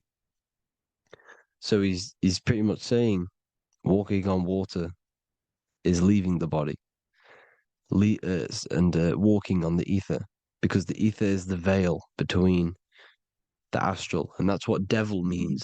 Devil has the word veil in it, because the devil is trapping you between one veil, which is this world. They're trapping you in this world, this thin layer of reality. Your dreams are different veils. The ether, the astral, the mental are different veils. Devil is deveil. Deveil. You need to escape being stuck in one reality and live in between realities. And this is when you truly become a multi-dimensional being, because your soul is just the eye. That's what you are. You're just an eye, and you see into different worlds. And it also, when Jesus means the fisher of man, the fisher of minds, I truly believe, because of my research, that there is other worlds. It's not just this one. There's higher worlds. There's an infinite amount of you, and you've been in them dreams. You call dreams. Them dreams are other realities that you are in. That's why when you're there, you don't feel like you're in a dream. You feel like it's 100% real, because it is real. So this is why the ancients always depicted the many different heads, because there's many different versions of you. And this I, the soul, the watcher, is switching itself into different bodies at all times. Well, when you sleep, when you astral project. And this is what the ancients were doing. They understood the multiverse, and they could switch bodies at will. And this is what the 7 seals are in the Bible, also known as the 7 chakras. These are literally portals within us to these different worlds. We're in the heart at the moment. Earth, rearranged spells heart, meaning middle. This is where good and evil exist. It's the middle point, the midpoint of realities. So I hope you all enjoyed the video. All of this knowledge that I've give you in this video is inside of my book, the Book of Wisdom. The Book of Wisdom gets updated every single month with new pages. It's a one-time payment for a lifetime worth of research and knowledge by me. So if you do want to get it, the link will be in the description. But I hope you will gain some amazing insight. Please like, comment, and share to help the algorithm, and drop a subscription. And for more lectures, every 2 days, I drop lectures and knowledge within the Patreon. If you want to support the channel, join the Patreon. Everything's in the description, because we are not monetized on YouTube. Thank you all. Have an amazing day.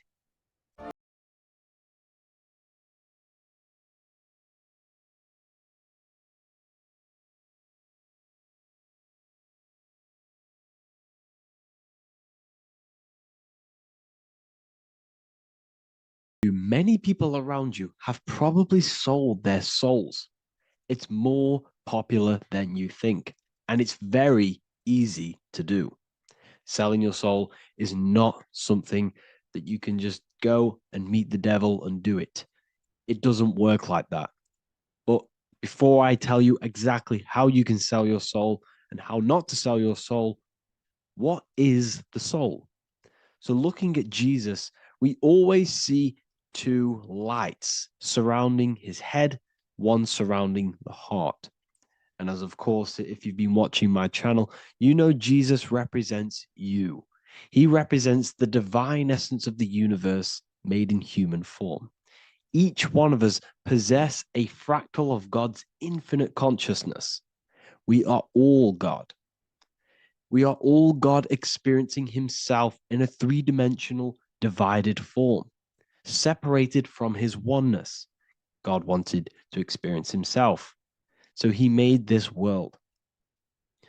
So each one of us possess a soul, and the soul is the spark of God's infinite loving consciousness, filled with God's loving moral law. So the reason why Jesus is always have a light above his head and a light on his heart is because this represents the brain and the heart. The brain is not the mind. The heart is not the soul. The brain is the physical manifestation of the mind. It is the physical mechanical computer for the spiritual mind. The heart is the physical manifestation of the soul. The heart is a brain. In fact, it contains 40,000 specialized cells, which are the exact same cells found in your cranial brain. Yes, your heart is an emotional brain.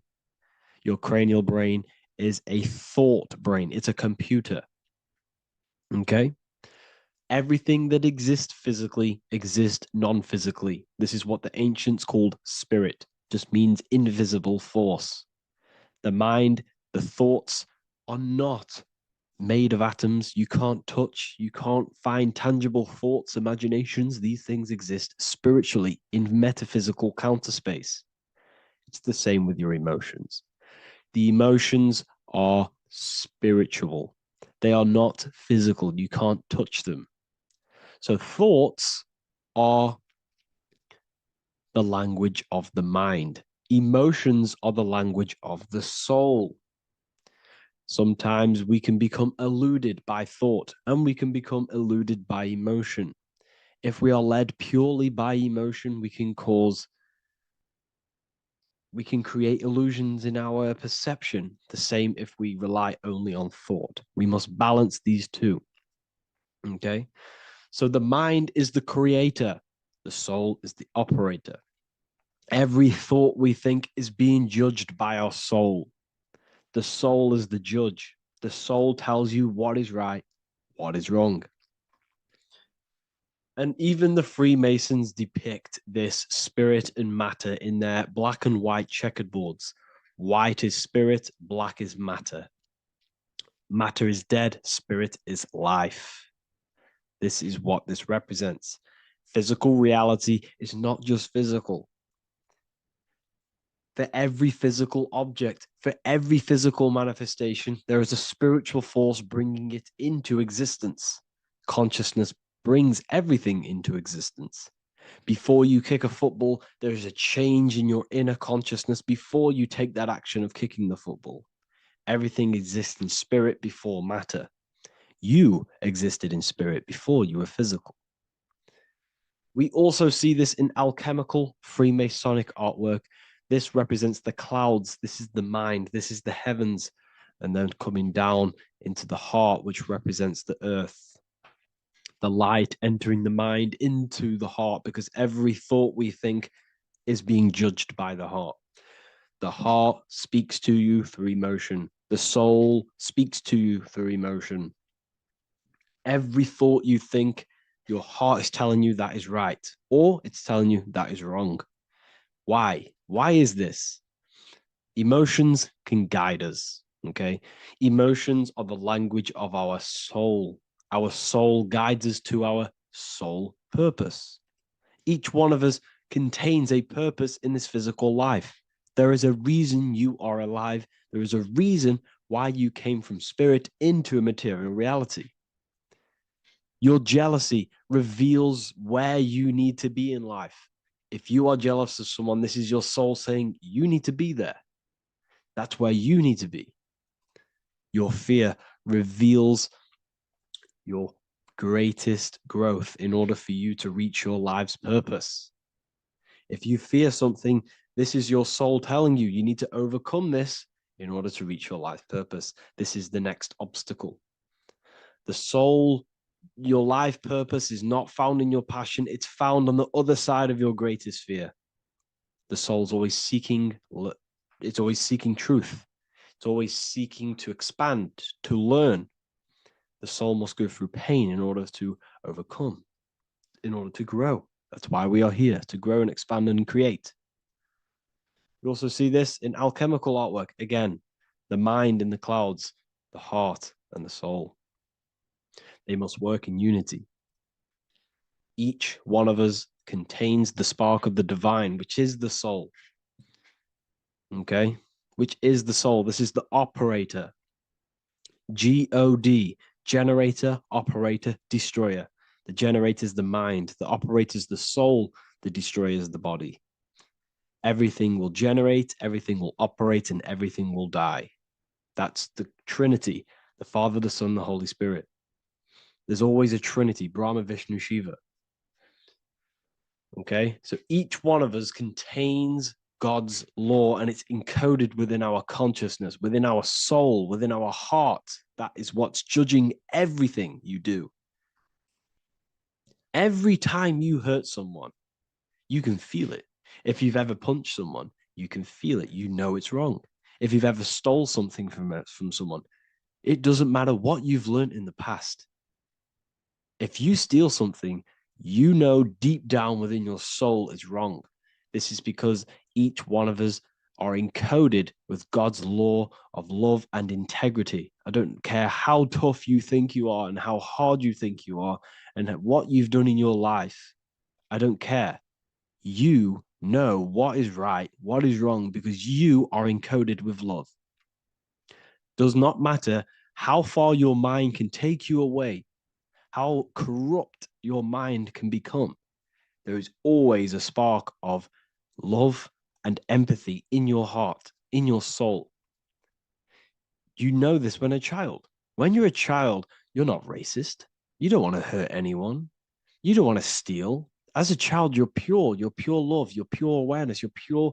You would never think about being racist. It's the corruption of the mind that leads us to corruption.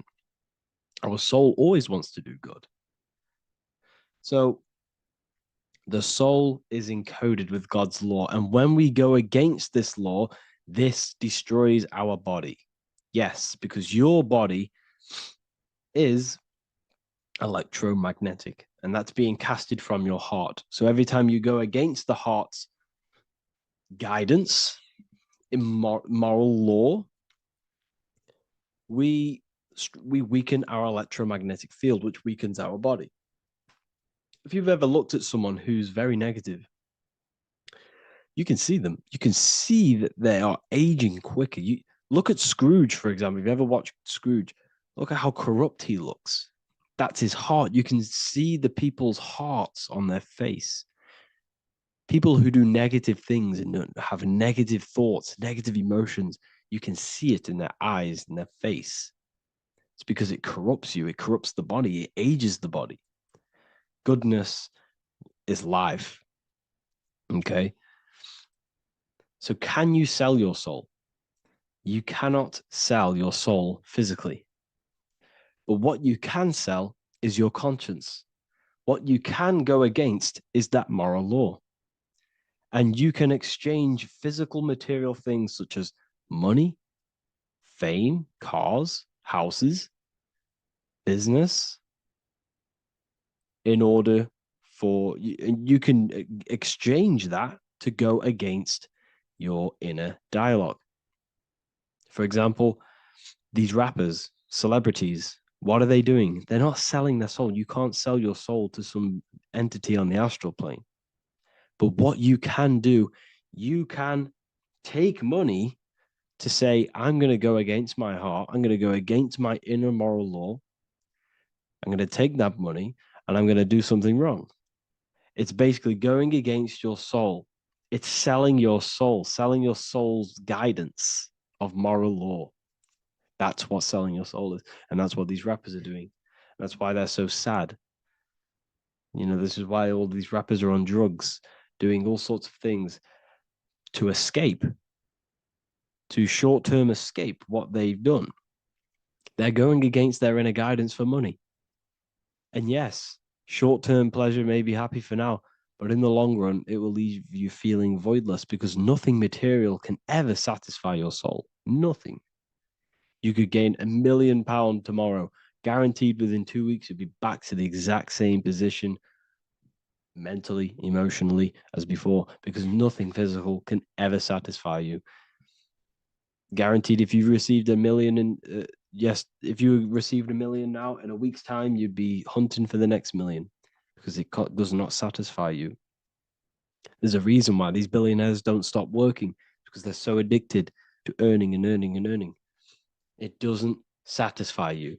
The only way you can satisfy yourself is through Christ consciousness, is through self-love, is through loving thyself, knowing thyself, and becoming balanced internally in consciousness instead of seeking external validation through material things, which end up leaving you feeling voidless, empty inside, and sad and depressed and anxiety. Everyone's looking outside of themselves for validation, when true validation comes from within. True satisfaction, true happiness comes from within, reaching Christ. Christ is a state of being, a state of consciousness that we must cultivate within ourselves so we can live a happy, balanced life. You can have all these material things when you're satisfied inside, but don't rely on them. Me, I enjoy material things, but I don't desire them. I don't chase them. I don't rely on them for happiness, for validation. You can have big cars. You could have your favorite watches. You could have Lamborghinis, yes, it's fun, but don't let it give you your happiness. As long as you're happy on the inside, it's okay to have these things. You should seek balance with your inner world and outer world. Okay, so this is what they are doing. Rappers, celebrities, actors, Hollywood, this is what they've done. They've exchanged their inner integrity, their inner law, their inner moral compass for exchange for material wealth, fame, money, and cars. That's what they've done. And power, it corrupts you. They slowly corrupt you. So yes, you cannot sell your soul. And if you wish to learn more, I'll see you inside Ethereal University with my community, where we are learning every day to master ourselves, to expand our consciousness. If you want to lucid dream, astral project, master yourself, create the desired reality you want, learn about human consciousness and your full potential, then Ethereal University is for you, and I'll see you inside. The link will be in the description. Thank you for watching. Welcome to Revival of Wisdom. Welcome people, we're back with another video. Please make sure to hit the like, the subscribe button, and turn on notifications to never miss a video. The Vatican is a giant key from a bird's eye view, and it also contains an 8-pointed star. The Anunnaki Sumerian gods also depicted this 8-pointed star. The sky god Anu from the Anunnaki also uses the 8-pointed star for his symbol. And even Freemasons depict an 8-pointed luminary with a ladder and a key. This is symbolizing the key to ascension up to the 8-pointed star, which is Polaris. Polaris is always depicted as an 8-pointed star. Polaris is the standstill star at the very center of our realm, which is perfectly aligned with the North Pole. The Earth is a giant torus field, and at the center is where the most electromagnetic energy is stored. This is why all compasses point to the north. Hence why a compass is an 8-pointed star, because it points you to Polaris, which is the North Pole, the center of this realm. The 8 points of the 8-pointed star symbolize the 8 points in space and time. So yes, Polaris is the portal which you ascend through if you outgrow this consciousness by aligning your chakras.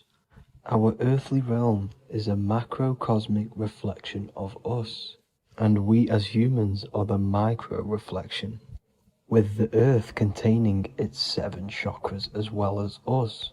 The North Pole is the 7th chakra, which is the crown chakra.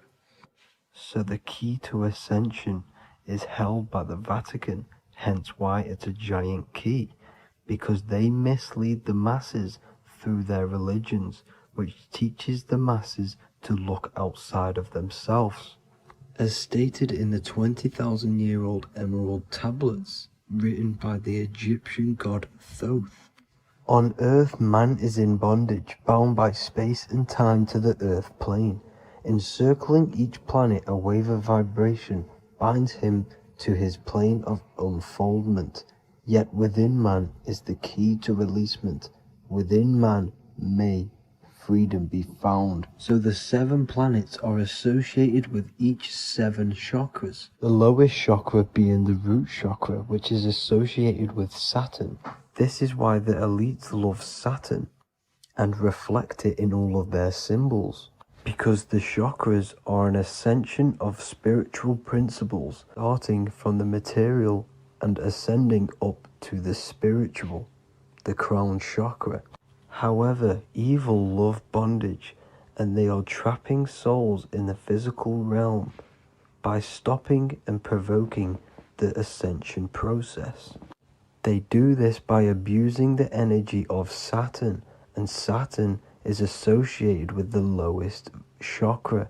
The lower three chakras are associated with survival mode, which keeps the consciousness in a constant state of fear and only aware of its surroundings.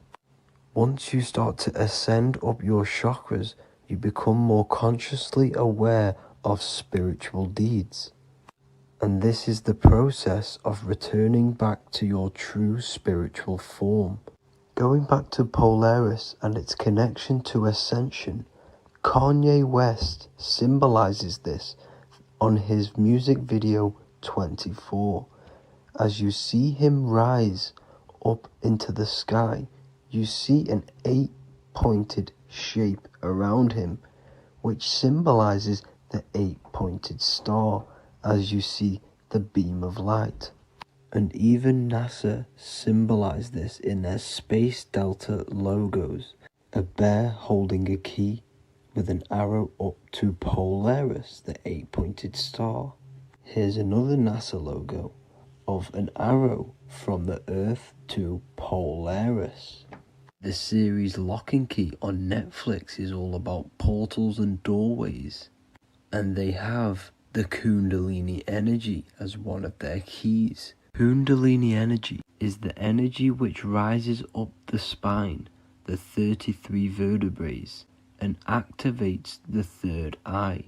The third eye is the spiritual gland which connects humans to other spiritual realms. We are not the body. Our spirit, our soul inhabits the body. We exist physically, spiritually, and mentally. Therefore, we are multidimensional.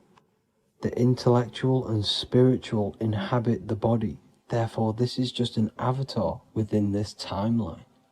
However, within each and every one of us, we all have the key to releasement, as says in the Emerald tablets.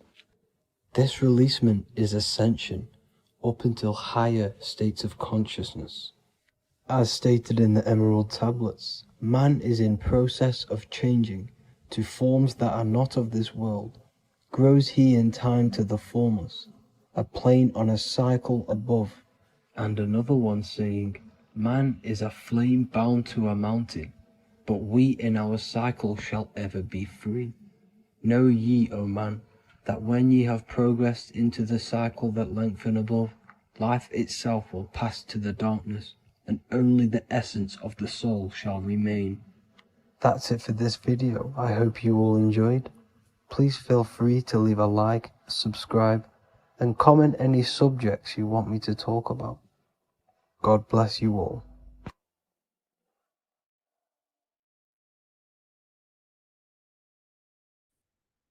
What if I told you that you are under a spell, and this spell is controlling you in every aspect of your life, and you don't even realize it? Spells are not what you've been taught. They're not fantasy magic wands that are casted over you. No, no, no. Spells are much, much deeper. A spell is a belief system that is installed into your subconscious mind, which holds power over you. Okay? If I install a belief into your mind and that belief holds power over you and controls you, that is you under my spell. A spell is a belief that someone has installed into you. Okay? You have a subconscious mind. The subconscious holds power over 90% of your daily basis behavior, thought patterns, and overall emotional state. Because the subconscious is the back end of our mind, the mind that we don't really have access to. It's the shadow self, where all of our programs, all of our memories, all of our traumas, all of our everything that we've ever experienced is recorded and kept in this vast database called the subconscious. Now, the subconscious is the 90% of our mind. We are only aware of 10% of our mind, which is the conscious mind, which is what you're using now, what you're consciously aware of. But there is a subconscious mind that holds power over your conscious decisions. and you don't even realize it. For example, as a child, you had a very, very traumatic event happen. Let's say as a child, you were not loved enough by your parents. And this feeling of you not being enough for your parents and feeling alone as a child implanted this seed. And this seed was planted by your emotions, a strong emotion. And over time, as you grew older into an adult, this seed grew and grew and grew. And what this seed grew into is you being very needy, you always seeking validation from others. Okay. But you taking this conscious decision 10 years down the line actually stems from this hidden cause within your subconscious mind, within this little feeling, this seed inside your subconscious where you don't feel like you are worthy. So this results in a conscious decision of you seeking validation from others, being very needy from others. Okay. This is what the subconscious is. The subconscious holds power over us. For example, posting on social media. Why are you actually posting on social media? If you take a selfie with your new watch, new car, and you go and post that onto your social media, why are you actually doing that? On the deepest root cause, it's not because you just want to post a picture. No, it's much deeper. It comes from a subconscious belief or a subconscious emotion of you seeking external validation, whether you believe that or not. But that's what it is. If you're posting on social media, you're seeking attention, you're seeking validation from others on a deep level, on a subconscious level. You may not even realize this because it's subconscious. Now, this is what a spell is. Money is a type of spell. Remember, money doesn't actually exist. Money does not exist. Money is a physical object inside of the material plane. But the physical object has a belief in the mental plane. See, the mind is the highest plane. This is the root cause of reality, the mental plane. Okay? So our belief in our mind has given this piece of paper value and a meaning. But in reality, it's just a piece of paper with a belief behind it. But this subconscious belief behind this piece of paper is controlling your daily basis behavior, is controlling your emotional state and controlling your life without you even realizing it. Without you even realizing that it's all an illusion. Money does not exist. It's the belief that gives the piece of paper a power. And the way we break the spell is by realizing that the money doesn't actually exist. The whole world is under the spell of money, and it's controlling all of us. But the spell is the belief. Once we all wake up and realize money has no value, it doesn't actually exist, it's only a belief. There is no actual money. That's how we break the spell. The spell is broken when we figure out that we are under the spell, under the belief, under the illusion of this piece of paper having value, and it's controlling our lives. That's why the word money has mon within it. Mon is moon, and the moon represents our hidden aspect of our mind, our subconscious, and the sun represents our conscious mind. So you have two versions of yourself. You have the self that you show to everyone, the conscious mind, and you have a shadow self called the subconscious, which is the hidden aspect of you. For example, do you really love your partner who you're with, or are you just with them is there a subconscious fear of being alone? Do you really want to be with this person, or is it stemming from, are you staying with them because it's stemming from this fear of being alone, of being lonely? Or are you just with them because you have a subconscious sexual addiction? And all of your conscious decisions are actually coming from this little seed of wanting sex or not being alone. You have two versions of yourself, the conscious mind and the subconscious, the shadow self and the self that you show to everyone else. Okay? And the subconscious is what's holding power over you. When you drive your car, you don't consciously have to think about changing gear. You've done it that many times. It's on autopilot. That's the subconscious doing it. You can be walking down the street. Your conscious mind can be thinking about what you're going to cook for tea later, but your subconscious mind is controlling your body and walking your body. You don't have to think about moving the body. You just do it because you've done it that many times. It's a program. It's a belief in the subconscious that's giving this movement power. You see, the subconscious holds a lot of power over you. Our beliefs hold power over our daily basis behaviors and actions. Okay, like I said, posting on social media, this is seeking external validation. There's a subconscious stem, there's a subconscious urge bringing this desire into conscious reality. So we must break the spell of our emotions controlling us, our traumas from a child controlling us. For example, another example of this, let's say you were in a car crash years ago, and this car crash led you to having a very traumatic event, very traumatic emotion you felt in that car crash. You felt a lot of pain. That was impressed into your subconscious. And even to this day, you're probably scared of going into trains, going onto cars, going inside of vehicles. And you might not even be aware that it's actually stemming from this event that happened 10 years ago. That's the spell. That's the spell that's holding power over you. And you don't even realize it. You realize the spell when you realize you're being controlled by this old belief, this old trauma. That's what a spell is. A spell is not something I cast over you with a wand like Harry Potter. Spell's much deeper. It's the hidden aspects of our mind that hold power over us, that control us. Okay? So how do we get rid of the spell? How do we break the spell?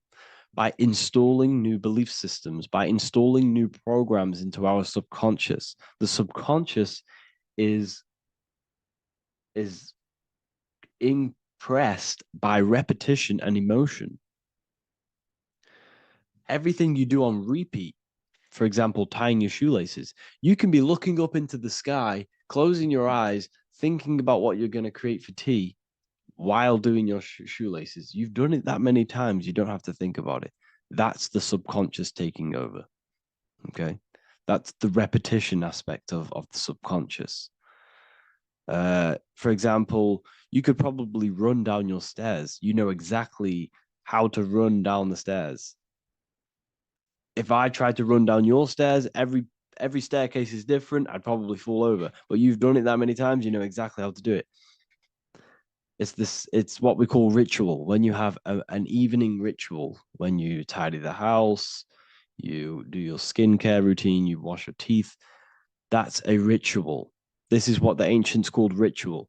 When we do rituals, we're trying to implant something into our subconscious to either remove an old program, an old seed that is controlling us, for a new one that's going to grow into new light, into a new reality. So you can implant messages, implant new programs into our subconscious, which will then grow into a new reality. Okay? Because if I tell you something over and over and over again every single day, for example, if I say, you do what I say every single day I repeat this statement into your ears, about a month or 2 months in, you're going to start to believe in that statement and you're going to start to be under my spell. You're going to start to do everything that I say. So this is what spells are. Spells are subconscious beliefs that hold power over you. and you don't even realize it. So we need to remove these old programs we have that are controlling us for new programs. And we do that through ritual, affirmation, and imagination. Repetition and emotion is key to impressing the subconscious. They are the two ways that spells are created, that programs are created. The subconscious only knows the now, and it only knows you. So every word you say is a spell. So when you call someone else a name, you're calling yourself a name, because your subconscious takes everything you say as truth, because it only knows you. It doesn't know anyone else. So every night we can do affirmation. We affirm the reality we want. This is what we call a ritual. We sit down or we stand up, whatever it is, you affirm the reality you are, I am statements. And then you imagine that reality. And you do this over and over again, every day, twice a day, 3 times a day, however many times. And this will cause repetition. This will install a new belief system into your subconscious, which will then start to show in your external reality. It will start to put you under a spell of the new program. For example, if I install into my subconscious that I believe that I am rich, every single night I affirmate that I am rich, I am wealthy, I am free. And then I do a ritual. I start to imagine this reality. Every single night, I do these two things on repetition, and I start to feel the reality and imagine the reality. Over time, I'm going to start to believe that I am rich, that I am free, and I am wealthy without having the physical reality. And what this will do is that it'll implant a message deep within your subconscious mind. It will plant the seed of this belief. And this belief over time will grow into 90% of my thoughts, 90% of my actions, 90% of my words. My words, my thinking will change due to this new belief. I may not even realize it, but I'm looking for more opportunities to make money. I'm speaking to more people because of this belief that I've installed. This belief has triggered new ways of thinking. My mind, my conscious mind, is now only operating to fulfill this belief. And my conscious mind might not even be aware of it. You won't even realize that you're manifesting this belief of being rich. And that's how it happens. You implant the belief within your subconscious. You implant the spell into your subconscious, which will then gain control over you. So we need to make sure we're removing the negative spells, the negative programs that are controlling us, for new regenerated ones, for new ones that are going to create new realities, a better life. Okay? You don't want negative traumas, negative seeds controlling you and growing into your life. If you don't cut them off, they will continue to grow and grow and grow. Your anxiety will get bigger and bigger and bigger. Your depression will get bigger and bigger and bigger. But it's all actually stemming from one belief system or one trauma. Okay? So this is important. Everything in this physical plane is an effect of the higher planes. It's a shadow of the mind. Everything we think, all physical objects, began as a thought, then an imagination, then energy, then a physical reality. So we must change the mental plane. We must plant seeds into our mind to change down into our physical material life. It's about manipulating this higher plane so we can create change and effect in the physical external material plane.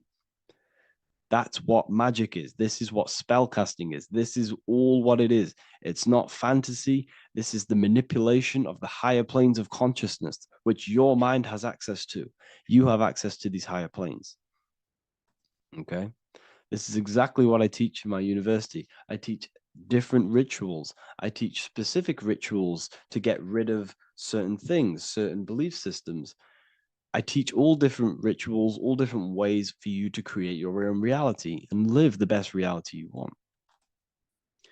We also have all of these different courses. We have activating the inner eye. This will teach you exactly how to lucid dream and activate your inner vision of imagination.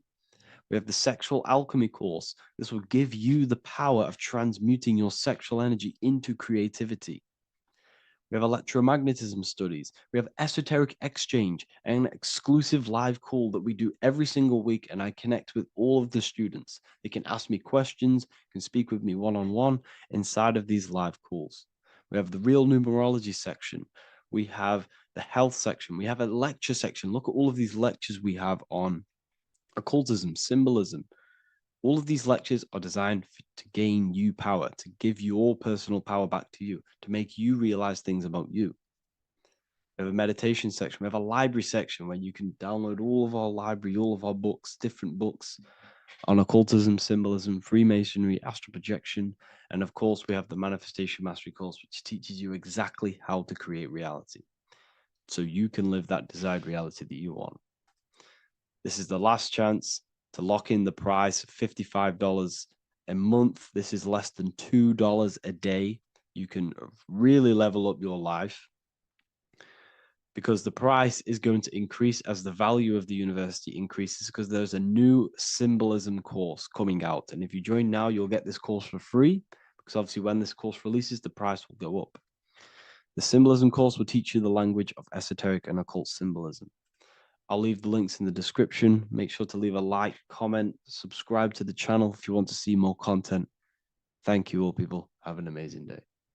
In this video, we're going to be decoding the symbol of the double-faced eagle, which is found on the Rothschild's family coat of arms. We see it in the Roman Empire, and we also see it in the 33rd degree of Scottish Rite Freemasonry. So let's get straight into this symbol and decode what this means. Freemasonry is considered a craft, and this craft is about reconstructing yourself. In fact, the word mason means builder, because every day we are building our mind's prison or our mind's freedom. Plus, you are a creator of reality. You are contributing towards the building project on the earth. You are a builder of yourself and reality, a creator. In Freemasonry, they use the allegory to teach the initiate a process of self-mastery. In Freemasonry, the allegory is that the Temple of Solomon is broken, and this broken Temple of Solomon needs to be reconstructed. But this is symbolic. The Temple of Solomon is yourself. You as an individual are the broken temple, as you have forgotten who you are, why you are here on this earth, and your mind has many limiting belief systems and restrictions on it. Therefore, we are the broken temple that needs to be rebuilt and reconstructed. The 33rd degree is the highest degree in the Scottish Rite system of Freemasonry. Therefore, this logo represents the state of consciousness the 33rd degree Mason is operating at. It is symbolic of their level of mind, their level of self-mastery, their level of awareness. This symbol is a very powerful symbol that you can use to also find your personal power. Now, of course, this is my interpretation based off my years of studying symbolism and connecting the dots. If you feel like I miss anything, please leave a comment in the comment section to maybe add to my points. The first of all thing that I see in this symbol that reveals a great power of mind is the eagle.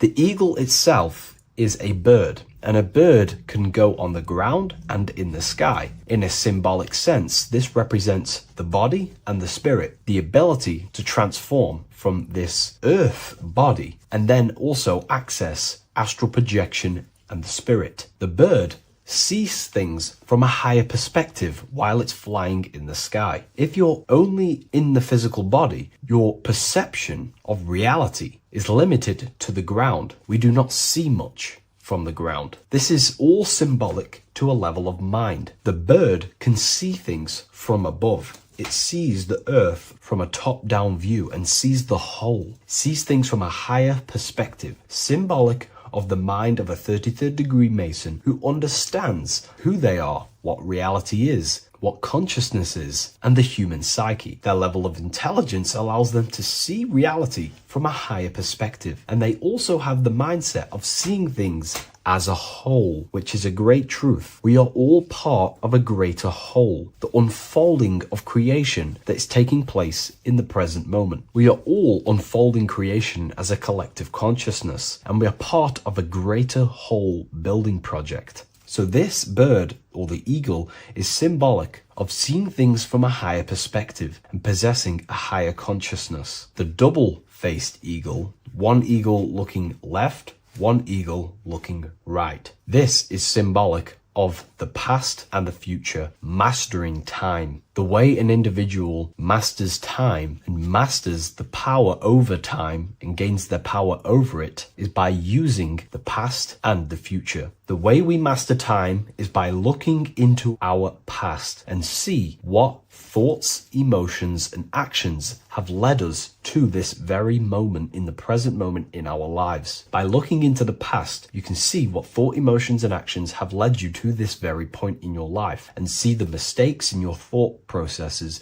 the mistakes in your emotions, and the mistakes in your actions. You can extract wisdom from the past of your past and apply that wisdom in the present moment to then change your future to a better future for yourself and the collective consciousness and your contribution towards the creation taking place on the earth. That is how an individual masters time. You can do this through memory work. Every time you go to sleep, go through your day backwards. Follow the events backwards. What this does is literally create new neural pathways in your brain and allows you to strengthen your memory so you can remember more. Memory work is massive in Freemasonry based off my research. They make you do rituals, memorize rituals, because they're trying to develop these different aspects and cognitions of the human mind. We see that the double-headed eagle is looking left and right, but then joins. This is symbolic of unity of duality, unifying duality. And the only way you can do that is by connecting with pure awareness without distortion of the mind and body. If you turn off your body, it goes to sleep. If you turn off your mind, you go to sleep. But if you can turn off your mind and body, then who are you truly? When you turn off your mind, you're no longer your belief systems, your name, your job, your reputation, your status. You are this pure awareness who's observing the mind. So in meditation, you realize you are not the mind. You are the awareness, and the awareness is singular, and the mind thinks in dualism. So this is symbolic of unifying and seeing things through the lens of the awareness and not the mind, because the mind can produce illusions. So this is symbolic of a state of consciousness of the 33rd degree who sees everything as oneness. We are all one witnessing consciousness experiencing itself. However, this witnessing consciousness is molded differently through the mind. My mind has gone through memories, traumas, events, and belief systems, which makes my mind unique to you. But when we all turn off the mind and connect with pure consciousness, the pure awareness, then we are all, on the deepest level, actually one. The universe is one. This is symbolic of seeing and perceiving that reality and truly maturing that understanding in your consciousness. We also see that the double-headed eagle is standing on a sword, which is a tool. The tools that you possess in life are aspects of your consciousness. Your thoughts are a tool. Your emotions are a tool. Your actions are a tool. These tools are creating and building your reality, and they're also building your soul, building your consciousness. But we see that the double-headed eagle is standing on top of the sword, the tool. The sword is a powerful tool. So this is symbolic of power on the surface level. But if you go deeper and decode the symbol, it reveals something way more powerful. The sword carves through things. It's also a very murderous tool. If you hold a sword towards someone or something, you hold power over it. It is a symbol of power. And that power that you possess is, in fact, the mind. The mind is the powerhouse of control over reality. The mind is the most radiant force in the universe, as all things respond to the mind. The emotions, the body, and physical reality itself responds to the mind. The mind holds power. Matter is a physical manifestation of mind. The reason why the sword is the mind is because it's associated with the air element. When you swing a sword, you're moving this through the air. And if you've read the Book of Wisdom Volume 2, you understand that each element is corresponding to a different body of consciousness. Air is associated with the mind, the mental body of consciousness. Water is associated with the emotional body of consciousness. Earth is associated with the physical body of consciousness. Fire is associated with the spiritual willpower body of consciousness. Therefore, what we're looking at is the intellect. We're looking at gaining control over the intellect, the mind, thought, banishing all negative thought power from the mind. Think of it like this. You are tapped into a live stream of consciousness, and this live stream is flowing into you in the present moment. Your mind directs this creational force, this flow of consciousness and power. You can use that mind to think about negative things, anxiety, depression, or you can use that power that's flowing into you for the positive only. The universe does not create what you want. It creates what you are. What you put in is what you get out. Your reality is a reflection of your mind. So it's about using this tool for the good. For example, no negativity even has any space in my consciousness. There is no negative thought that pulls me down. And if there is, I banish it instantly and remove it. So this is about gaining power over the mind and using the mind as a tool to carve your reality with the sword. This is your power. This is your sword. Below we see a banner that says Ordo ab Chaos. Most people see this and understand it as order out of chaos. And yes, it is linked to, obviously, molding society, manipulation. However, on an internal understanding of order out of chaos, it's something much more powerful to the individual. Most people see order out of chaos and see the manipulation that takes place on human consciousness, which is very true. The ruling powers create chaos or a problem in society, then they produce an order and a solution to mold society towards their agenda. That's order out of chaos. However, to the individual, this represents something much more powerful that you can take advantage of. Ordo ab chaos, order out of chaos. This is understanding that reality comes from chaos and physical creation is the order of that chaos. The mental plane is chaos. It's just simply pure thoughts, random thoughts. But the physical world is the order out of that chaos, the darkness coming into light. To you, for example, when you first start your journey of self-mastery and spiritual awakening, you are in chaos. My mind was in chaos. My mind had many limiting belief systems. My mind used to think random thoughts unconsciously. I used to take random actions, unknowingly create my reality and produce chaos. That chaos needs to be ordered. So when there is chaos in ourselves, with different aspects of our minds and subconscious, we need to produce an order so that we can gain power over the mind and over our thoughts, emotions, and actions, the three forces you have 100% control over in your reality. If you try and control anything else other than your thoughts, emotions, and actions, then you are breaking natural law. The only things you have been given power over and to control is your thought, emotion, and action, your mind, your heart, and your body. Order out of chaos is about transforming yourself. When you're in a chaotic state, you have to produce order to transform yourself and change your level of consciousness. If you have chaos in your life, you must produce order. And this is how self-transformation occurs through an individual. Order out of chaos. Now, yes, it is also linked to human manipulation, as this applies to everything as above, so below. Above, we see a triangle with the number 33 and light emanating around it. This triangle is highly symbolic of the element of fire. The upright triangle is fire. The downright facing triangle, the opposite to this triangle, is associated with the element of water. The reason why this is an upright facing triangle with the number 33 in it is because fire is associated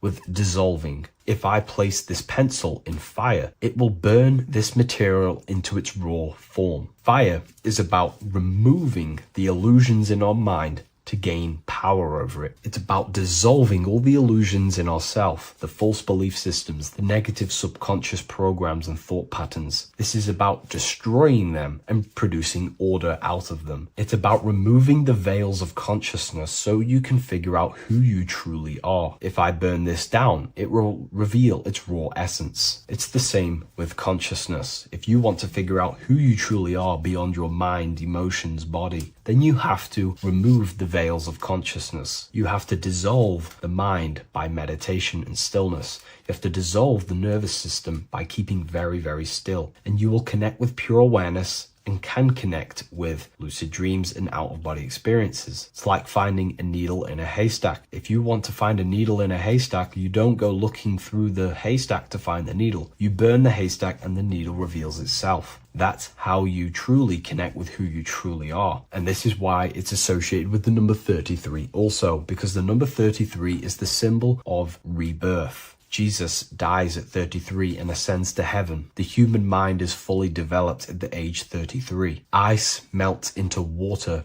at 33 degrees. It's symbolic of transforming states from death to rebirth, rebirthing the self. And this is how you rebirth yourself, by figuring out who you truly are. Because when you actually figure out and have an out-of-body experience, or you figure out who you truly are, you go through a mental rebirth. Everything you thought once was true has been completely burnt away, and now you are reborn into a new mind and a new perception of self and reality. So it's about being reborn again. At the 33rd degree, you are reborn again by the understandings and experiences that you've had with yourself. And the crown is a symbol of mastery. People in position of power wear crowns. It is a symbol of power over something. This whole symbol reveals your own personal power, the level of power that the 33rd degree Mason has over themselves, not over other people, but themselves. But of course, once you gain your personal power, you understand how the mind works. You can use that against people. It's how you use the knowledge that determines whether you are bad or good. Again, if you think I've missed anything, leave a comment in the comment section. Please like, comment, and share if you love this content. I'll see you in the next one. And if you wish to get your hands on this book, I'll leave an Amazon link in the description. Hello and welcome to another video and another lecture from Ethereal University. Today we're going to be breaking down in detail the Freemasonic 33rd degree symbol. Now, of course, this is a complex symbol, and it's composed of many symbols put together to create a greater meaning. So, as you should know from my previous videos, a bit of context behind Freemasonry, what it particularly is, and I will give you a brief overview before we go into this. It's definitely important to know what Freemasonry is before we break down this symbol. Okay, because without the knowledge of Masonry and what it is, it's difficult to understand what the symbol truly means. So Freemasonry is all about building. The word Mason means to build. And we're either building with light or we're building with darkness. So that we have good Freemasonry, we have good Masons, people who want to spread the truth, people who want to help people awaken their mind and liberate them and bring them up to higher consciousness. Or we have Masons who want to divide, keep the knowledge to themselves, create walls, build walls in people's minds, construct illusions in people's minds for their own personal gain. Okay, so we're either building with light or you're building with darkness. You're either building with light or bricks, spirit or matter. God and the devil, same thing. You're either uplifting people or dividing people. Each and every single one of you is a Freemason. Well, a Mason. Not a Freemason, but a Mason. You are a builder. And you're either constructing division in you and other people, or you're either creating oneness. Everyone is doing this. Everyone is building. Everyone is contributing towards the world and building our reality. So Masonry is a craft, And that craft is to craft a better mind and heart, a higher consciousness, a higher understanding of the self, building a higher perception of yourself, getting to know who you actually are, why you are here. Every action, behind every single action, behind every single cause is choice. You chose to be here. Whether you know why you are here or whether you do not know. You chose to be here in this time, in this period of life on the earth, on this physical dimension. You chose, you, the mind of yours chose to be here in this body at this specific time. You are playing a role, you are building in this world at this specific time. So Masonry is all about getting to know the self, to know what you actually are through gnosis. Gnosis is direct knowledge obtained and extracted from direct experience. Knowledge extracted from direct experience. Knowingness. You know you have hands. You don't believe you have hands. You know you have hands. That's what knowing thyself truly means. To go within the self. To dwell in meditation for long periods of time. Not even meditation. To dwell, closing your eyes and thinking internally. Not thinking externally about anything outside you, but thinking and questioning internally, and you shall find answers. Seek and you shall find. If your heart is truly set on knowing, on getting to know true knowledge and knowing yourself, then you will find it. Okay, so because that's what the heart is. The heart is where we find our treasure. It's why it's